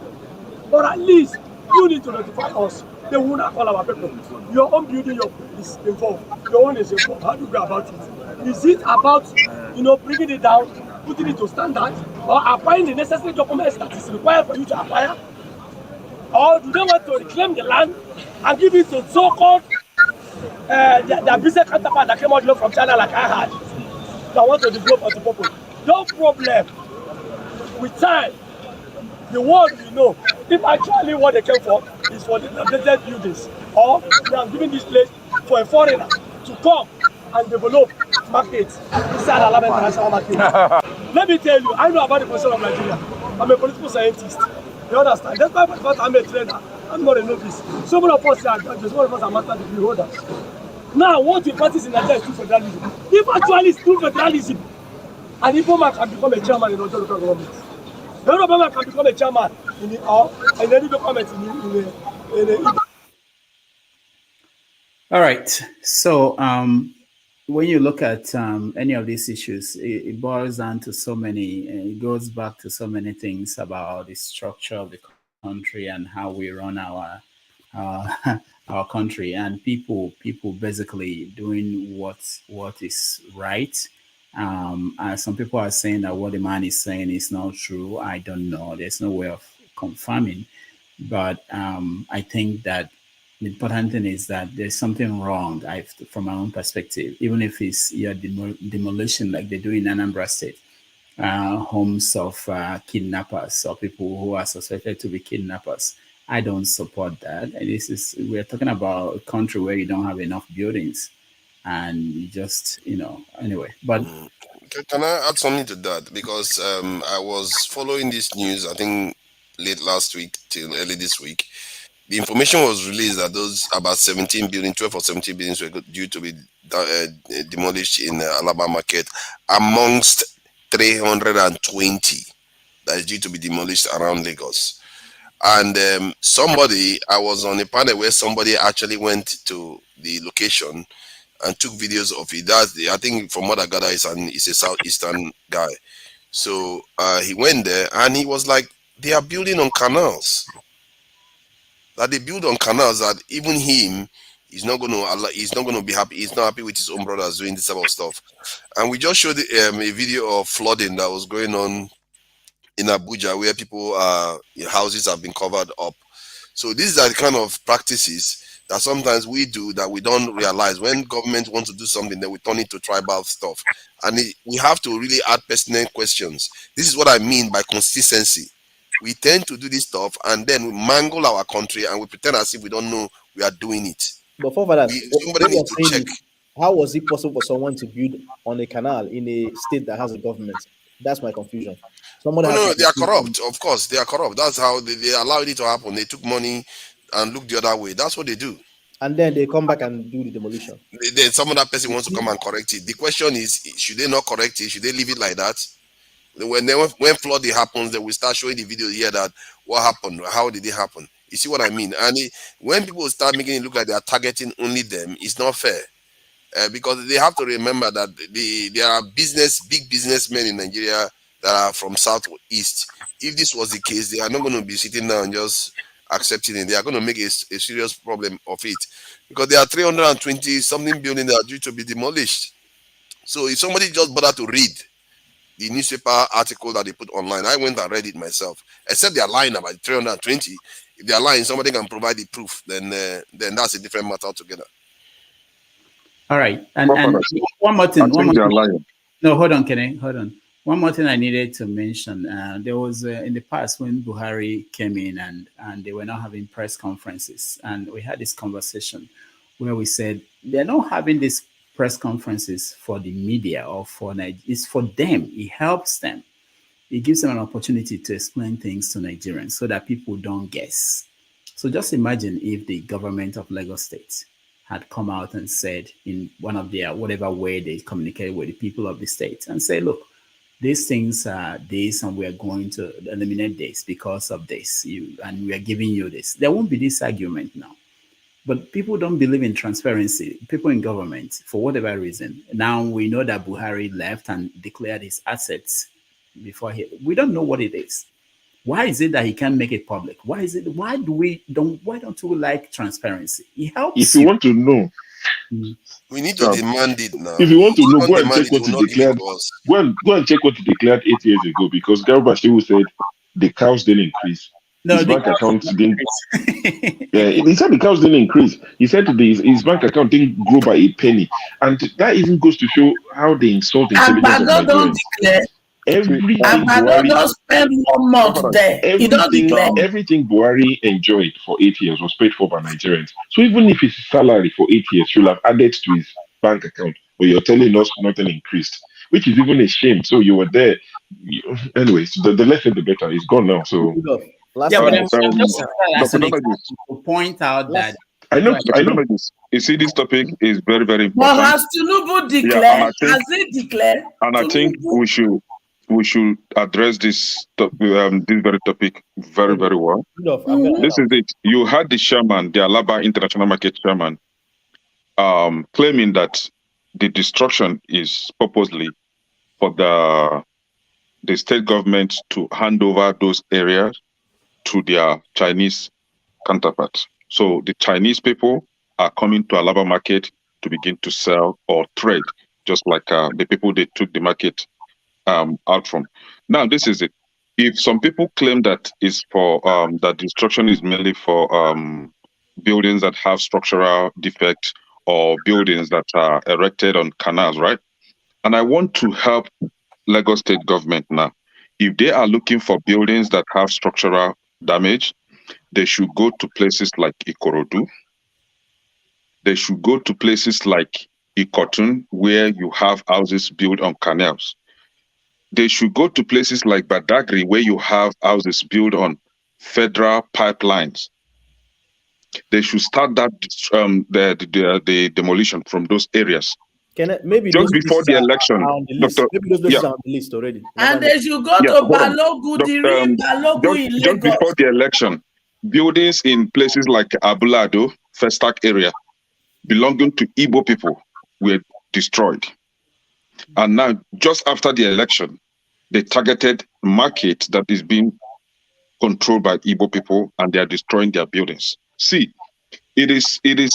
I don't know, but I think Nigerians will tend to align with liars, right? Lagos State government, if you want to destroy a building or demolish a building, the market is not just existing on its own. There are leaders that are in charge of that market. Did you consult with the leaders? What is the alternate plan for the people that own those shops? What are the alternate plans for them? The day of the demolition, you could see them running around trying to pack their commodities out. To where? No place, maybe to warehouse, and that is it. They will stay without trading for a very long time, right? And my sister Ify suggested that if they pursue you from Lagos, you go to the east. It's a very good suggestion, but mind you, The land was bought for somebody, somebody bought that land. The approval, the structural plan for the building was approved by the state government, right? And that building has been paying tax to the state government. So if you want to demolish that building, why couldn't you give that owner of that building some respect, courtesy, kind of inform them that you are coming on this day to demolish this building. Let them have alternate plan, but you don't do that. Now you are saying they should go to the east. Okay, forefathers. Dr. Damages, go ahead. I just wanted to say that we have to be careful.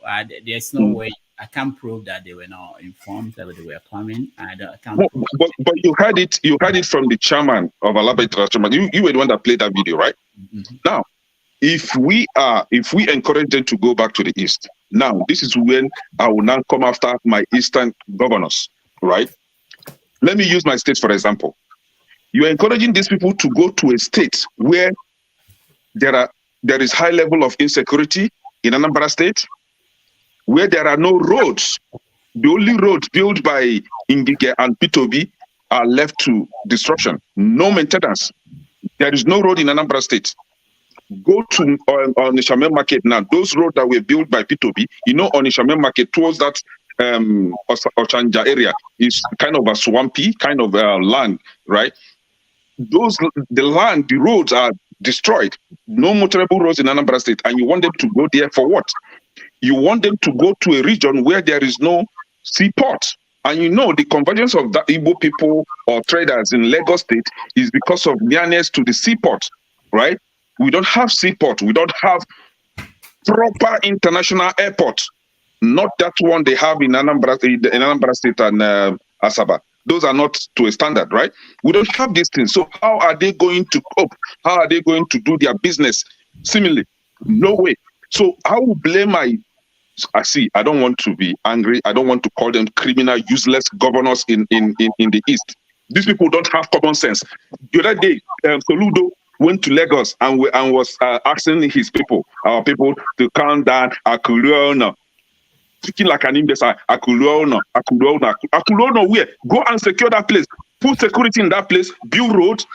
Build a seaport and see the massive return of our people. When you hear talking rubbish, Tanono where? Come back home where? A place that is not secure. A place that have no motorable road, no power supply. Stupid leaders. See, I don't even see. It's okay. Look, I'm going to all right. Let me. Okay. Hold on, Austin. Dominic and then Austin and then KJ. I want to say two things. This Dominic don't take my time. One is I'm sorry. Sorry, Austin. One is on what Kenneth said.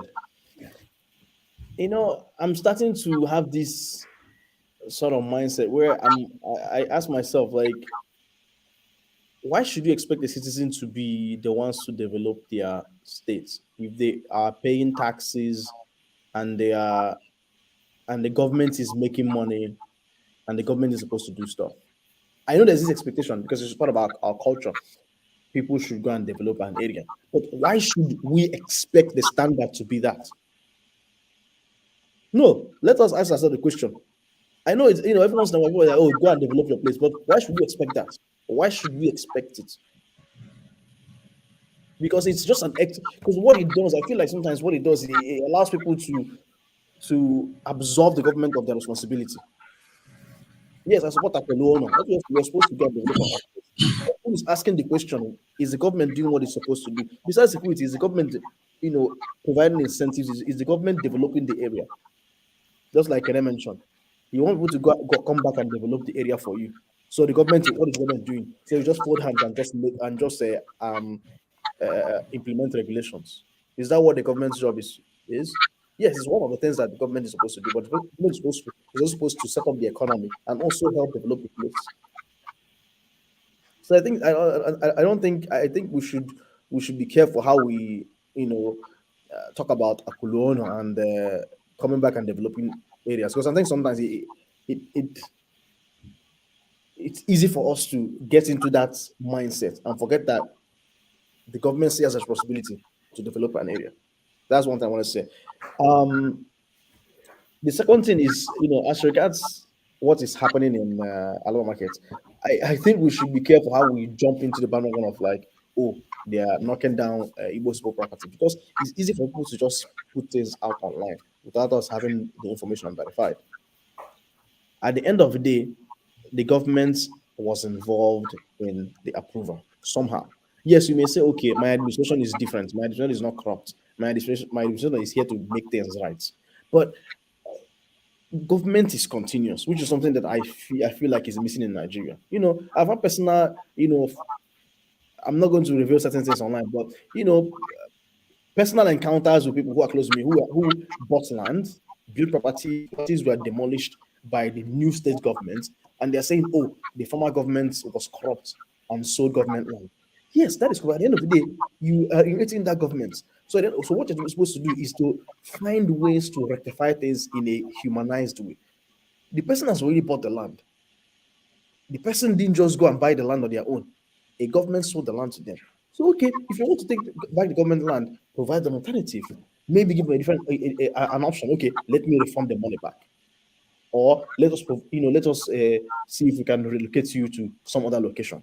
No, what they care about is let us put people in suffering. This is quite shameful. Like, a government does not have any human face. All they care about is when they want to when they want to squander the money, they squander the money with impunity. When they claim to be helping the people, you always see that all they're doing is increasing suffering. Because if you touch the Lagos government, if you go to the government now, all they will say is, "Oh, we're trying to, make sure that we don't cause building collapse and flooding." Yes, but at the end of the day, you're also supposed to take care of the human beings who are in those places. Are they not, citizens? Are they not paying taxes?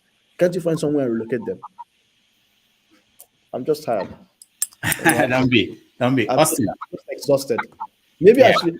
I wonder if I come online, yeah, I'm give myself more stress. I don't know. What you have said is more than two patients treating two patients. I beg, guy. So the point I really wanted to make, maybe as I said, I love what Show said at the beginning, because trust me, a country where government can never lose a case, or maybe even government lost a case in court, is very difficult for government to pay compensation. You see things like this, because generally every town or every city is supposed to have a master plan.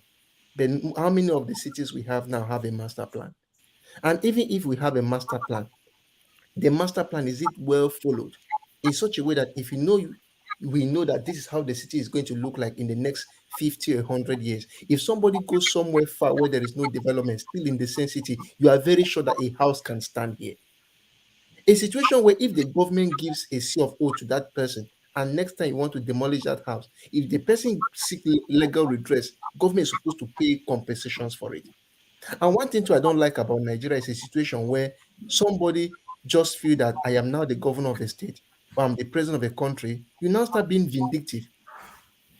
That's one thing. Is a very thin line we have in Nigeria, and that's why sometimes I said during when Buhari just came to power, when I heard him speak, I told my brother this man will spend his 8 years fighting his enemies, and it's almost what he did.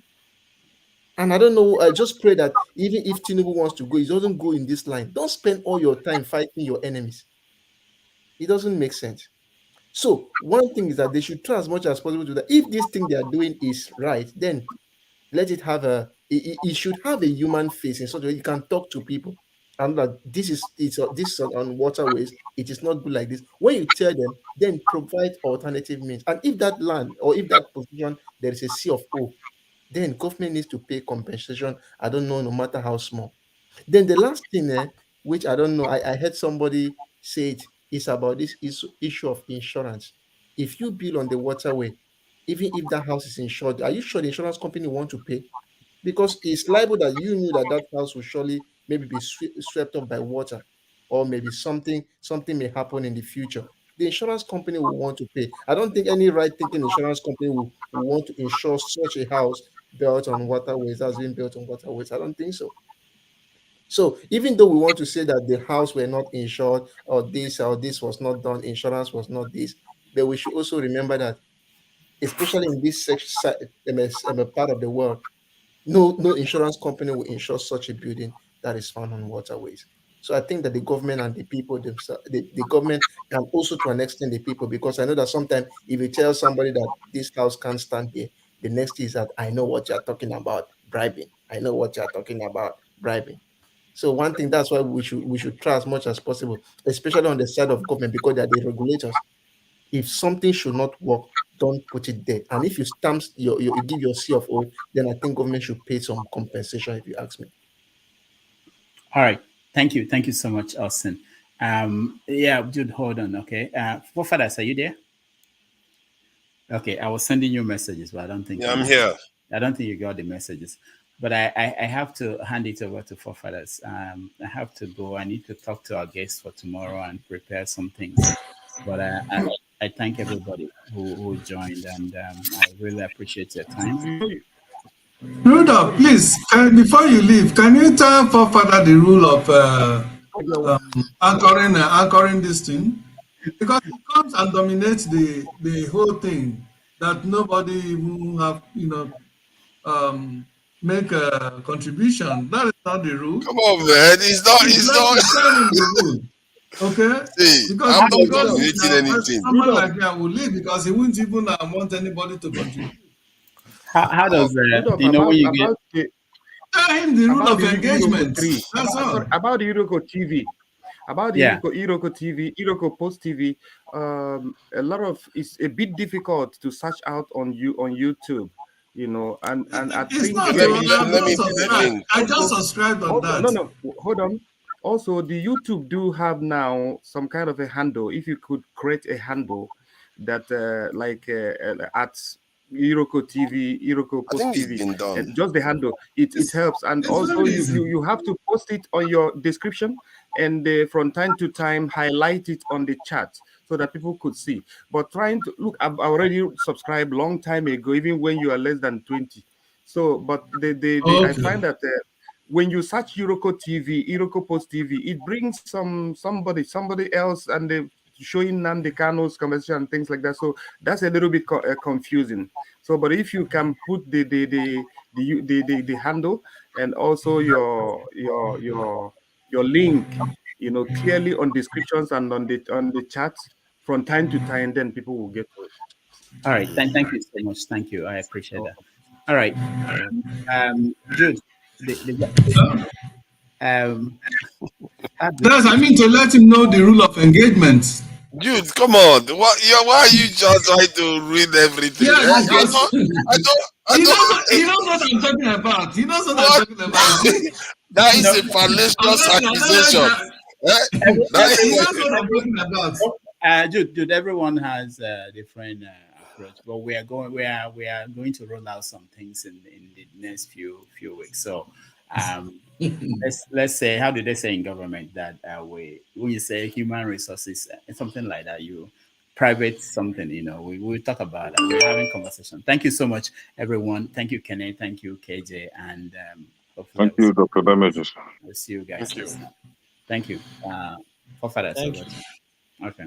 All right. Yeah, Jude, you are the Thank first. Me now. Thank me. I know. I was going to. Thank you so much, Jude. I'm sorry. Jude, you are the first to speak now. Now, Jude is the first. It's me. You see now, I want to give you to speak on and say you are not the first. Okay, KJ, please go ahead. It's me.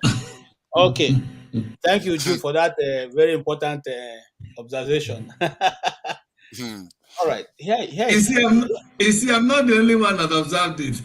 Here's what I'm going to say concerning the demolitions going on in Alaba.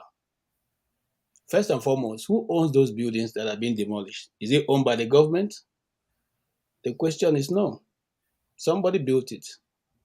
Somebody bought the land. Somebody sold the land. So money must have exchanged hands to millions. So when you bring your bulldozer in 1 minute, in 10 minutes or 30 minutes, and you bring it all down, you forget that the man who is at that place has family. And maybe, as it is in Africa, once you are working, one person working has more than 10 responsibilities attached to his head. So all those people are feeding from that market, that store, that you just demolish without thinking, all because you want to prove a point. But I don't want to even make my point from that. I want to go back a bit. Now, right from when I was in the university, I went to University of Abuja. And that's, long time ago. Flood have always carried people in Abuja. It's not a new thing. It happened last year. It will happen this year.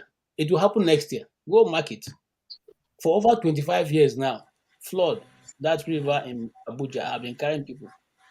KJ, it happened few days ago. Massive. In Abuja, few days ago. That's what I'm saying. There's 3 points in Abuja that gets flooded most times.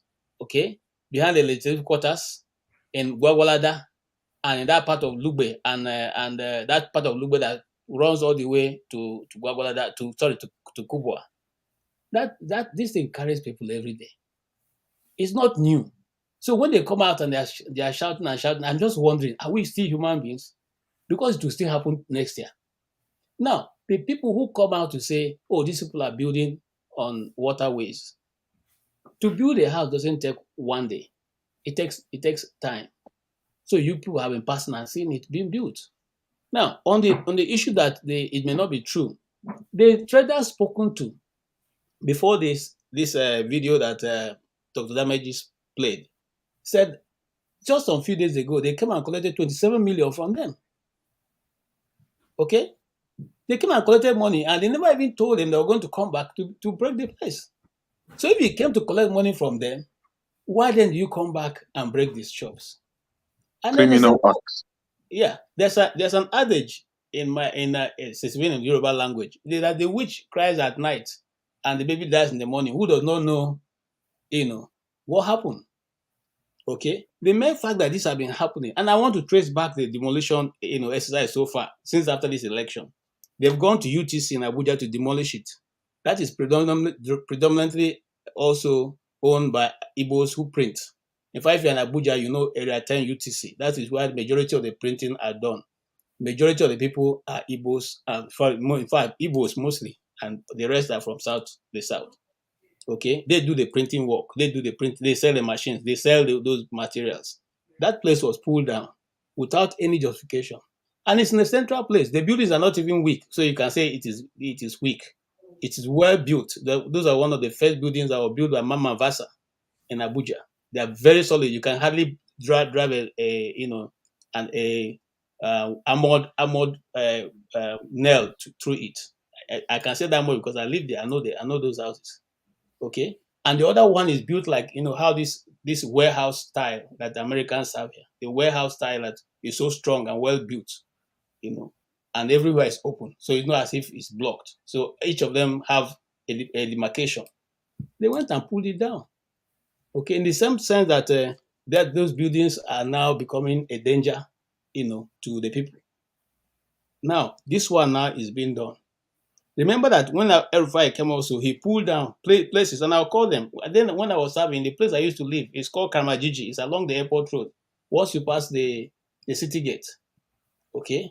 He came and pulled it down. He said that they were going to develop, it was close to the cemetery, what, blah, blah, blah. Till today, as I speak to you, that place was never built. But everybody's property and houses were destroyed. And then if you pass that place a little bit, there's another one he demolished, up to the point of demolishing in almost half of Lugbe. Lugbe, of course, is a major settlement in Abuja. Okay?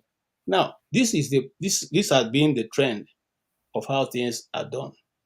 The people do the things as if they are doing it to is not a human being like themselves. And that's the most painful part of it. Because you see, when they do that, like when they came to demolish those places, because I was a copper already, and I wasn't a poor copper. So I was able to move without any hindrance. Even in fact, they said to us, those of you who live there and you have land there, they're going to settle us. And you know what? They gave us land, which I had one. They gave us land. Now, think of Abuja. Abuja was, where Abuja is. They gave us land like almost 100 kilometers from where we used to live. That's after Gwagwalada, the place called Yangoji. If you know Abuja very well, Yangoji is along the way if you're heading to Kogi. Okay, who is gonna live there? Of course, a young man that time, I dashed my own to my neighbor, say, "Come on, whatever you want to go do with it," and I moved on. Why am I saying this? It has been a main practice. It is not new. So when you come and say they're doing it deliberately because they know the people it's going to affect. They know it's not rocket science. They know, okay. And then the Igbo preacher that says this is the last event in Lagos. Yes, okay. But the question is, moving to the east is not a problem. The eastern governors, like we have always said on this platform, are disconnected from their people.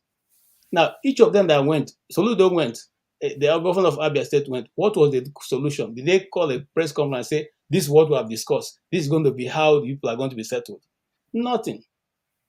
Just want to show up, just like they used to do when they want to win an election. They go to DSS prison to go and meet with Nnamdi Kanu, take pictures, and they come back and tell the people, hey, I was just discussing. We are doing something about it.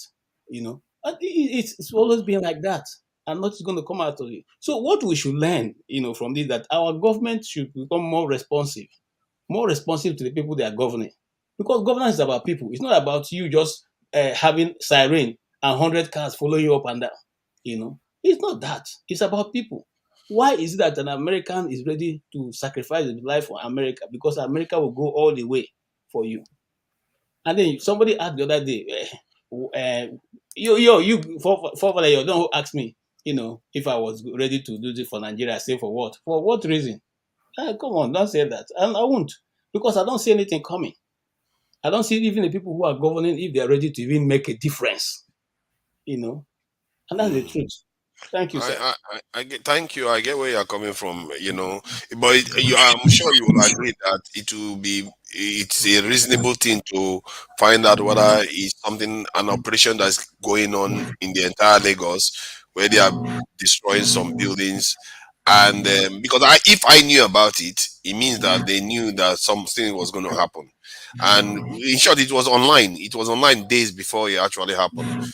So sometimes we have to be careful about shifting things for when other people are actually getting affected and make it about discrimination when it's not necessarily the case. Listen, hold on, Jude. Listen, right now they've demolished those places. They've rendered those traders homeless. They're not doing their business. Have they started developing it? So what is really the reason for the fire brigade approach every time has to do with governance in Nigeria? What's the reason for the fire brigade approach? You are making a subsidy is gone. But what do you recommend that they do? I don't understand, because if they give notice to destroy that is what they are saying. If they give notice that they're going to come and bring their buildings down, why would they give them 27 million? At least maybe those are corrupt officials. Okay. Now here's what I think would have been done. Just like somebody, let me say something. You outline what you want to do. You meet those traders have leaders, and the leaders are speaking and say we are not told. Why don't you, the same people you meet to collect your tax, to collect your rent, collect whatever you wanted them to? Why didn't you meet them and say, okay, tell your people this is what they're going to do, so and so time, and this is how it's going to go, and they will have handled that. Guys, can I say something? That it's my turn now, right? Yes. Whenever it hurts me so badly. Anytime something happens in Nigeria, many of us that I expect to know better will be the first people to come out and be defending the evil leadership they have, thereby exonerating them from their wickedness. And that is why they continue to be wicked. They continue to be heartless, because they know that they will throw one fake, one absurd reason or excuse of what they have done, They know that there will be part of Nigeria or some Nigeria that will buy into that and continue to them to propagate that lies. All forgotten that before the election, the Igbos were told on video that and even during the election, they were carrying their ringing and telling the Igbos, Lagos, if you don't vote for our guy, forget about doing business in Lagos. If you don't vote for Tinubu, forget about being in Lagos, that we have tolerated you enough, that time you can't be doing business and making profit in Lagos, and yet you cannot vote for the person who is leading. Have we all forgotten that all these threats were made? I mean, I don't understand Nigerians. Honestly, I don't understand these people called Nigerians. I don't. These people are now, they have actively been carrying out this threat even up to today. And yes, some of us will continue to pretend as if they are doing whatever they are doing with every good intention. If indeed the governor of Lagos State is doing whatever he's doing with good intention, he would have called the stakeholders in that Alaba market and they would sit down and decide, okay, what do we want? I want to do this. I want you all to give me, I want us to sit. How do we do this so that we ameliorate the suffering, the subsequent suffering that might come as a result of that? I'm sure they will come up with something. Either they will be settled with money, or you say, you know what? Okay, we are going to go to so place. I want to give you people land. So you people can now, the state government will have a part that is going to, maybe contribute social percentage of that particular development of that particular area and develop it. And as soon as it's finished, I expect every one of you to move there so that this place, and this plan we're talking about wouldn't take more than 6 months. It can be done, and within 6 months, they can build an alternative place so that the people will move down there. Number one, that place was, like my brother said, somebody sold it. Is it okay? The state is reclaiming it now, which means that place belongs to the state, right? If it belongs to the state, then who sold it to those people that built on it? Because these houses were not built 2 days ago. They weren't built 4 years ago. I'm sure they weren't built 7 years ago. Now, Sanwo-Olu was a governor for the past 4 years. Why was it so urgent now to come and destroy? Why didn't he destroy those places when he was a governor in his first term? Can anybody answer? Because in his first term, the Igbo people voted for him. Igbo people in Lagos voted for him. Let us know, because something does not affect us, we begin to this fact. Okay, apart from this issue, this instance, every time we continue to defend government, and we all know the people the people who are leading us in Nigeria, we all know that they are all liars. They cannot come out and do this, something like this, and tell you, yes, I demolish it because of the Igbos. They'll come out and tell you that? No. They will definitely look for something that may be convincing to people like them, to people who doesn't have brain like them, and so many people that. Okay, can I ask you a question? What if they are destroying 320 buildings and it involves a lot of other people, including Yoruba people too? Would you accept that? Has that happened? And how many Yorubas have come out to say that they have destroyed their property? I think you must remember that last year. I know now. That's why I'm trying to remind you. The burning of shops that happened recently before now. Can I ask you? Last year, I think there was this case where it's not about the people who are being destroyed. It's not about the Igbos. Even if you are Yorubas, even if it's Yoruba people that also shop, they're supposed not to do it the manner in which they have done it, because those Yoruba people have families. They have people they feed from that business. Okay, what is the manner then? What is the manner? Because the only issue that KJ had with it is that they took some money first. Because we know that these places, they tend to be marked first before they didn't just come overnight. It's not within 2 weeks. Okay, from the video you have seen, is there any place that they marked in all those buildings? From the video that was I've not seen any mark, but I know that they give. Okay. Let me ask you now: how many weeks' notice or months' notice did they give for this to happen? No. Listen. This is what I was inferring. Now, since it's a state government that wants to take action against citizens, now not masses, because that's what Nigerians call their people, masses. It's only Nigeria that address people in their country as masses. Now, since they are citizens and you have been voted by these same citizens to be in that office, and you have decided that this portion of the land they are living, you want to claim it, you want to take it back, you go show them another place where they can move to.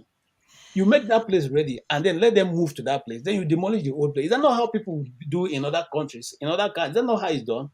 You just wake up one day and come to the people who are living in a house or working in the house or having their shop and just demolish everything, and they have nowhere to move their goods and they have nowhere to do. Is that how a country is supposed to treat its citizen? And then you say the people are not patriotic? Who can see that kind of action and be patriotic? Who? Who? There are so many people. I've told you my story when I was serving. There are many people who didn't survive that action. They committed suicide, some of them, because that was everything they had. Okay, and the same. This is 25 years ago or thereabout. I cannot remember when I even left my first degree. Those people, the same government is still doing the same thing after so many years.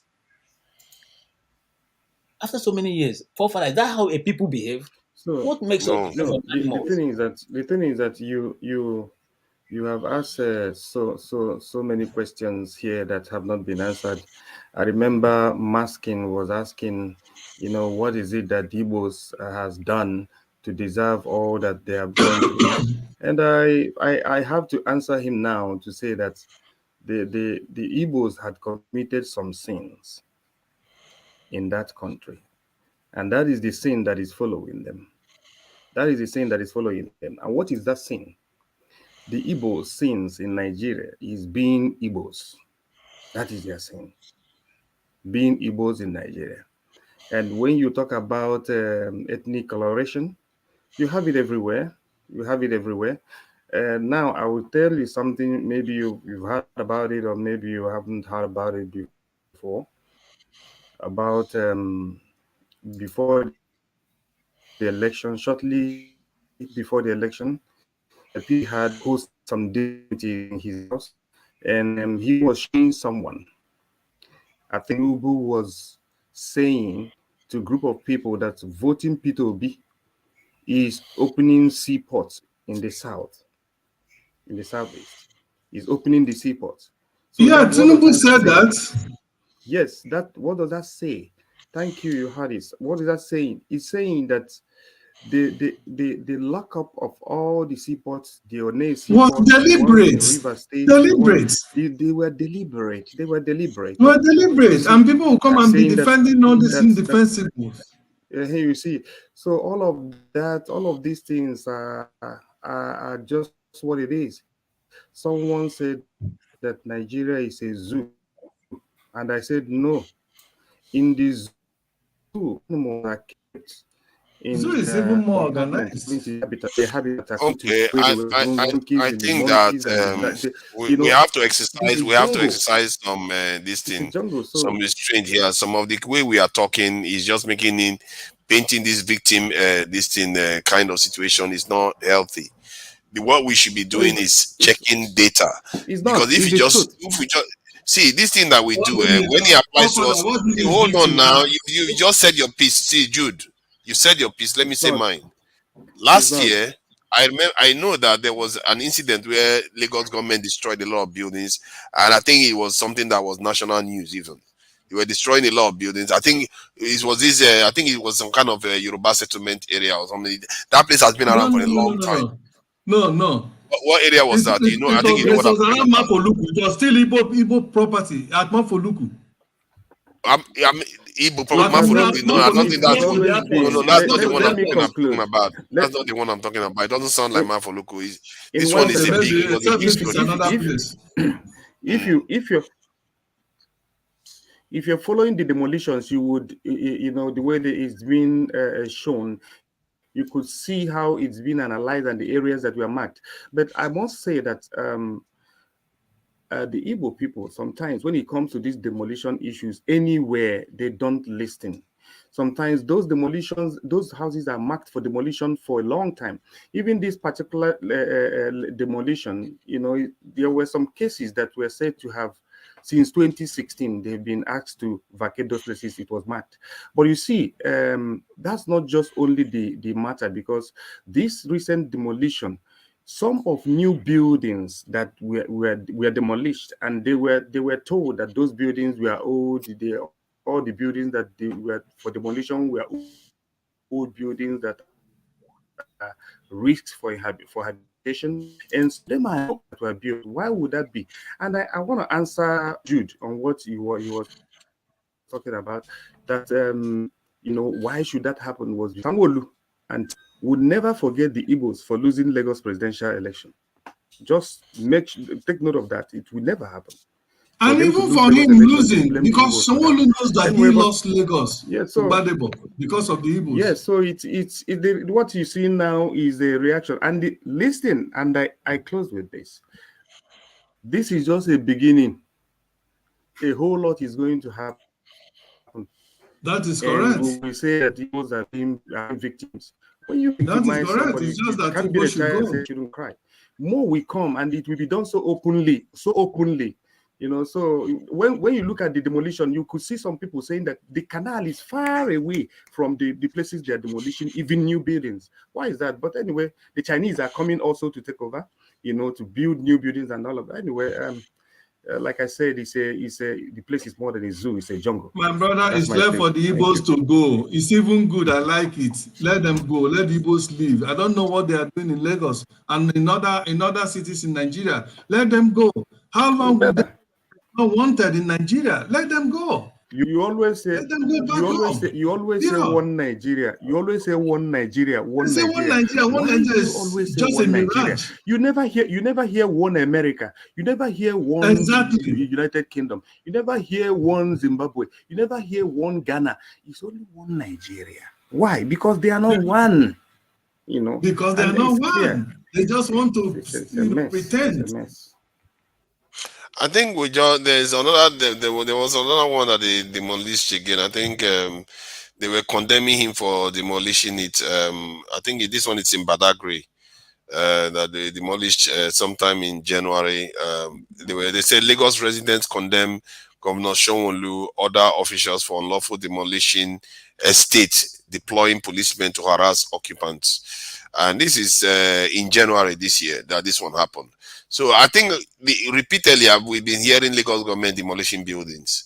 And I think maybe it was our estate that is tied to the one where a building collapsed. Maybe that's the one they were referring to. So it's not new. And I know that last year there was one big one that they kept talking about. Forefather, if Lagos state government under Sanwo is sincere, how many of us here know Makoko? Where people are living under such an inhuman condition. Mile 12, is it Mile 12 market? Hold on. This Igbo administration should focus. Mile 12 market is the Igbo market. Huh? Mile 12 market is the Igbo market. Fine, all those places, shouldn't it have been the place they should focus and build it and remove the people and so, make it? But I'm just the reason why I'm asking about it is that they'll be able to collect more tax, good tax. Jude, there's demolition in Mile 12. This thing that happened there sometime last year. They know their target. They know what they are doing. Let's not just pretend. See, why do you just do this? Why don't you just look at things for what they truly are? I'm just showing you. Because I know who are leaders. I know who Nigerian leaders are. They are evil. Evil comes out of them. Yeah, maybe they are. Maybe they are. I'm saying, you heard what I said about them earlier. Jude, you have to be rational. You have to be rational. Because if you are not rational about what you are approaching, you're going to make mistakes. Because I'm just trying to let you understand that demolition in Lagos seems to be ongoing. It's something, because look at this one, the victims of Lagos market demolition cry out. Tinkan, traders in the Mile 12, this thing. Mile 12 is probably mixed. And the demolition is in there too. Okay, let me tell you. If in a government where the same people that are demolishing their properties, they've been paying taxes to that government, and suddenly the government will wake up and go and demolish their buildings and their way they live. Jude, you just saw in Abuja places that were flooded, properties that were flooded. This is the cause of those things when you build in areas where you are not supposed to build. And when they say people should correct it, this is what I was talking about earlier on in the show. Is that the cause of flooding? Okay. Is that the cause of flooding? Of course, it does cause flooding when you build on canals. Jude, hold on. Hold on. Okay, why is it that? What I don't understand. I really don't understand. What father is saying is a bit correct. Every street. You do that in the UK? You do that in America? Jude, hold on. Okay, where you're calling, is there, since you have been in hold on. 1 second, let me just finish this and you continue. Where you are living, where you are making an example for, have you ever come across street that has open gutters, drainage system? Have you ever come across that? No. Everywhere you have traveled. So why is it that Nigerian leaders, whenever they are constructing either road, major road or street or anything, they will put one small narrow gutter and open it. After a few, not even up to 1 year, the whole place will be filled up. Because they are bad leaders. Because they don't have drainage system. They don't have central drainage system. They don't have central drainage system. They don't have central drainage system. They don't even have those central. But when they try to correct it, Jude, when they try to correct it, why are you blocking it then? Why are you getting angry about it? Who is correcting it? Where are they correcting? Trying to fix things so that the country. I don't know whether they are trying to do, whether they are trying to make the country better, or they are at least. Because if something is bad, you are seeing that it's bad, and they want to do something about it. Why don't they start correcting it from the places where they will not have to destroy people's property? Why they give them time to rehabilitate them? Why don't they start? Jude, let me tell you something now. They have. Let me tell you something, Jude. Listen, Jude. You see this demolition, I just said a moment ago that is just a beginning. Do you know that the entire, according to Lagos Master Plan, the entire Okota, Agor, Ikotun area are originally designated to be industrial areas for Greater Lagos? It's supposed to be an industrial area. And those Okota, Agor area, are vastly Igbo-dominated area now, and they have built they sold them. They have built everywhere. They sold them. They sold it to them. You see, but yes, because the money. You see, because they sold it to them. But in the near future, what they don't know is that all of those houses are going, whether you like it or not. The original they deserve what is happening to them. Industrial area, and it's gonna go eventually. So. They should go back. They deserve. So Sometimes I say they deserve what is happening to them. Sad. It's so sad. They deserve what they're getting. People build. Let them go back. You need to train yourself. You need to say, hold on. Even in the southeast, hold on. The governor, this new governor. Triple man, see, hold on. See, we have to stop this thing that we do. We make everything about tribal stuff. We really have to discipline ourselves to stop it. We have to put Nigeria first. If you don't put Nigeria first, it is what it is. All up your tribe. It's not going to do you any good. It's not a spade. You are calling a spade a shovel. This thing a rake. That's what you are doing. Because the truth is that, hold on, we have to. Don't you want to base your arguments on truth? Why do you just want to believe what you want to believe? The truth is that many buildings have been destroyed in Lagos, not only Alaba market. Jesus Christ. The drainages in Surulere, have they finished? Working on the. Dude, you are moving the goalposts now. Because all these places get flooded every year. Have they finished working on the drainages in Surulere? Have they finished working on the drainages in Papa?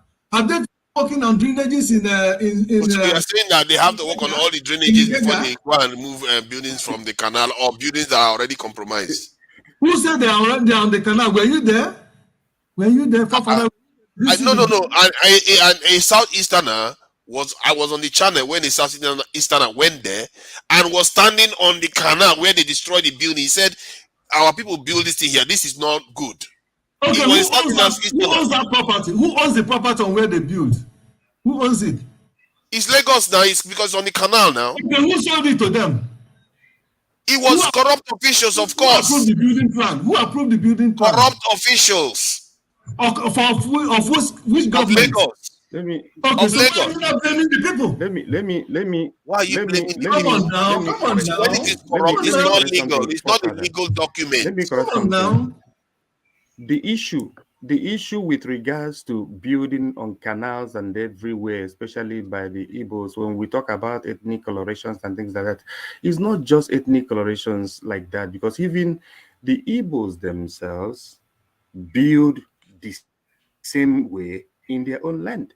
It wasn't long ago that the governor of Anambra State was destroying buildings, demolishing buildings at Onitsha. So, but we know. Even though the church was also involved. Yes, at Onitsha, they do that.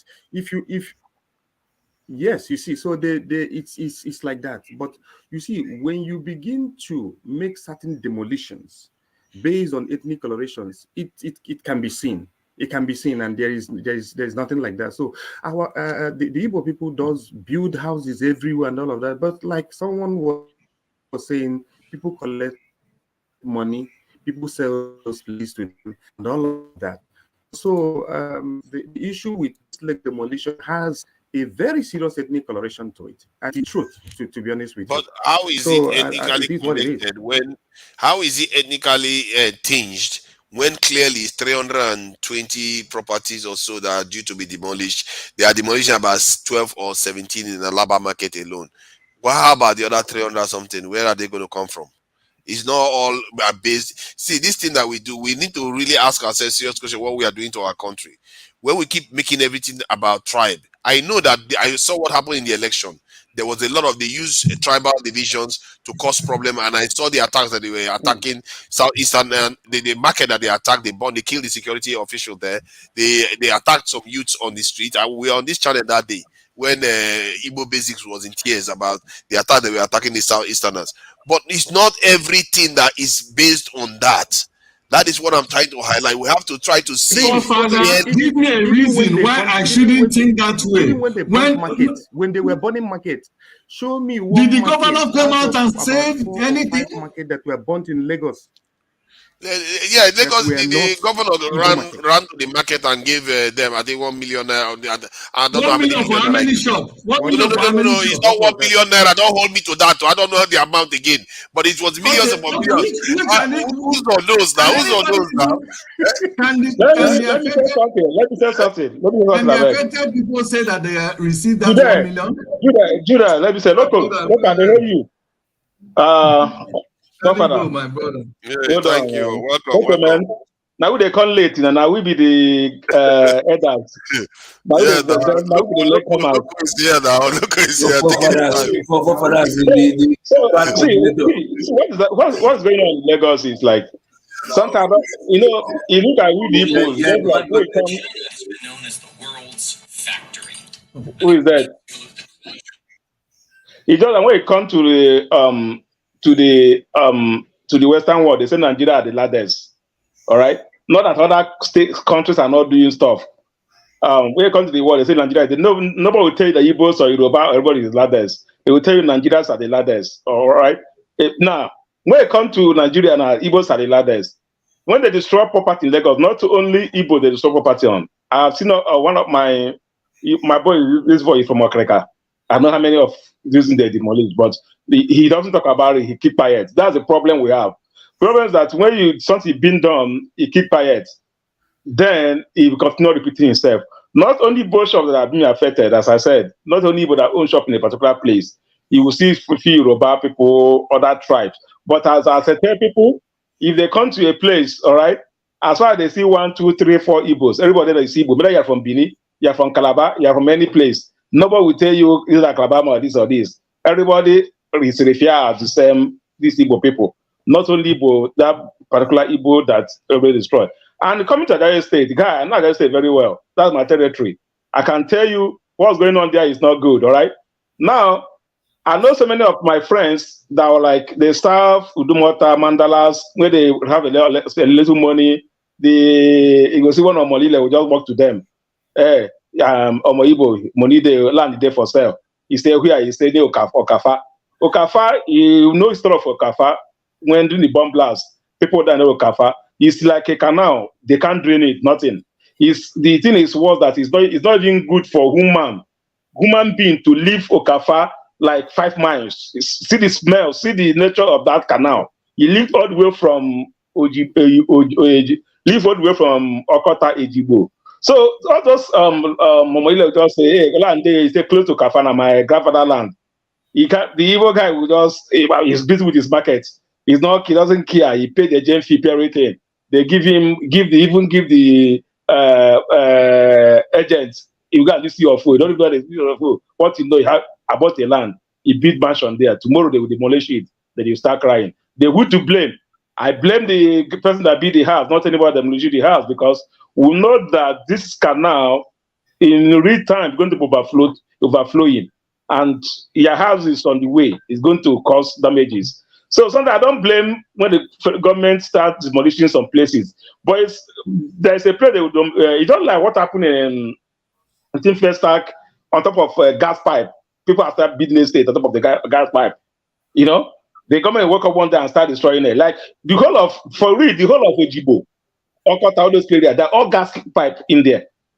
You know, they have this depot that leak to aviation fuel. So many gas pipe, and people don't even know. They just keep on bidding. Selling land, they don't even know the road plan of the land. And tomorrow they will start demolishing. People will be angry. So for you, let's start making, as Fofana said, let us start making this argument of on Igbo people. I know that area very well. Not only people that even affected also, but you know, majority of Igbo people that they live in Papa area too much. But everybody is being affected. Yeah. Okay, why is it that government cannot do something so that when things like this happen, they will be exonerated from culpability? Why is it that why can't they be transparent and do everything transparently? As I said, Nigerian government being transparent, whether from the state or the federal or whatever. In Adawe Estates, they're going to Agor, all those area. Most of people that own that place, they are struggling guys. If you see that place, most of guys that own that place, they have got from Mandalas, Udumotas. They leave at 5 a.m. in the morning. They came back. They only have Saturday and Sunday to rest. For you, they leave like 4 or 5 in the morning. They will come back like 9 in the evening for businesses. That's what they do, and the money is there. So that weekend, the money will just come. And money they will come and buy. They will buy without even knowing, have the time to even go to the government to even start. If this place they're building out is the mapper for something, end of the day they will see CFO. Yeah, register on their name. They don't even know if that CFO they got is from the right source or not. It's not even from the right source. You know, they have been duped. Like the money are just duping them, collecting money, duping them until one the government will rise and demolish it. And you go to court, you can't even tell that the document you have is original. It's okay, I have the CFO, I have this, I like this. Do you went there? Do you get a lawyer that went there to go and verify? You just see Church and Bell lawyer that have a little. You see that Church and Bell lawyer in Nigerian State Junction? They are over there, have like a shop with a old typewriter there. That's why they do everything. All right? So they can't give you a correct document. What they have is fake. They've been dupe. Because they know they don't even have a time. They even can do those things. Their business is allowed. If what I say very well, to Okota, to Agor, 80% of Igbos that live that place, they are business guys. Boys that came with nothing, but they make it. So they leave at 4, 5, they come back only outside this Sunday for something. Some of them, good. Well, they blame them, they deserve whatever they're getting. They should go back home, period. That's it. You why never go back home? Jude, why never go back to the village? Yeah. Welcome, Loco. What do you think I was? I'm going back. With all the you are a special member now. You are a special member. We let you just watch, survey what is going on. Then you can decide what you want to talk about. Okay. So, what do you think about what Jude has said? And because to be fair, that wasn't the main topic. There was also the talk about what happened in France, and I think what is going on in the courts. Bill Gates showing up in Nigeria and talking, and then there's this GMO thing that is going on, and there's nobody even contesting in the media saying, why are we going GMO, genetically modified crop that we can't modify ourselves? We don't have the technology. Why should we even modify anything? Why? Exactly. When the natural lab for modifying things, if at all, is there in Nigeria, naturally, you have the sun, you have the water, you have the season. Naturally, it can modify whatever crop we want to grow. You understand? Naturally. So why? But you see, it shows you how everything is for money. Everything we do is just money. I want to make as much as I can, and we forget that one day we'll die and leave this money. So Bill Gates coming to Nigeria anyway. I think I saw somebody saying online one time was that it's part of the reason he came to Nigeria was to also to like, something they have to do with health sector, hospital not built in Nigeria, that he wants to be involved in Nigerian hospital, this and that. And he said something about Ekweremadu, that Ekweremadu Okowa some time ago, like they objected, and this and that. He said something about organ transplanting. I mean, I'm talking about Bigates coming to Nigeria, that before, way back years ago, that it was eminent for him to come, and some things were discussed. I will look for the video again, sure. So this was discussed, and the Ekweremadu Okowa, some other senators objected, and it happens that Ekweremadu is now one of the victims of what he objected, something like that. So I will look for it and understand it better. Let me know and give wrong information. But for the France, you go France. I don't know what you want to do in France. I thought since the people who colonized us was Britain, the UK, maybe Nigeria should be going to UK more. But him going to France all the time, I thought it was for treatment first. Now it's as if it's more than treatment. Anyway, I don't know why he's there. I don't know what help. Look, let me tell you why he's here. Let me tell you why he's here. All right?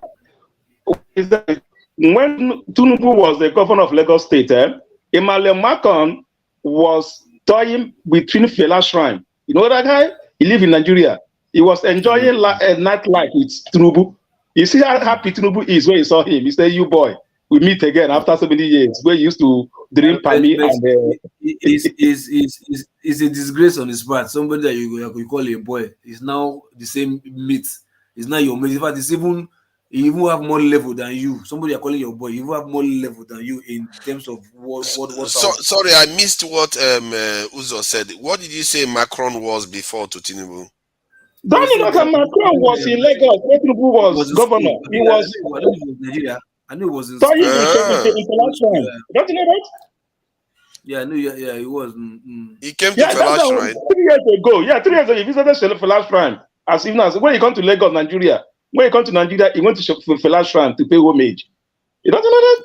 Macron himself. I didn't know. That should be a shame on Tinubu's part. Like somebody you said that is a boy. Now he is now a president, and you are still bragging your soldier like you're a president too. What a shame. So, but that's his business anyway. But I don't know what France has. France that do not produce anything, do not manufacture anything. You understand? They are living on the wealth of what's it called francophone countries in Africa. They are living on their shoulders. So, what are you going to look for them for? I don't know. Well, for the recent one, which is the demolition stuff like that, for those who build on canal, pipeline, cable, high tension, whatever. Those guys, for me, though they're not criminal, but I think they are stupid. So they know what's coming from them. They know. They are just this. They just have this corrupt mind for like, don't worry, one day government no go do and government no go do, or this stupid religious ideology. Once I build, God will protect my house. God no go agree make government come destroy. Useless ideology. Meanwhile, from your mindset, you know that what you are building is wrong. You know, but just because you just want to. Be landlord. You want to reach social, be landlord. You go build for the wrong place. Then you can't pray. Make God, Holy Spirit, come cover and make government not say and destroy, or make not say and destroy. Who be fool? This is not so got to the work. So those ones, they are idiots. I don't pity them.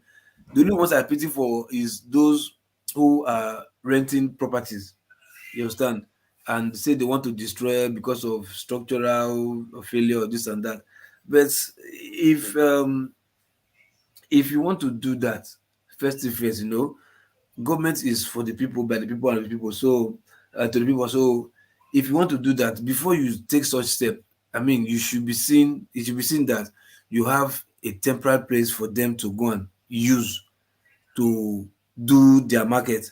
Yes, they may not put all their wares there, but at least somewhere that they can put something there that they can still be going there to eat little gradually, so that at least not just come there, destroy their things, and you are seeing that their property are still inside.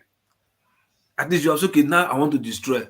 I'm giving you guys 2 hours, please, to pack all your things. If after 2 hours the things I'm seeing inside I can destroy, at least that shows that you have some level of human sympathy to like, oh, okay, you were informed. Now that I'm here and you are still not, you've still not removed your stuff, now I want to destroy. But not that people things are in there, they're trying to scout their stuff out, you are still destroying upon their head. For me, I think that is bad, you understand? And the narrative of saying it's Igbo, Igbo, Igbo, Igbo, Igbo, man, come on, because you cry loud or you shout too much doesn't mean you are correct, you understand? Like what was said, there are many other tribes there. You understand? It's just that because every time you want to paint something to your own favor so that you not look as if the government is targeting you, so the government will stop. You understand? I think the government doesn't work like that.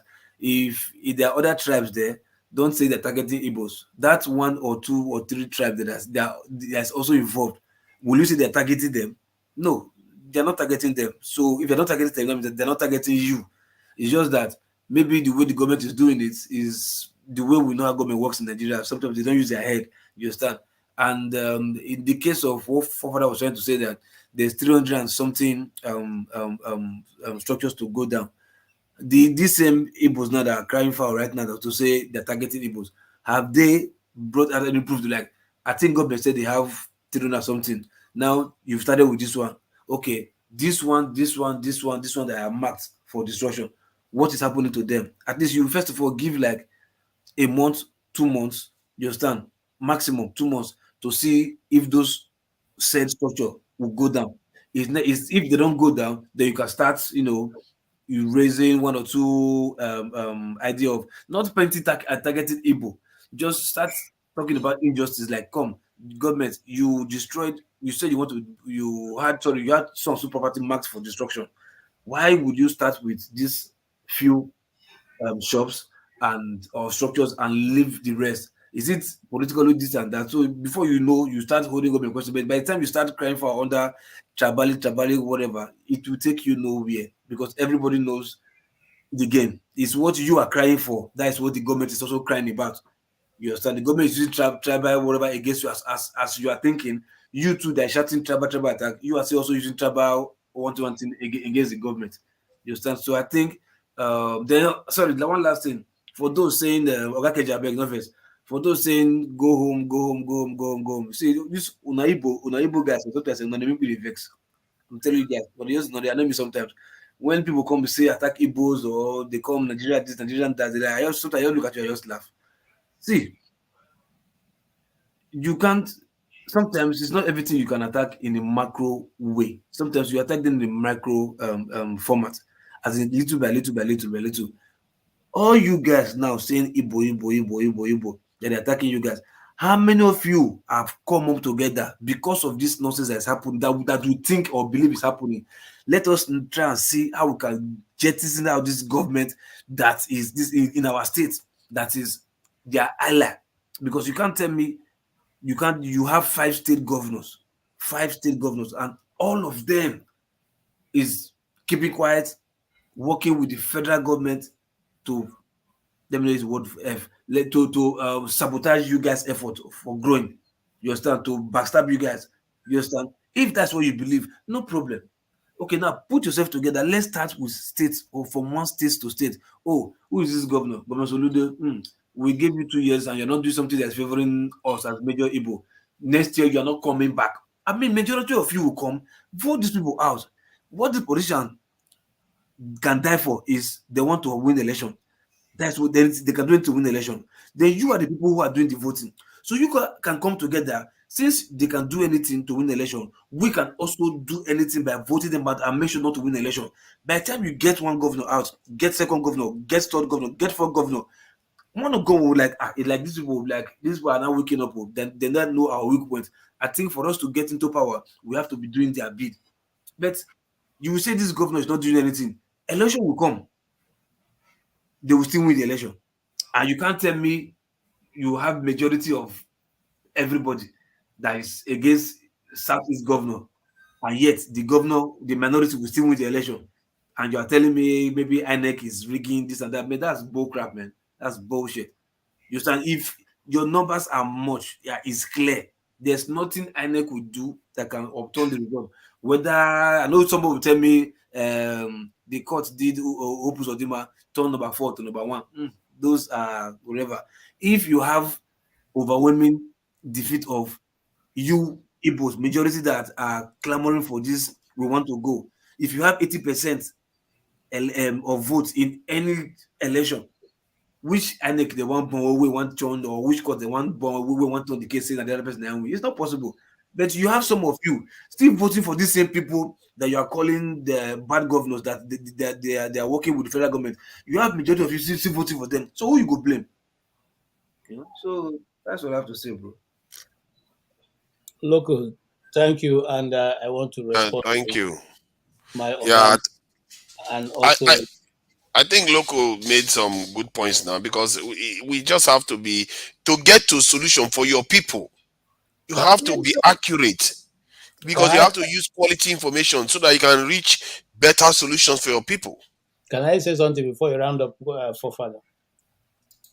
There are many things. There are many things that comes to mind when you finish talking, especially Mr. Uzo, who is also on the platform. Somebody in the chat room is asking you, why is it not happening in Sabo or Idu Araba, where the large concentration are northerners? What about ABT Abariji, Shabulu, Ijoro? Why, where we have large concentration of Yorubas, why has the same demolitions not happened? This person, by the way, is Abiodun Agbola. That's the person who's asking that question. Now, you see, no matter how you want to look at it, no matter how, I'm like I've said many times on this platform. Just said that it happened in mile 12. There are multiple marketplaces this stuff has happened. It's not when you are picking a few, there are other places it's happening. It's not only Listen, these I'm areas. not the one who's picking it. Somebody I No, just no, read no, that But why do you keep bringing them up when it happens in other places too? Hold your end first. Hold on. I don't even go there. We know what's Why do we happening in my always keep bringing them up? Like this one, and every time we bring this stuff is to make that same accusation. They are coming after us. When it is reality, they are doing it to other areas too. I gave you a Badagry estate where they destroyed the estate. They destroyed this victims of Lagos market demolition cry out. And this is mile 12. I think you are missing the point. Or what I don't know what about other people. What me I'm saying, you're missing my point. My point that it shouldn't be done to anybody. You are your governmentship, your authority is the sovereignty of Nigeria is not upon the governors of this. No, it's upon the Nigerian people. You as elected representative, you are representing the people, not yourself. So you cannot just get up one day and you are living in England. How many times have you seen government go to break the house of people living and throw them outside, or break their shops and throw them outside? How many times have you seen that? Is there anywhere you have been driving and you got to a place you saw bulldozing the place down and the people are by the side crying? I think we've seen cases where they get rid of homeless people that make shelter somewhere. That has happened. They do that quite often, and bailiffs. When bailiffs show up, it's merciless. Yeah, I think Uzo knows now. He's in the US. He knows now. Can I say something, man? That is a shelter. It's not about structure. Even here, we know quite all right. Even in your own land you bought, all right? Your land you bought, you cannot put any other structure there without approve from it. Your own land you bought with your money, all right? You cannot put any structure there that's above the fence in your own land here. They're going to mark it for you to remove it. All right. So everything where I know is going. Where he's going is right. He's not talking about anybody. Where he's going, let him continue where he's going. Where he's going is the right thing. Nobody like you. I know. Little one he said nobody had the right to chase people away from their beds. Let me not conclude though. Is it what I'm? But what if the area was illegally? The structure was built illegally. They have to correct it. Listen, forefather, and I speak. I wear many caps, but I don't want to expose all of them. There's nowhere you go and you just drive people outside. It is not done. That's where the government is wrong. You just go, do it out. Yeah, you're supposed to It's not a civil case. It's not between me and you. It's between government and the people. It's citizens. Unless you're not seeing those people as citizens. If you see them as citizens, but what you are saying is that if people break the law, let me tell you something, forefather. Just some few days ago, we had a very tragic incident. 5 people died in a sub, which they used their money to rent. Okay, which they eventually got drowned. And when that happened, governments around the world, the government of the United States, where the people are from, okay, and United Kingdom, United States, and all rallied around to go look for them inside the deep sea. Now, I was following a report, and the guy was saying that the cost of that is so much that government has refused to publish it, so that whenever such a thing happens, people are not hesitant to call for help. That is a government. Now, some days ago, people got drowned in Nigeria. Who cared? Who cared? So what No, why are we having my point? come on, Tinubu care now. Which one? Is it not the one they went for a wedding that the boat capsized? Tinubu was there that said they should prove. Which one are you talking about? No, I'm coming now. So how many people are rescued? No, not Buhari. There was one that the boat capsized, said they were coming for a wedding. I think Buhari has immediately launched an investigation to like what happened or something like that. But we are talking about search and rescue. We're not talking about going to recover bodies. Now, why am I going? I'll give that example so we see how, despite the huge cost for 5 people, these people, they deployed 5 nations to go look for them. Now, tell me, any of those members of that family, tomorrow the nation call them to duty, they won't wear their uniform and march out? See, okay, let me say this. I hear what you are saying, but from what you are saying, you are now querying the fact that they are actually removing people from these type of areas without adequate provision for them. Yeah, that was. I think there's an argument for that, of course, because if especially if it's not their fault that they are there, and maybe it's complicit with the state government, and somebody tells me that this is something that they normally do.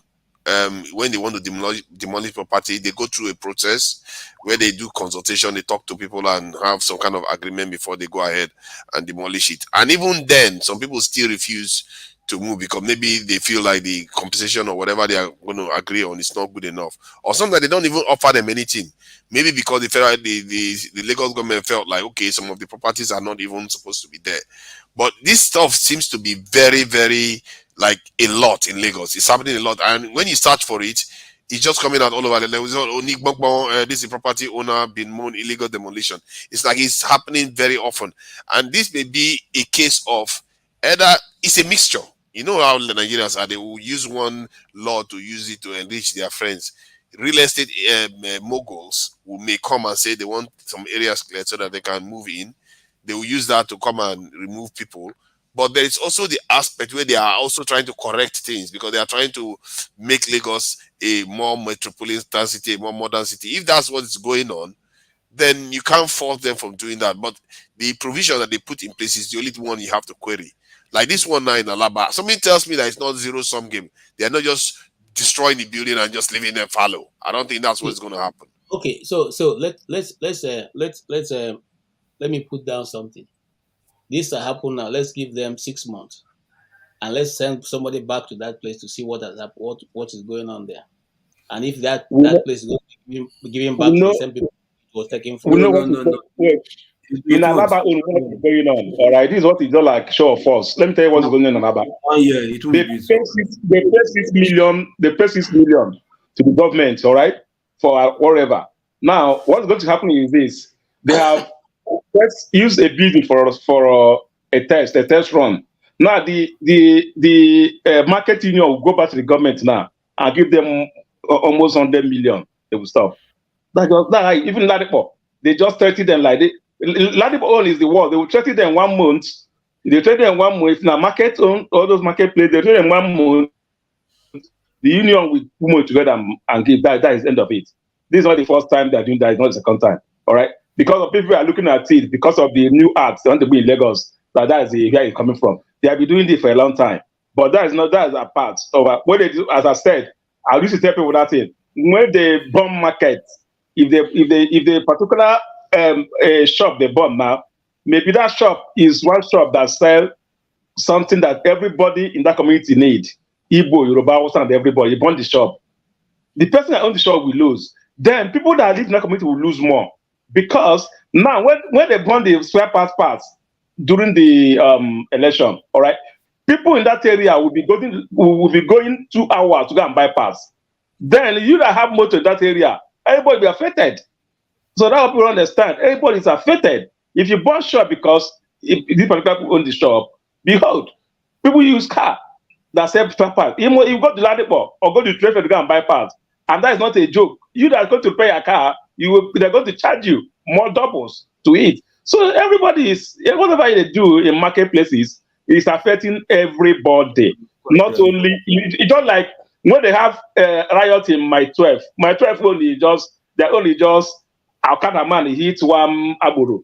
Hausa people, Hausa Aburu killer one Hausa where they carry Biro. All the Hausa will gather, kill one Alkada man. Before you know, every don't blow. When we are blow like that, everyone will suffer it in Lagos State. Tomatoes, a carton of tomatoes that used to be 4,000 become 10,000. A kind of onions that used to be 1,000 will become 15,000. Now it affects everybody in Lagos as a whole.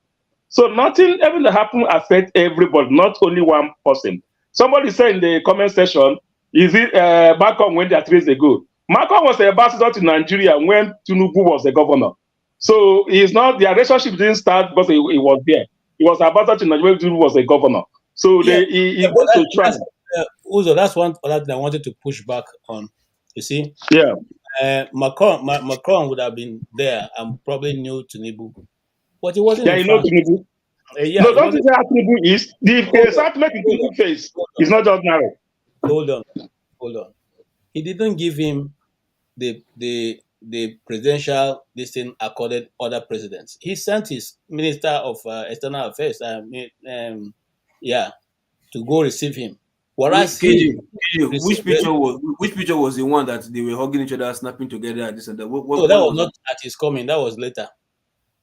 They coming where he received people like the president of South Africa, all the other Kenya, and all the rest. He sent his president to go and receive him. And for me, that's hold on. Okay, hold on. Then later, he now came out and started hugging him and snapping pictures together. When they had already started, yes, of course. When he had already okay, hold on. That picture and hugging and snapping, what do you think that represents? Disrespect, or love, or respect, or likeness? Hold on, sir. As what when a president lands in, and you, for instance, if he comes to us, if Aso Rock, and Bola Tinubu sends Minister of External Affairs or to go receive him, it's not showing the same thing. So because you regard him, you hold him in high estate, you stand outside to receive him. That was why we felt that Tinubu bringing this man Asari Dokubo outside to come take pictures. Those are things we reserve for leaders and people of high standing in the politics. Yeah, but what I'm asking you now, the pictures and the huggings and he did later, what was it for? Is it show off or likeness for him or that is more informal? What you see, it's just like you being a president. No, I get your point. Yes. One person is like the narrative you are thinking is not what Macron did. No, he knows what he did. This is international relation I'm talking about now. It's not. It is statutory. It is statutory. No, I understand what you say. If it didn't go at all, right? If there was no backup picture hugging for press outside later, maybe your narrative may fly. You understand? But for the fact that he wasn't there for just a short while, and later he came and there were hugs, pictures, shakes hand, and this and that, snapping, come here, this and that. It's not even one. They were like that. I mean, look. Okay. If he didn't receive Ramaphosa, if he didn't receive the president of Kenya, if he didn't receive other presidents at the red carpet, then I can understand what you're saying. But you cannot receive. I cannot receive you, receive Uzo, receive forefather, receive Mama. Or when I get to Mama's show, I say, okay, let her come by herself. Okay, hold on. Then later, both of you now came outside and started doing hugging, snapping pictures. Let me tell you something. Nigeria have lost their place. That is not you don't want to hear that. Nigeria have lost their place in Africa as a whole, in a way that Nigeria doesn't matter anymore. All right. Okay. Hold on first. So in that place, Nigeria not get level. That's why They not get level, my brother. hold on, I agree now. He not receive for red carpet. Then later he can't show his own personal respect for Tinubu based on say they know each other, not That's because what- of Nigeria. No. Okay, and this same Tinubu they represent Nigeria. Yes. So this picture, they not fit snap am for inside house or inside the table or parlor. You want to do it for outside. No, now you see, you're missing it. No, Let me- you not show I'm coming. respect for I'm inside coming, house. Oga. I'm Make sure coming, they Oga. know. Say I I'm really coming. respect you. Oga, listen You now. can't do it for outside. Now Tinubu wants snap picture to show say he's welcome. Listen. If you be general, you have a GOC, you have been sent to the barracks. There's no how the brigade of guard will not stand for you to receive that salute. It is statutory. You cannot. You can. There's nothing about it. Once you reach there, they must give you that salute. You must inspect that brigade of guard. The same way, this is protocol. It doesn't have to do with I friendship. understand your narrative, right? But So because he what wasn't Uzo there just said is at that putting it time. in a mile away that you see before the man, he doesn't see you as what you see yourself. The only reason why he's saying that is because when be friends before, and they shake both together. So Okay, why they not do it for inside house? it doesn't matter now. You can say, let us stay. Let's take picture outside. You go follow and go now. Why? Okay, so that picture you want to take outside, picture speaks, right? It can mean anything. That same picture we not take before, we mean something. You not take up. Then you want to go take a picture later. So that picture we take later, you not come mean anything again. You see, I don't know how I go explain to you Loco, again. loco, Maybe you did drive narrative. Loco, listen, there's a list. It's not my duty to welcome anybody. There's a list how you're going to welcome them. It's a protocol. All right? Every protocol. He will not just walk up and welcome everybody. There's a red carpet at the time for regular carpet that is released for everything. Yeah, but as I said, for past 8 years, Nigeria have lost that their, Giant of Africa, like if they are organizing such a thing, Nigeria is not there, it's not yet complete. But right now, if Nigeria goes or they don't goes, nobody will even notice. All right, see what this African or Kenya president did. I remember Goodluck Jonathan. You see him stand the aviation. He will stay and talk, defend Africa, defend Nigeria. But right now, they don't even need Nigeria president to be there. Other African countries have taken over Nigeria position. That's what I'm saying. Maybe Nigeria, the protocol, the list of presidents are going to be welcome. Nigeria is not there. Simple. For me, like I said, if to say there was no follow-up picture later, what think KJ they talk or Uzo, I was like, oh, okay, fly. You understand? See the picture, see the hugging. That was somebody, and that is not like ordinary hugging. That is, I know, my friend. I mean a long time. The picture was like, if that is between themselves, if that likeness is between themselves, right? Can that affection be shown inside during the when they chop, or can go to one private room so they go just they laugh, or what they want to they do? At least make sure they get that respect. Say, bro, I respect you. You know, say, you still make the movie like, okay, yes, this is my boy. That time they respect me, whatever. If you do it for inside house, so maybe that's the only opportunity they have. Remember, this meeting, Macron himself, he have engagement, he have time limit for everybody. Maybe this is the only opportunity they have. Not that, the guy, he may be a president, it's not like Nigeria president. Everything, he have his time for lunch, time for everything, time to meet the president, time to talk. No. That not me say if you want to get private chat with Tinubu, you not free to talk about your country. When you president. My brother, make you not say how they talk, see our clock, we don't know, but as far as I knows, man, Nigeria is not in the list of we see what did Trump do at least. We know that Trump tell it also yes, I want to see this guy. How I did of America. So if for France, if you want to do them, you go do them. I mean, in 1 hour. If you 1 hour not go make the whole program, highest, you go say okay. After the whole program, with 1 hour session for lunch, whatever, we go talk one-on-one. We wait make everybody come. If you do it for one do them, just whatever. But my question is like, if the narrative will not depends, if not true, I don't think they'll be necessary for that picture outside. Reset button. Let's move forward. Let's move forward. You see, the good thing about that you have the right to we have the right to agree and to disagree. No. That's what I say for me. That's it for me. Now, secondly, what if I'm one of those who do not see anything good for African leaders marching to France. Because let me tell you something, no African leader can invite 5 European presidents to come to Africa. Yeah, for any that meeting. one is a point. Yeah, that was a point because Talk less of telling them what to do in their countries.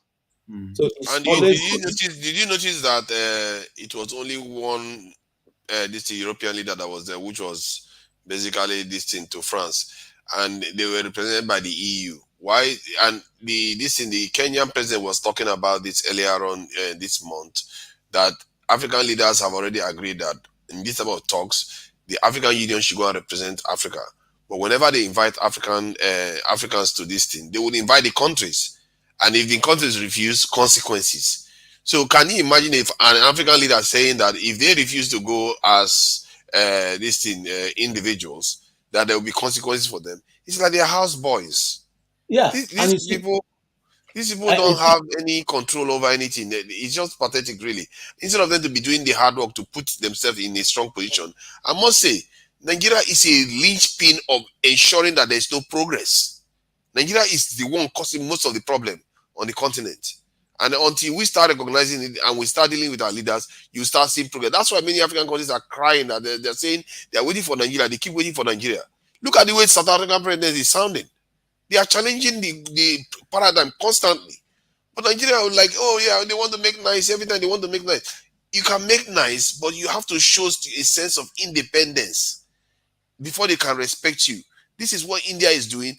India, you know, they put a sanction against Russia that India, they should not be selling this. India is buying Russian oil and making a killing out of it. And yet America gave them all this deal this week.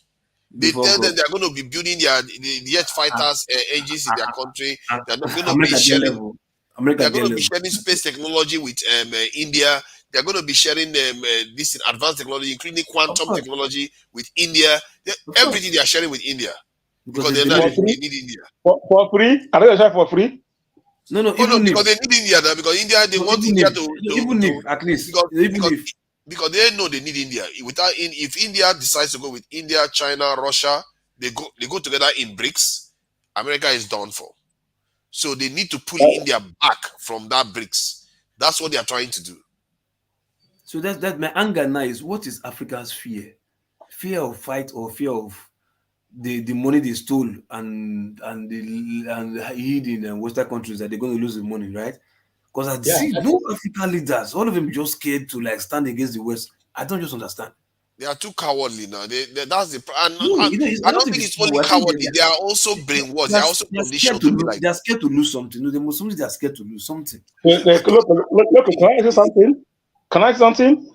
The way Bola Tinubu is now, can Tinubu, his own personal background we have seen, can he move against the West? No. Because of that, to the cupboard. Yeah, you have to go to the cupboard.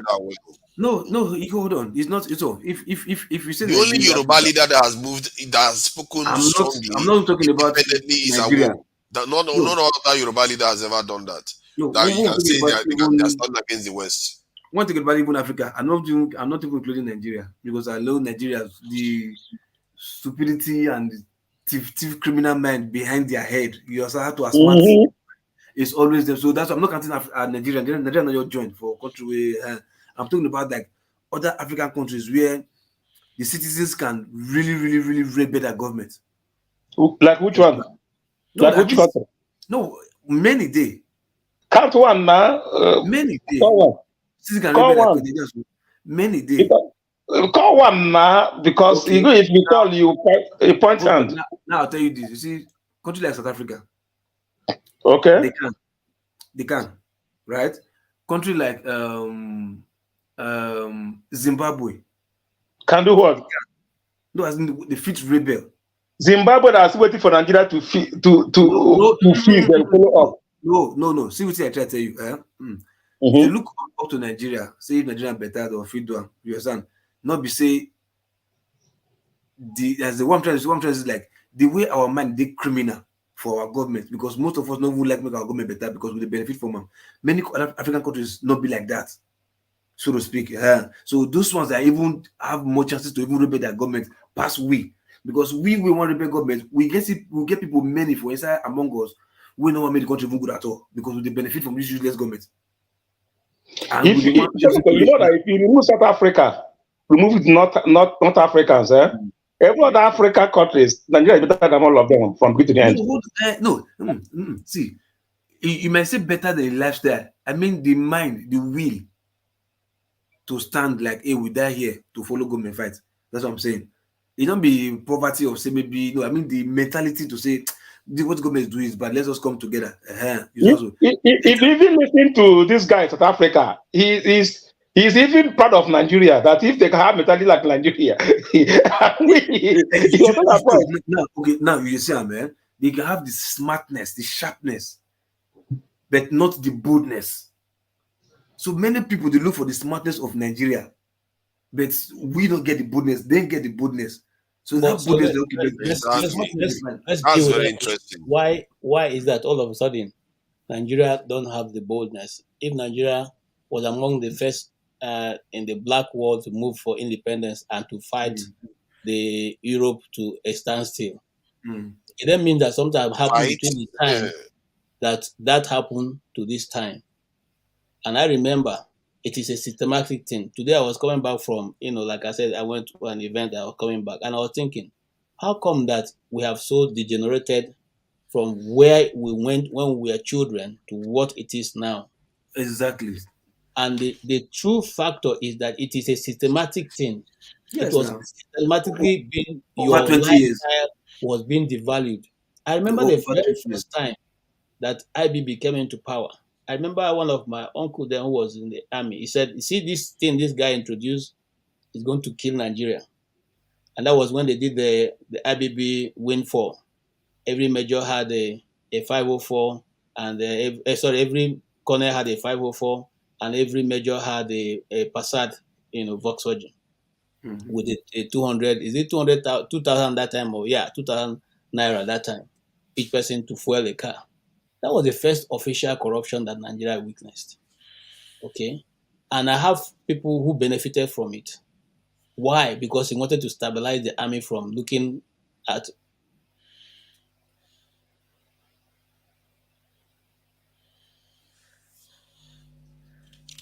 your audio, your listener just went. Yes, we have constantly lost grounds. Okay, we have come to a place where the government shout and all of us are shaking.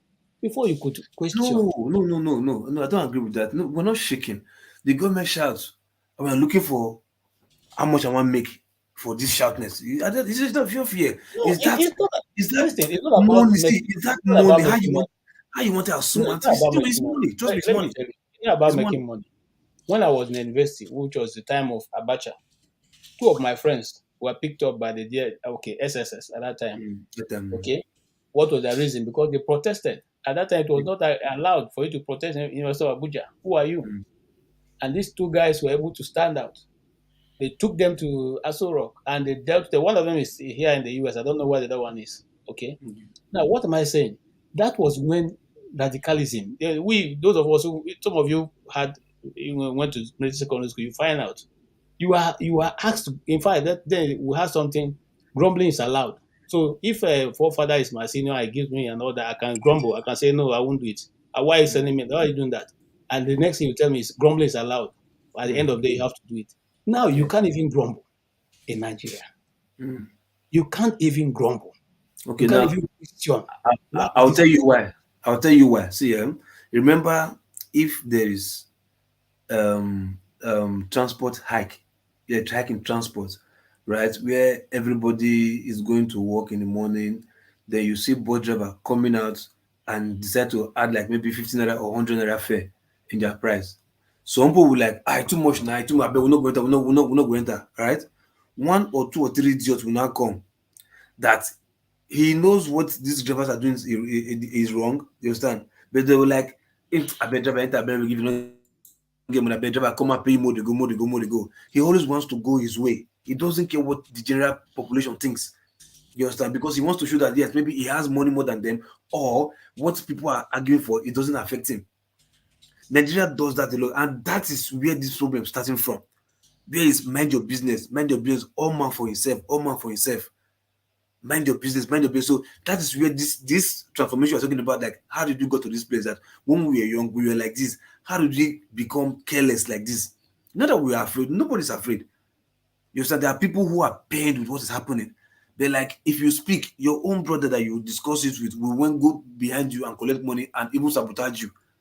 You understand? That which will not demoralize your spirits. To like, man, this guy just betrayed me. Man, I beg, I can't keep myself. I can't die for this guy. People I fight for, they betray me. You will just go your way. Not because you are scared, but because people who you are fighting for betrayed by collecting money will not demoralize your spirit. You understand? So that's why I say it's more. It's not scare. If not, answers will not come out. Different whatever people, which is, let's say answers will not do what happen if they are scared. It's because it's enough is enough. This is rubbish. We'll come up, but at the long run, what happened? People died and nobody got punished. People were compensated and they kept quiet. Then those that were not compensated, they left them. What played that? Money. So it's not that they've been scared. You understand? But Loco, you're coming back to what I'm saying. Yeah. I'm sorry, I'm one of those who have strong head. No, it's not much. It's not much. It's not much. It's very good. It's very good. It helps spiritually. Arab Spring happened and they held on. Even though the military came against them, they held on until they got the change they wanted. And so many other places where this popular movement have happened. You see, until we come to that place where we say, okay, we are how many of us? This is 10 of us. Well, 2 will survive. The 8 can sacrifice their life for the next set. It's not going to happen. It's not going to happen. In that context, see, the Igbos, right? They did one thing, which is their appropriate agitation. They tried for the uniformity, for the agitation, for the coming together. But I think they failed in terms of strategy. But what you're talking about, 10 of us are going, but we are relaxed, man. The way it is, 2 is going to come back. If you tell yourself like that and tell your family, your mother, your sister, your loved ones will not even allow you to be the one that will die. You understand? So you understand? So it's just like you trying to do the right thing. Your loved ones will be the ones to pull you back. I've been nothing for problem with this and that. So by so doing, it also demoralizes you because they don't want to lose you. You understand? That's why they're fighting for the right thing, but they don't want to lose. Yeah, that's what they are saying. You see, Tinubu is the president of Nigeria right now. All right. Well, remember what happened in NSAS is that NSAS was only majorly in Lagos, some part of South, some part of South. But what happened in the North? Nothing. What was the comment? You want to overthrow our brother? Our brother. No, our brother. So how come such a movement? All right, even say it's just like let me tell you, it's just like if the North start and doing anything like something like that, the West will not join them. They will say you want to overthrow our own brother. Okay, no, but truth be told, in that NSAS, right? Try NSAS. Look, if you've gone to the North, you will see they don't have police trouble in the North. So obviously you would want to expect them to say that kind of, or somebody will want to convince them and say, look, see your South people, they are trying to mobilize to remove my brother. So somebody will lie to them, set a narrative to them, and it will fly. Why? Because they're not experiencing police brutality. You understand? But we from the South that experience this day in, day out, we definitely want to say that. So if they are saying this from the North, yes, it's possible because somebody may lie to them and tell them, see your people from the South, they want to come out, they want to move my brother. So they will now lie to them and use them to counter our efforts, which was exactly what happened. That's why in Lagos and other parts, you see who are the youth attacking them. How do they look like? They look like Fulanis and Hausas now. You understand? They really look like somebody like you and me fighting against us. No, the people they're fighting, protesting against NSAS movement, they look like who? Hausas and Fulanis. So they told them, they lied to them, even back it up with money. They decided to come and infiltrate and do their mayhem. You understand? So because they don't experience such police brutality in the North, whatever they say will fly. Yeah, what is all making us? But my point is this. Only one thing I know is I remember one thing when I like Nigeria is like a hypocritical country. All right. Very, very, There's a year. There was the key one or two. That was elect. Something in Southeast. All right. Then I see the northern women protesting in Abuja. I could ask myself. They kill. They bomb some part of Jos, kill more than 70 something in Kaduna. You people didn't come down to protest. They were protesting because they killed 2 people in Southeast. For me, this doesn't make sense. Secondly, one thing I find out is it looked like some people, some life matters, some life doesn't matters. All right, even in this our platform, you see, 90 people will lose life somewhere. You hardly see us bring it up and make a national issue. All right, but when we see 1 life, 2 life lost somewhere else, it becomes a national issue.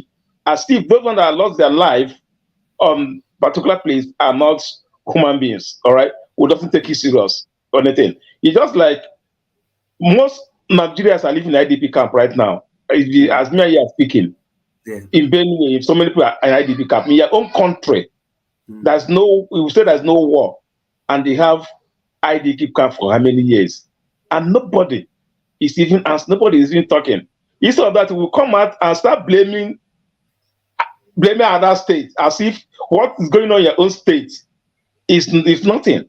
You can't come in a state about 1 million people is in IDP camp, all right? And you say there's no war, and you're in IDP camp. They can't even go back to their houses. And we don't make it a national issue. With me. Those are listen.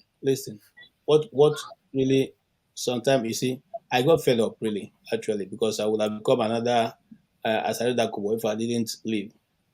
Now, I got fed up. Why? Now, here is a people being that have a government that collects money at the end of every month for the welfare of the people. Your first function as a government is the welfare, the security and the welfare of the people.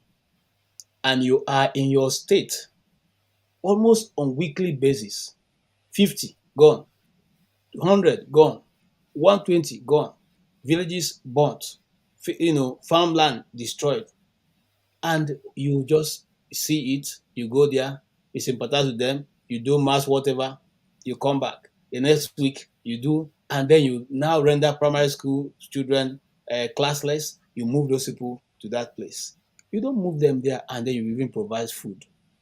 If you move them there today, like Saturday now, they'll give them food today, tomorrow they give them, after 1 week, you're on your own.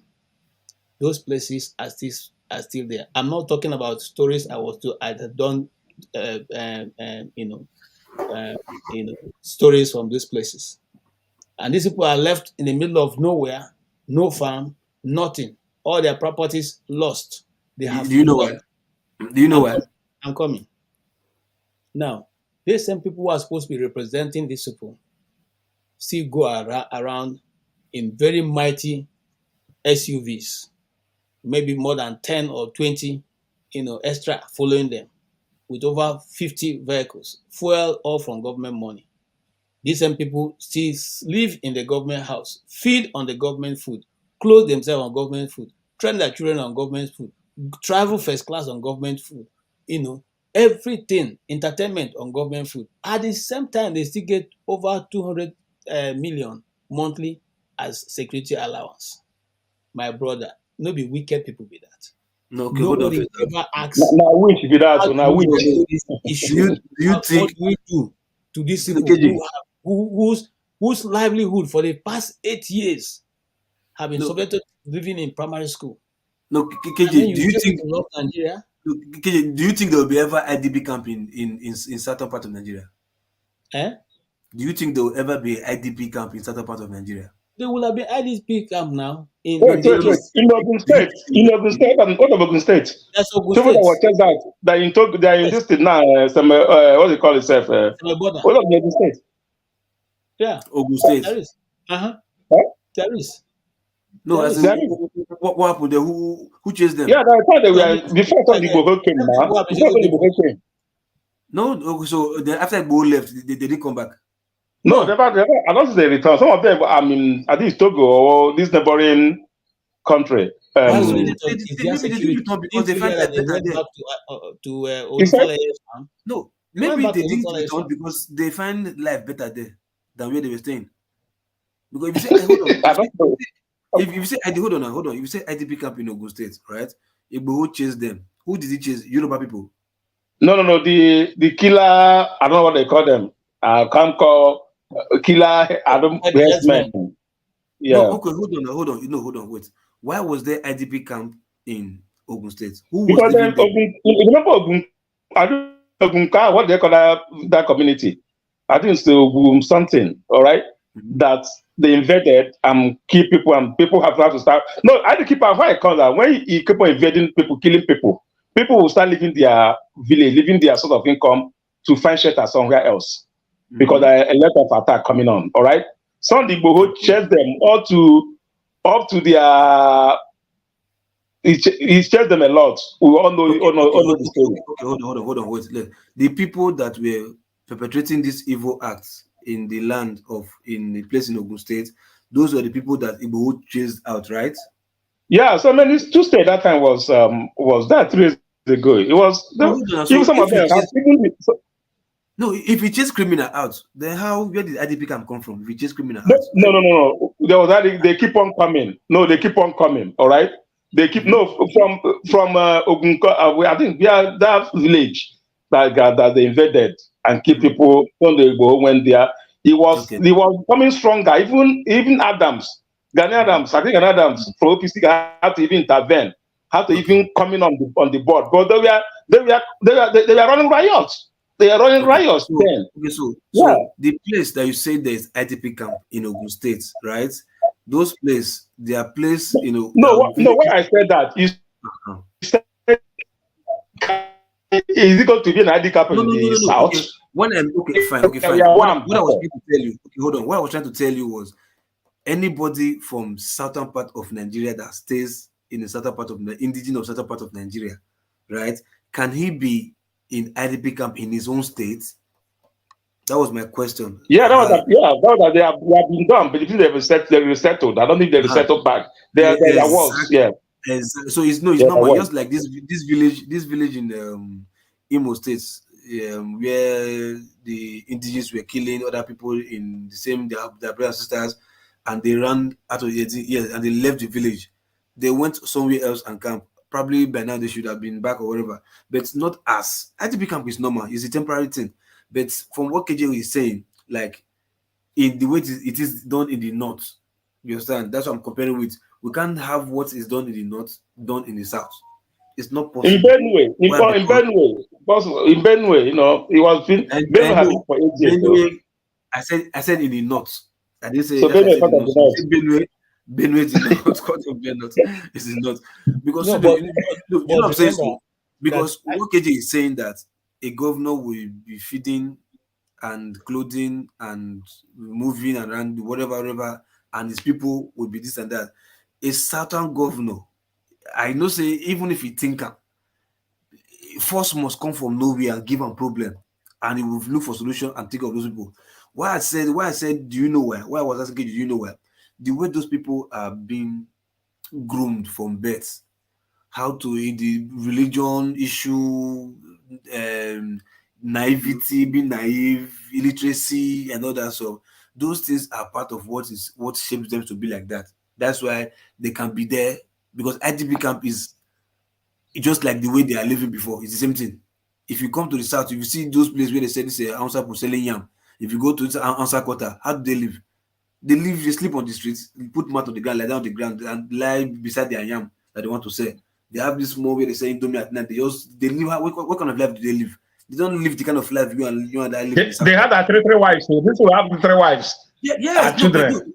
Exactly. But where are they staying? Open place, put mat for ground, sleep.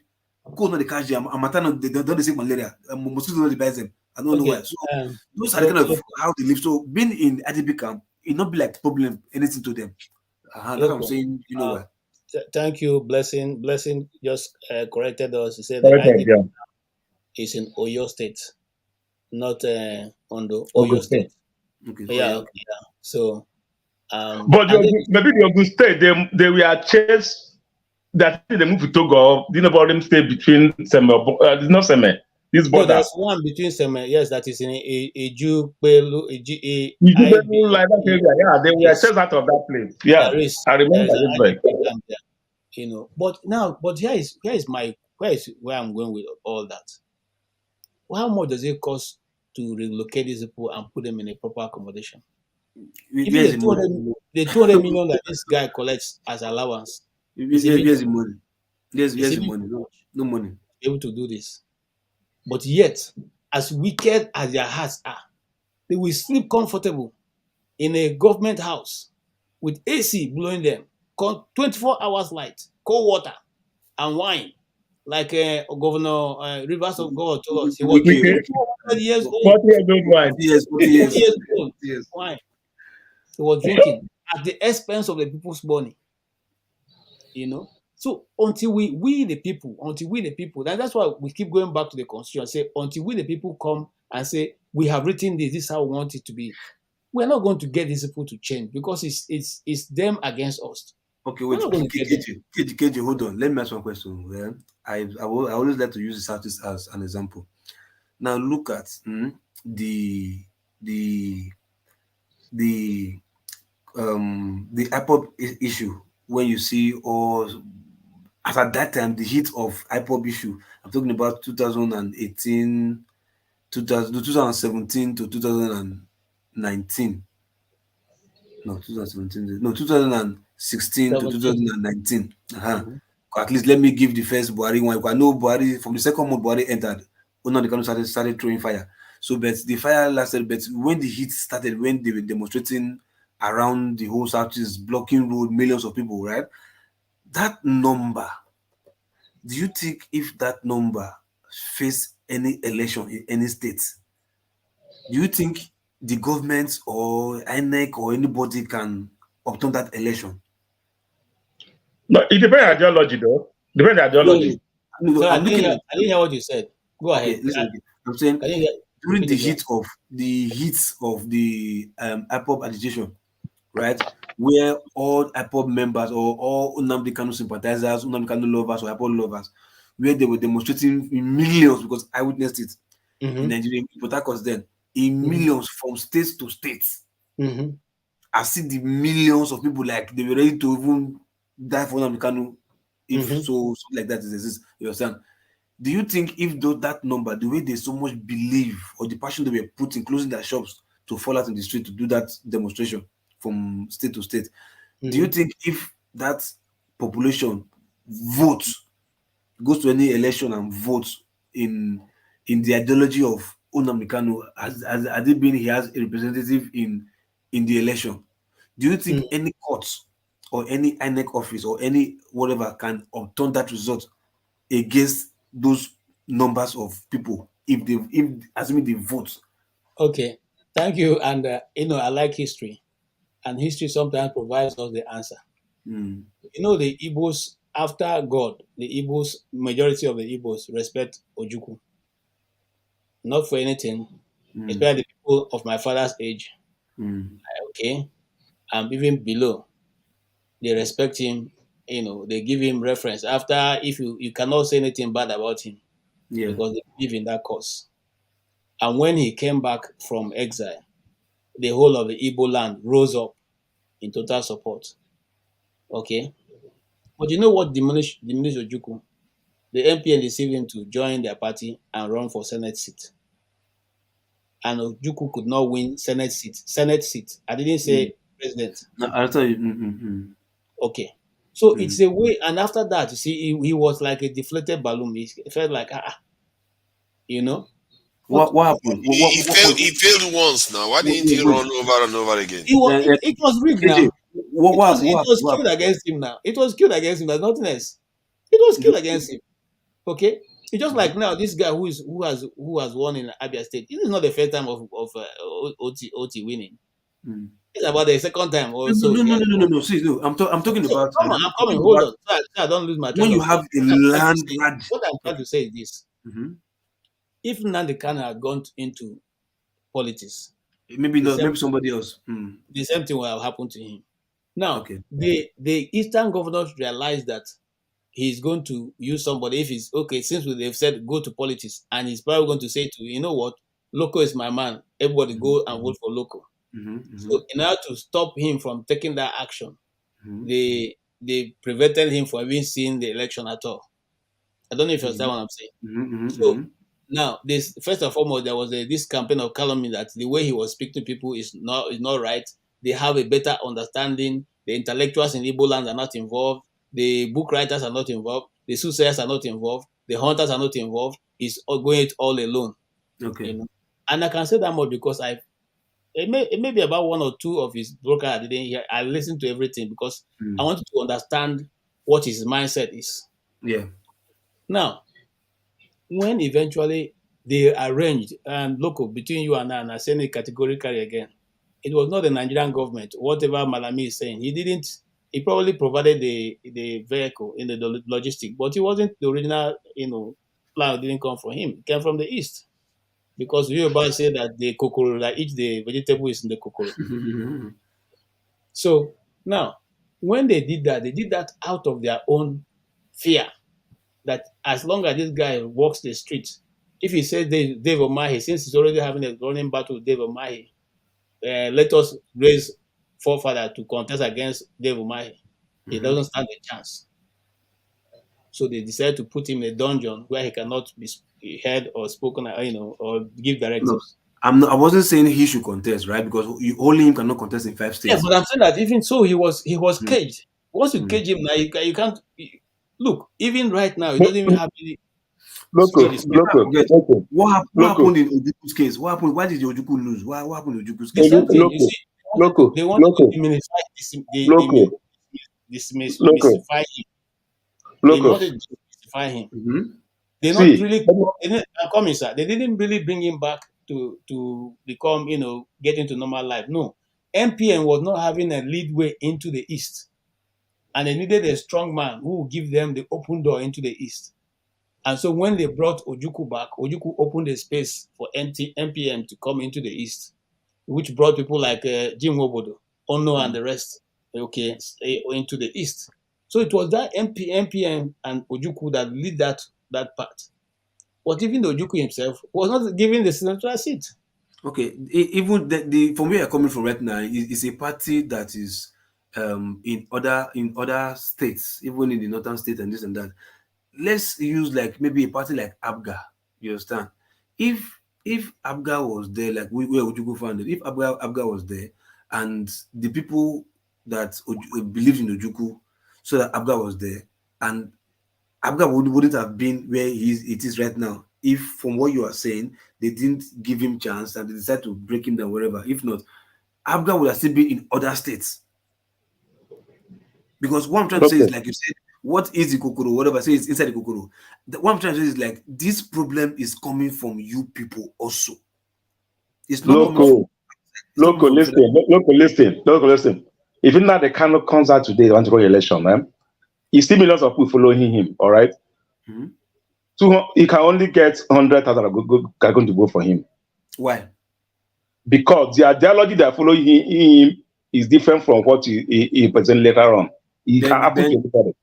All right. Now, let me tell you something. Now, let me tell you understand. It did not get 200 million. No. The ideology of me following Nnamdi Kanu, the ideology is Biafra now and never. All right. Now, the march, we move peacefully. Flag, nothing will happen. All right. Then he comes again. Okay, let's somebody run for Senate, run this thing. That 1 billion I didn't that is going to go to 100,000. It's not possible. If I'm his follower, I wouldn't follow that step. All right. Now, let me tell you, people just see everyone sit down this, that, this, that, this, that. Nnamdi is not the first person that have raised flag in Southeast. All right. Dito, Nnamdi saw opportunity. Let me tell you something people will understand. Buhari is not wise enough. Nnamdi read Buhari. You know, Buhari is the only person. As me, Tinubu in 2015, Nnamdi will not raise. He will not do anything. He will still calm down. All right. What happened? He saw Buhari. He saw the Buhari with Igbo. Like, it's okay if I provoke this guy. He's going to raise. He's going to make like. It's not the kind that make people even to put IPOB in the map. The people more in the map because of Buhari come after him. He provoked me a little. He came after and make me a hero. All right. 2016, 2017. Most people don't even know who Nnamdi Kanu is. Nnamdi Kanu came to when they were having WIC here, World Igbo Congress. He came. That 2015, 2016. He told them, look. He was campaigning for one Nigeria. Yeah, no, he was campaigning. No, 2015 and 16. Before he traveled, before he was arrested. Before he was arrested, he came to I think Atlanta or here, World Igbo Congress. He told us that he need guns and bullets to defend the Igbo land. I saw the video. I know. I think it was in California. They asked him for what? They don't know who he is. They don't know who he is. Asking for what? You don't need that. They pushed him away. Yeah. It's the same people that when time reached, after 4 years, the same people that are asking him, what do you need to defend our territory? The same people. One. Now, Buhari came, the hatred, he pushed it out. Now they kind of pushed into the war. He reacted. All right? When he reacted, he made a hero out of Nnamdi Kanu, and then we are going to love him. And when Nnamdi Kanu speak, people listen. And what he's saying, people are seeing it. People become in love. All right. Now the Southeast governor, okay, the county governor. Now after in Southeast, all over the world, after God, we said you love God. After God, everybody, every family, now love Nnamdi Kanu. Politicians see that as a threat. They are not even smiling with that. They did everything possible to bring him down. They sold him out. They sold him out by the new invasion. They sold him out. They sold him out. I agree. Look, I'm talking about the capacity, the numbers, because politics is a game of numbers, right? I saw the numbers, even though I did not see in Abia, at least Abia and Port Harcourt, the one I saw in only River State alone. No, Igbo, Igbo. As I said, that number transit to election voting results. He cannot. He can't even get. You are breaking. I mean, that number you're seeing, that million march, 1,000 march, cannot transit to election results. He can't even get 10% of that number to vote because the ideology become different entirely. The ideology become different. People are following him for one ideology. Okay, all right? Okay. So what you are saying now is this, right? Look. The issue is now you want to go, right? Okay, you want to go. And this go that you want to go, it started from because I feel I'm not treated fairly, right? Okay, no problem. Now, we now say like, look, we have the numbers. Now that we have the numbers, okay, no problem. Since we are not treated fairly, okay, why can't we use these numbers now to our own advantage? Let us hold this thing and let us know that we are the ones in control. First, let's start with one state. Hold this one state. They will know that we're the ones in control. By the time we are benefiting from this state that we are holding, this second state that is close to like, this guy did this in the first do. We have to do it in this second state. You understand? Because what I'm trying to say is this, right? If except that telling me that the people that are following him, nobody wants to do Nigerian election. They want to go, which I think that is a bad chess move for many of his followers. Because for me, the only way you can take your enemy out is not to run from your enemy, is to face your enemy head on and beat him in his game. You understand? And beat him in his game. So saying that you want to go, you are giving your enemy more power to pursue him. You understand? So the idea of saying if he goes into politics, that he will lose majority of his followers because many of them it was a different ideology. Look, if I speak and you believe me, if I speak again, you also believe me. As far as you know that what I'm giving you, what I'm bringing to the table is logical and it can make sense, definitely you follow. So except the followers are just following Okay. blind, they don't think. Look, I don't interrupt you, but let me tell you one thing. Do you know why people like Nnamdi Kanu? Because the guy is stable in his word. He had since 2015 he started. He never shift his seat. He didn't shift. But he was arrested and detained. He was kidnapped and detained. He never moved. He will never move. Any day he move out of what he was his ideology. That's the day he destroy everything he have worked on. As Kedi said, the day Ojukwu run for politics, the day he came out after the fighting war, he run under a police. He run for a seat under Nigeria. That's the Ojukwu that's his downfall until he died. Right now, who is losing right now? No, if you think that's who is losing right now? Nobody. Listen, local. Sometimes when we talk, sometimes nobody is losing. No, nobody. Who is shouting? No, who is shouting? Who is crying? Who is shouting? Listen. I said nobody is losing. I don't want to go into this argument or IPO. That's not why I'm here. But I assure you, nobody is losing. No. When I mean losing, I'm not saying you are losing money, you are suffering, you're not eating. No. Like, who is complaining? Listen, that must be a complaint. It looks like you are losing to some sound in the background there. Wherever it's coming from, you are losing to it. So, regarding this, I think the idea of going to politics is because look at what P2B has pulled off. It tells you that it's not impossible to pull it off. So, how did P2B? How was he able to clear the whole southeast? How? No, do you think that people are making the mistake a lot? Do you think that it's some people that even propel P2B? What is? It's not even people that propel P2B. People don't even support him from the beginning. No Southeastern are propel P2B. All right. Yeah, but they voted for him. My point is that it is possible. They voted. He made it happen. No, I said propel when he started. For the first 1 month, 2 months, 3 months, 4 months, 5 months, people didn't prepare him. It's easy. People that prepare. You know where the support come from before Sati is even killed. Sati only killed from the base they have already built.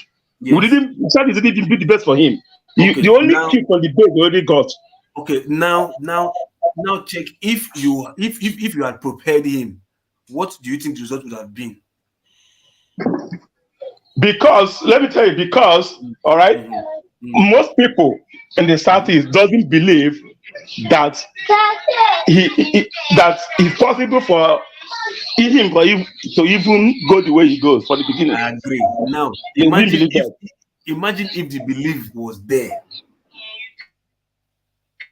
Because let me tell you, because the ideology most people have in Southeast, even in Lagos State, it was not even they believe that the election can never be counted.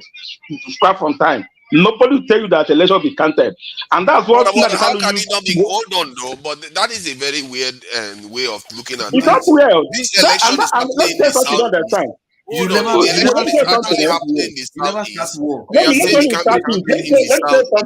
tell you something that people preach. He has had it start a lot of time, and it's still happening. All right. Nnamdi Kanu, why he said no elections in Southeast? You know why he said that? If he votes, it's mind that if you come out, if I say vote, you come out to vote.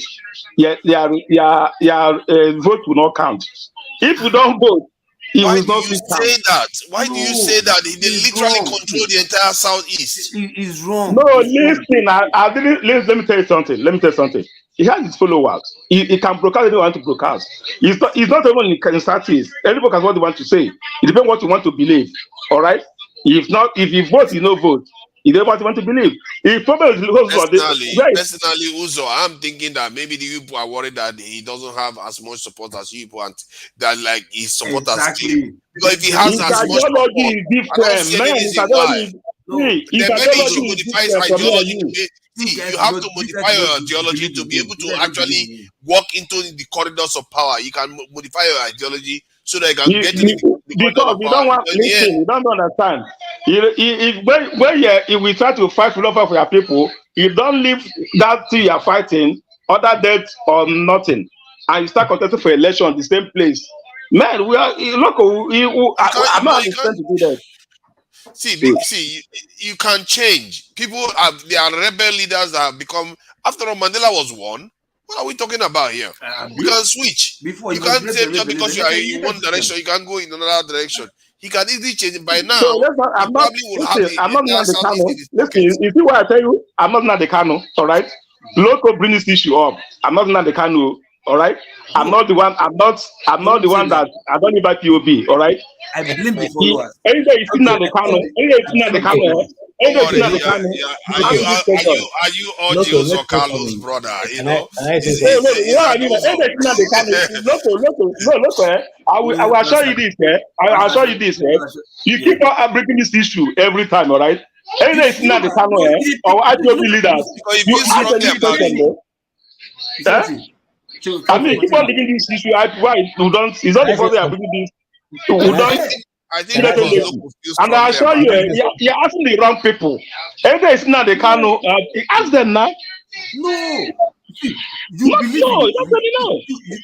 no, Uzo, you believe in ideology. You believe in You also sympathize. You sympathize. You don't tell me if I believe in ideology. Okay. You don't know what I believe in. Okay, I voted what I believe in. So don't just say if I believe in ideology. All right. Some people believe in ideology. KJ wants to say something, please. Yeah. Okay. Yeah. I believe in what Nnamdi Kanu stands for, and I have no apology. It's not a bad thing, neither. Yeah, it's not a bad thing. That's what it stands for. Please listen. I didn't interrupt. I waited for people. And I am not a pushover. I'm well read. Some people say people who listen to Nnamdi Kanu are not people who they didn't go to school. Make the person come try me. Okay. Now, what is the ideology behind? First and foremost, if you go to the early days of Nnamdi Kanu, and this is not about Nnamdi Kanu, but I just want to put in this. You find out that Nnamdi Kanu was standing for Nigeria. In fact, he had a rally in London where I was saying that we must gather together to support this government, to support Nigeria. Because if Nigeria scatters, there'll be nothing for anybody. Exactly. And that was his position. Yeah. That was always been his position. Let us support. Let us look.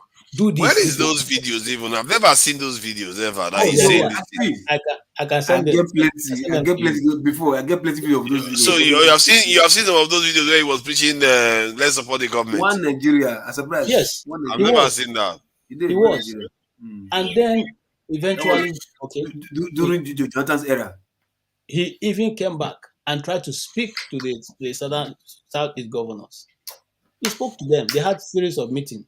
And then when he discovered that the last meeting he held with them, they had planned to take the ESS and arrest him. So he didn't show up in that meeting. Okay? Now that was where the thing they started going apart, because the Eastern governors, past governors then discovered that this guy is too strong. And if we don't accept what he's saying, which is good governance, and ask the South, ask the center for what is a fair share of the East, why don't you ask, why is your seaports not working? Why don't you ask, okay, give us license to do our seaport since you won't develop it? Why don't you ask, why are your roads not constructed? Okay, these are some of the fundamentals he was pursuing until they now started planning on how to arrest him and put him in a dungeon. Okay, now Roko said something earlier on. People loved him, and people love him. If not because of people who loved him, he wouldn't be alive today. It was young men that used themselves as shield to shield him from, to be able to escape. Now, why do I say that? Is it that once Nnamdi Kanu, if once Biafra comes, everything Igbo land will be good? No. But then we can now hold our leaders accountable without anybody telling us they are not accountable to us. We are now able to hold them accountable without anybody telling us, oh, you are prosecuting them because they are not from our region. And you see, the thing is this: why is Nnamdi Kanu not going to follow politics? Because if it goes into politics, you don't have all the you don't have all the mechanism at your control. And like I said in this program, look, if all of us in this program now gather and say we want to make you governor of Edo State tomorrow, we can't. Because first and foremost, we have to have offices in all your local government. After having office or local government, we have to have staff, at least a minimum of 2 staff. Yes. In all the local governments. The money is there. That's what I'm saying. If you don't have the money, now hold on, sir. Hold on. The money is there. Hold on, sir. The money is there. Hold on, sir. Then you have to employ. Okay, in the day of election, if for instance they have 100,000, voting listings, you have to have people to monitor. Who you have to pay the highest. No, because listen, I'm coming. Listen, no, hold on. You are wrong. You are wrong there. You're very wrong. Okay, so please tell me what's wrong that I'm saying. Let me tell you, when people talk about money politics, because that's how we've been doing it, doesn't mean that is the right way. You understand? Look, you said he would have been dead because people love him, so they use themselves as shield to shield him from something. That's why I say alive today, right? Like you said. Tell me, if those people can use themselves as shield without collecting 1 naira from him, why can't they go and be delegates in any election? Because local, asking for money. 12, in every 12, there is a Judas. One inside level. So why can you use one to judge against level? Hold on, local. That was during the time of Christ. Now for us, me and you selecting. You don't change now. Now I'm coming. That's what I'm going to. Now for me and you selecting. Think about it now, local. Or since you have been growing, how many friends you have that are very loyal to you that can stand at all times? Is it all your friends? No, but I don't get who that believe me like that. And I don't get the way you get.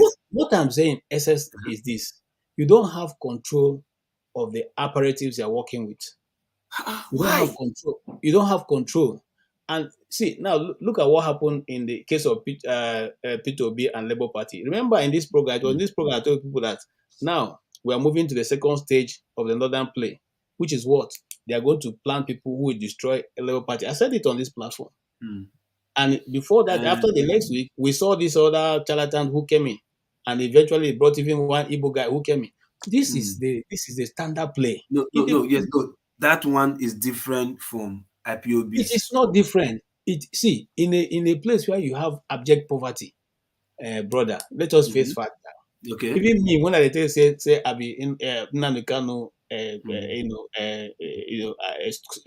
whatever it's called, okay, sympathizer.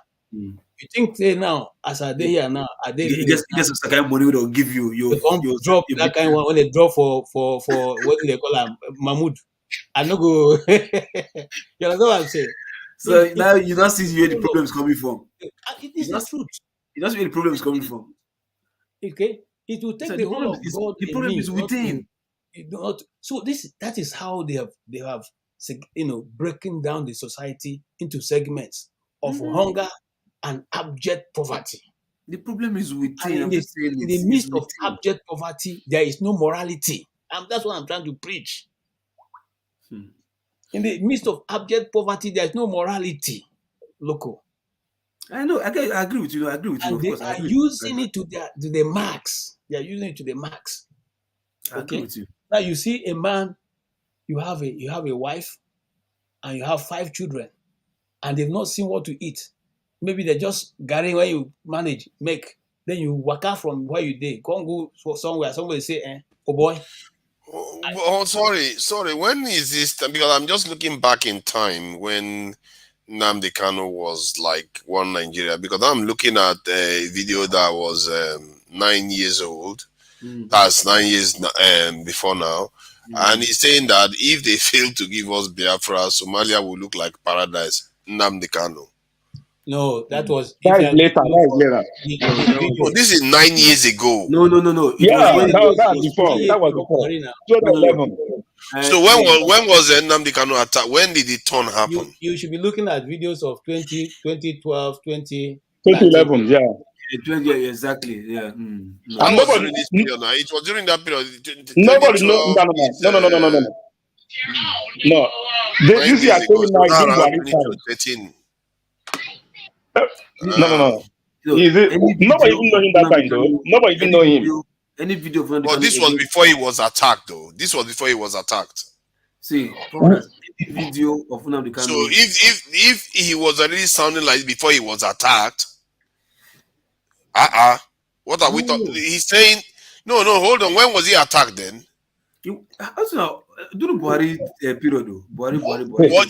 How many years ago was he attacked? That's what I wanted to confirm. Like I said, I think from 2016, if I'm not mistaken. So less than around 8 years ago. Mm-hmm. So 9 years ago, he was already saying that if they fail to give us Biafra, Somalia will look like a paradise. I know that statement. That statement is not up to 9 years ago. That's based on 9 years. But that statement, I'm looking at the video that is dated 9 years ago. Yeah, YouTube. I think what you mean. That's what you mean. But that's 9 years ago. Except YouTube is forging the age. Forefather, stop complicating the issue. Listen, nobody knows Nnamdi Kanu. Nobody knows him.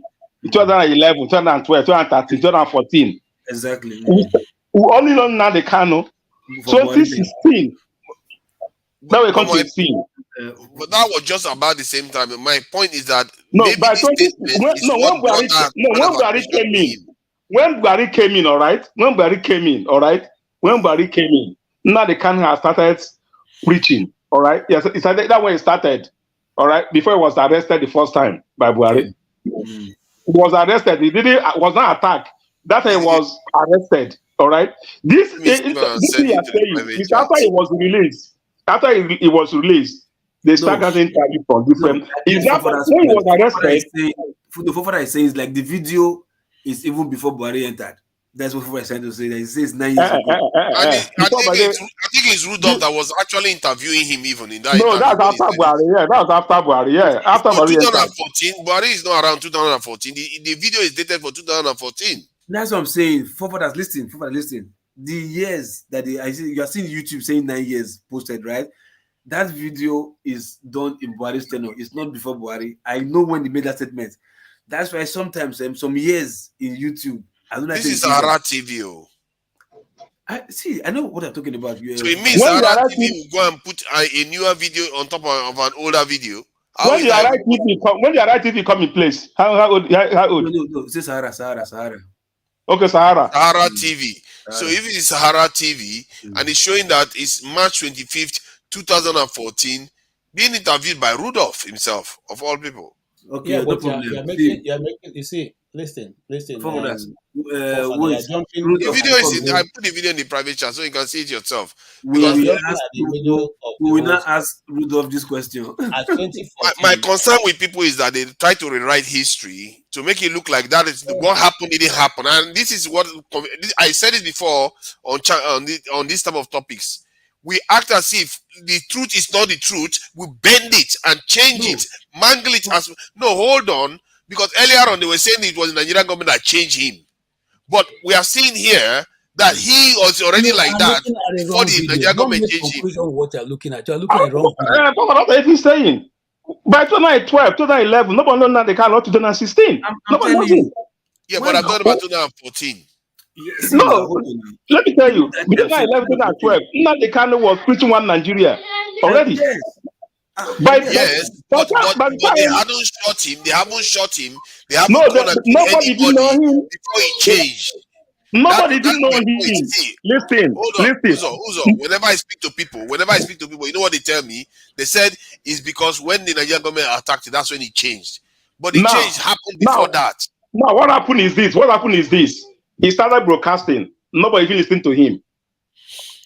Buhari went he came back to Nigeria freely, like every other person. Don't like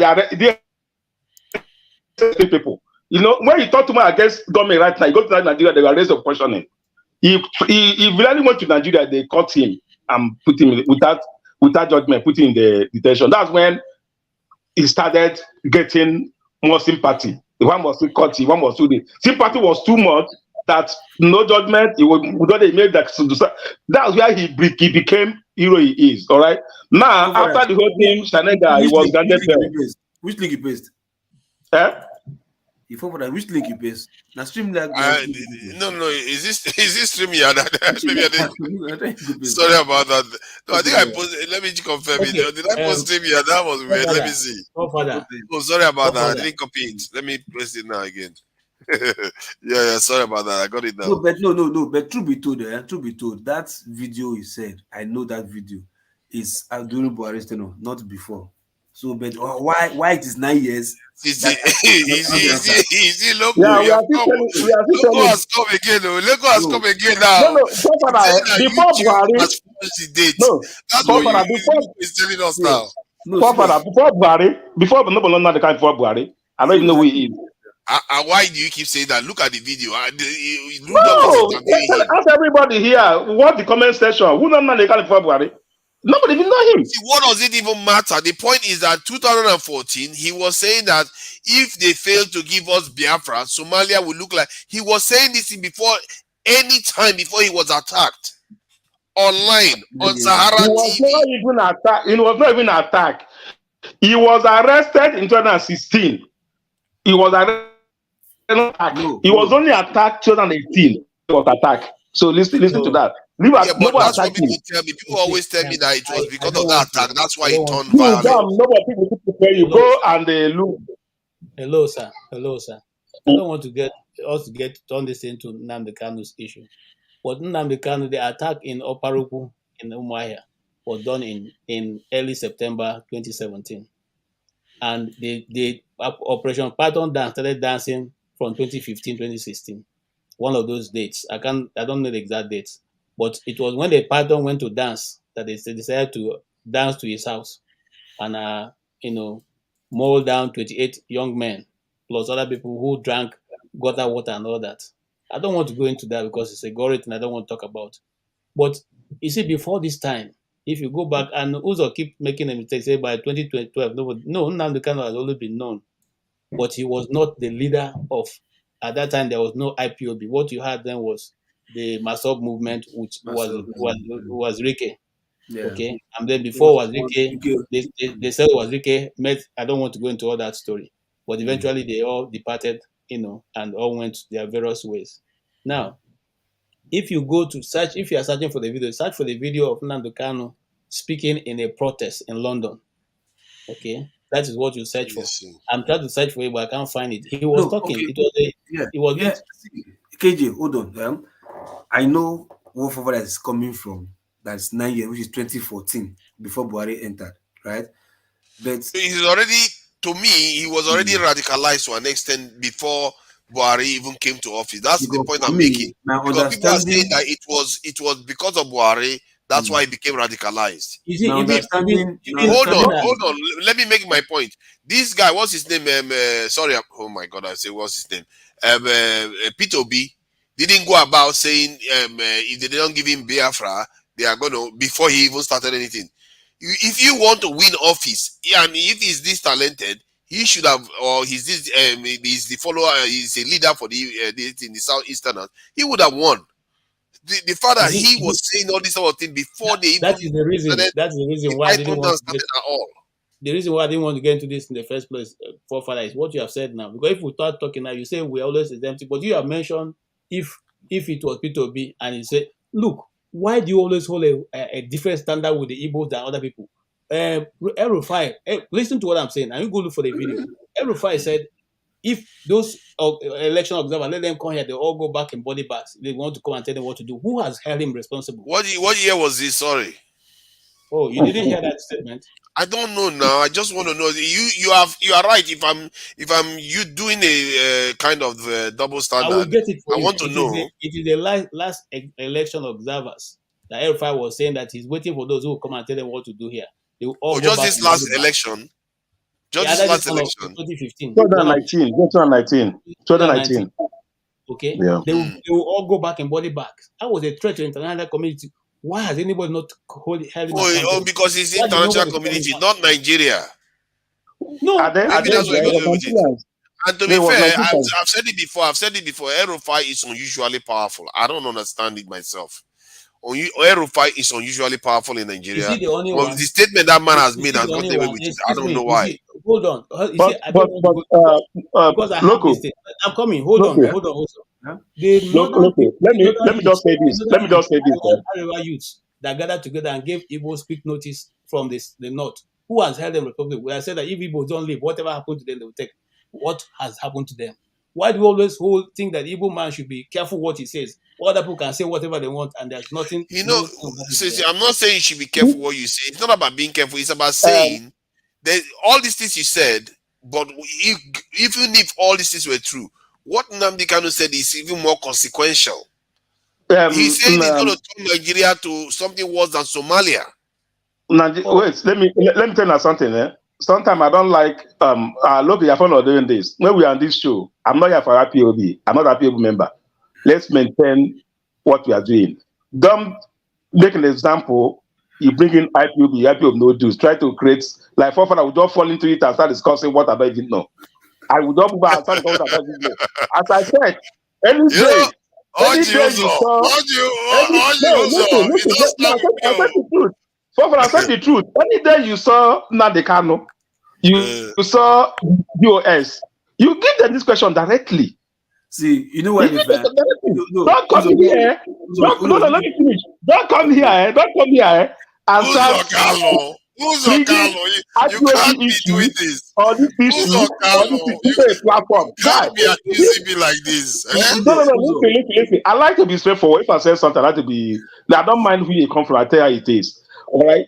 Look always. If you look to talk like this, always. I don't know. IPOB always. You can't talk without putting IPOB. As if IPOB pregnant is for father. I don't know. Please. Let's leave that chapter. Okay, hold on. Let's leave that chapter then. As I said earlier on, Nnamdi Kanu was Ozurike, but nobody know him. Yeah. He has been, nobody know him. People got to, even Soludo mentioned it. The only day he knows Nnamdi Kanu is after he was arrested from the government. All right? He was preaching, but he's not radicalized, as he said. Nobody know him until government make him powerful, who he is. And people have the sympathy. You know, when people have sympathy on you, what did I do? This guy is not good, though. He's not good. Allow him go. I gotta see his family. Beg. Before you know it, he becomes so powerful that even the government is going to be like, okay, if you leave this guy alone, he did that. I said, come here. Even the people here was asking him, what are we giving you this thing for? All right. He's that's where I'm coming from. Not that people doesn't know him. People know him, but nobody he's not like radicalized. Nobody know him. Like I don't know who he is. Until after he was arrested. Sorry. I'm not cutting you. Yeah. I have found it because it was on my phone. It is July 6, 2017. That was when he was speaking in London. I can play for you if you want. I can play right from my phone. I'm looking for that video, sir. I think I saw that video and I wanted to play it. That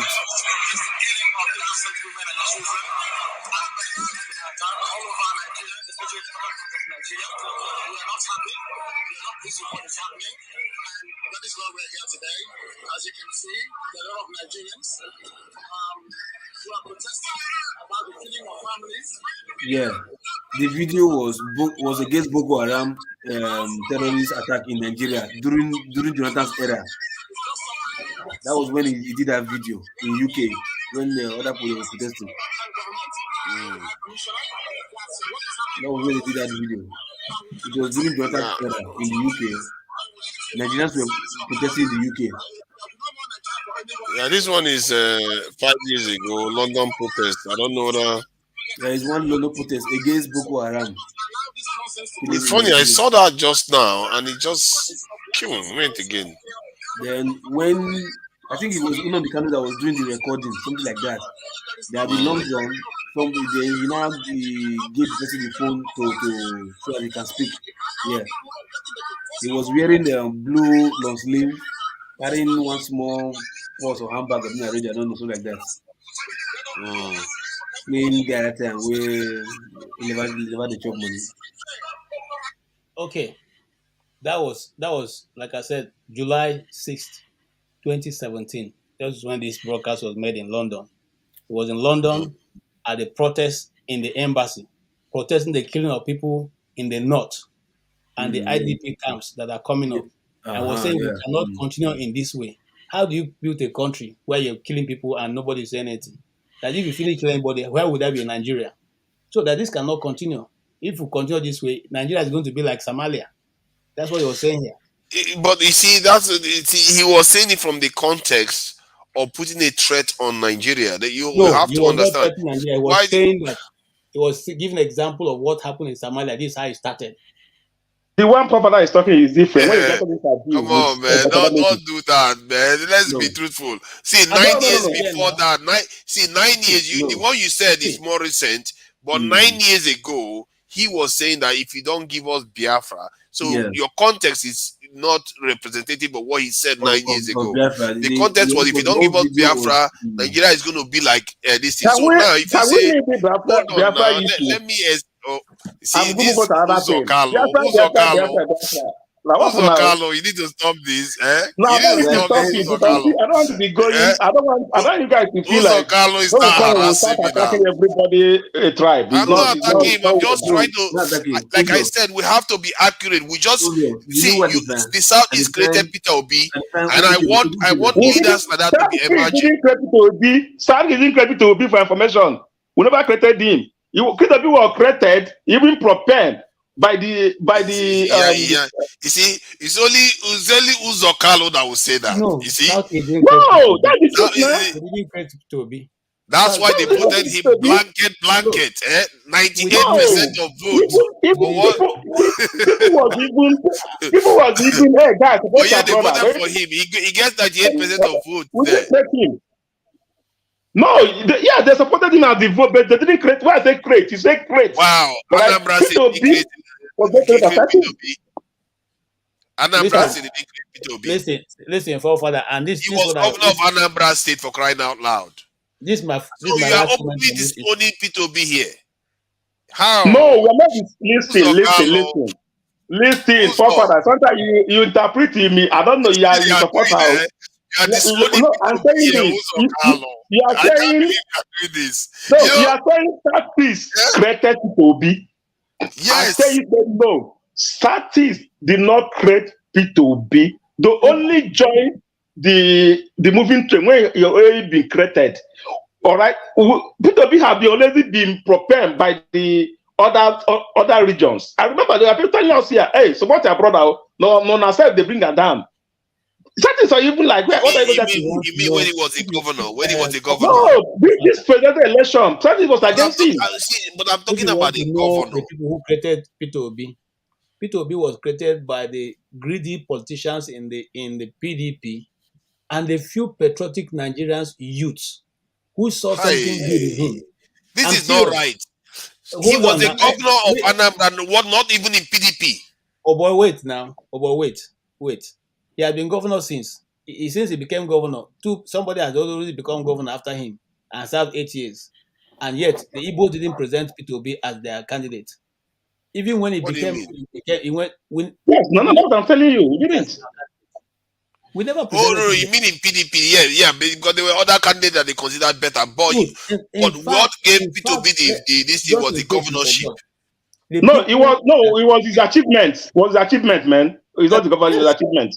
And then the Southeast created him.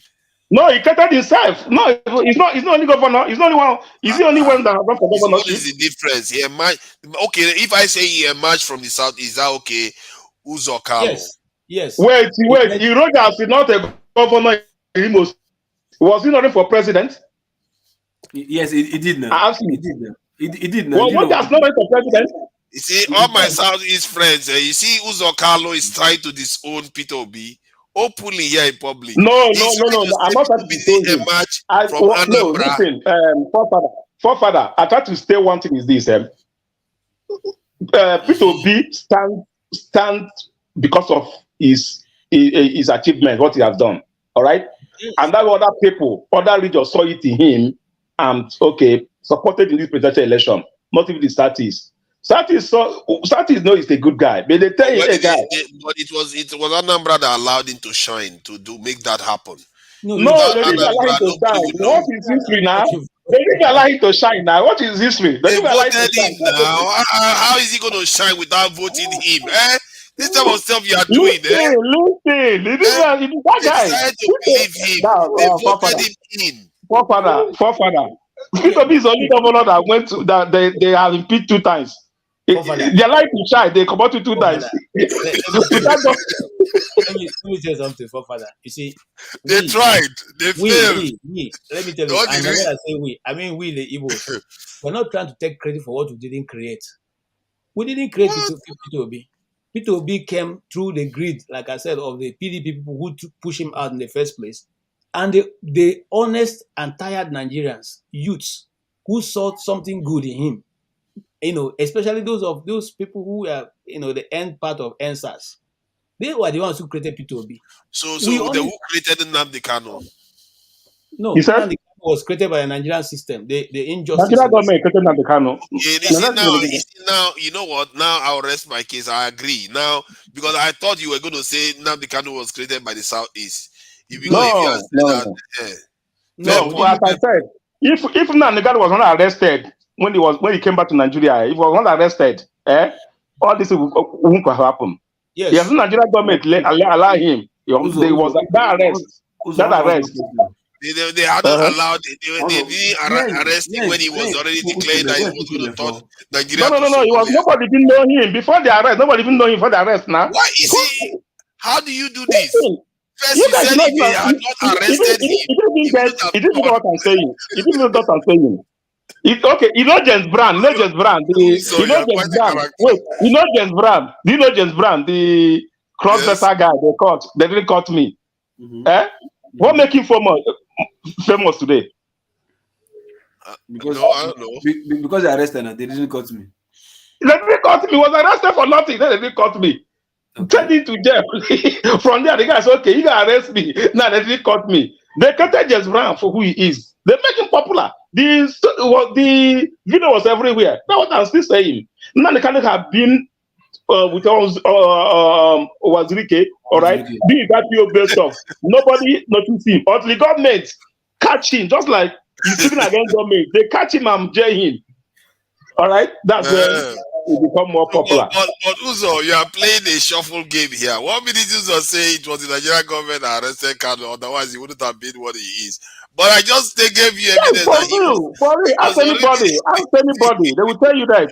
Look to know what I'm talking about. If he was not arrested, that first one. The first arrest. He was not arrested that first arrest. Assuming Buhari overlook him. All right? Let him be teaching. Yeah. Buhari arrested him without judgment. I just found a video of him 2014 saying they don't give them their.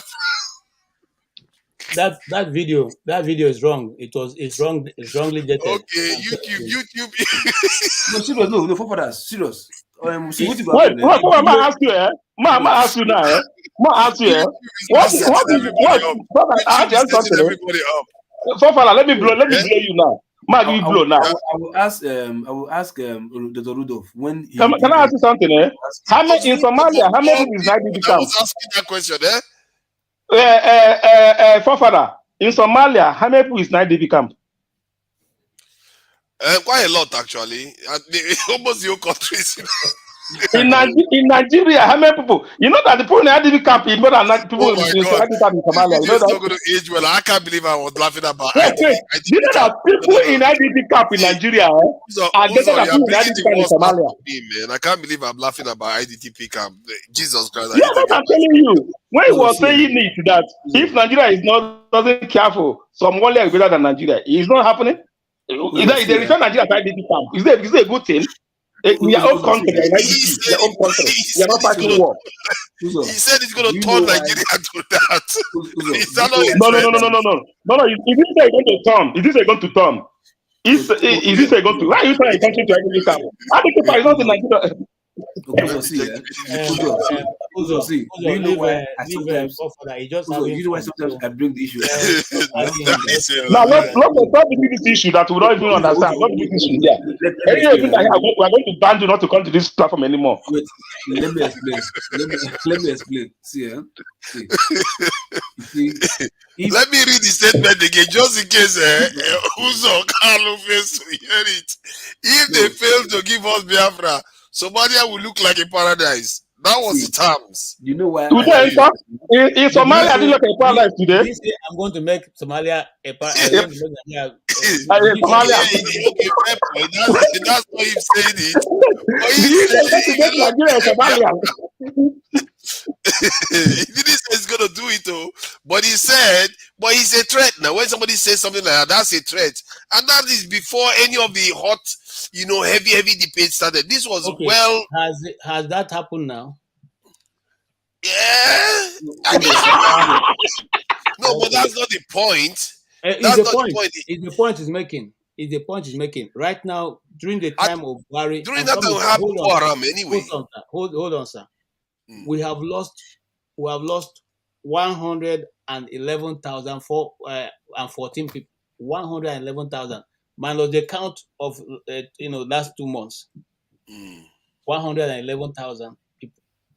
Since almost 10 years now, isn't it? No, 8 years. Just 8 years. 8 years. Okay. How many people in IDP camp? I'm surprised of that amount. IDP camp is more than 8 million people in IDP camps. What is the population of Somalian? What is the population of Somalian? Around 12 million, 11, 12 million. And they have many.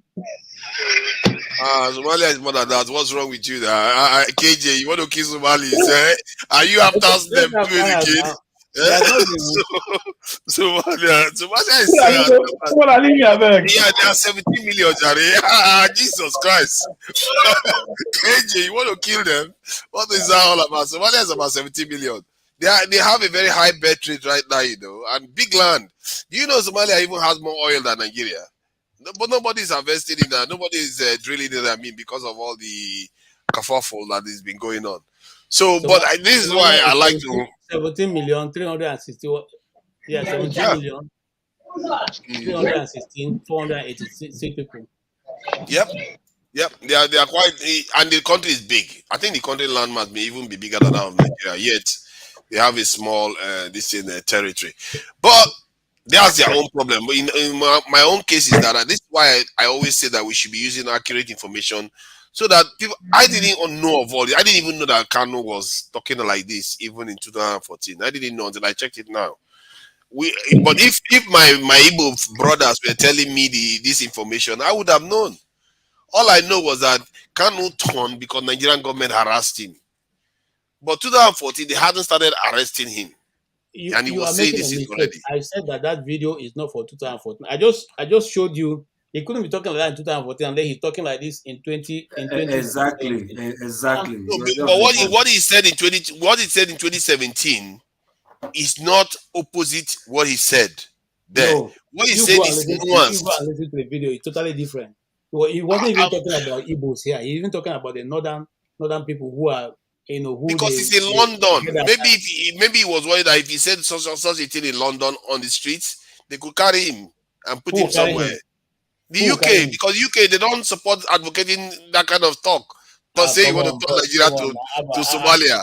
Maybe that's why he was just testing the ground. I don't know. Don't say that. So you are saying that where did the damages intervene in? Which country intervened in? I don't know, man. That mage is capable of all kinds of things. So I don't know. It has been here in United States. You know that? Oh, it looks like it looks like the US actually. From what I can see. Leave that but as we know, we'll ask him the question. Wow, and KJ, come on. You can't say YouTube alter their video. You can't alter Sahara TV. You can't do that. No, hold on. Forefathers, trust me.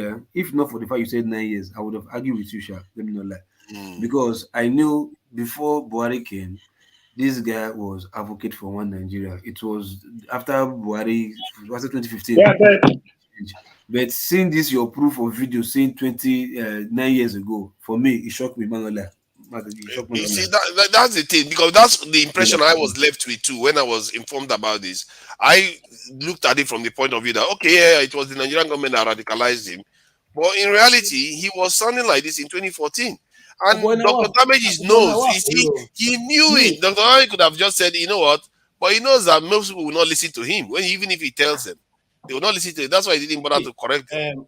Forefather, this is a full file of IBOP and Nnamdi activities. This is it. I'm a journalist.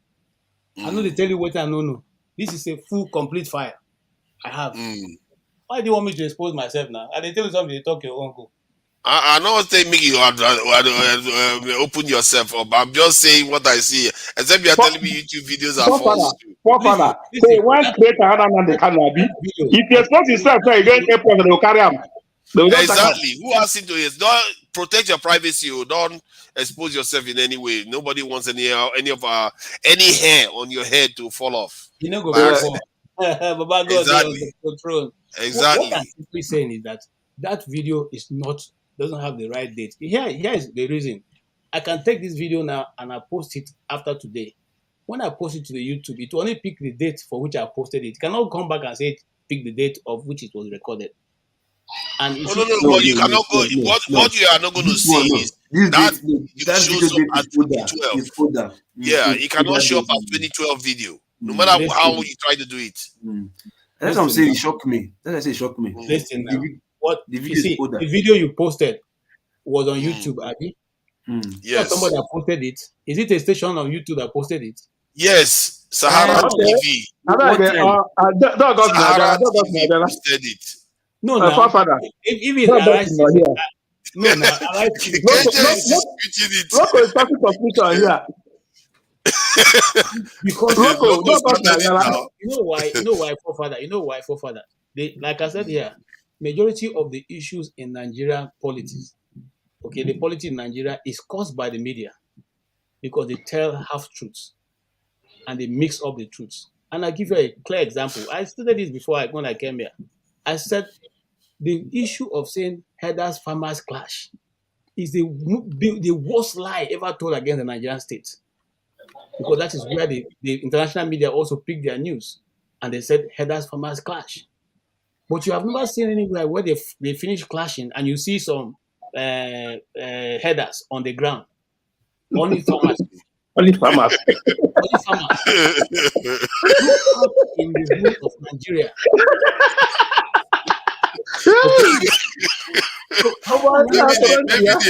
Maybe the headers are hardcore now. They don't take casualties. It's not a funny thing. Because I know. It's a very, very serious communities have been lost. Okay, when you go to those communities after, you don't see any header on the ground. All we gather to do is to do mass for the farmers and the community. We don't see any header. Okay, and the same media keep saying header, farmer. And if you go there to say they are terrorists, you say no, they're not terrorists. They are bandits. These are not bandits. These are the same media. Nigerian media told this story for 8 good years. 8 good years. And if you go there now, you want to bring the truth forward, they will tell you, no. Oh my God! I said that. Look at a pastor's head is about to explode. I don't know, man. I didn't make this up. You people started it. I was just here minding my own business. And they started talking about Nnamdi Kanu. And I went and searched and found the video that was 9 years old. And he's talking about Nigeria, maybe turning to Somalia. I'm not the one that made it up. So stop bringing this to me. We are not a virus. I just like things to be truthful. And I believe not all of us. I hear local chicken pox. That's what I said.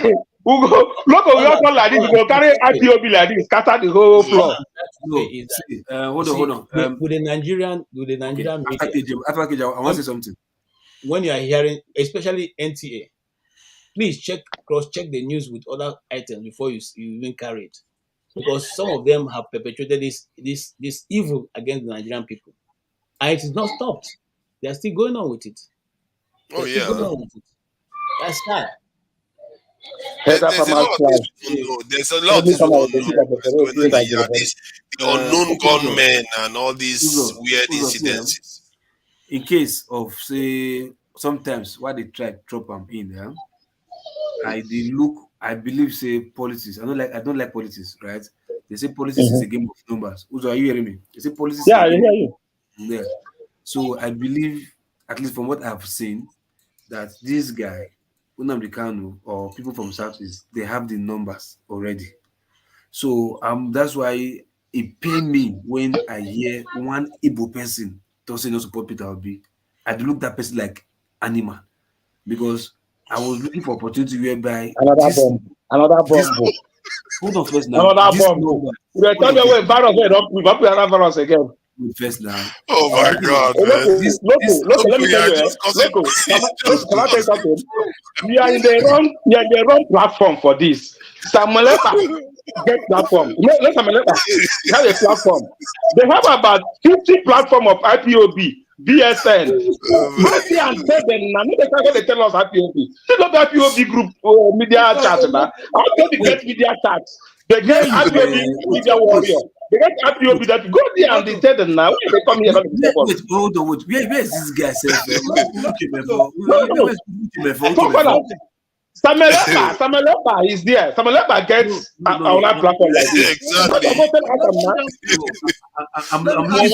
Why would you call people that don't support P2B that kind of name now? It's a bit hard. No, I'm looking for Uche Mefo. Look, I want. You look for him. He lost. He lost. Is IPOB synonymous with politics? Sorry? Say that again. Is IPOB synonymous with politics? Synonymous, the same. Because you're discussing the. Because what? Go ahead. So that's the problem you have. So they are not the same. So, and the problem we have here is that we're trying to use one method as the only way of revolution. Political method is one way of revolution. There are other ways. No, hold on. Like Cardinal Sin never contested for any election. Austin, see where John they Paul go. Pope John Paul II never contested for. No, I'm coming. See what I was trying to explain to wait, I'm coming. I said politics is a game of numbers, right?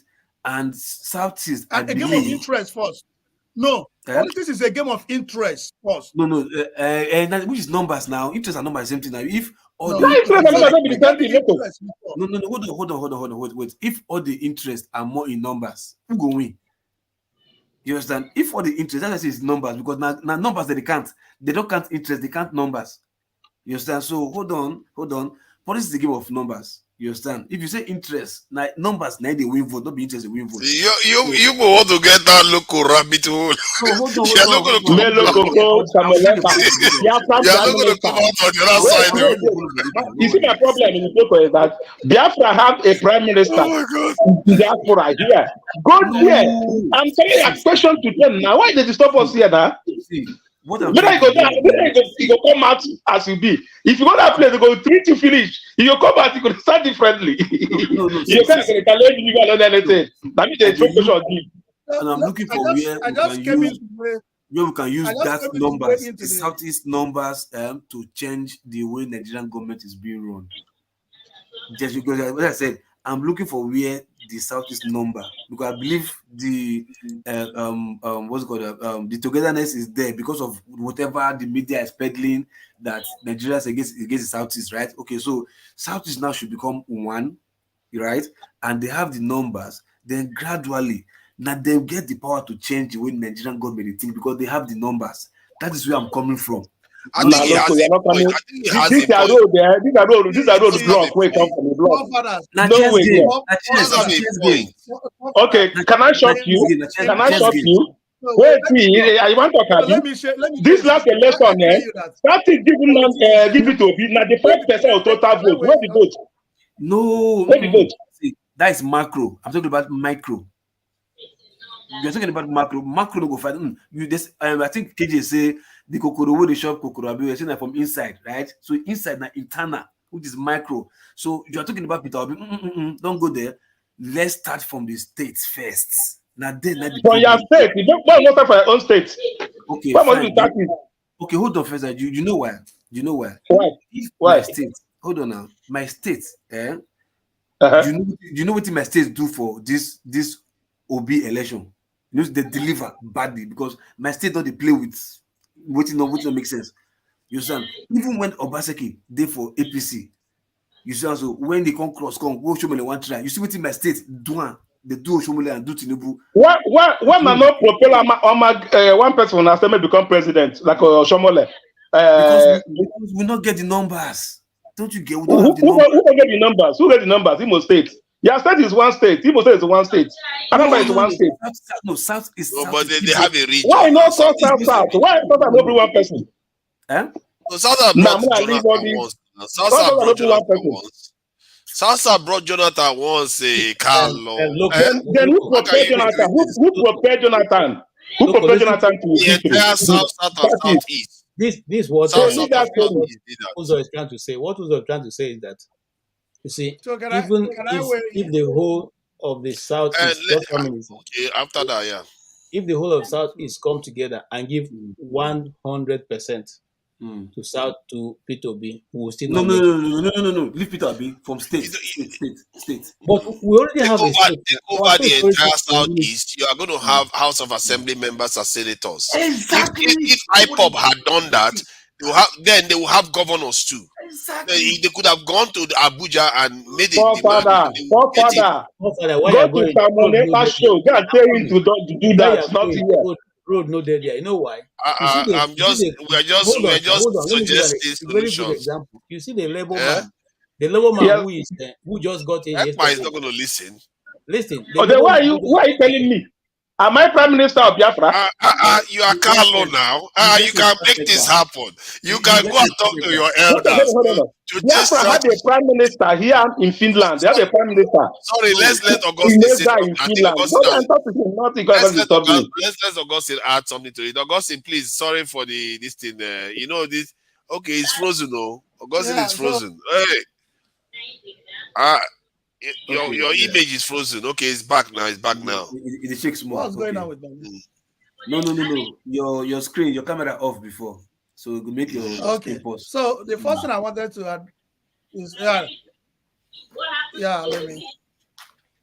me change. I mean, at workplace, let me change the other network. Okay. So I think Loco is making some good points. Go ahead. Yeah, the point he's making is quite different because Nnamdi Kanu has never chosen political revolution. Nnamdi Kanu have chosen another style of revolution. And the style of revolution captured a percentage. There are still percentage of Igbos. Somebody like me, I'm not Nnamdi Kanu's fan. I might be his sympathizer because Nnamdi Kanu has prevented Igbos. He has prevented the Igbos from genocide. If not what Nnamdi Kanu did in the Igbo land, part of what happened in the southwest would have first happened in Igbo land. Buhari would have finished the Igbos. But the Nigerian government thought that what Nnamdi Kanu was saying, that he got it. The only time they realized that they could penetrate Nnamdi Kanu was the installation of this guy from Imo State, Hope Uzodinma. It was when Hope Uzodinma came in that they started destroying the Igbos. Remember, before Hope Uzodinma, they couldn't penetrate the southeast of Nigeria. So his game was just to use the Fulanization of Nigeria. Let me not use the Fulanization. The herdsmen to destroy the southeast. But Nnamdi Kanu was blocking because of his methodology. And for me to come to Nnamdi Kanu, you use the word radicalization. Nnamdi Kanu was just an activist. Now, he was doing this before Buhari. Jonathan ignored him. And because Jonathan ignored him, he couldn't go further. He was even having conflict with the other groups in the southeast. The moment Buhari came and arrested him, he started having sympathizers. And the killing that Buhari ordered in the southeast, in the house, was what radicalized Nnamdi Kanu. Before that killing, he was never radicalized. Okay, let me read this to you. This was dated for 2014, 25th of May. And this statement is attributed to Nnamdi Kanu. And during that period, they were having this national conference. He says, if they fail to give us Biafra, Somalia will look like paradise. National conference where? Finish it. It turns out that, let me read that. It says the director of... Wait, finish national conference. What happened in Somalia? You don't know. Everybody knows. What happened in Somalia? You don't know what happened in Somalia? Maybe when he says that to you, you didn't know that was a radical statement. Okay, so let me read it. Let me read it now. He says the director of Biafra Radio in the UK, Nnamdi Kanu, says, let me read now. Let me read what he said now. He says that the delegates at the ongoing national conference should negotiate for a cessation of Biafra or face the wrath of the Igbo people.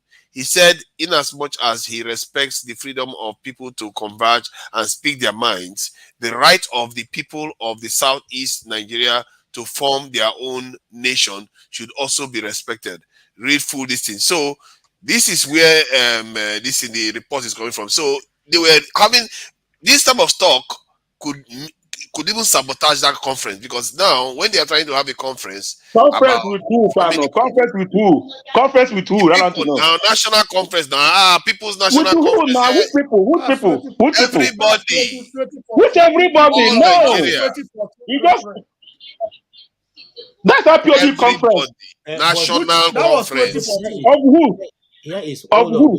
Of Nigerians. Hold on, Uzo. Here is what I'm saying. And when I said this to you before, Father, and I think you should hopefully watch it, because you see, one of the things that comes to me, and I noticed this thing because I was the few Igbos that was in the north.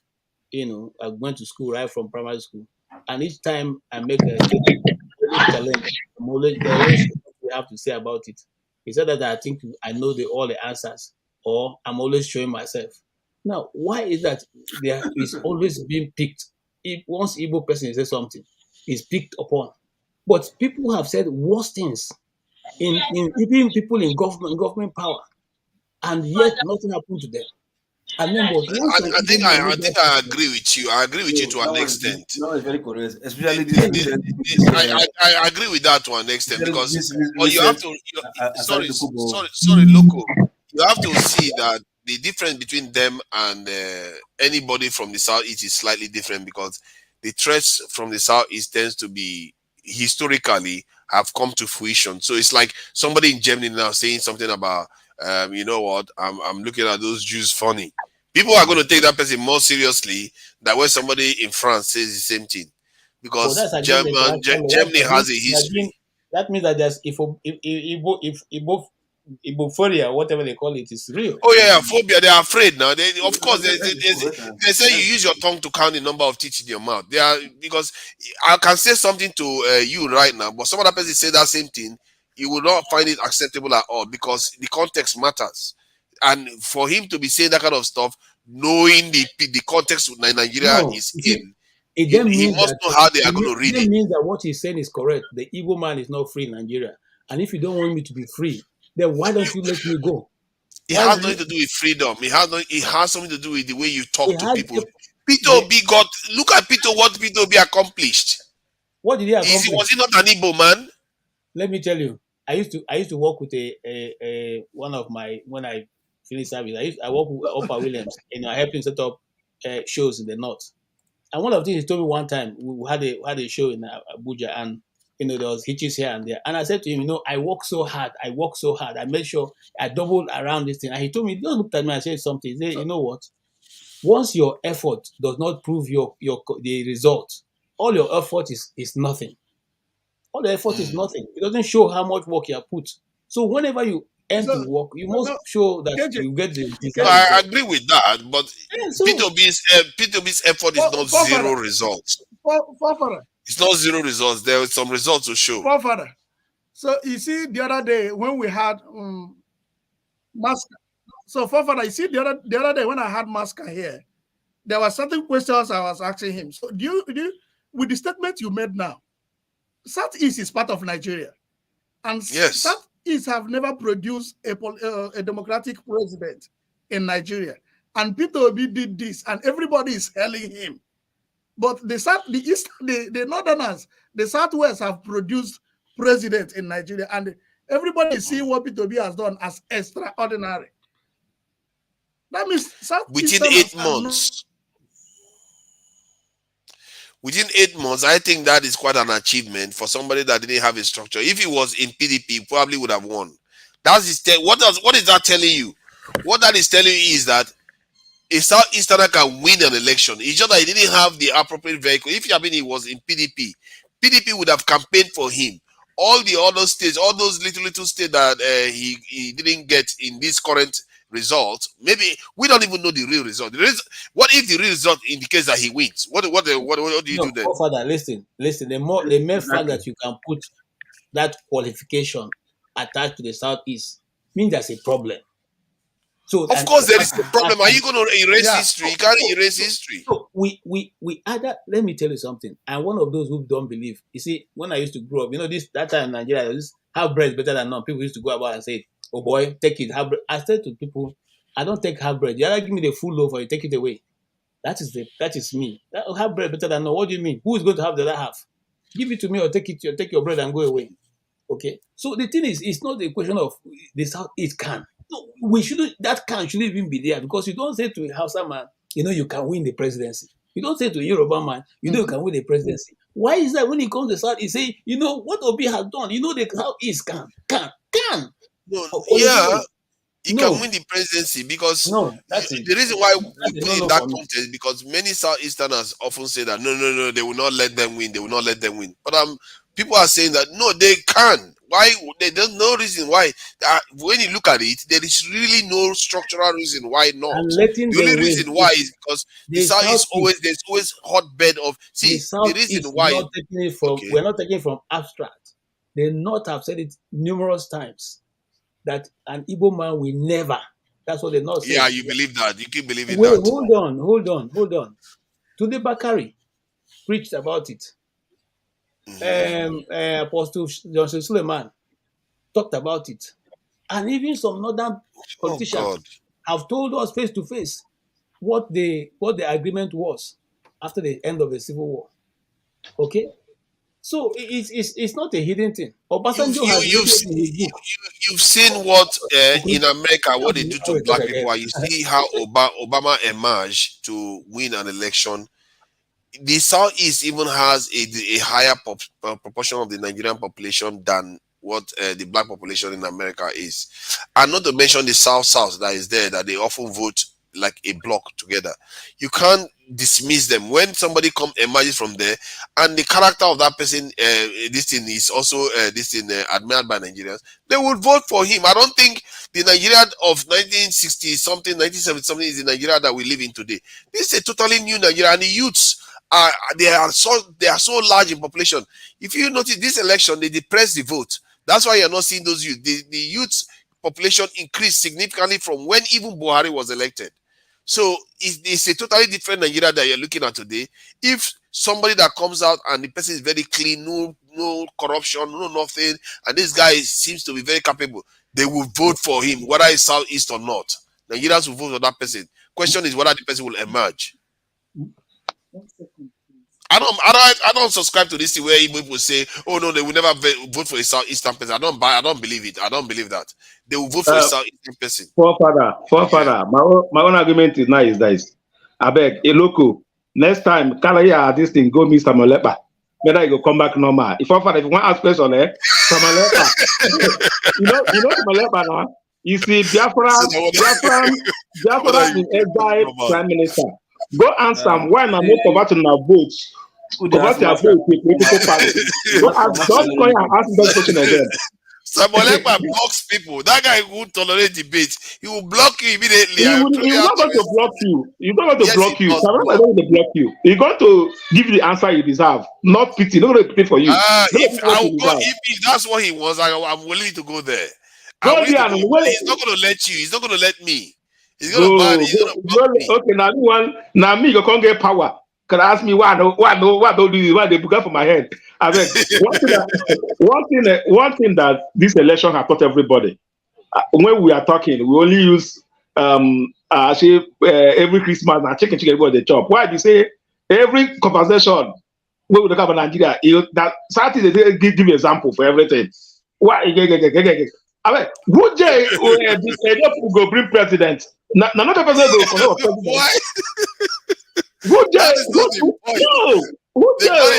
point. They got Jonathan. They got Jonathan.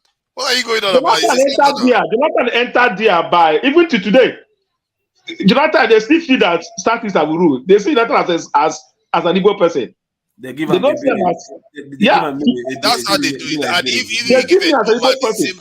Jonathan went in there. He went in there by mistake. If Yar'Adua have not died, Jonathan was made there. He goes there. They see him as Igbo person. That is true, but maybe you see that's the thing. If Jonathan hadn't been a president, I think by now either would have had an elected Southeasterner or a South president. One way or another, it would have happened. Okay, let me give you an example now. Don't tell me one person now, as it is, if not people will be from the Southeast. Me, as from Southeast, I know the person for Southeast if he come out for president. I know the person qualify for Southeast as a whole. All right. Give one person for Edo now, we qualify. One person for Calabar, we qualify. Who they more sincere because the South and the East, we are much like one person that will do good. Don't want any other person. You local. If you point one person where you say make a propel and make become president, or one person from many South and Southeast where you say become president. If not, people will be now from Southeast. That's an interesting way to put it. That is an interesting way to put it, actually, because the thing is, why is it that the North, like let's say the North can decide that okay, they want to use this person has to go and run for the office. It's not the entire population that agrees; it's the elites that do that. So the same thing can happen in the Southeast. The elites can decide, but the problem is that why is it only Southeast to give an example? What does that give an example? The same thing happens in South. Okay, Uzo, I'm going to use South now. The same thing happens in South.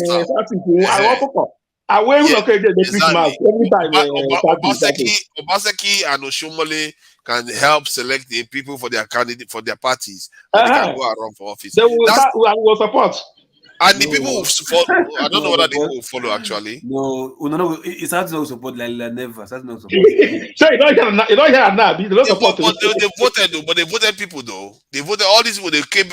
I think if Edo man comes in, the Southeast will vote for them. No, I'm not sure. They do. The Southeast somebody come across and they do. No. Uzo, you think say if somebody from the South, right? Somewhat competent or somehow like Peter Obi level, if you come from they plenty anyway, or maybe they don't know the talk. If they come from the South, do you think the whole of Southeast will really rally behind that person? Yes. What's about crime today? Because Urari ran good Lord Nathan. You should become a crime for Igbos.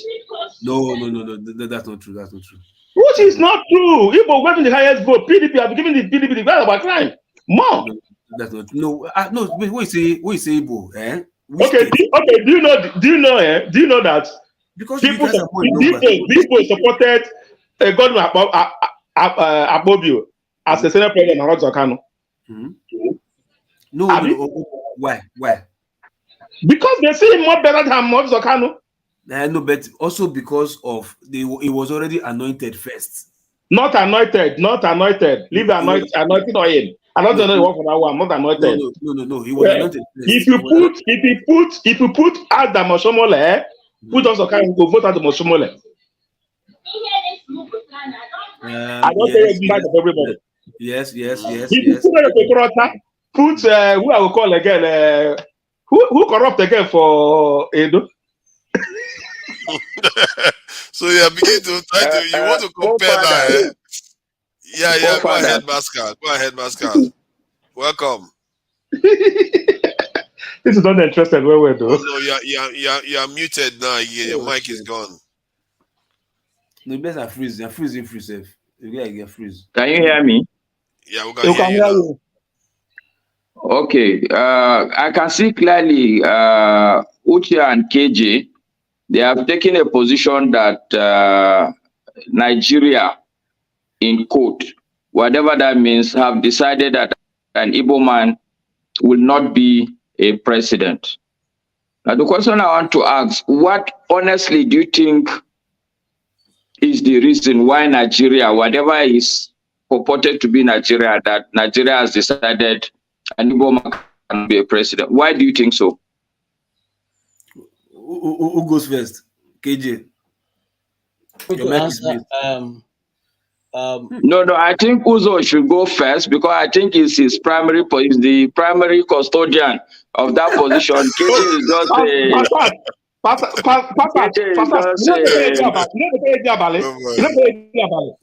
only eyes in the night, in the midnight, only the eyes but would they see. So only they call it Diabale. In the night, I'm not nothing to hide in my life. Where question now? Where they go? You know, see me. He's there now. I don't see you now because you don't come up for darkness, call light. Like different person you be now. It's true. Ask a question again. Ask a question again. Okay.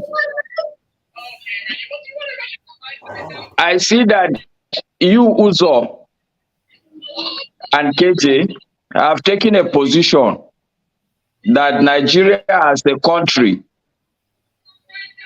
have decided that an Igbo man cannot be president. Now, the question I'd want to ask you guys is, why do you think Nigeria took that decision? What is the basis that Nigeria took that decision?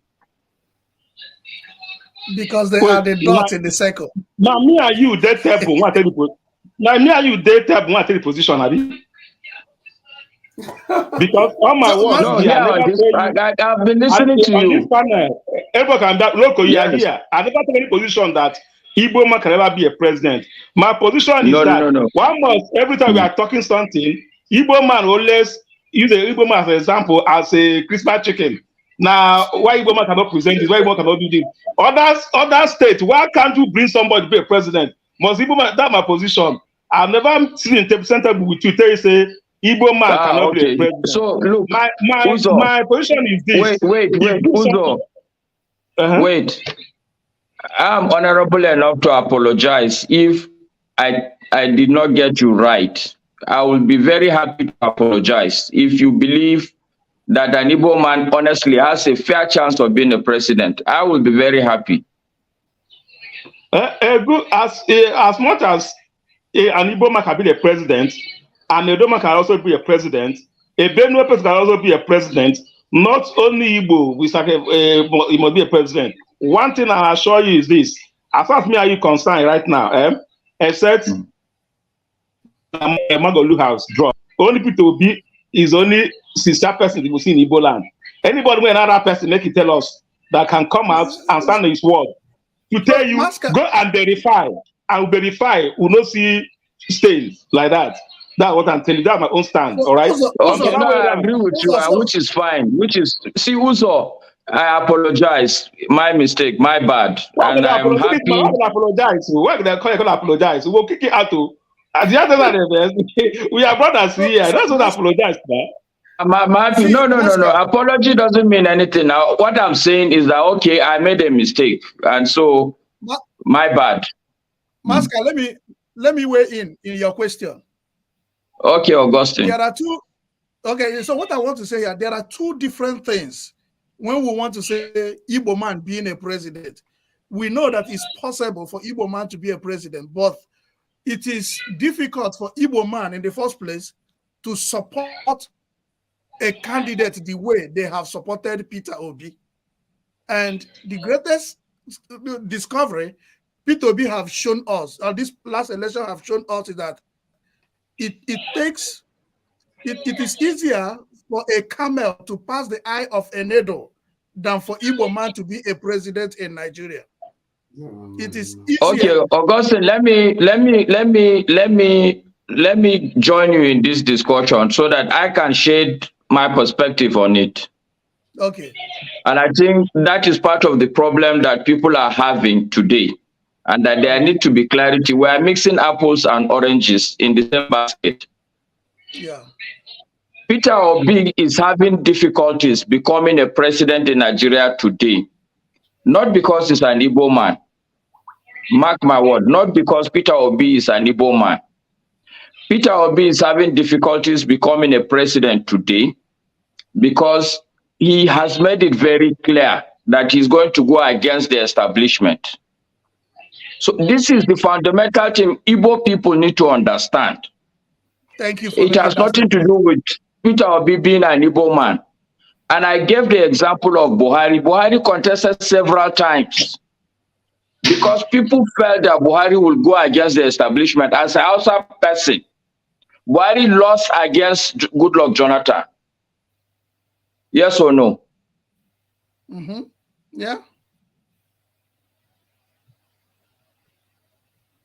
They have taken mask away. I know who did that because he has come to speak truth to power. Okay, but let me say something here. You see, sometimes it's easy for these guys to come and say those things they're saying. Was it also against the establishment that the steel rolling mill was established in Kogi State instead of Onitsha? Was it also against the establishment? How wish you can ask this question to forefather. I'm sure you listened was to me. This was our last conversation last time. Our forefather was arguing that when Murtala Muhammad came to the throne of Nigeria, what was his policy against the Igbos? Why is that there was a deliberate attempt not to make sure that no development goes to the east, and that has been maintained up to tomorrow? Is it also Second bridge? Yeah. Is it also out of our own imagination? There's some bridge, yeah. There's some northern Now only Igbo go pass for that bridge, Abi. If one part will say, Bini go back, Anambra go back, Calabar go back, Igbo pass. The second only Igbo go pass for the bridge. Now nowhere. You see, is it also our thinking, our imagination, that when the imams and their listeners speak in the mosque, they will say they will never allow Igbos to become president? Is it also our imagination? Don't we hear Hausa? We were not the northerners. We don't live in the north again. You see, the truth is that these things, they keep playing it like this, making it look as if we don't know what is going on. Everybody in Nigeria knows what is going on. Just like Mr. Augustine has said, it's harder, like for the camel it's easier for the camel to go through the eye of a needle, because they know that when it comes to, just like I was pointing out to forefather here, every time an Igbo man speaks, he is brought to a different standard. He shouldn't be saying that. He doesn't know he's an Igbo man. Why should he be saying that thing? But the same thing I said will be said in a different form, and that person will go home. Nobody will ask it. I did not agree with what you said concerning when Erufai said his own, Asari Dokubo said his own, and the police did not move. Army did not move for them. But if an Igbo man says something lesser, is the media and the people first before even the government say they want to make move. The media, not even the main media, social media first will start to do interpretation of their own, and we have allowed the social media to feed us, to feed our imagination of how these things are done or supposed to be done, which is wrong. You understand? Because social media play this thing out of proportion, and we tend to believe it's true most times. A group of northern youths, as they call themselves, even though they are the same age with me, but they are northern youths. They gathered in Kaduna and gave an ultimatum, 1 month ultimatum to Igbos. Yeah, at that time. 3 month ultimatum. If the North, whatever happens to them, it's not their business. Yeah. Okay. And Igbo, the same guy who led that group, said to them that he wants to remind the Igbos, they know what happened in 1966, and they are ready to do it again. I have it on video. I'm a media man, so nobody say and they're ready to do it again. Was he ever called in for questioning? No. Was he ever arrested? No. Did they, in fact, when the social media that you are referring to now decided to cover it, and thank God for Ruben Abati and who tried to hammer it in that government should look for this. Were they ever arrested? Instead, what they did was they detailed another elder who came and said, "Look, describe these people. These are children. They don't know what they're saying." Okay, but if it was an Igbo man, he would not sleep in his house that day. By now, he's still been locked up. Let me tell you something. Look, what you don't know, I'm coming. There are Igbos who are locked up till tomorrow for wearing the Biafran flag as their color of their clothes. Color of their clothes. They sold that color. I will not believe that, because this guy, Chiwetel Agbo, that time when he had the No, incident. not only that. Loco. I'll give you one example. Yeah, but Look, he said you won't believe that. Let's not believe. Let me give you something. Let me give you one example. If somebody like Siwe Talaga could be arrested because of that, now imagine. No. I think he wasn't. It was the altercation that led to the police. No, he was arrested. He was arrested. Local stores. He was arrested and spent 3 days. No matter altercation, he was arrested and spent 3 days. Leave that story. Yeah, listen to me. He was arrested. Now I saw the whole play. How he played that from the main road. How they boarded him to the car, sat on the ground and went to the station. I saw that play. I said, what I'm trying to say is that it was the police hid under the altercation, not because of the dress. That was at least okay. Let me say, if you think it was the dress, but the police look for an excuse and hid their molesting him with under the altercation they had with him. The police did not agree that it was the dress, but every other person might want to say it's because of the dress. That's what I'm saying. What led to the altercation? Was he the only person on the street who was celebrating her birthday with Biafran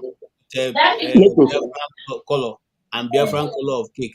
Or who did their marriage and did use Biafran color of cake to do the marriage?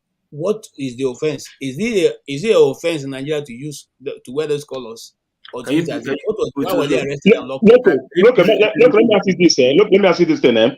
Do you know that somebody have declared a para government 2 years ago in Nigeria, raise flag and make a broadcast? And the Minister of Information tell you say avoid him is nobody. Imagine Asari that is declared Biafra. What is it called? His government said Biafra entering something.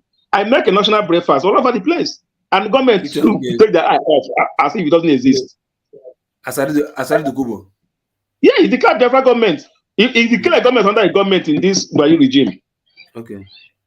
He make a broadcast and raise a flag in Nigeria under the regime, and paraded all his weapons of whatever. They look at him as he's nobody. All right. What do you think if somebody for the East did that? What will happen? Okay, why is it that sometimes, like in this last election, sometimes they're looking at the Akwa Ibom, the Calabar, the Rivers, they say in Lagos, they looked at them as all of them as Igbo people because they're like from that region. But when it goes to what you are saying right now, you are saying, oh, it's an Igbo man, but Asari Dokubo, which is an Igbo man or from that Calabar, whatever, it's not like an Igbo man anymore. So it's politics that they are playing, not because of anything. I say what? It's interest. That's what it's the interest. Like, okay, this one we can use this to fight what we get. We know this one is hungry. If we give him money, he can dance to our tune. You know. So after he's hungry, he's all like hungry man. Okay, let's leave it there. And that was this man told him. That is what Mama told him. He said, overlooking that guy is not. So at the end of the day, let's make Nigeria better, though. Not only Boma like I rule Nigeria. I'm not saying I'm pushing for Igbo, man. I can't. That doesn't mean it's only Igbo that can produce the best, whatever. Now, I'm looking at it from right. Okay, if NSAS can grow, right, I may say, okay, let me not look at it from the southeast, because NSAS is number it can grow, or if obedience can multiply. You understand? Because people are saying after this election, they don't want to vote anymore. But if I see that obedience will remain obedient and it multiply, maybe I can say, okay, we're looking at obedience to change something. But Igbo man cannot change. Whether election or no election, Igbo must remain an Igbo man. You understand? This idea that, we are marginalized is already planted in them already. So I'm looking at that number. Trust me, if I'm going there, not because I'm saying Igbo man, no, because I think they're making fun of them or they want to get in trouble. No, I need a number that can upturn this government just to change the mentality of Nigeria. See, let me tell you, if to say Obi win, many Nigerians think differently. Say, if let's say it's possible for one unknown person to come remove powerful person, it will change Nigerian mentality. You understand? But because Obi no win, Nigerians are like, you see, it's the same thing now. We are still where we are. Nigeria is not getting better. You understand? That's what I'm looking at. Loco. You see, this thing you're saying, even me, I have a different perspective. Okay. Scott, how do you say? One of the problems I see that we have as a people is not just one. I think there are three problems I see that are bunched together. The first one is, I can put it across by asking the question, who do you think built Rome? Is it the Romans or is it Caesar? Romans. Is it the Romans or is it Caesar? Romans. I'm coming. Hold on. Rome. I think it's Caesar, but it got to a point. He probably got ahead of him. No, Caesar, one man cannot build. There's no way it's impossible for one person. Maybe because he's powerful now and he has build. No. Okay, no problem. Go ahead. No problem.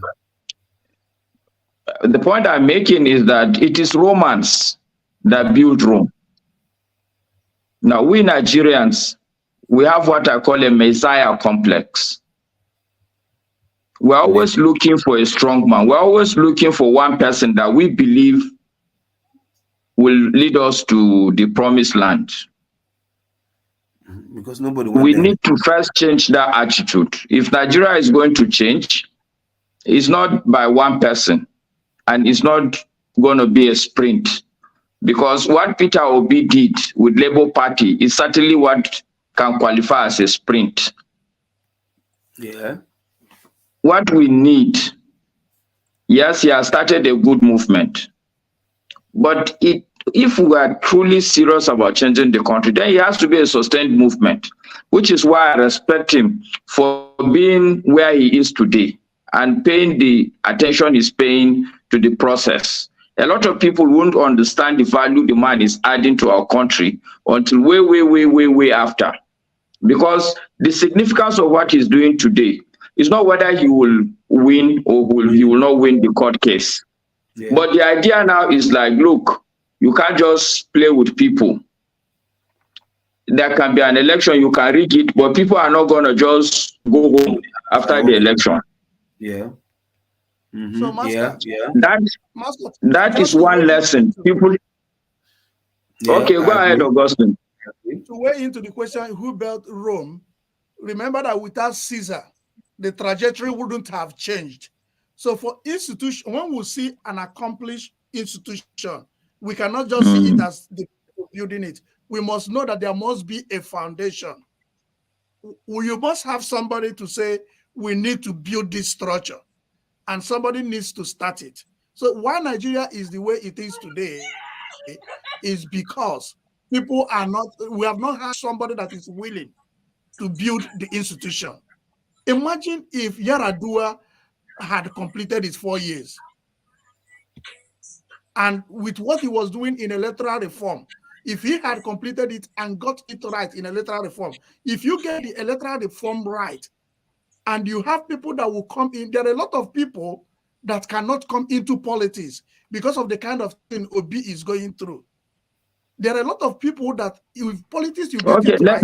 let me just, sorry to cut in, Augustine, but let me ask another question. What happened to Caesar? He made the decision that we need to build this city, and he started. Now, No. How did Caesar end? What is the end of Caesar? So that is the question. So when the institution begins, you can come against, the institution can come against you. The institution can hold you accountable. Once you begin, It wasn't the institution. It wasn't the institution. Caesar was murdered, and it was not any institution. It was people, the same Romans, that conspired to kill Caesar. So if you're talking about Ete Brute, even you. Yeah, so I'm saying yes. So I'm saying that my argument is simple. Okay, is that for every strong army, there will always be a Caesar. As long as the army are willing to fight, there will always be a Caesar. Caesar will come, Caesar will go, as long as the army is a strong army. So what you're saying at the same time, we are saying the same thing here. But what I'm telling you is that with the way Nigerians are going, like everything Peter Obi did, if Peter Obi fails to become president, I bet you Buhari is going to use 4 years to learn what he did and counter it. Sorry, Tinubu, I'm calling Buhari. Buhari is not even there. Buhari is out of contention. Which Buhari again? I said I corrected myself. It means Tinubu. Okay. Tinubu will use these 4 years to see how to work against whatever PTOB have achieved. And that is what we do in politics.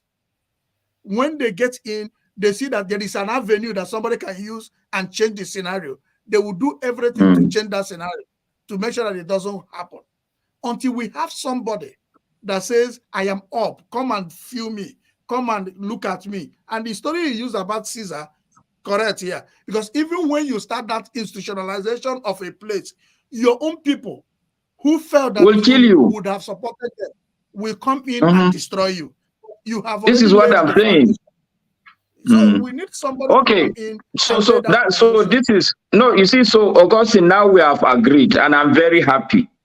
Me and you have finally agreed. The foundation is there, and this is my point. Peter Obi has said this foundation. Not yet. Whether you like it or not, there is a foundation that people can take now and run with it. And that is the point I'm making. That everybody now sits back at home and is looking up to Peter Obi. Even if Peter Obi today is declared as the president and people don't come in to support, guess what? Even as a president, they will rally around him and checkmate him. Well, write it down. Okay, what I tell you not yet is, look at what happened when Peter Obi appointed one of these military, KJ, let me finish. When Peter Obi appointed this military spokesperson in his campaign organization, people rose up, he changed it immediately. So if Peter Obi becomes a president and say, we are going to open everything that happened in INEC, if you open everything that happened in INEC, you will realize that so many hairs will roll. And you now see that that is the only way you can restructure INEC. But with the very president at seat now, if he continues to win, he will make sure that INEC's case will never be opened. And when let's hold on. Let me just ask one question, because I think this stuff has crossed my mind a few times, but I never really bothered to come off with a question regarding it. Regarding the P2B's presidency, if we take into account the House of Assembly member that he's got right now, and the fact that he barely has any representation in many of the houses, I think 7% in the House of Senate. If he becomes a president, all the people in those arms of government of APC and PDP, this thing, how is he supposed to govern like that? They are going to. They could impeach him very easily too. That is the only way the institution. This is the only way the institution will work. You know, like what we begin to. It is not new. Okay, go ahead. It is not new. Peter Obi was governor of Anambra State. Almost everybody in the house was not from his party, but he governed for 8 years. So it's not a new territory for him. Okay, Maybe they know that he knows how to go to court. No, when you They were scared of him now. When you were doing your documentation, you didn't know anybody in the immigration office. You only submitted your papers. They went through it and handled your document. So if it will be, the only thing why we get politics wrong is that we want our own men to be everywhere. You don't need your men. I don't need my personal person to be my ADC. For him to do his work, he doesn't need to be from my family. He doesn't need to know me before now. So you don't need an assembly that is your party. You're going to change. Yeah, but they appear not to like him, though. They appear not to like him, and if they let's say they want to work with him, many Nigerians will hate him because some of the things those people want, Nigerians don't want that. So at the end of the day, there will be a chastisation from P2B and from them. That back and forth will bring us where we need to do. And they have to, like, if P2B becomes the president, they are going back to read the Constitution. Every one of them will go back and read the Constitution in the process of learning how to pin him down, they will start doing their work. I think there may be some truth there, but they have the votes to impeach him and remove him from office. No. See, I think again, I would say we are mixing two things up again. I agree once again with Augustine, because once you have a leader that is charting a new direction, it's normal human nature for people to follow that direction, especially when you know that this is the most powerful person in the land. He can do and undo. So that's one aspect. People will follow Peter Obi generally. Where I am coming and saying that, no, we are mixing two things. There are people, okay, because let's say Tinubu will still be there. The people who have been enjoying the system, they will still be alive. They are not going to just sit back or run away. They're going to sit down and begin to think of how to counteract the movement Peter Obi is bringing. So that is why I'm saying that for me, this Messiah complex is not going to work, because Peter Obi will chart a new direction. A lot of people, maybe 50, 60, even 70% of even the legislators will follow him. But there will be a set of people who are vested interest, not only in Nigeria, even the international community. If Peter Obi is going to really change the trajectory of Nigeria, he will have to run counter to all, for instance, what all this hike we're seeing. It's not from the inside. I am convinced that part of the things that we're seeing Tinubu is doing now is from an international pressure, saying that, okay, you people have borrowed X amount of money. If you don't do X, Y, Z, this is what is going to happen to you. And not every leader will have the temerity or the strength to say, okay, no, I'm going to go against international. I think, Masca, you could have made an argument this way, because the way you were making it at first, I was thinking, oh, there is no real reason why they should listen to Peter Obi when they can vote him out. But however, if you remove him, you get Dati. I think they will probably prefer Peter Obi than to remove him and put Dati in office. So they might decide. My argument for fathers is that it's not even the National Assembly. National Assembly, they are a problem. Take it for granted. But they are not the vested interest. They are only there and they are enjoying it. There are some more entrenched vested interests, both inside the country and outside the country. And it is this entrenched vested interest who it doesn't matter for them today which regime comes. Whichever regime comes, they are enjoying it. It is this vested interest I'm talking about, that they are not going to sit and fold their arms and just be watching Peter Obi wash away what they have been enjoying. They are going to fight back. My point is that the whole country, the whole people need to be behind whoever is it that we are pushing, that we want a change. And everybody will see that if you touch this man, everybody is behind him. That's the only way the country can change. It's not to elect one leader and you go to sleep and thinking that one man will do the magic.